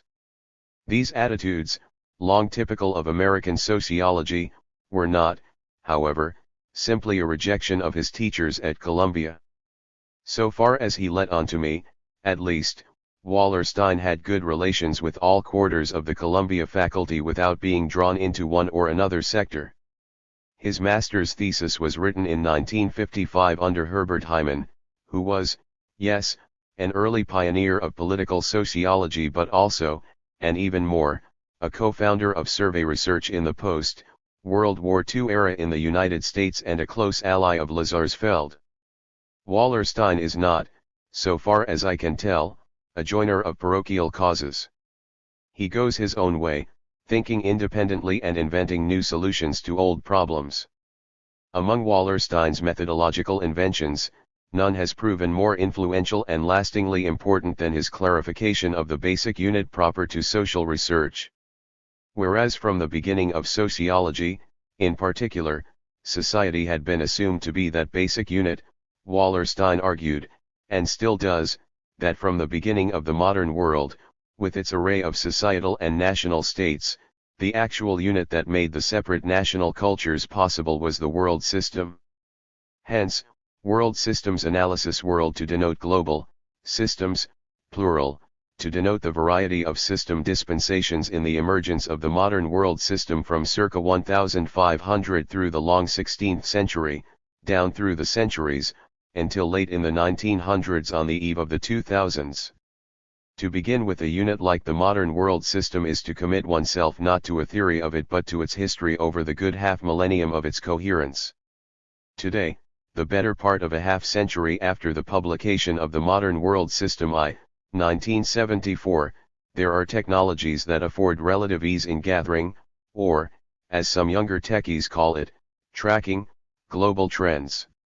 These are good, and one thing we know, even if we do not regularly use digital tools this way, is that to track anything of human social importance, wealth, poverty, inequality, diseases, well-being, and so on, is to track global trends. Disease and capital have always been global phenomena. The illusion created by the idea of the nation-state that had its elementary forms at the beginning of the modern world in Europe is that these and all other human trends occur within an illusory and lesser unit, namely, society, which, when it was analyzed at all, was in effect the social things said to be provincial to a given nation-state. One of the reasons that, in so many fields, methodology is a dull game is that, so often, the techniques by which data are collected get in the way of the stories the data might eventually tell. In recent years, what some people call the narrative method has emerged among sociologists, and some of that is interesting. Point 4 But to consider storytelling as somehow new and original these days is to have missed the point of all the traditional stories. All data, of whichever kind, make no sense unless they are lodged in a story related to a literature, written with assurance that the story told is well founded in reality, and formed with some sense of drama. That the drama may not always be apparent in a given scholarly article or book does not mean it is not there. In short, the story told is what theory is, and there is no theory worth a damn without evidence, which is what data are for. It makes no difference which kind of data apply, except insofar as they support the dramatic story. Call it an argument or even a proof, but either way the point of social science is to engage something new and something important. These are the twin towers of good stories, telling it freshly and revealing its urgency. I digress in order not to digress. Wallenstein has said, more than once, that his background in his youth was in theater. When I pressed him on this, he denied that he was ever more than an actor and said he never meant to be a playwright. That is fair enough, referring to the abandoned career as an actor, but, if I may say so, not fair in reference to his own quite honest and dramatic way of gathering evidence and telling the story it allows to be told. And this is nowhere more in evidence, in my view, than in the, so far, 4 volumes of the modern world system. I realize that first-time readers of these books, who may not already be medieval or early modern historians, will find this claim difficult to trust. Yet, I dare to advance it because I believe it to be true, whether or not Wallenstein himself does, and it is true in a way that illustrates his social scientific method of analysis of the modern world system. At the most general level, his method is that of social and economic history, at least that seems a good enough way to put it in respect to the illustrative text I choose for the present purposes, The Modern World System, Capitalist Agriculture and the Origins of the European World Economy in the 16th Century. The subtitle alone suggests the extent to which, here, economic history is foundational, and to the extent that there is social history, as the term has come to be used today, it is really just as much political history. Thus, the political economy of the early forms of the modern world system, a social unit of global proportions that arose out of the social, political, and economic fate of early Europe in the long 16th century from roughly 1450 to 1650, or from the rise of Portugal as the first explorer state, but then a relatively weak state formation, to the English and Dutch revolutions, those states that would surface as the strong capitalist states, for different reasons, but one sufficient to fix the core states of the world economy for a good 3 centuries, give or take, after the 16th. Even this utterly abstract summary of the book hints at the drama within. Again, to repeat, the drama may not be theatrical in nature, but it is there. Wallerstein's idea of the modern world system exposes a history of changing, unstable, fluctuating, conflictual systems over time. It does so while set in the language of a global unit, the system itself, with boundaries and structured elements within, as well as competing forces both inside and out, including external arenas or other systems, such as the East Asian world economy until 1800. Analysis is applied to, as opposed to theory derived from, them. Wallerstein's debt to Karl Marx notwithstanding, one does not hear him tell of dialectical materialism, a formal method of its own kind. Rather he more often speaks concretely of the rise and fall of states, prices, trade routes, the European division of labor, the French slipping away, the Dutch and English rising, and so on and so forth, or, in the key phrase, of uneven development. Read the book, and you will feel the drama of the story told, which in brief, still all too briefly, is this. In the medieval prelude to the 16th century, conditions, notably a long history of technological innovations in agricultural production 52 to 53, were established that led the modern capitalist world economy, an expansion in the geographical size of the world in question, the development of variegated methods of labor control from different products and different zones of the world economy, and the development of relatively strong state machineries in what would become the core states of this capitalist world economy. 38, in other words, 1. Overseas colonization and settlement, at first the Americas, 2. A new modern division of labor, of which a bourgeoisified yeoman class was crucial, and 3. A modern state able to control by rational means, Holland, then England. The first state to emerge as the core of the new system was the least probable, Portugal, which, because it was poor in geography, found overseas expansion necessary, for which it benefited from Venetian capital investments to further capitalize its proximity to the African slave trade and its geographic advantage of jutting well into the southern Atlantic, hence closer than the rest of Europe to the Americas. 50 to 51. Soon Spain followed, but neither would hold the core for long because, precisely, they were weak states. Spain, though powerful on the seas, began to decline after the defeat of its armada in 1588. Yet, even in the years between, say, 1492 and 1588, as Spain eclipsed Portugal, the two settled into a division of global labor. Portugal had free rein in Brazil, then South and Southeast Asia. Spain dominated the rest of the Latin Americas as far north as California and the Philippines. In the Americas, Spain implanted a new method of organizing agricultural labor in the encomienda system in its colonies, while, in Europe, a new division of labor developed among serfs, tenant farmers, and again yeoman farmers in northwestern Europe. 116 On the socio-economic level, as, at the level of states, the first signs of a continental and global division of labor were apparent. The new system exploited the money-wage system of payment as means to control labor. Eastern Europe came to the fore as the breadbasket for all of Europe in the system, leaving the New World as a source of precious metals, including bullion, spices, and eventually sugar and cotton, which would close the three angles of the Atlantic slave trade triangle that generated more capital surplus in Europe and eventually North America. 86 to 88, 99. By the 17th century, revolution in Holland spelt the decline of the Spanish Empire and the appearance of a bourgeois capital class bent on capital accumulation throughout the New World economy. The Dutch Revolution was the first true example of a national liberation movement. 206 to 7 that unified Holland under a strong, rationalized state. Meanwhile, between France and England, the superiority of French technology and mercantile practices proved futile under a relatively weak, overly extended, and indebted state. The strong English monarchy, combined with its insular peculiarities and advantages, gradually was set, after its revolution, to emerge in the Elizabethan era as the next core state to be. In England, administrative efficiencies allowed, as they were required by, the coordination of capital. London then emerged as a strong capital city and economic unifying force 232-33 for the global colonial system that would dominate in the 18th and 19th centuries until 1914, when war in Europe would undermine British control of the system, opening the way for the Americans to assume the core after 1945. Thus, an intentionally understated story of the dramas of what would become the modern capitalist world system.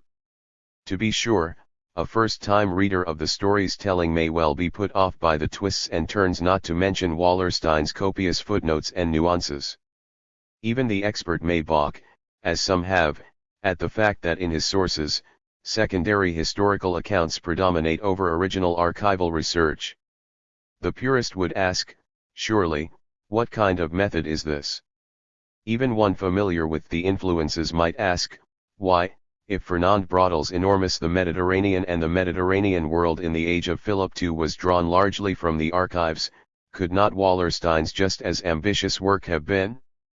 The easy answer is that Braudel was a historian, Wallerstein is a sociologist. A slightly less easy answer is that Wallerstein, being a sociologist, was free, if not totally free, to stand on the shoulders of giants, and Braudel and the Annals School were chief among the giants on whose shoulders Wallerstein stood. Sociologists, since Weber, have tended to be consumers of the work of historians, not all, to be sure, but there is ample precedent and good reason for the practice. But these reasons, though good in their way, are not sufficient. I think it is far better to consider that Wallerstein, influenced though he was by Braudel, was up to something quite different, something that was, when it first appeared in 1974, original by being, however understatedly, both a literary and a sociological method. Here again is my unruly claim that Wallerstein, his denials notwithstanding, had the touch of a playwright. In this he surpasses, or, better perhaps, diverges from Braudel, whose The Mediterranean overlaps the time of the modern world system in2. Wallerstein's books are, of course, true to Braudel's intent of being a historian of the long-enduring world from which, indeed, the modern world system emerged.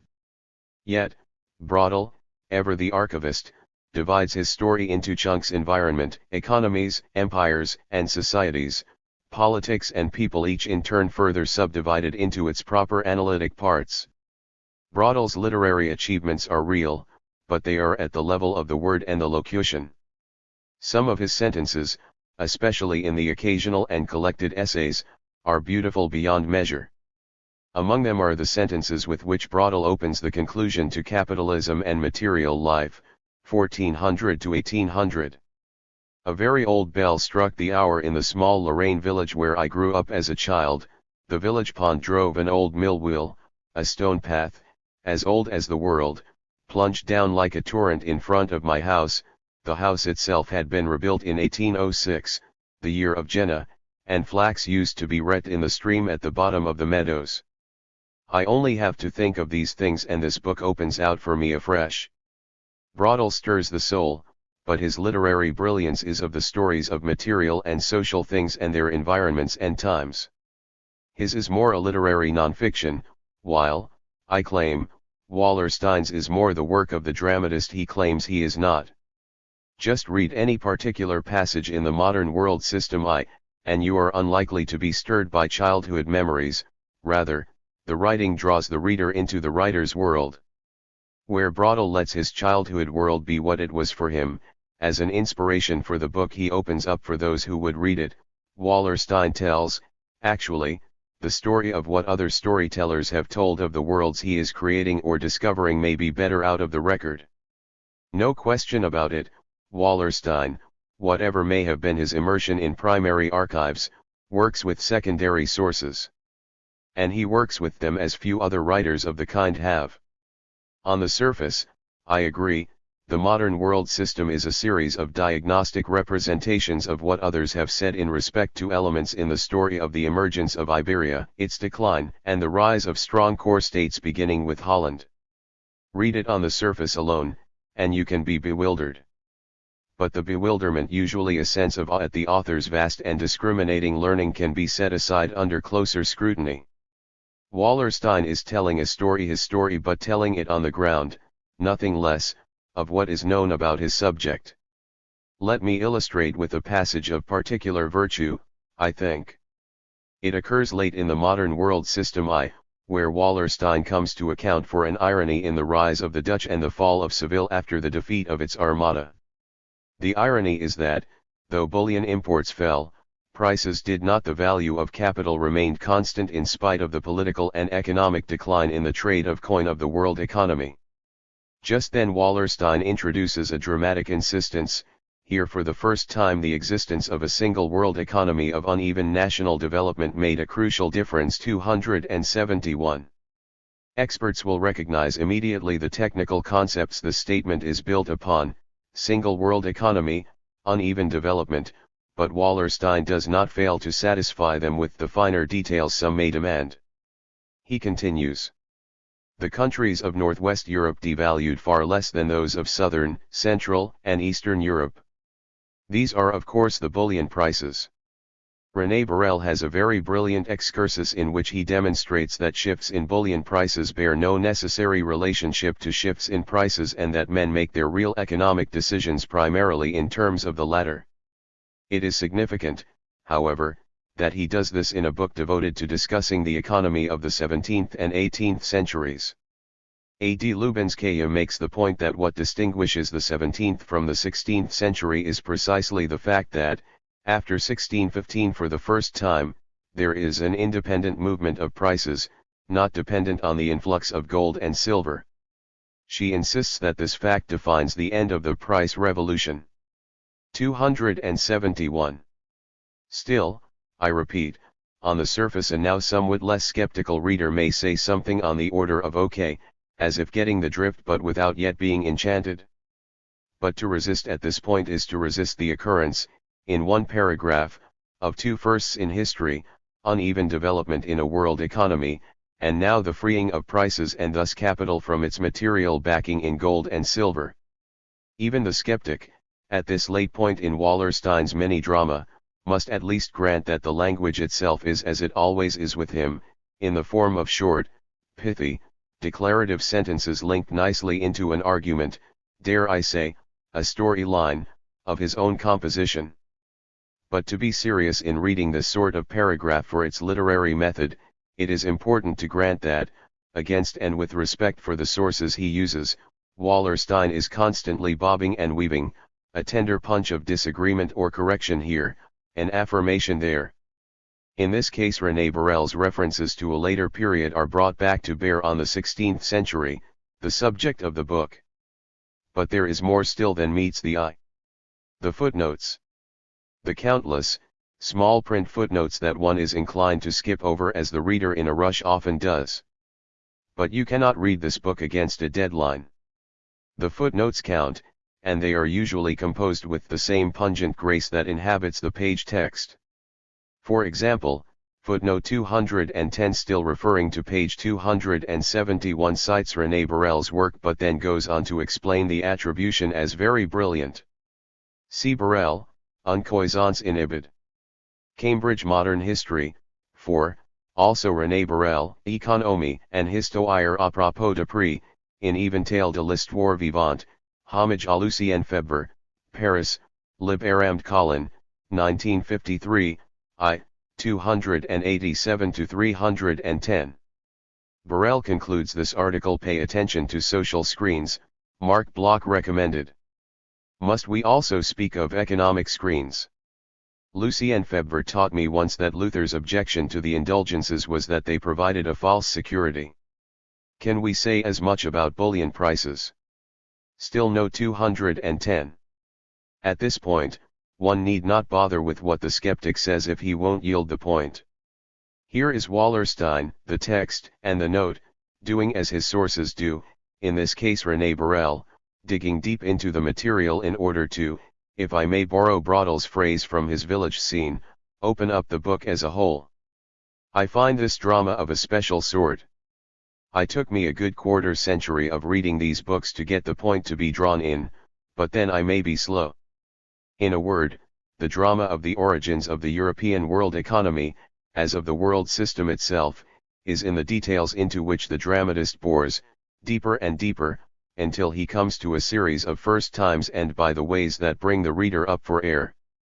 Perhaps it is because my own training was first in the biological sciences, then in biblical exegesis, that I am particularly drawn to this sort of thing. Weber, you'll recall, once said that politics was the boring of hard boards. His view of science was much the same. The problem with Weber, if one dares say so, is that he seldom bored in ways that called the reader into the depths. In his most accessible work, The Protestant Ethic and the Spirit of Capitalism, the countless notes lead the reader away even when they mean to explain the concepts or movements to which Weber alludes. Wallerstein draws the reader in, if he will be thus drawn. Not every reader, I suppose. But those who get the larger drama of the rises and falls that form the substantial history of the modern world will want to go with him into the details. It may take a number of readings, but it should take time for this sort of thing. Still, the time taken, more or less, is not the essence of the method. However one gets to the essential dramatic line of the history of the modern world system, the drama surfaces all the more when Wallerstein's historical analysis is compared to its principal rival. Modernizing world, tragic flatline or farcical inequalities. At the least, it would be hard to argue, however skeptical some might remain, that Wallerstein's historical analysis of the rise of the modern world system is, if not a drama as such, vastly more dramatic than the still dominant alternative, modernization theory. Modernization theory purports to be a historical account of the stages of growth in the modern world. I say purports because, unlike Wallerstein's approach, modernization theory is, whatever name its proponents may prefer, a theory pure and simple, and one based on scant actual historical evidence. Yet, in its manifold deployments throughout the councils of global social and economic policy makers, modernization theory is very much alive in spite of the fact that the theory itself is deadly, hence, a flatline theory. Or, to keep the comparison with world systems analysis, modernization theory, as theory, is without tensions or surprises, hence, without honest drama of any sort, a tragic sitcom, if you will, lacking only the laugh track. Too strong? I think not, at least not when reference is made to the classical and still current formulations of modernization theory as a formula for economic development. Though some would argue that Joseph A. Schumpeter's theory of economic development, 1934, is the key document in the theory of economic development, it is surely W. W. Rostow's Stages of Economic Growth, a non-communist manifesto, 1960, that had become the most influential since mid-20th century. Leaving aside for the moment the ideological tip-off in Rostow's subtitle, key to both Schumpeter's and Rostow's statements of development theory is the entrepreneur whom Schumpeter said was the fundamental phenomenon of economic development. 5. Despite Rostow's giving Schumpeter but one footnote, the latter's influence is clear in that both, though to varying degrees, rank the rise of an entrepreneurial class alongside new modes of production and capital surplus available for credit as the central factors in historical cases of modernizing development. Rostow's version of modernization theory is famous, most of all, for the four important stages of growth out of economic traditionalism, preconditions for takeoff, the takeoff of development, the drive to economic maturity, and the age of high mass consumption.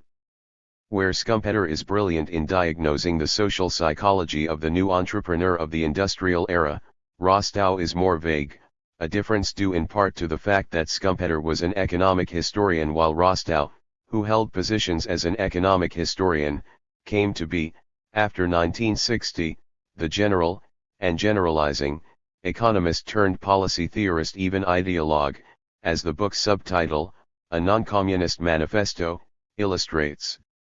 One curious difference between the two, thus, is that Rostow was oddly deaf when it comes to historical realities, as opposed to economic facts, of which many, and no place more so than on the question of Max Weber's contribution to the history of the capitalist entrepreneur.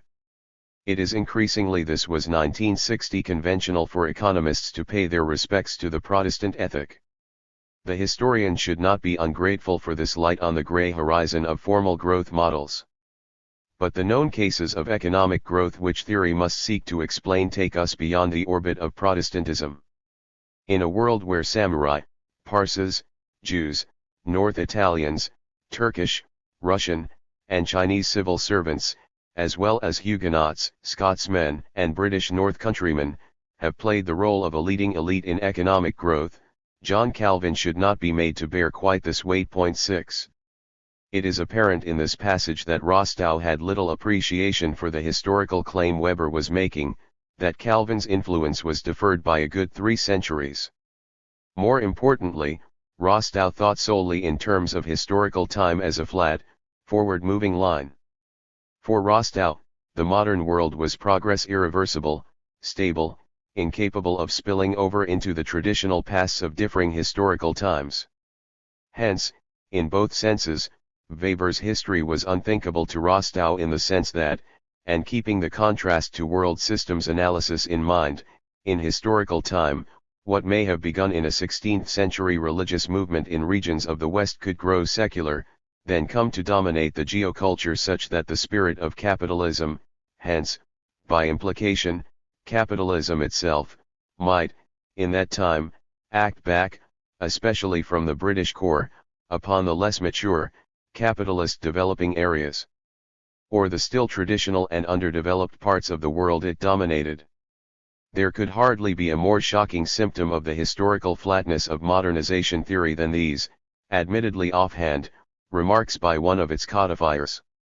Rostow may have taught economic history, but the history he taught was that of a certain and, in real-world terms, limiting historical time that moved flatly without dimension or disturbance on an upward plane.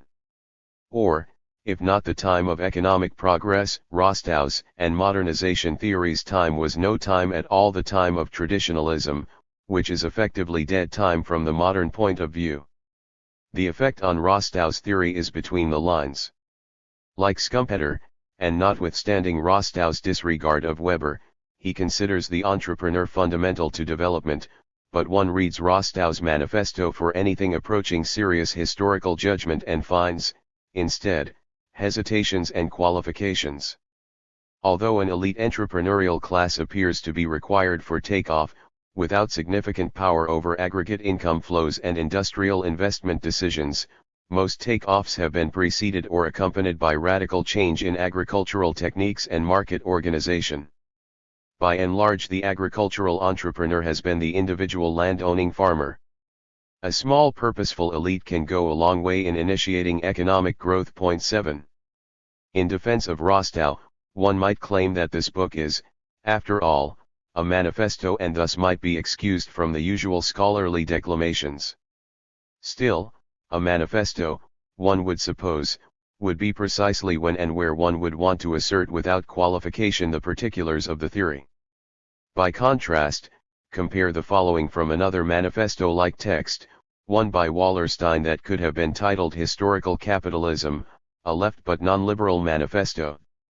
A first elementary contradiction in the capitalist system was that while the interest of all capitalists, taken as a class, seemed to be to reduce all costs of production, these reductions in fact frequently favored particular capitalists against others, and some therefore preferred to increase their share of a smaller global margin rather than accept a smaller share of a large global margin. Furthermore, there was a second contradiction in the system. As more and more capital was accumulated, and more commodities produced, one of the key requirements to maintain the flow was that there be more and more purchasers. However, at the same time, efforts to reduce the cost of production often reduced the flow and distribution of money, and thus inhibited the steady expansion of purchasers needed to complete the process of accumulation. On the other hand, redistributions of global profit in ways that could have expanded the networker of purchasers often reduced the global margin of profit. Hence, individual entrepreneurs found themselves pushing in one direction for their own enterprises, for example, by reducing their own labor costs, while simultaneously pushing, as members of a collective class, to increase the overall network of purchaser, which inevitably involved, for some producers at least, an increase in labor costs. Historical capitalism is, thus, that concrete, time-bounded, space-bounded integrated locus of productive activities within which the endless accumulation of capital has been the economic objective or law that has governed or prevailed in fundamental economic activity. Point 8. This, evidently, is Wallerstein writing, here in Historical Capitalism, 1983, which, while not quite a manifesto in tone, is a much shorter book than Rostow's manifesto and one that aims to put forth the key features of capitalism's historical role in modernization. Notice, in the comparison, that Wallerstein qualifies rarely, and when he does, it is to open one side of the key concept, or in the passage, contradiction. For Rostow the qualifications are hedges against the evidence, for Wallerstein they are part of the narrative line. Here, there are no notes, but here everything is concrete, without wavering, definite to the main point that capitalism is a bundle of elegant contradictions. What is the truth of the matter? Is it that modernization theory is inherently vague and ideological, while world systems analysis is concretely historical? Though many have accused Wallerstein of being either too Marxist or not Marxist enough thus, an ideologue of his own kind, the fact remains that Wallerstein has history on his side, and modernization theory is at best a pseudo-history that freezes or kills historical actors in artificial stages of growth. By contrast, though expressed in oftentimes straightforward historical language, or, like the quote here, even in conceptual terms, Wallerstein's method obeys the first rule of dramatic tension: things are never what they seem to be.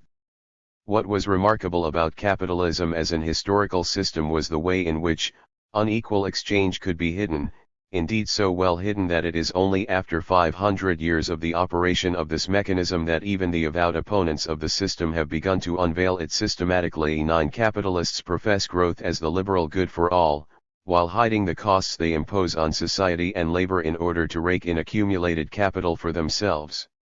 Or, in the earlier example, a drop in bullion imports ought to mean a drop in price and economic disaster. In fact, the level of bullion imports in the 16th century, and seemingly ever since, is not significantly related to prices and economic growth, hence the illusory progress forward in the history of the world system.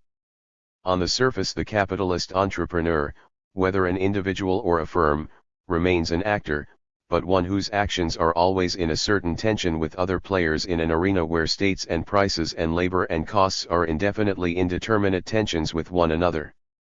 That, we know, is how history and life work. By contrast, modernization theory, in either its classical expression by Rostow or its adumbrations in global banking and foreign policies, is a false history because, first, its facts are synchronic: GDP rates in selected developed countries, or well-being comparisons between underdeveloped, developing, and developed economies. Second, modernization theory relies on a periodization of economic history that is hinged on both ends by empty categories. On one end, traditionalism, the category to which Weber, its inventor, gave definitional clarity, is a historical stage defined all too simply by the lack of modern virtues: agricultural efficiencies, capital, an entrepreneurial class, a dynamic mode of production. At the other end lies awaiting a penultimate stage of mass consumption, and even beyond that is a kind of postmodern stage, beyond consumption 10, both of which are just as empty in that they represent, in effect, the collapse or end of modernizing values and efficiencies. In between, modernization theory gives pride of historical place to take off, drive to maturity and maturity, or to early developing, and developed economies. There are few tensions in such a theory. One need only look at the comparative economic data to find that Rwanda, ranked number 141 in GDP, 2011, is, whatever else, a failed United States at number 1, or that China, number 2, in 2011 is what Japan, fallen to number 3, was thought to have been in the 1980s, and India, number 11 and rising fast, might become in 2020, and so forth. 11. Whatever the modernization scheme is, and it is important to say that it is not nothing, it is not historical drama. Each economic arena has its own stage, and the attainment of a stage is explained in purely descriptive terms by a scheme that allows only failures of location and character. Rostow's history is only always a drive toward maturity or a failure to drive. Plus which, there is no serious allowance in modernization theory for dynamic reversals, of which in world systems analysis the most basic is that the core, in cahoots with its semi-periphery, exploits the impoverished periphery for its natural and cheap labor resources. The terms themselves were invented in the heyday of modernization, 1945 to 1970, by the United Nations Economic Commission for Latin America, which also coined the expression dependency theory. Wallenstein and world systems analysis thus describe the underdeveloped periphery in terms that depict anything but the moral and economic failure of the poor. The key element distinguishing core-like from peripheral processes is the degree to which they are monopolized and therefore profitable. 12. The core, thus, in the famous expression, develops underdevelopment in the periphery. It is the dishonesty, or hidden secrets, of the capitalist core that accounts for vast regions of global impoverishment. The periphery is unstable and economically peripheral because the core states and their allies extract the wealth to the benefit of the wealthy corporations and nations in which they are based worldwide. In modernization theory, which it should be said is the cultural apparatus of highly dedicated and compassionate liberals in the U.S. State Department, the World Bank, the International Monetary Fund, the European Commission for Economic Development, and others, history is a false triumph covering an underlying tragedy. Underdevelopment is, in effect, the moral failure to become economically disciplined enough to rise out of the traditions. World system analysis is, if any sort of drama, perhaps a farce or an irony in that the poor are always waiting for their Godot, who was there all along in the colonizers and the bankers and corrupt weak state officials who grew wealthy dealing with the core and semi-periphery. This may seem harsh, given that without doubt such institutions as the World Bank have surely done good in the world. Still, the World Bank is a vital source of financial and technical assistance to developing countries around the world. Our mission is to fight poverty with passion and professionalism for lasting results and to help people help themselves and their environment by providing resources, sharing knowledge, building capacity, and forging partnerships in the public and private sectors. Point 13. Nothing wrong with this. But what is between the lines? Knowledge for Development offers policy advice to client countries on the 4 pillars of a knowledge economy: economic and institutional regimes, education, innovation, and information and communication technologies to help clients make the transition to a knowledge economy. Faint are the shadows of Rostow's ideology, but they are there, in the language of development theory, in the commitment to transition. It is not that there are no benefits for developing countries in these programs, but the premise is that their greatest need is to make the transition to modernity, and this, remember, is from the self-defined principles of the most benevolent institutions of the core nations. Imagine how much more deeply the same principles are embedded in the clandestine chambers of the intelligence, military, and foreign ministry establishments of the modernized nations where, no doubt, modernization theory does its work ever closer to hard global realities. Modernization, viewed from the critical point of view of its professed cultural and political principles, is a farce that betrays the tragedy of the global poor, who, far from failing at entrepreneurial, and related, games, have seldom ever been in the game the core plays with its wealth. The story told by world systems analysis is not, in the end, very funny at all. Liberal time versus global time-space. Whether tragedy or farce, the triumph of liberalism in 1848 conjured up, in one and the same instant, the deadly ghosts of modern social thought and political practice that had the effect, if not the intention, of confirming modernity's theory of itself as the heart of all things historical. Thus, from 1789, when the 19th century began in earnest with revolution, and Immanuel Kant's second critique, modern liberal thought was forced to overburden the ideal of practical reason as the local sign of the essence of human action.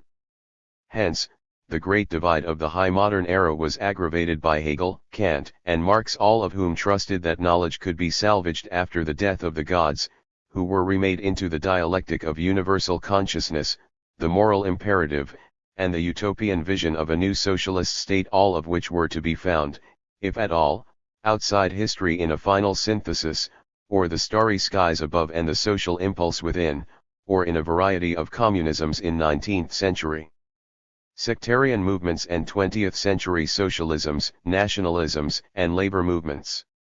None was able to stand up to the demands of the real contradictions of modern history.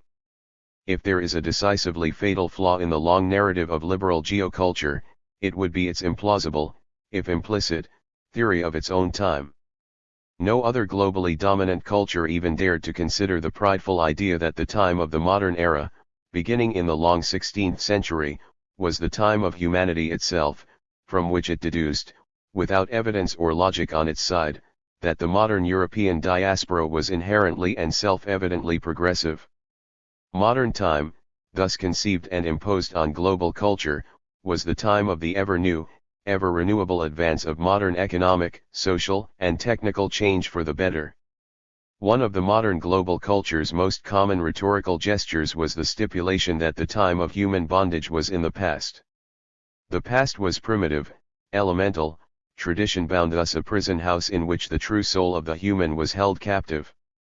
The modern was reason itself, hence inclined toward growth, complexity, and change, thus a temporal field of free play on which, in principle, there were none other than technical limits on human freedom.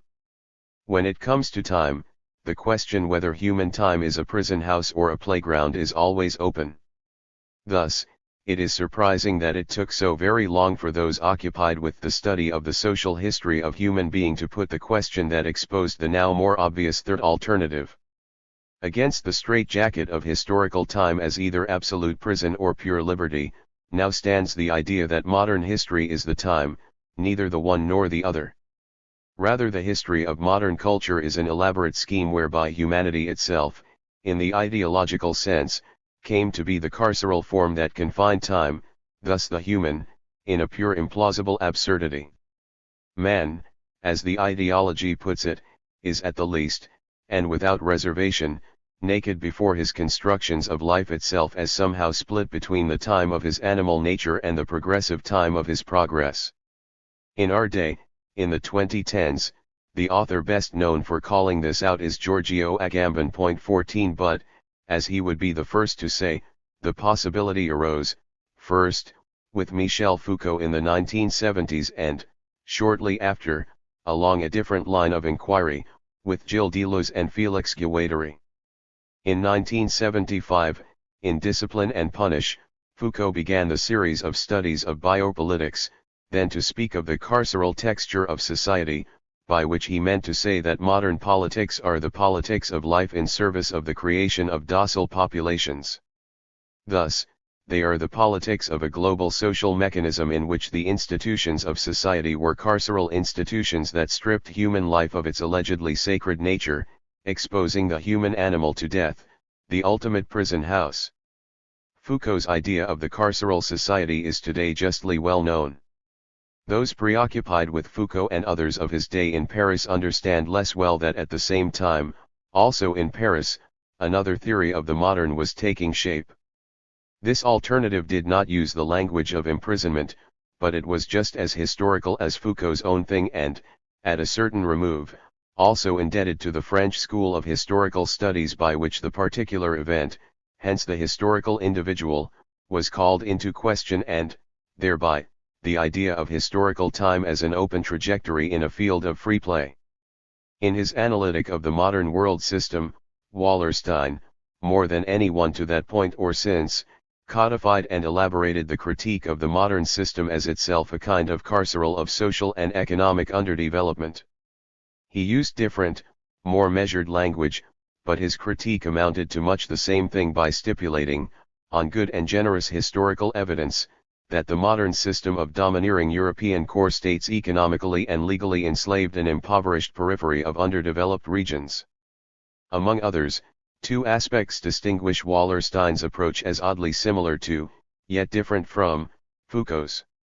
One is that, as time went by, Wallerstein developed a specific philosophical position toward time, hence toward history itself. Foucault, by contrast, had a theory of time and history but never one so fully articulated as Wallerstein's.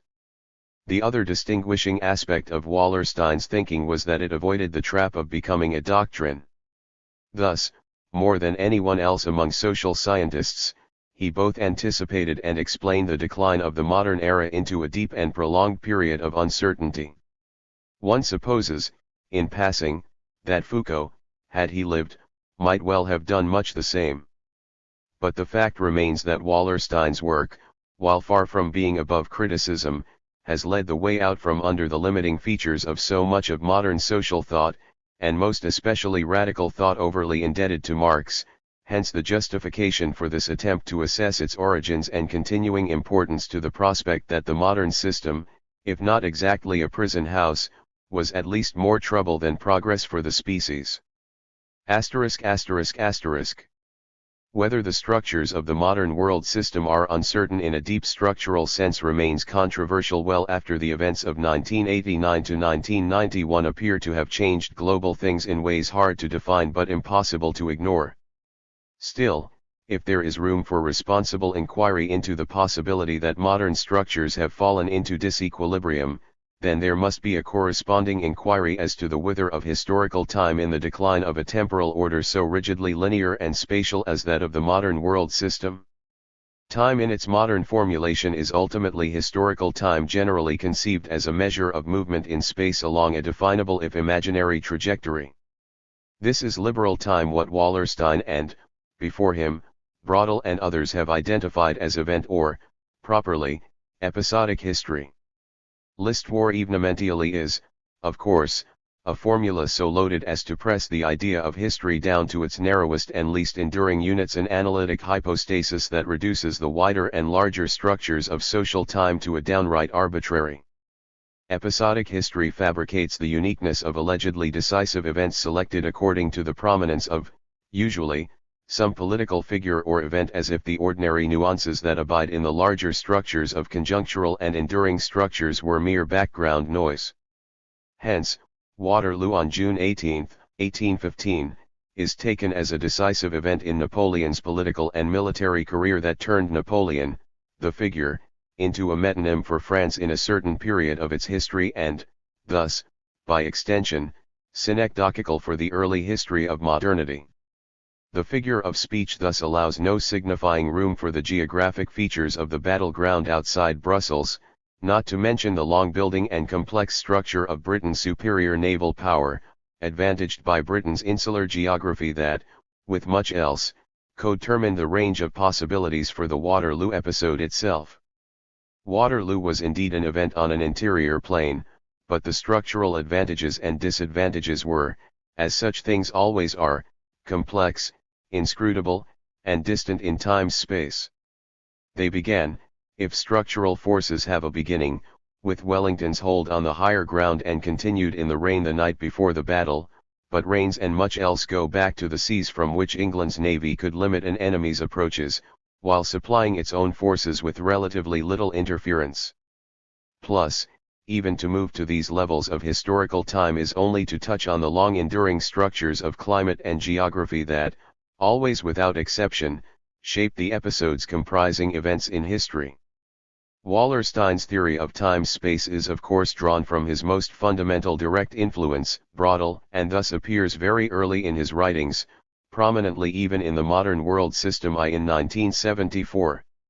Yet, it is striking that his deeper reflections on his analytic time begin only after the encounter with Ilya Prigozhin early in the 1980s and become most explicit in the years just before and after 1991, notably in The Inventions of Space-Time Realities, Towards an Understanding of Our Historical Systems, 1988, 15 to Space-Time as the Basis of Knowledge, 1997, 16 and Time and Duration, The Unexcluded Middle, or Reflections on Braudel and Prigozhin, 1998.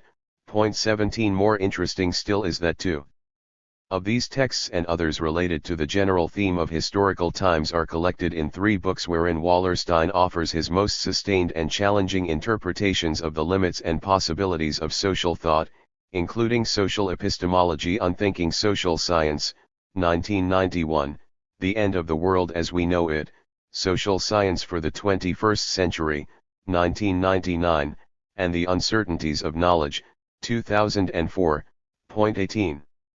Though it is at best allegorical to name texts as indices of a turn of mind reflecting on the changing times, Wallerstein's other writings of the 1990s and since are well known to have been serious reflections on the theme of the endings of the system he, more than anyone, led others to comprehend. After Liberalism, 1995, Utopistics, or Historical Choices of the 21st Century, 1998, and Decline of American Power, 2003, point 19. Those familiar with these writings understand very well that the epistemological meditations are part and parcel of a continuing and sustained reflection on political and economic history after the withering of the modern world system. I propose 20 thus, to examine in close detail the general concepts of time and space as they appear in Wallerstein's writings. The purpose is twofold. The first is to put into renewed focus one of the most important but underappreciated advances in social theory since the 1980s. The second is to describe and define aspects of Wallerstein's theory that might well be revised in order to take better account of the state of the global system since 1989 to 1991 and its sequelae, notably 2001 to 2003, which may reasonably be considered at least a prelude to a moment in what Wallerstein calls transformational time-space. Wallerstein's theory of time-space. Wallerstein prefaces his theory of time-space with a bold statement: time and space are the most obvious parameters of our existence. 21. Yet, in the various articles, lectures, and books in which he has commented on the subject, 22, Wallerstein maintains that the issue of time and space is an epistemological one, not an existential or even ontological one. Though slightly finicky, this is a distinction worth noting when attempting to examine the multiplicity of time spaces within the broader theory of the structures of knowledge. In particular, epistemology bears directly on the exceptional importance Wallerstein assigns to the social sciences in the intellectual foundations of the modern world system, initially after 1789 but markedly in the liberal geoculture formed after 1848.23.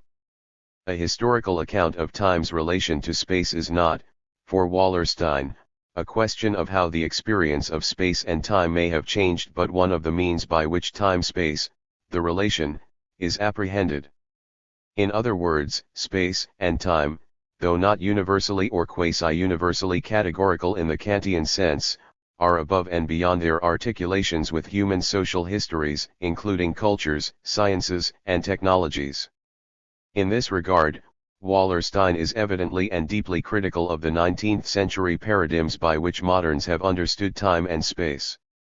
Still, I think, he retains at least a trace of the metaphysical assumptions he rejects in his unusual attachment to the primacy of knowledge as the medium through which time and space are translated. By knowledge, Wallerstein does not, surely, intend a philosophy of mind, nor, at the other extreme, does he lapse, as well some might, into a historicist or, worse yet, a constructionist position. Still, his more sober third-way approach leaves unsettled the precise status of categorical time-space or, more accurately, time-spaces. The conceptual perturbations affect the ability of the analytic formulation to come to historical terms with the defining condition of his structural theory of historical time, transformational time-space. 24. One measure of the tensions within Wallerstein's theory of time's relations to spaces is found in key passages in Wallerstein's earliest and most explicit philosophical presentation of the subject in the 1997 essay Space-Time as the Basis of Knowledge. On the one hand, he is exceptionally clear as to the limitations of any and all variants of a Kantian conception of metaphysical invariance. Indeed, precisely such an attitude is at the heart of the dilemmas of 19th century thinking, including the social sciences. Modern structures of knowledge have insisted that time and space are invariant exogenous factors of social reality within which everything we do and say somehow fits. We are subjects acting within objective reality.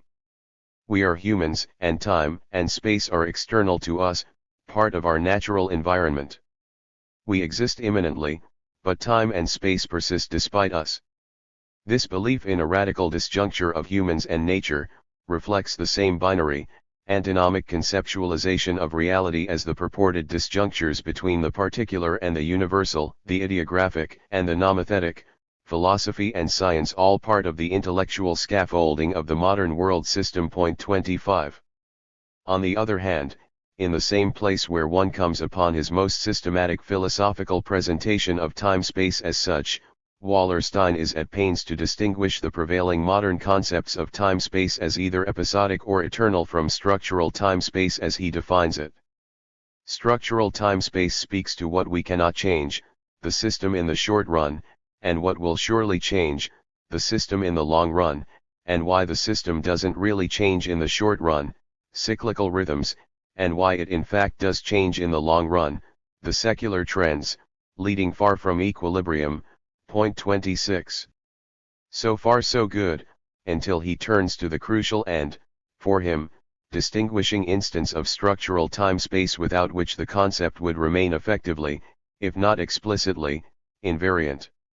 This brings us to the last kind of time-space we have neglected, what I call transformational time-space.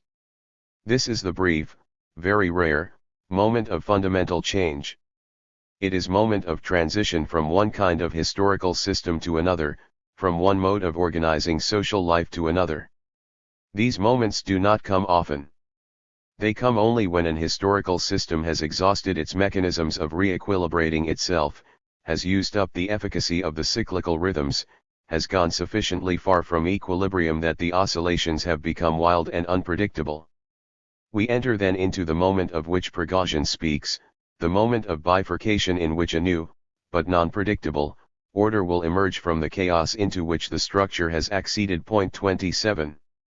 In alluding, thus, to the brief, very rare occurrences of transformational time-space as the decisive aspect that distinguishes his theory from those more embedded in the 19th century paradigms, Wallerstein makes a leap that is comparable to the perplexing inadequacies of both Marx and Weber at a similar juncture.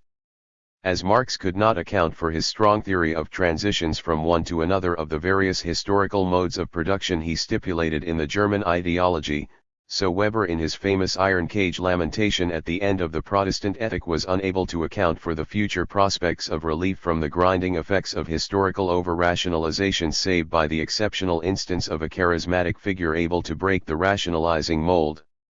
Both Marx and Weber, in effect, founded strong historical claims on the expectation of essentially ahistorical, or, better, pre- and post-historical, variables.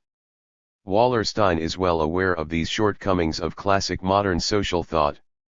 Indeed, it seems certain that, on these points, he would include both Marx and Weber in his indictment of 19th-century social sciences' reliance on a closet theory of eternal time.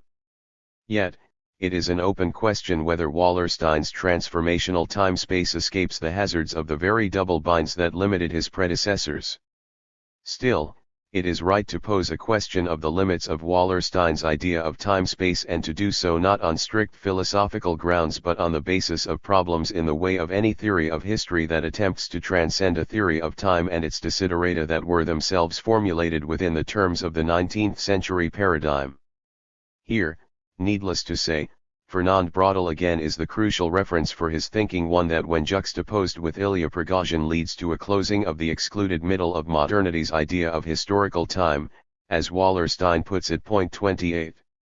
In the end, however, I would make the strong claim that the missing link to a more robust presentation of transformational time spaces would be a theme to which Wallerstein pays relatively scant attention, namely, the technologies of the 19th century, which are closely linked to the scientific paradigms he so rightly attacks, yet which, as early as the 1780s, began to escape the trap of the episodic/eternal temporal binary.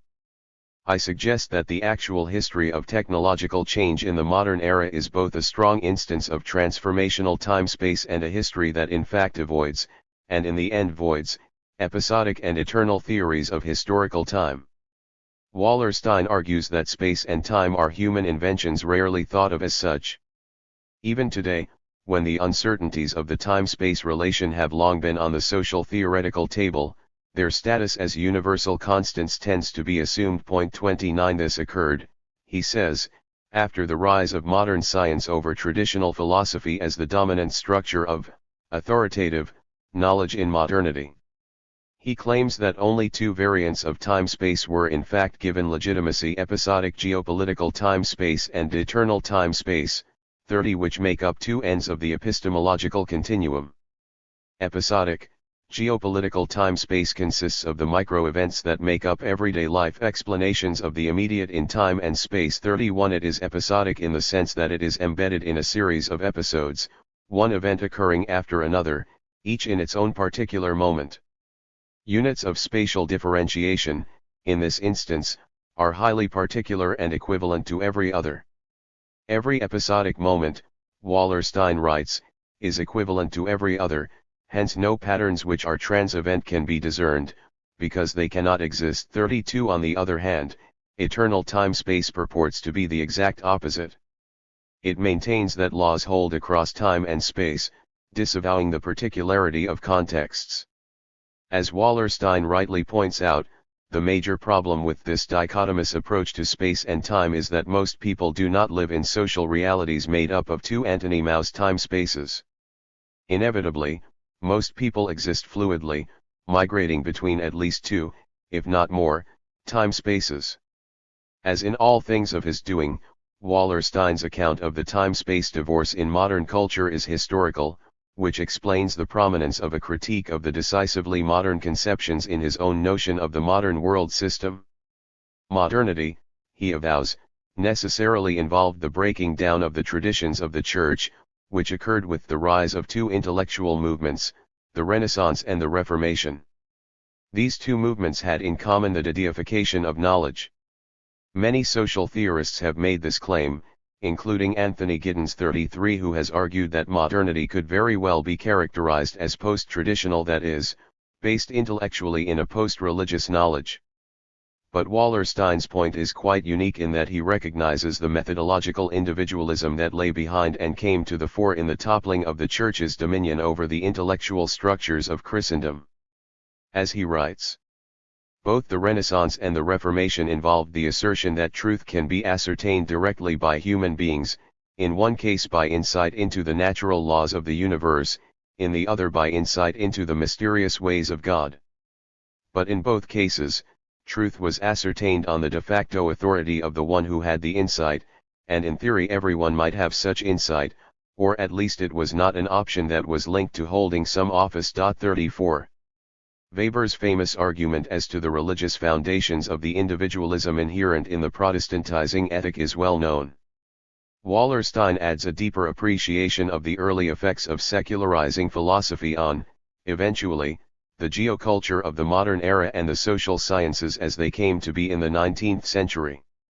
This revolt of the philosophers against the theologians in the 18th and 19th centuries would turn in the 20th into a revolt of the scientists against the philosophers, marked by a gradual but evident movement of philosophy and science away from each other. Analytic philosophies that sought to perfect the logic of science eventually faded away into a variety of unruly breaks, of which Ludwig Wittgenstein's Philosophical Investigations, 1953, posthumous, is the locus post-class siecus. Thereafter, following Wittgenstein's lead, if not his example, language came to be not so much the pure, practical medium of truth as the primary surface of philosophical work. Hence, Roland Barthes, Claude Lévi-Strauss, Jacques Lacan, Jürgen Habermas, Richard Rorty, Jacques Derrida, Michel Foucault, and many others. The transposition, however, was not caused by Wittgenstein, hardly, rather, it was a reaction to widespread uncertainties as to knowledge's ability to grasp the real historical events of the 20th century that began in 1914 with what Wallerstein calls a 30 Years' War in Europe, 1914 to 1945. This revolt against pure science, of which Theodor Adorno and Max Horkheimer and the Frankfurt tradition generally were the true originators, took an important, if not globally important, turn after the World Revolution of 1968 and its entailments. Thereupon arose a no less conspicuous divorce between the natural and human sciences. The challenges to pure social science, represented by, at the least, Habermas's Knowledge and Human Interests, 1968, and, in another cultural disposition, the emergence of the French school after the important texts of Foucault and Derrida of 1966 and 1967-35 constituted in the universities a riot of rethinking that, soon after, became the target for the now notorious culture wars. On all fronts, the ultimate outcome of the revolt against pure science rendered C.P. Snow's Two Cultures, 1959, at once apt and passé as a distinctively 20th century concern that the 19th was unable to resolve.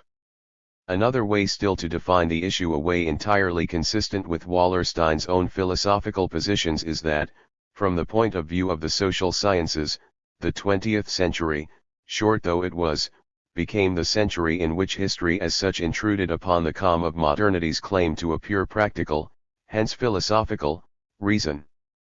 The 20th century was the most violent in human history. This is well agreed upon. The European diaspora's violence was executed under the cloak of its idealization of its own history as the history of humankind, what Wallerstein calls European universalism, and its homologues, the ideologies of the self-evident superiority of the Western cultures and of the logically universal merits of liberal and neoliberal markets. In historical terms, Wallerstein predicts that the long period of uncertainty initiated by the World Revolution of 1968 reinforced the uncertainty that the last and most powerful of European universalism, scientific universalism, is no longer unquestioned in its authority. 36. Though Wallerstein engages the more philosophical question of essentialism at a distance, his critique of the limits of pan-European universalism clearly joins, however gingerly, the cultural left's anti-essentialist attack on the grand narrative of modern man's evolution from the dark past of pure and abstract being into the philosophical movements spawned by the Renaissance and Reformation, of which the Enlightenment was the full, if not complete, blossoming. Though the axial virtues of these secularizing movements were, from the start, unstable, they were exposed in the events on either side of 1968 as an ambitious but fundamentally ridiculous ideology with at best a tenuous basis in actual history.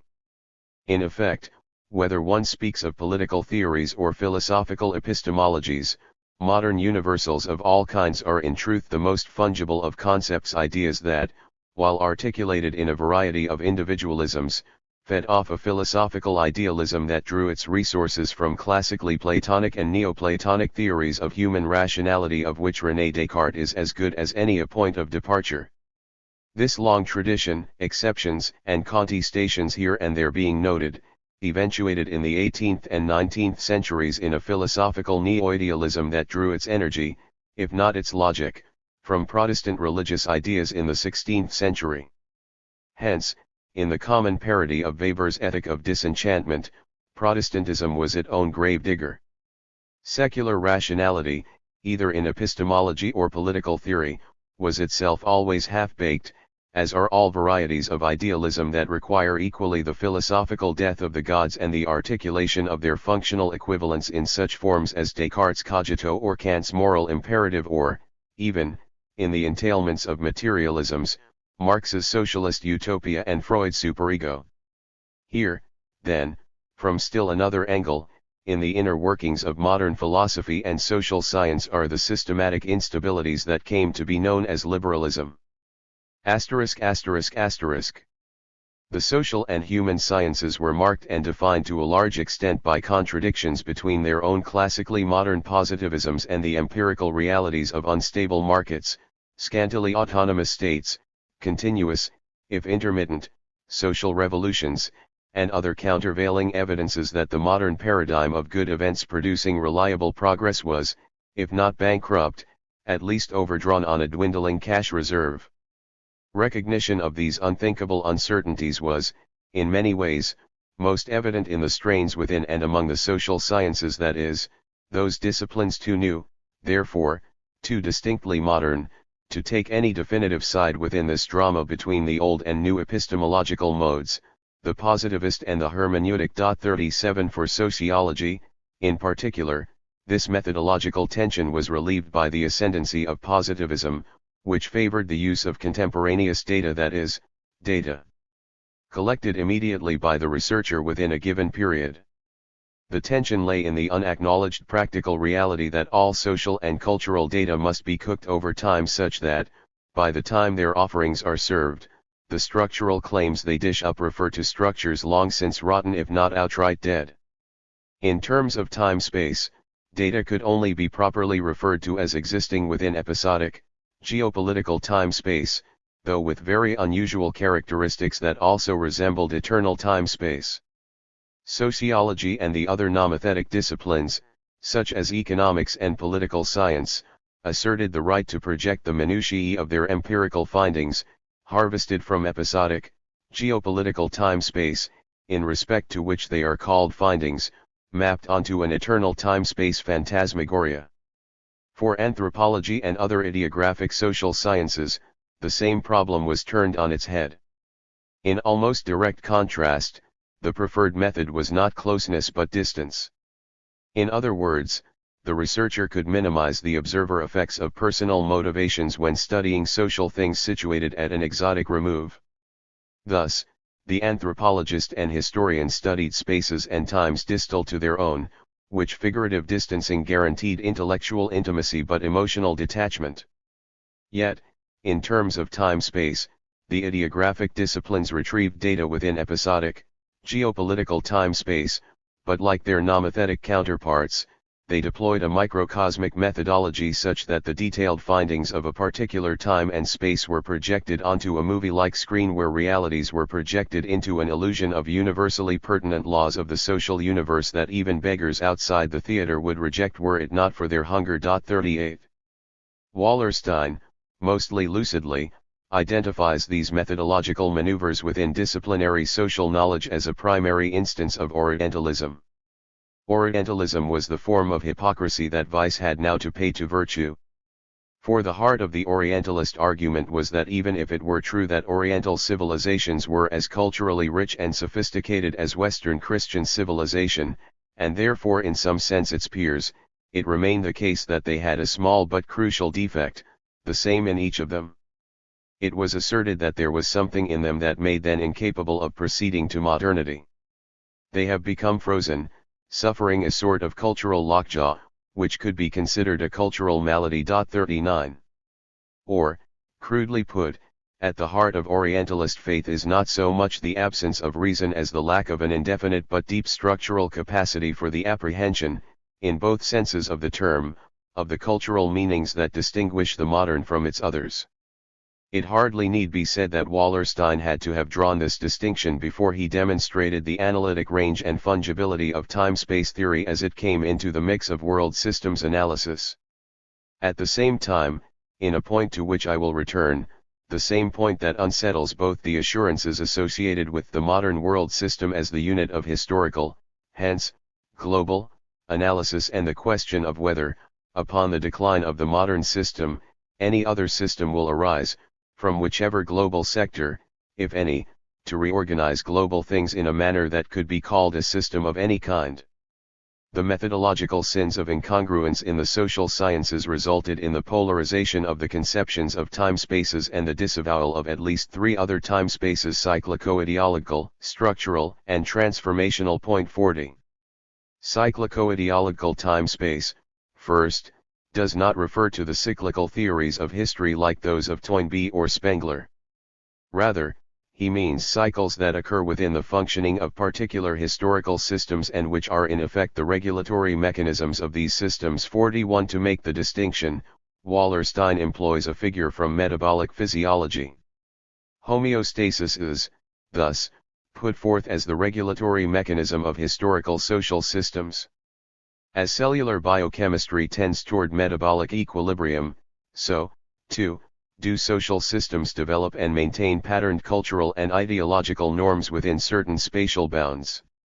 The concept, thus put, bears an apparent unfortunate comparison to Talcott Parsons's AGIL paradigm and, more fortuitously, to Nicholas Luhmann's theory of the autopoiesis of social systems. 42. But, appearances aside, the difference is that Wallerstein does not intend a general theory of action systems.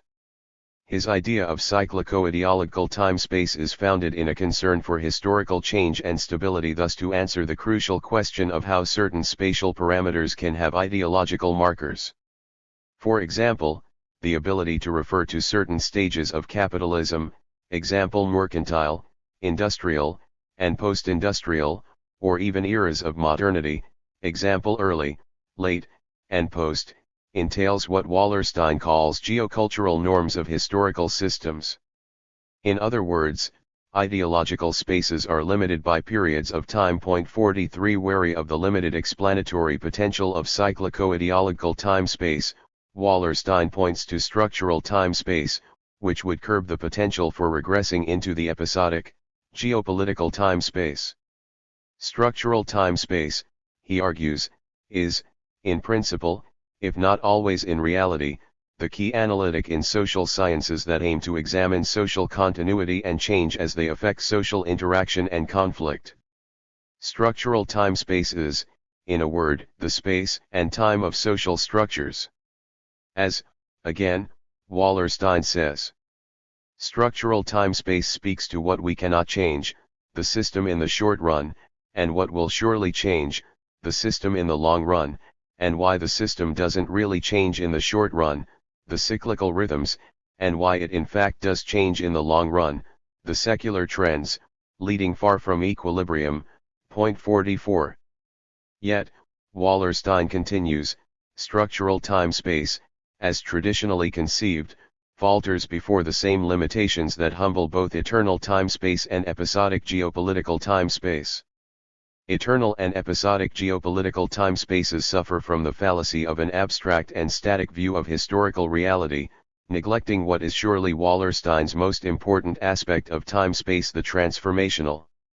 Transformational time-space, to repeat, is the moment of transition from one kind of historical system to another, from one mode of organizing social life to another, which occurs when a historical system has exhausted its mechanisms of re-equilibrating itself, has used up the efficacy of the cyclical rhythms, has gone sufficiently far from equilibrium that the oscillations have become relatively wild and unpredictable. 45.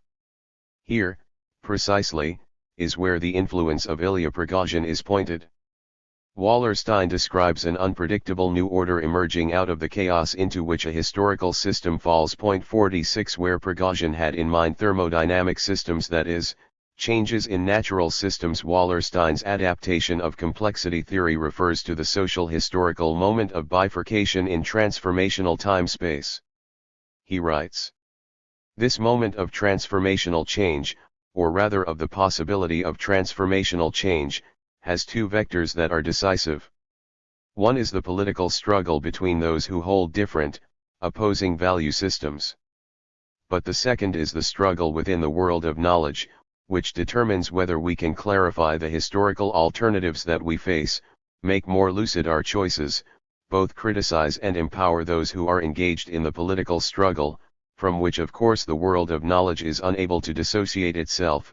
Point 47. The connection between politics and epistemology in Wallerstein's theory of time-spaces is clear. The struggle in the world of knowledge, as he characterizes it, is necessary to determine the historical significance of political action. In other words, an epistemological shift, or in Gaston Bachellard's original phrase, an epistemological break, would inform a new politics that would be more sensitive to the dynamism of transformational time-space, hence, the salience of transformational time-space to the present situation early in the 2000s. The lessons of complexity studies for the modern world system. The emphasis on transformational time-space serves to lay the groundwork for what Wallerstein calls an epistemological revolution in social science. Point 48 One of his most acute ideas on epistemological revolutions is that transformational time-space undermines both eternal time-space and episodic, geopolitical time-space, because a crucial tenet of transformational time-space is an inversion of the degree of importance attributed to certainty and stability.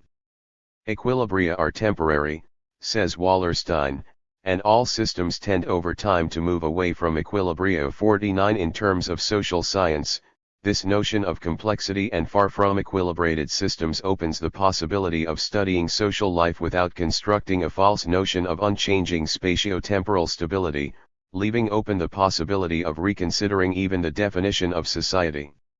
To be sure, Wallerstein's engagement with complexity studies, especially Prigozhin's, is closely linked to his interest in geopolitics and geoculture in the framework of world systems analysis. Wallerstein's ability to draw resource from advances in the natural sciences is so agile as potentially to mask the extent to which the borrowing is, in a way, absorbed into the basic tenets of world systems analysis absorbed, that is, without transforming the implicit theory of the modern world system into a robust theory of historical complexities. And nowhere is the stolidity of the world system in its historical aspect more analytically fixed than in respect to the spatial element in Wallerstein's time-space. The fundamental spatial principle of world systems analysis remains the structural tensions between the core and the periphery. Though Wallerstein draws most significantly from Braudl's own spatialization of the three times of history, the infusion of Prigozhin's complexity theory does not appreciably alter the analytic inclination of the core/periphery paradigm to be itself a representation of the dispersed spaces of modern time-space. The core is the social space by which cultural, economic, and geopolitical power is articulated upon the periphery. To be sure, in this respect, one crosses the line from a general theory of time-space to its analytic application to a temporal logic of modern capitalism's dependence on the ability of the core states to maintain the rank order, hence spatial fixedness of the system as such. Both in historical fact and analytic design, the core serves as the stabilizing force of the modern world system. If we are to draw a parallel between the terminologies of complexity studies and world systems analysis, it would be necessary to stipulate the successive cores as the equilibrating force of the modern world system. Still, Wallerstein has recently made moves to argue the importance of liberal culture in the maintenance and functioning of the modern system. Liberal ideology maintains the central position of the geoculture of the world system. 50 Liberalism, as well as its recent revisions, represents what, in opposition to the original tenets of systems theory, Gilbert Simondon refers to as the metastability of nonlinear systems, in which equilibrium is not necessary for the functioning of the system as a whole. 51 In point of fact, Wallerstein is making a point regarding the political ideology of liberalism that others have chosen to call neoliberalism, and to make it with a slightly different, more acute emphasis. 52.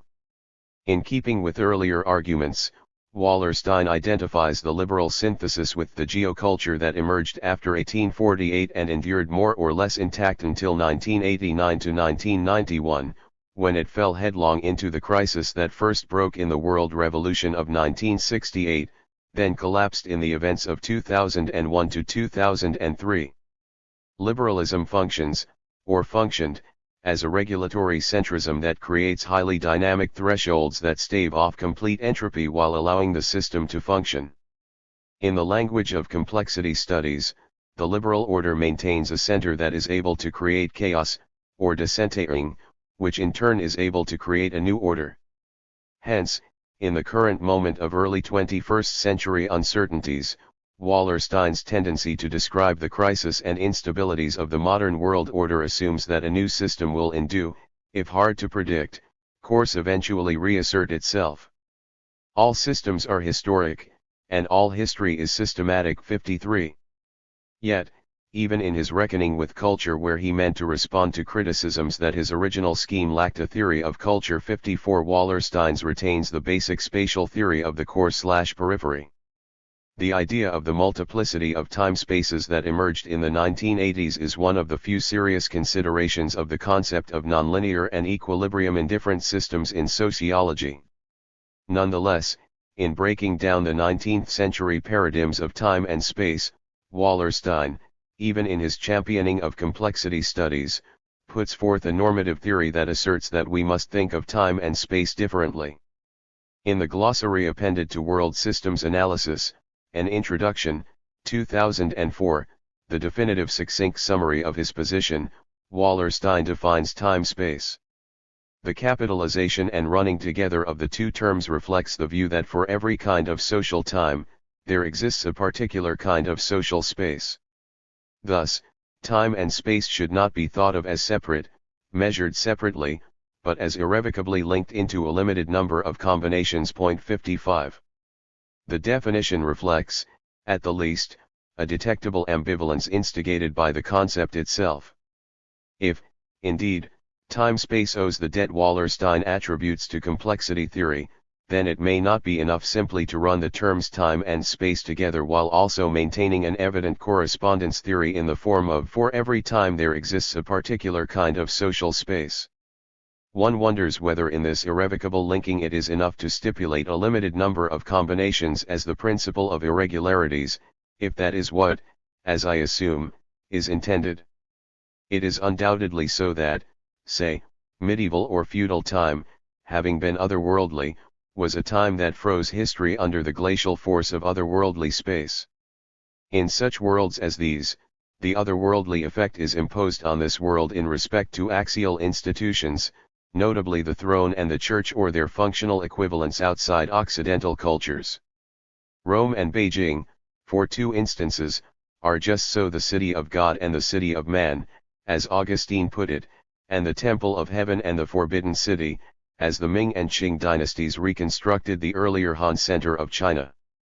In the former, local spires centered the settled locales by pointing to their transcending spaces. In the latter, still today China is politically and culturally centered in the space of its capital city, in a spatial form symbolizing the centrality of the party, this by locating Mao Zedong's tomb and the Great Hall of the People on the once sacred square of dynastic China.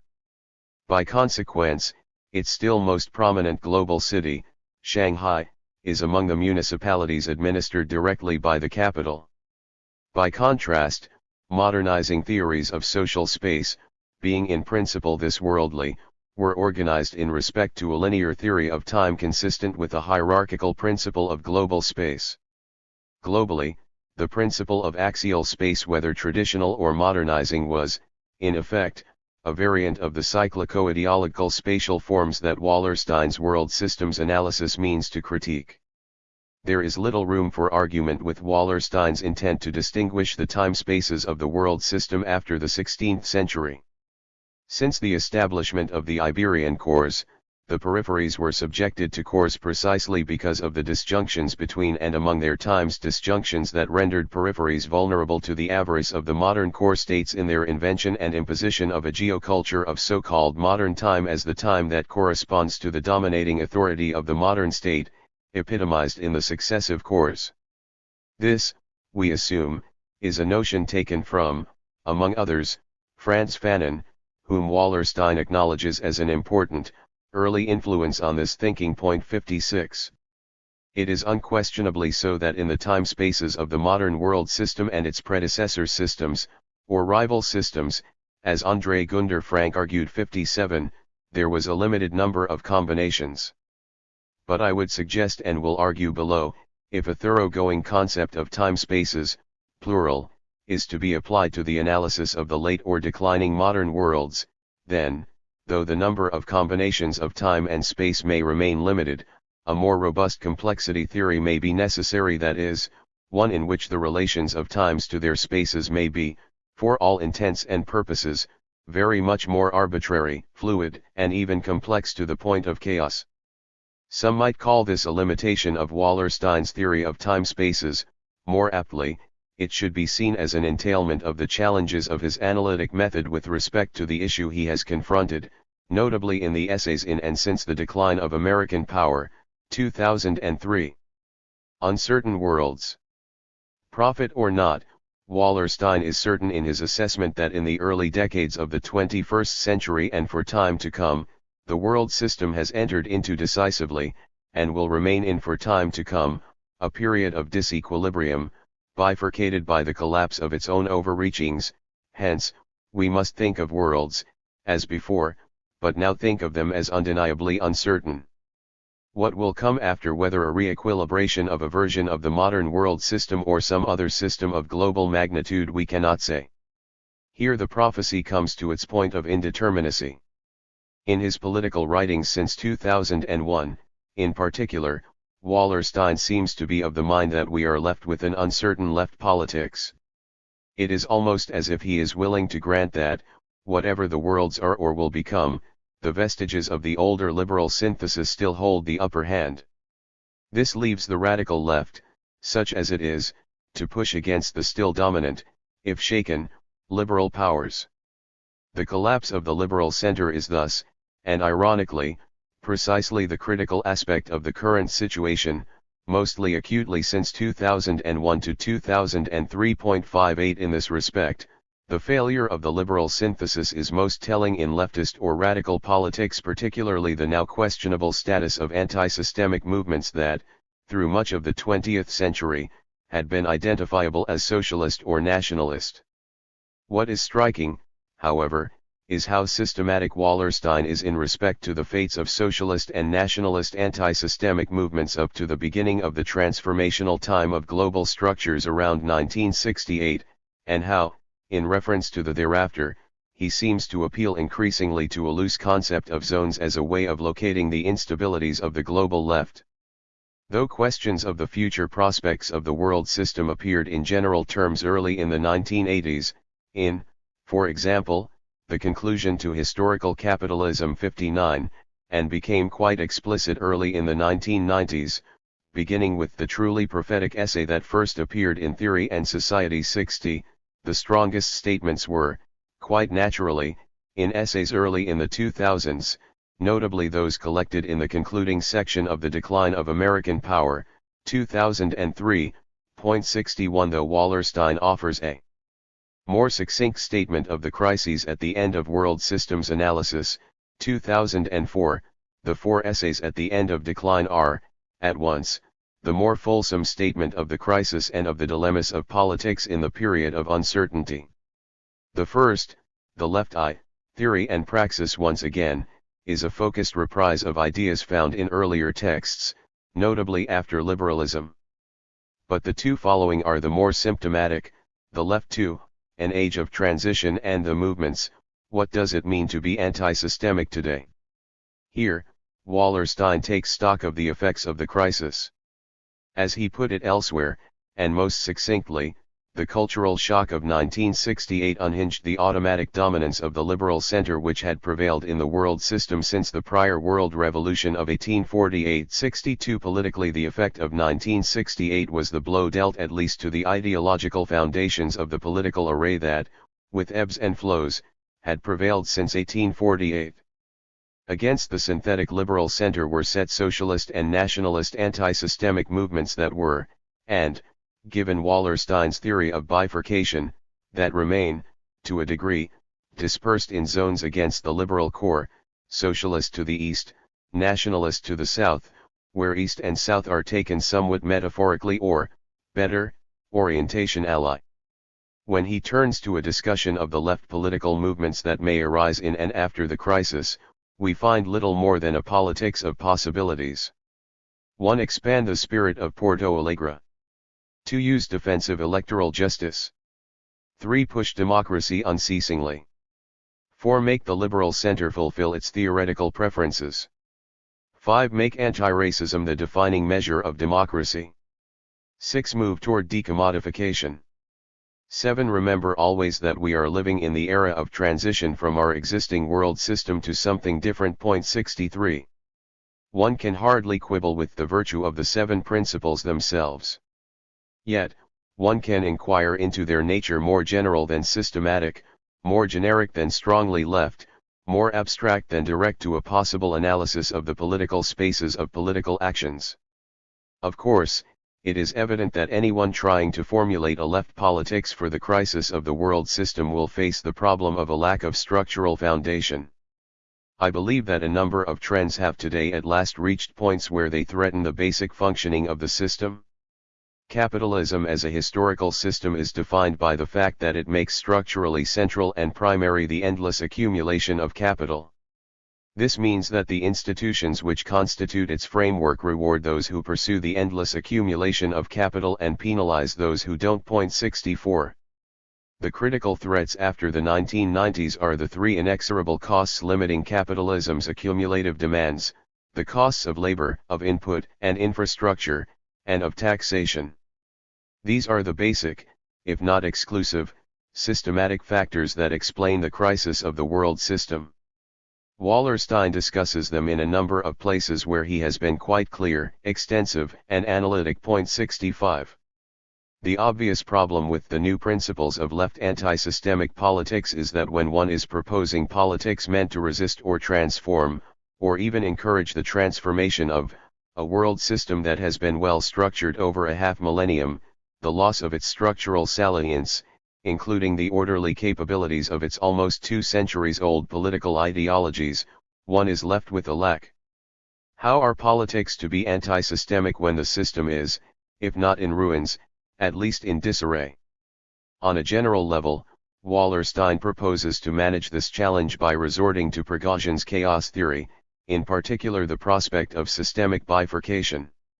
Since the existing system can no longer function adequately within its defined parameters, a choice about the way out, about the future system, or systems, is inevitable.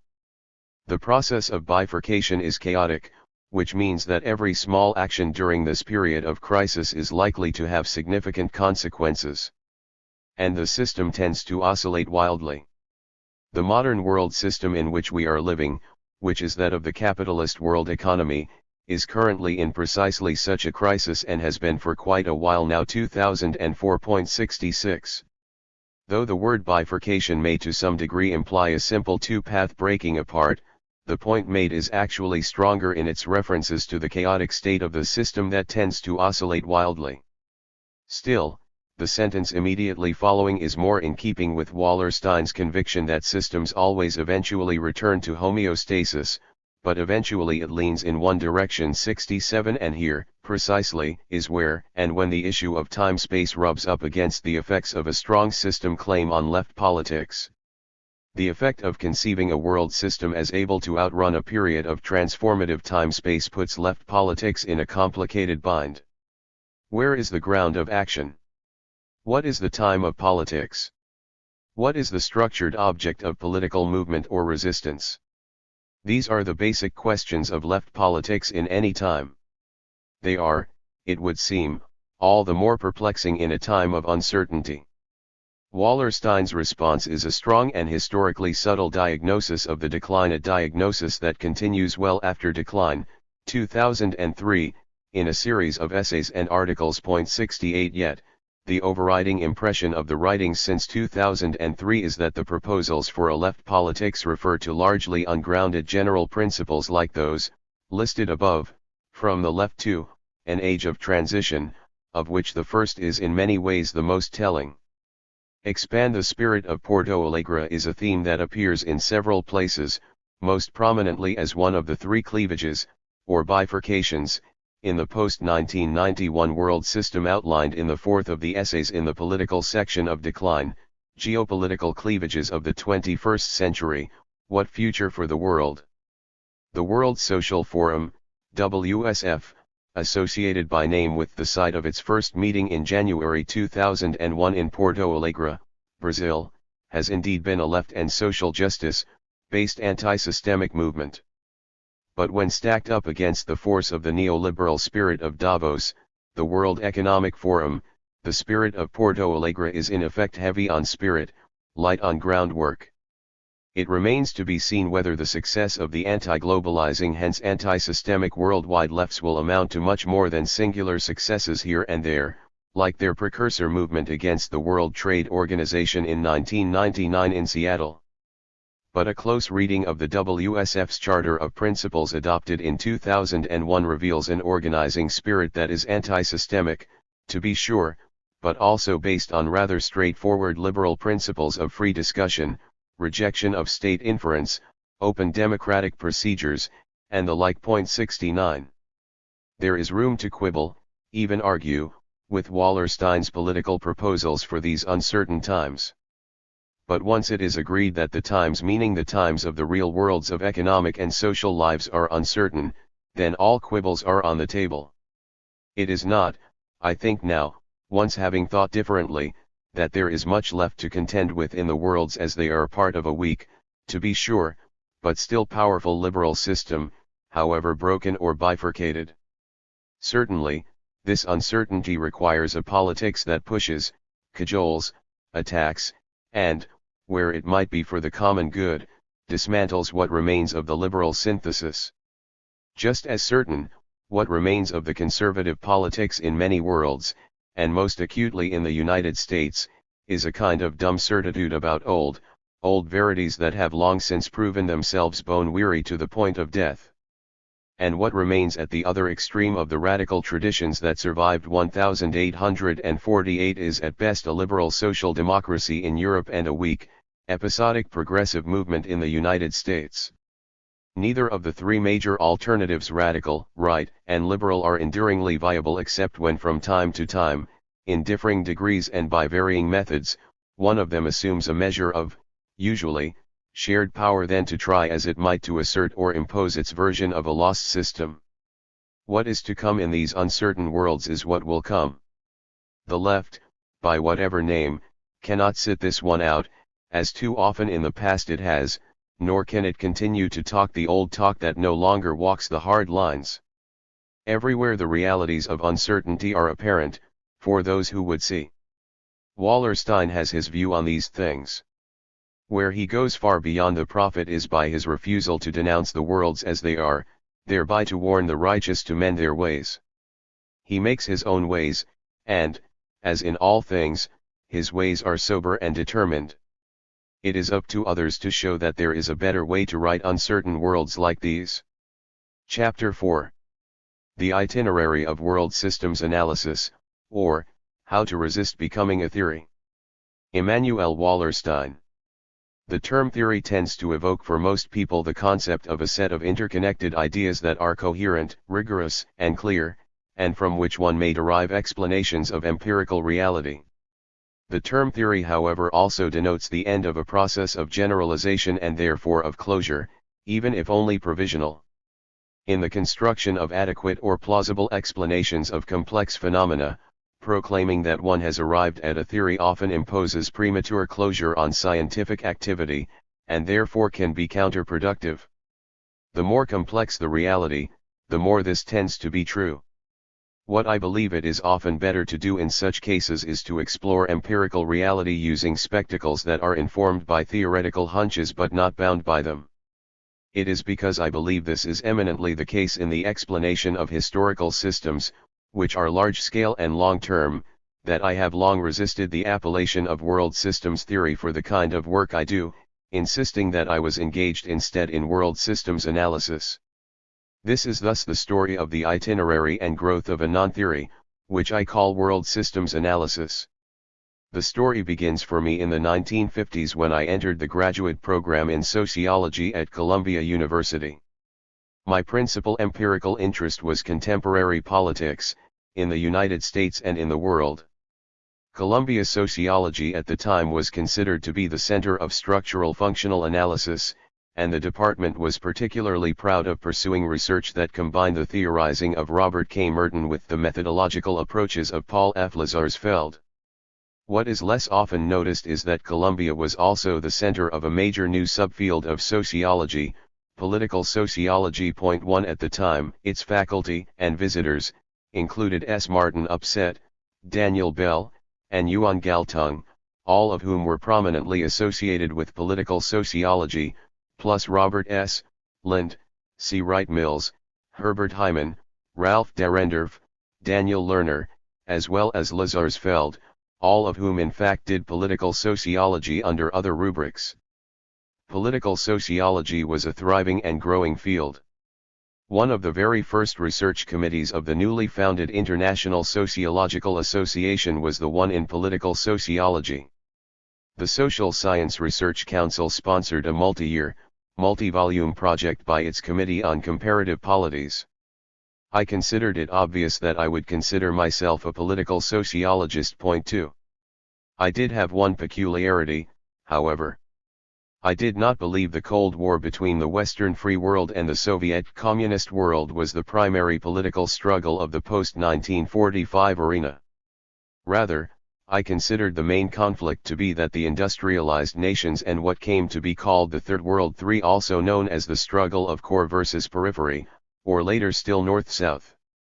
Because of this belief, I decided to make the study of contemporary social change in Africa my main scholarly pursuit. For the 1950s was a period in which the Western world took its first serious look on what was happening outside its own redoubt. In 1955, the Bandung Conference of Asian and African Independent States was the moment of self-assertion by the non-Western world, the moment in which they laid claim to full participation in world politics.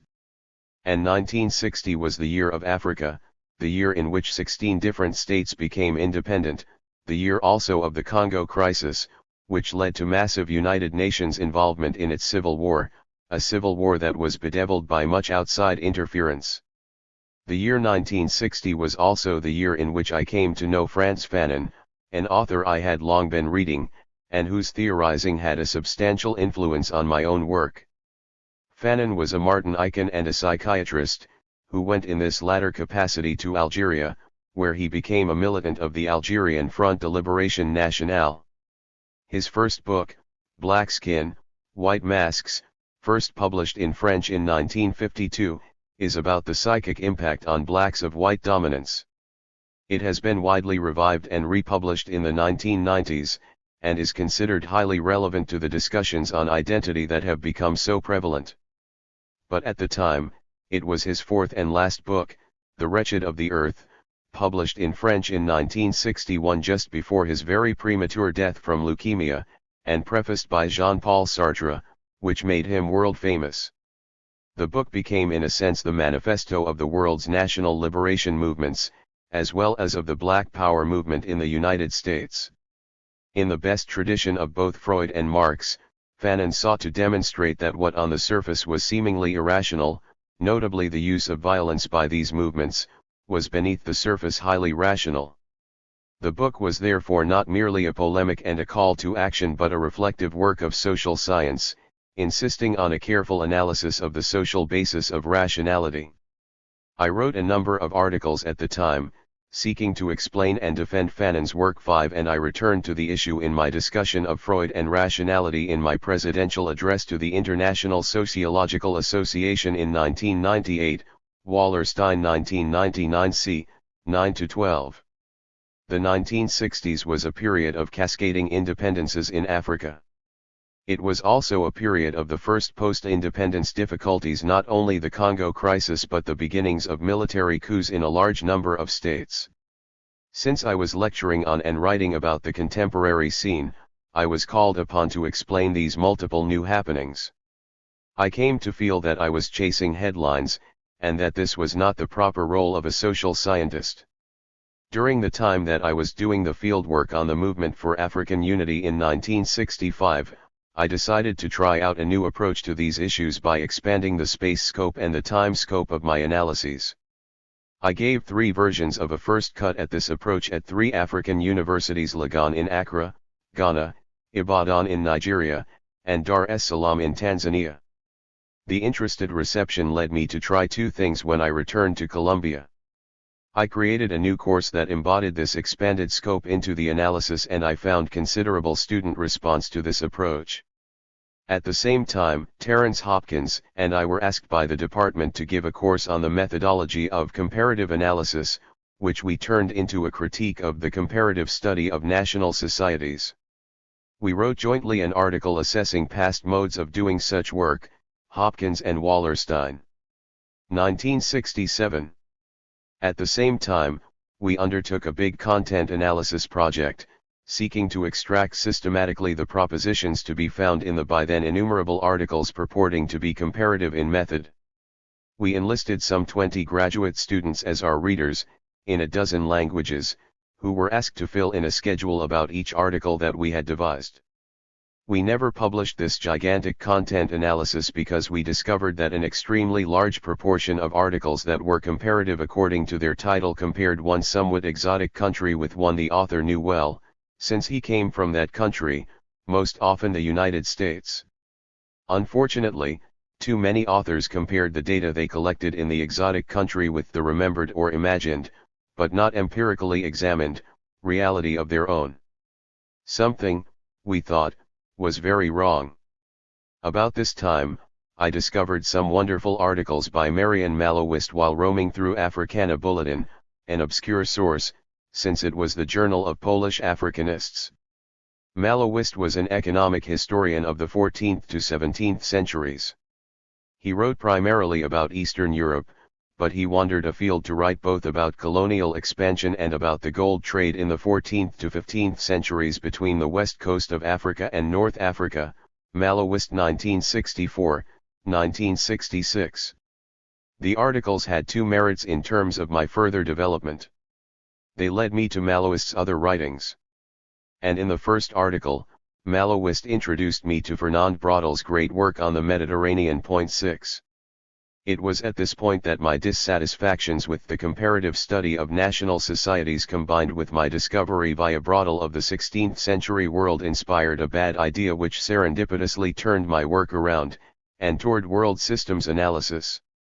Since I, along with multiple others, had been describing African and other post-colonial states as new nations, I said to myself that must mean that there are old nations.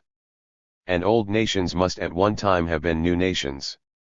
So I decided to investigate how old nations, essentially Western Europe, had behaved when they were new nations, that is, in the 16th century.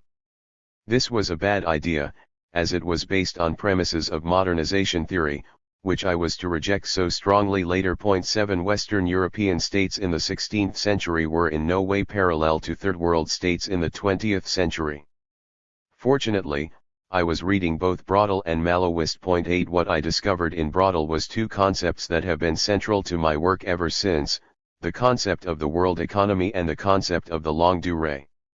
What I discovered in Malowist, and then of course in other Polish and Hungarian authors, was the role of Eastern Europe as an emergent periphery of the European world economy in the 16th century. I should elaborate on the three discoveries. What Braudel did in the Mediterranean was to raise the issue of the unit of analysis. He insisted that the Mediterranean world was a world economy. He got this term from its use in the 1920s by a German geographer, Fritz Rehrig, who spoke of Weltwirtschaft. Braudel translated this term not as Economie mondiale but as Economie monde. As both he and I were to make explicit many years later, this distinction was crucial, between Economie mondiale meaning the economy of the world and Economie monde meaning an economy that is a world, see Braudel 1984, especially 21-24. The difference was first of all conceptual. In the latter formulation, the world is not a reified entity that is there, and within which an economy is constructed, rather, the economic relationships are defining the boundaries of the social world. The second difference was geographic. In the first usage, world equals the globe; in the second usage, world means only a large geographic space, within which many states are located, which however can be, and usually is, less extensive than the globe, but also can encompass the entire globe. I faced one problem immediately. The Romance languages permit making this distinction easily, by using an adjectival noun in place of a true adjective, that is, Economie monde as opposed to Economie mondiale. German doesn't permit the distinction at all orthographically, because one can only use the adjectival noun and it is attached to the noun it is modifying to form a single word. This is why Rehrig's usage, which could only be understood contextually, never really received notice. English as a language is in between. I could translate Braudel's term by inserting a hyphen, thus, world economy instead of world economy, the hyphen turning the adjective into an adjectival noun and indicating the indissolubility of the two words, which represent thereby a single concept. 9. I then took Braudel's concept of the world economy and combined it with Polanyi's notion that there were three modes of economic behavior, which Polanyi had called reciprocity, redistribution, and exchange, see Polanyi 1957, 1967, and finally a very clear version, 1977. I decided that reciprocity referred to what I called mini systems, that is, small systems that were not world systems, and that redistribution and exchange referred to what I called the two varieties of world systems, world empires, and world economies. Point 10. I then argued that the modern world system was a capitalist world economy, that capitalism could only exist within the framework of a world economy, and that a world economy could only operate on capitalist principles. I make this case throughout my writings. The earliest, and most widely read, version is Wallenstein 1974b, reprinted in 1979a. I faced a second problem in orthographies. Both Braudel and I believed that world economies were organic structures that had lives, beginnings and ends. Therefore, there had to have been multiple world economies, and of course multiple world empires, in the history of humankind. Thus I became careful to speak not of world system analysis but of world systems analysis. This may seem obvious, except that it would become the cornerstone of a fierce attack by André Gunder Frank in the 1990s, when he argued that there had been only one world system ever and that it had been covering the Euro-Asiatic ecumene for 2,500 years at least and the entire world for the last 500 years, hence no need for either a hyphen or a plural. Obviously, different criteria were being used to define the boundaries of a system. Along with these different criteria came the assertion that the concept of capitalism was irrelevant to the discussion, it either having always existed or never. Point 11. If the appropriate unit of analysis of the modern world is that of a world system, and if there had been multiple world systems in human history, then Braudel's concept of multiple social temporalities became immediately central. Braudel had built the Mediterranean, 1949, around an elementary architecture. He would tell the story three times in terms of three temporalities, the short term, the middle term, and the long term. It was only later, however, that he explicitly theorized this fundamental decision in a famous article published in 1958, entitled History and the Social Sciences, The Long Durée, Braudel 1958, point 12. In this article, Braudel speaks not of three temporalities, as we might expect, but rather of four, adding the very long term. He has conceptual names for the four. The short term is histoire evenementielle, the middle term is histoire conjoncturelle, and the long term is histoire structurelle. About the very long term he says, if it exists, it must be the time of the sages, Ibid 76. There are problems with the translation of each of these terms 13, but the crucial issue to discuss is epistemological. Braudel zeroed in on the fact that, in the last 150 years, the social sciences had seen a split between nomothetic and ideographic modes of knowing, the so-called method and straight. Braudel identified this as the split between those who looked only at the eternal truths of social reality, the very long term, and those who thought that everything was particular and therefore non-replicable, the short term. Braudel wished to assert that the crucial social temporalities were in fact the other two, and first of all that of the longue durée, which harbored those structural constraints that have three characteristics: they are not always immediately visible, they are very long-lasting, and very slow to change, but they are not eternal. The most immediate impact on me of this Braudelian imperative about the priorities scholars should give different social temporalities was in the conception of how I would write the modern world system. It became not the search for the eternal truths of comparative organizational analysis, which was the norm in post-1945 sociology, including in political sociology, but rather the story of a singular phenomenon, the modern world system, informed by a mode of explanation I was calling world systems analysis. Braudel called this histoire pensée, which may best be translated as analytic history. Braudel's insistence on multiple social times would also lead me later to larger epistemological concerns as well. What Maoist, and then the larger group of East European historians, did for me was to give sudden flesh to the concept of periphery, as had been initially adumbrated by the Latin American scholars grouped around Raúl Prebys in the Economic Commission for Latin America, ECLA. The term Second Feudalism to describe what took place in Europe east of the Elbe in the 16th to 18th centuries had long been commonplace. What had not been commonplace, perhaps still isn't, is to see that the second feudalism was fundamentally different from the first feudalism, and that sharing a common descriptor has done a great disservice to analytic thought. In the first feudalism, the monoreal units produced largely for their own consumption and perhaps for that of surrounding small zones. In the so-called second feudalism, the estates were producing for sale in distant markets. The view that such units were part and parcel of the emerging capitalist world economy became one of the fundamental themes of my book, and of world systems analysis.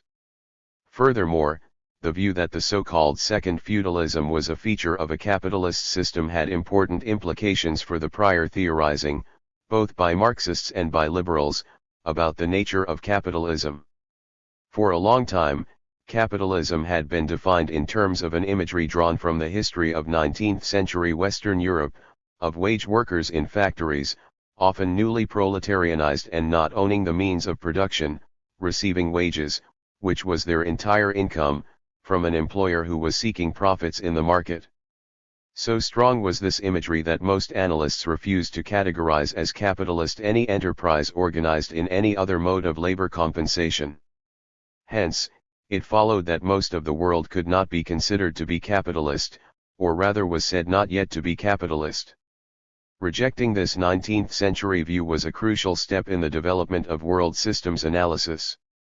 The classic liberal Marxist view was based on a theory of stages of development that occurred in parallel ways in units of analysis called states, or societies or social formations. It missed what seemed to us the obvious fact that capitalism in fact operated as a system in which there were multiple modes of compensating labor, ranging from wage labor, which was very widely used in the richer, more central zones, to various forms of coerced labor very widely used in the poorer, more peripheral zones, and many other varieties in between.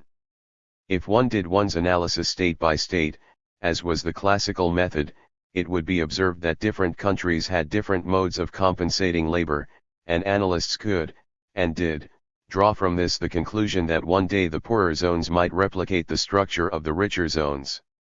What world systems analysis suggested was that this differential pattern across the world economy was exactly what permitted capitalists to pursue the endless accumulation of capital and was what in fact made the richer zones richer. 14 It was therefore a defining structural element of the system, not one that was transitional or archaic. Did I theorize this insight? In a way, yes, but diffidently, although I was sure I was on the right track. When I completed the modern world system, I realized that it was replete with analytic statements, and that there was a whole series of architectonic devices, but that they were nowhere systematically laid out. I worried less about the legitimacy of the exercise than about the potential confusion of the reader. So I added a final chapter, which I called a theoretical reprise. This, plus the Rise and Demise article, which was largely a critique of the theorizing of others plus an attempt to show how changing a few premises increased the plausibility of the results, constituted my initial theorizing statements in world systems analysis. It wasn't enough for my critics. Many reviewers, even some friendly ones 15 chided me for insufficiently explicit theorizing. I believe the term is disprovable hypotheses and argued that without it my effort was at most interesting narrative. 16 I was also chided for excessively long footnotes, winding around the page. To me the long footnotes reflected a deliberate strategy of building my analysis around scholarly discussions on empirical issues, attempting to show how recasting the issues, theorizing, inserted clarity into what had become for most people murky debates. 17. I should note that not all the criticism was about the absence of theorizing. There were also important debates about empirical issues. Was Russia really an external arena in the 16th century, as I asserted, or was it rather a peripheral zone just like Poland? See Nolte 1982. How could I have ignored the Ottoman Empire in the analysis of Charles V and his difficulties in constructing a world empire? Was the Ottoman Empire really external to the European world economy? 18 While I was ready to defend myself on my empirical choices, such criticisms constantly raised definitional, and therefore theoretical, problems.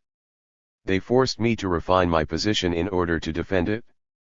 There were two kinds of fundamental theoretical attacks. One came from a Marxist stance, arguing that I had grossly understated the fundamental importance of the class struggle and misdefined capitalism.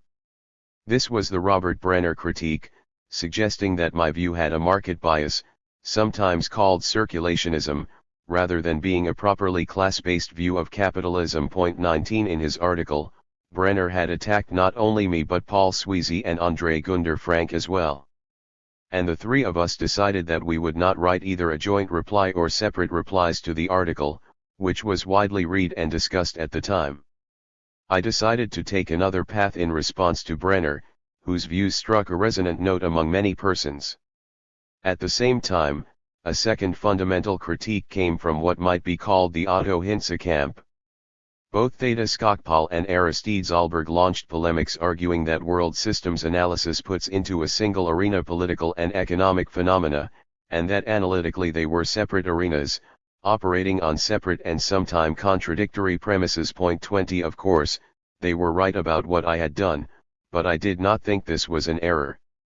Rather, I considered it a theoretical virtue. This pair of articles also was widely read. My substantive answer to both theoretical critiques is to be found in Volume 2 of The Modern World System, which bore the subtitle Mercantilism and the Consolidation of the World Economy, 1600 to 1750, Wallerstein 1980.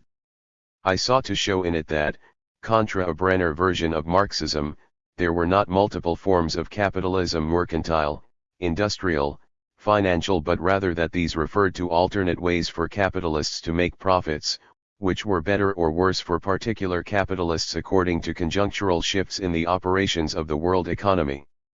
Furthermore, I argued that the itinerary of Dutch hegemony incarnated a necessary sequence.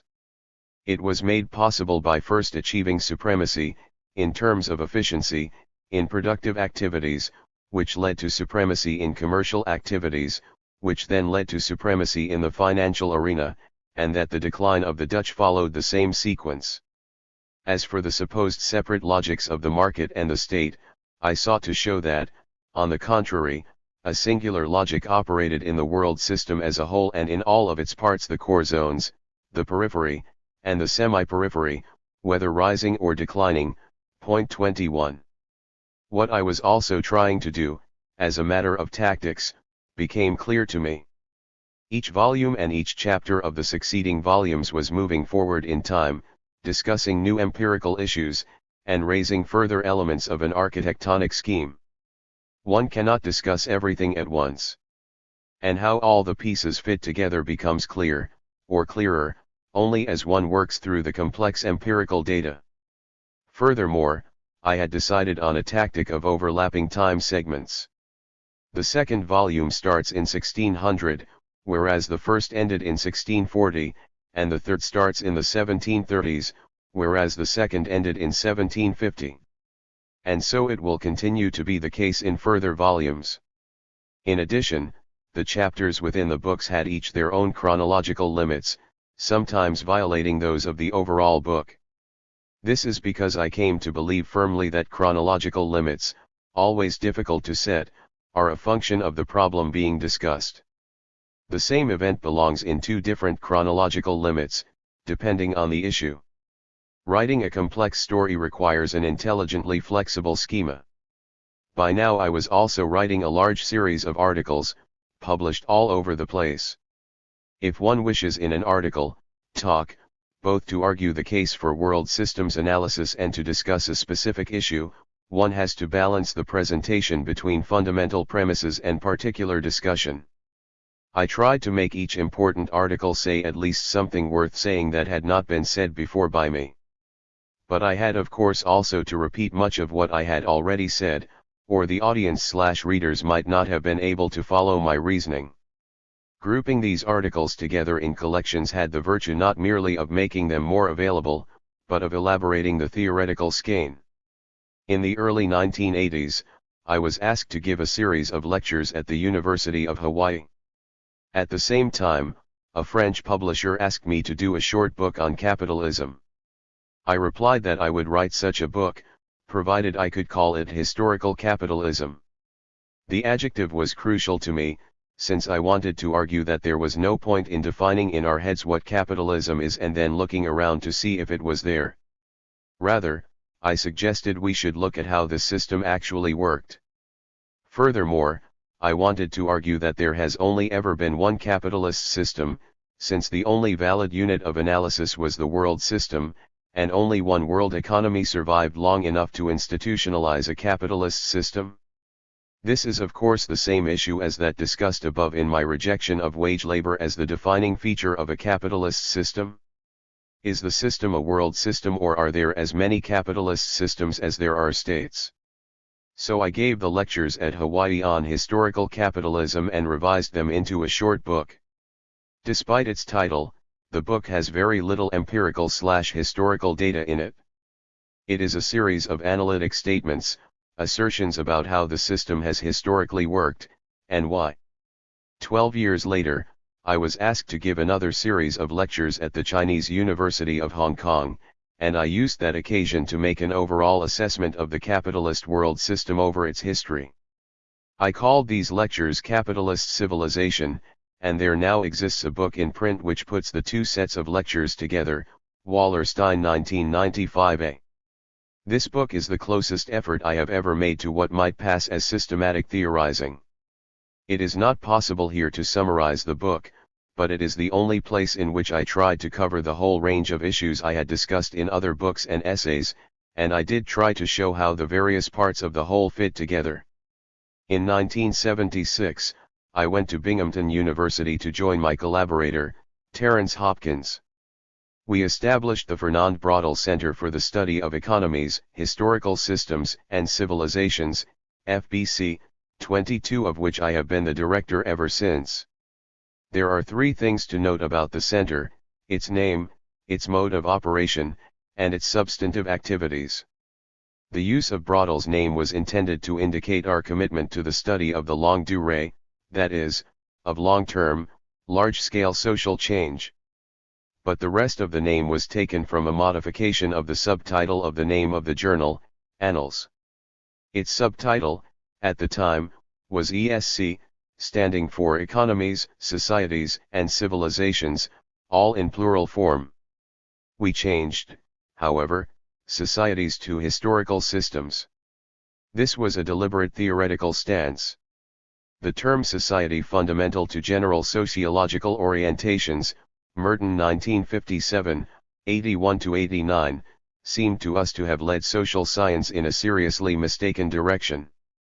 In practice, the boundaries of the term society have been determined by the adjective placed before it. In the modern world, these adjectives are virtually always the names of states: Dutch society, Brazilian society, and so forth. So the term required that the unit of analysis be state-structured, thereby extending present-day states into their, presumed, historical past. German society was to be seen as the society of the Germanic peoples over perhaps 2,000 years, although the state itself came into existence only in 1871, and then only in boundaries which were contested and were to change several times thereafter. Point 23. We insisted instead on the term historical system, by which we meant an entity that was simultaneously systemic, with boundaries and mechanisms or rules of functioning, and historical, since it began at some point, evolved over time, and eventually came into crisis and ceased to exist. The term historical system involved for us a more precise specification of the concept of the longue durée. The mode of operation of the FBC was somewhat unusual. It involved an organizational shift that reflected a further theoretical stance. Almost all organized research has been done in one of two ways. One mode is the research program of one individual, or sometimes several, either alone or using assistants who are hierarchically subordinate and whose intellectual function is to carry out assigned tasks. Using assistants is simply the expanded version of the functioning of the isolated scholar. The second is the collaborative format, in which several, even very many, scholars, or research institutes, work together, perhaps under the leadership of one person, on a common problem. The outcome is typically a work of many chapters, individually authored, to which someone writes an introduction attempting to show how they fit together. The FBC sought to institutionalize not collaborative research but collective, unitary research. The mode was to bring together a potential group around a common concern coordinated by one or several persons. These groups are called research working groups, RWGs. Each group spends a considerable amount of time defining the research problem and developing a research strategy, at which point the group assigns to its members research tasks. Assignment makes it different from the collaborative project. The assignment process is collective and not hierarchical. Researchers report back to the group regularly, which criticizes their work and sends them out with new group-defined tasks. The results of such work are thus not collections of individual papers but an integrated book written by many hands designed to be read as a monograph. Point 24. As should be immediately obvious, this approach is the concrete application of the stance advocated in this paper toward theorizing the avoidance of premature closure. In addition, it was combined with the assumption that addressing complex intellectual problems requires multiple hands and multiple skills. More than that, these problems require the intrusion of multiple founts of social knowledge, drawn from the multiple social biographies of the participants.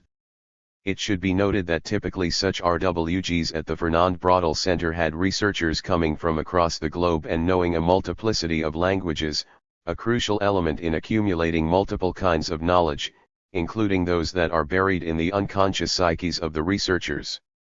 As for the substantive activities, the RWGs have over the years engaged in research on a wide series of major areas which the logic of world systems analysis suggested needed exploring. And exploration is the key word. Each of the topics was big. Each had enormous problems of locating, in effect creating, appropriate data to utilize. Each resulted in a small step forward in the specification of the integrated theoretical architecture we hope to build. None contained carefully delineated disprovable hypotheses. Rather, each contained somewhat novel conceptualization and the utilization of incomplete and inadequate data, but the best we have presently at our disposition, or at least so we believed, and each sought to rewrite the received canons of presumed theoretical knowledge. Not every group succeeded even that far. Some research projects had to be abandoned. But those carried through to completion and thereupon published included, the relationship of cyclical rhythms and secular trends of the world system, the functioning of transnational commodity chains, hegemony and rivalry in the interstate system, regionality and the semi-periphery, incorporation of the external arena and consequent peripheralization, patterns of anti-systemic movements, creating and transforming households, the tension between racism, sexism and universalism, the historical origins and development of social science, the trajectory of the world system, 1945 to 2025, the origins of the two cultures and challenges to the epistemology, and currently, a massive project on what others call globalization but which we perceive as crisis, stability, or transformation.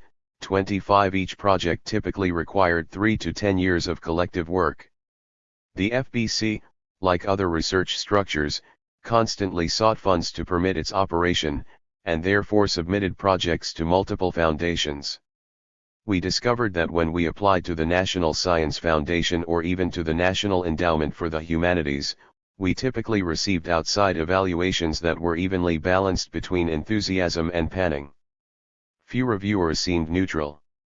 Sometimes we got the money and sometimes we didn't. But the panning would always center on methodological questions, on the degree to which the research mode we suggested was insufficiently positivist and therefore in the view of some reviewers insufficiently scientific. We realized some 20 years ago that if one wished to reconstruct the way the analysis of the contemporary world was done, it was insufficient to present data, or even to present data undergirded by a solid theoretical explanation. We had to tackle the question of how one knows what one purports to know, or more properly the appropriate epistemology for social science. In the 1980s, a second challenge to our work raised its head, coming from that broad current some call cultural studies and others postmodernism or other things. For these critics, it was not that we had too few disprovable hypotheses, but that we had far too many. World systems analysis was said to be just one more grand narrative, to be cast into the dustbin however recently it had been constructed. We may have had the illusion that we were challenging the status quo of world social science. For these critics we incarnated that status quo. We were said to have committed the fatal sin of ignoring culture. Point 26. I turned my attention to these issues, as did the Fernand Braudel Center. I could argue that this was just a matter of our unfolding agenda. One can't do everything at the same time, but no doubt it speeds up the pace of one's agenda when one has the fire beneath one's feet. I suppose it was therefore fortunate, but then there are really no accidents in intellectual history, that it was at this time that I discovered Ilya Prigozhin. I heard him speak at a conference in 1981, not having even known his name before that, and was amazed to hear someone formulate so clearly what I had long been feeling in a confused fashion. And to find that this someone was a Nobel Prize in chemistry was, to say the least, astonishing, or at least so it was to me at that time. Prigozhin is a chemist by training. The historic relationship of chemists to physicists is one in which the physicists reproached the chemists for being insufficiently Newtonian, that is, for being in fact insufficiently positivist. Chemists were constantly describing phenomena in ways, such as the second law of thermodynamics, that seemed to contradict the premises of classical dynamics, for example, by seeming to deny time reversibility. Physicists argued that these descriptions/laws must be considered interim formulations, essentially the result of incomplete knowledge, and that eventually what the chemists were analyzing would come to be described in more purely Newtonian terms. Prigozhin received his Nobel Prize in 1977 for his work on dissipative processes, but more generally in fact for being a leader in the analysis of the physics of non-equilibrium processes, central to the emerging large field of complexity studies. What is more, as he has continued his work, Prigozhin has gotten bolder. He is no longer merely saying that non-equilibrium processes exist as well as equilibrium processes. He is now saying quite clearly that equilibrium processes are a very special, an unusual case, of physical reality, and this can be demonstrated in the heartland of classical physics itself, dynamical systems. Point 27. I shall not review the details of his arguments here. Point 28. What became central for my own analysis, and in my opinion for social science as a whole, are two interrelated elements of the Prigozhin construct. The first is the fundamental indeterminacy of all reality, physical and therefore social. One should be clear what one means by indeterminacy. It is not the position that order and explanation do not exist. Prigozhin believes that reality exists in a mode of deterministic chaos. That is, he takes the position that order always exists for a while, but then inevitably undoes itself when its curves reach points of bifurcation, that is, points where there are two equally valid solutions for the equations, and that the choice actually made in a bifurcation intrinsically cannot be determined in advance. It is not a matter of our incomplete knowledge but of the impossibility of foreknowledge. I have since argued that Prigozhin's position is the call for an unexcluded middle, determined order and inexplicable chaos, and is, in this regard, absolutely parallel to that of Braudel, who also rejects the two extremes presented as the exclusive antinomies of particularism and eternal universals, insists on orders, structural time, that inevitably undo themselves and come to an end. Wallenstein 1998b. Prigozhin's position had two consequences for world systems analysis, one was psychologico-political, and the second was intellectual. The psychologico-political one is not to be underestimated. Nomothetic social science is based on the absolute legitimacy of the Newtonian verities, as a model and a constraint. To have a physical scientist challenge these verities in a plausible way, and to see this challenge become a central part of a serious and substantial knowledge movement within the physical sciences itself undermines the intimidating effect so pervasive within the social sciences of arguments put forward by those who hold on to outmoded scientific methodologies, for example, methodological individualism, when the physicist progenitors of these methodologies are in the process of rethinking them. Or rather, as I have insisted, unthinking them, that is, of removing them from our internalized and now subconscious assumptions. Point 29. The intellectual consequence is nonetheless still more important. Prigozhin's work has immediate implications for how one does world systems analysis, and indeed how one does any kind of social science. It enables one to place precise reference to the concept of the normal development of a structure, when the laws of that structure hold and when processes tend to return to equilibrium, what we call the cyclical rhythms of the world system, and to distinguish this period of normal development, the development taking the form of secular trends, from the moments of structural crisis. The moments of structural crisis are those in which the system has moved far from equilibrium and is approaching the bifurcation. At that point, one can only predict that the existing system cannot continue to exist, but not which fork it will take. On the other hand, precisely because at a bifurcation the swings of the curve are more violent, every input has more significant impact, the opposite of what happens during normal periods, when large inputs result in small amounts of change. We were now able to take this as a model of transformation of the most complex of all systems, social systems. We could argue, with both Braudel and Prigozhin, that such systems have lives beginnings, normal development, and terminal crises. We could argue that, in terminal crises, the impact of social action was much greater than in periods of normal development. We could call this the period in which free will prevails. Point 30, and we could then apply this to an analysis of the modern world system. Thus, in the collective work of the Fernand Braudel Center, we argued, on the basis of an analysis of 6 vectors of the world system between 1945 and 1990, that the world system was in structural crisis and was facing a bifurcation. Hopkins and Wallerstein 1996. 31. The second contribution of Prigogmi was to insist that time reversibility was absurd not only where it seemed obviously absurd, as in heat processes or social processes, but in every aspect of physical reality. He adopted the forgotten slogan of Arthur Eddington, the arrow of time, and argued the case that even atoms were determined by an arrow of time, not to speak of the universe as a whole. Here, too, he joined forces with Braudel, and here too it was crucial that this theme was coming from a physical scientist. Of course, it added plausibility to our insistence that social systems were historical systems, and that no analysis, at any level, can omit taking into account the arrow of time. 32. We had been thrust into the maelstrom of epistemological debates, which in the end are philosophical as well as scientific questions. These issues moved to the center of world systems analysis. What we could contribute is to understand the evolution of these debates as a process of the modern world system, as an integral reflection of its geoculture. I discussed these issues in Unthinking Social Science. And in 1993, with a grant from the Gulbenkian Foundation, we set about convening an international commission to study the historical evolution of the social sciences and to look into its possible restructuring. Constructing the commission was a key part of the task. We decided to keep it small, in order that it be workable, hence 10 persons. We decided we wanted persons from different disciplines in the social sciences.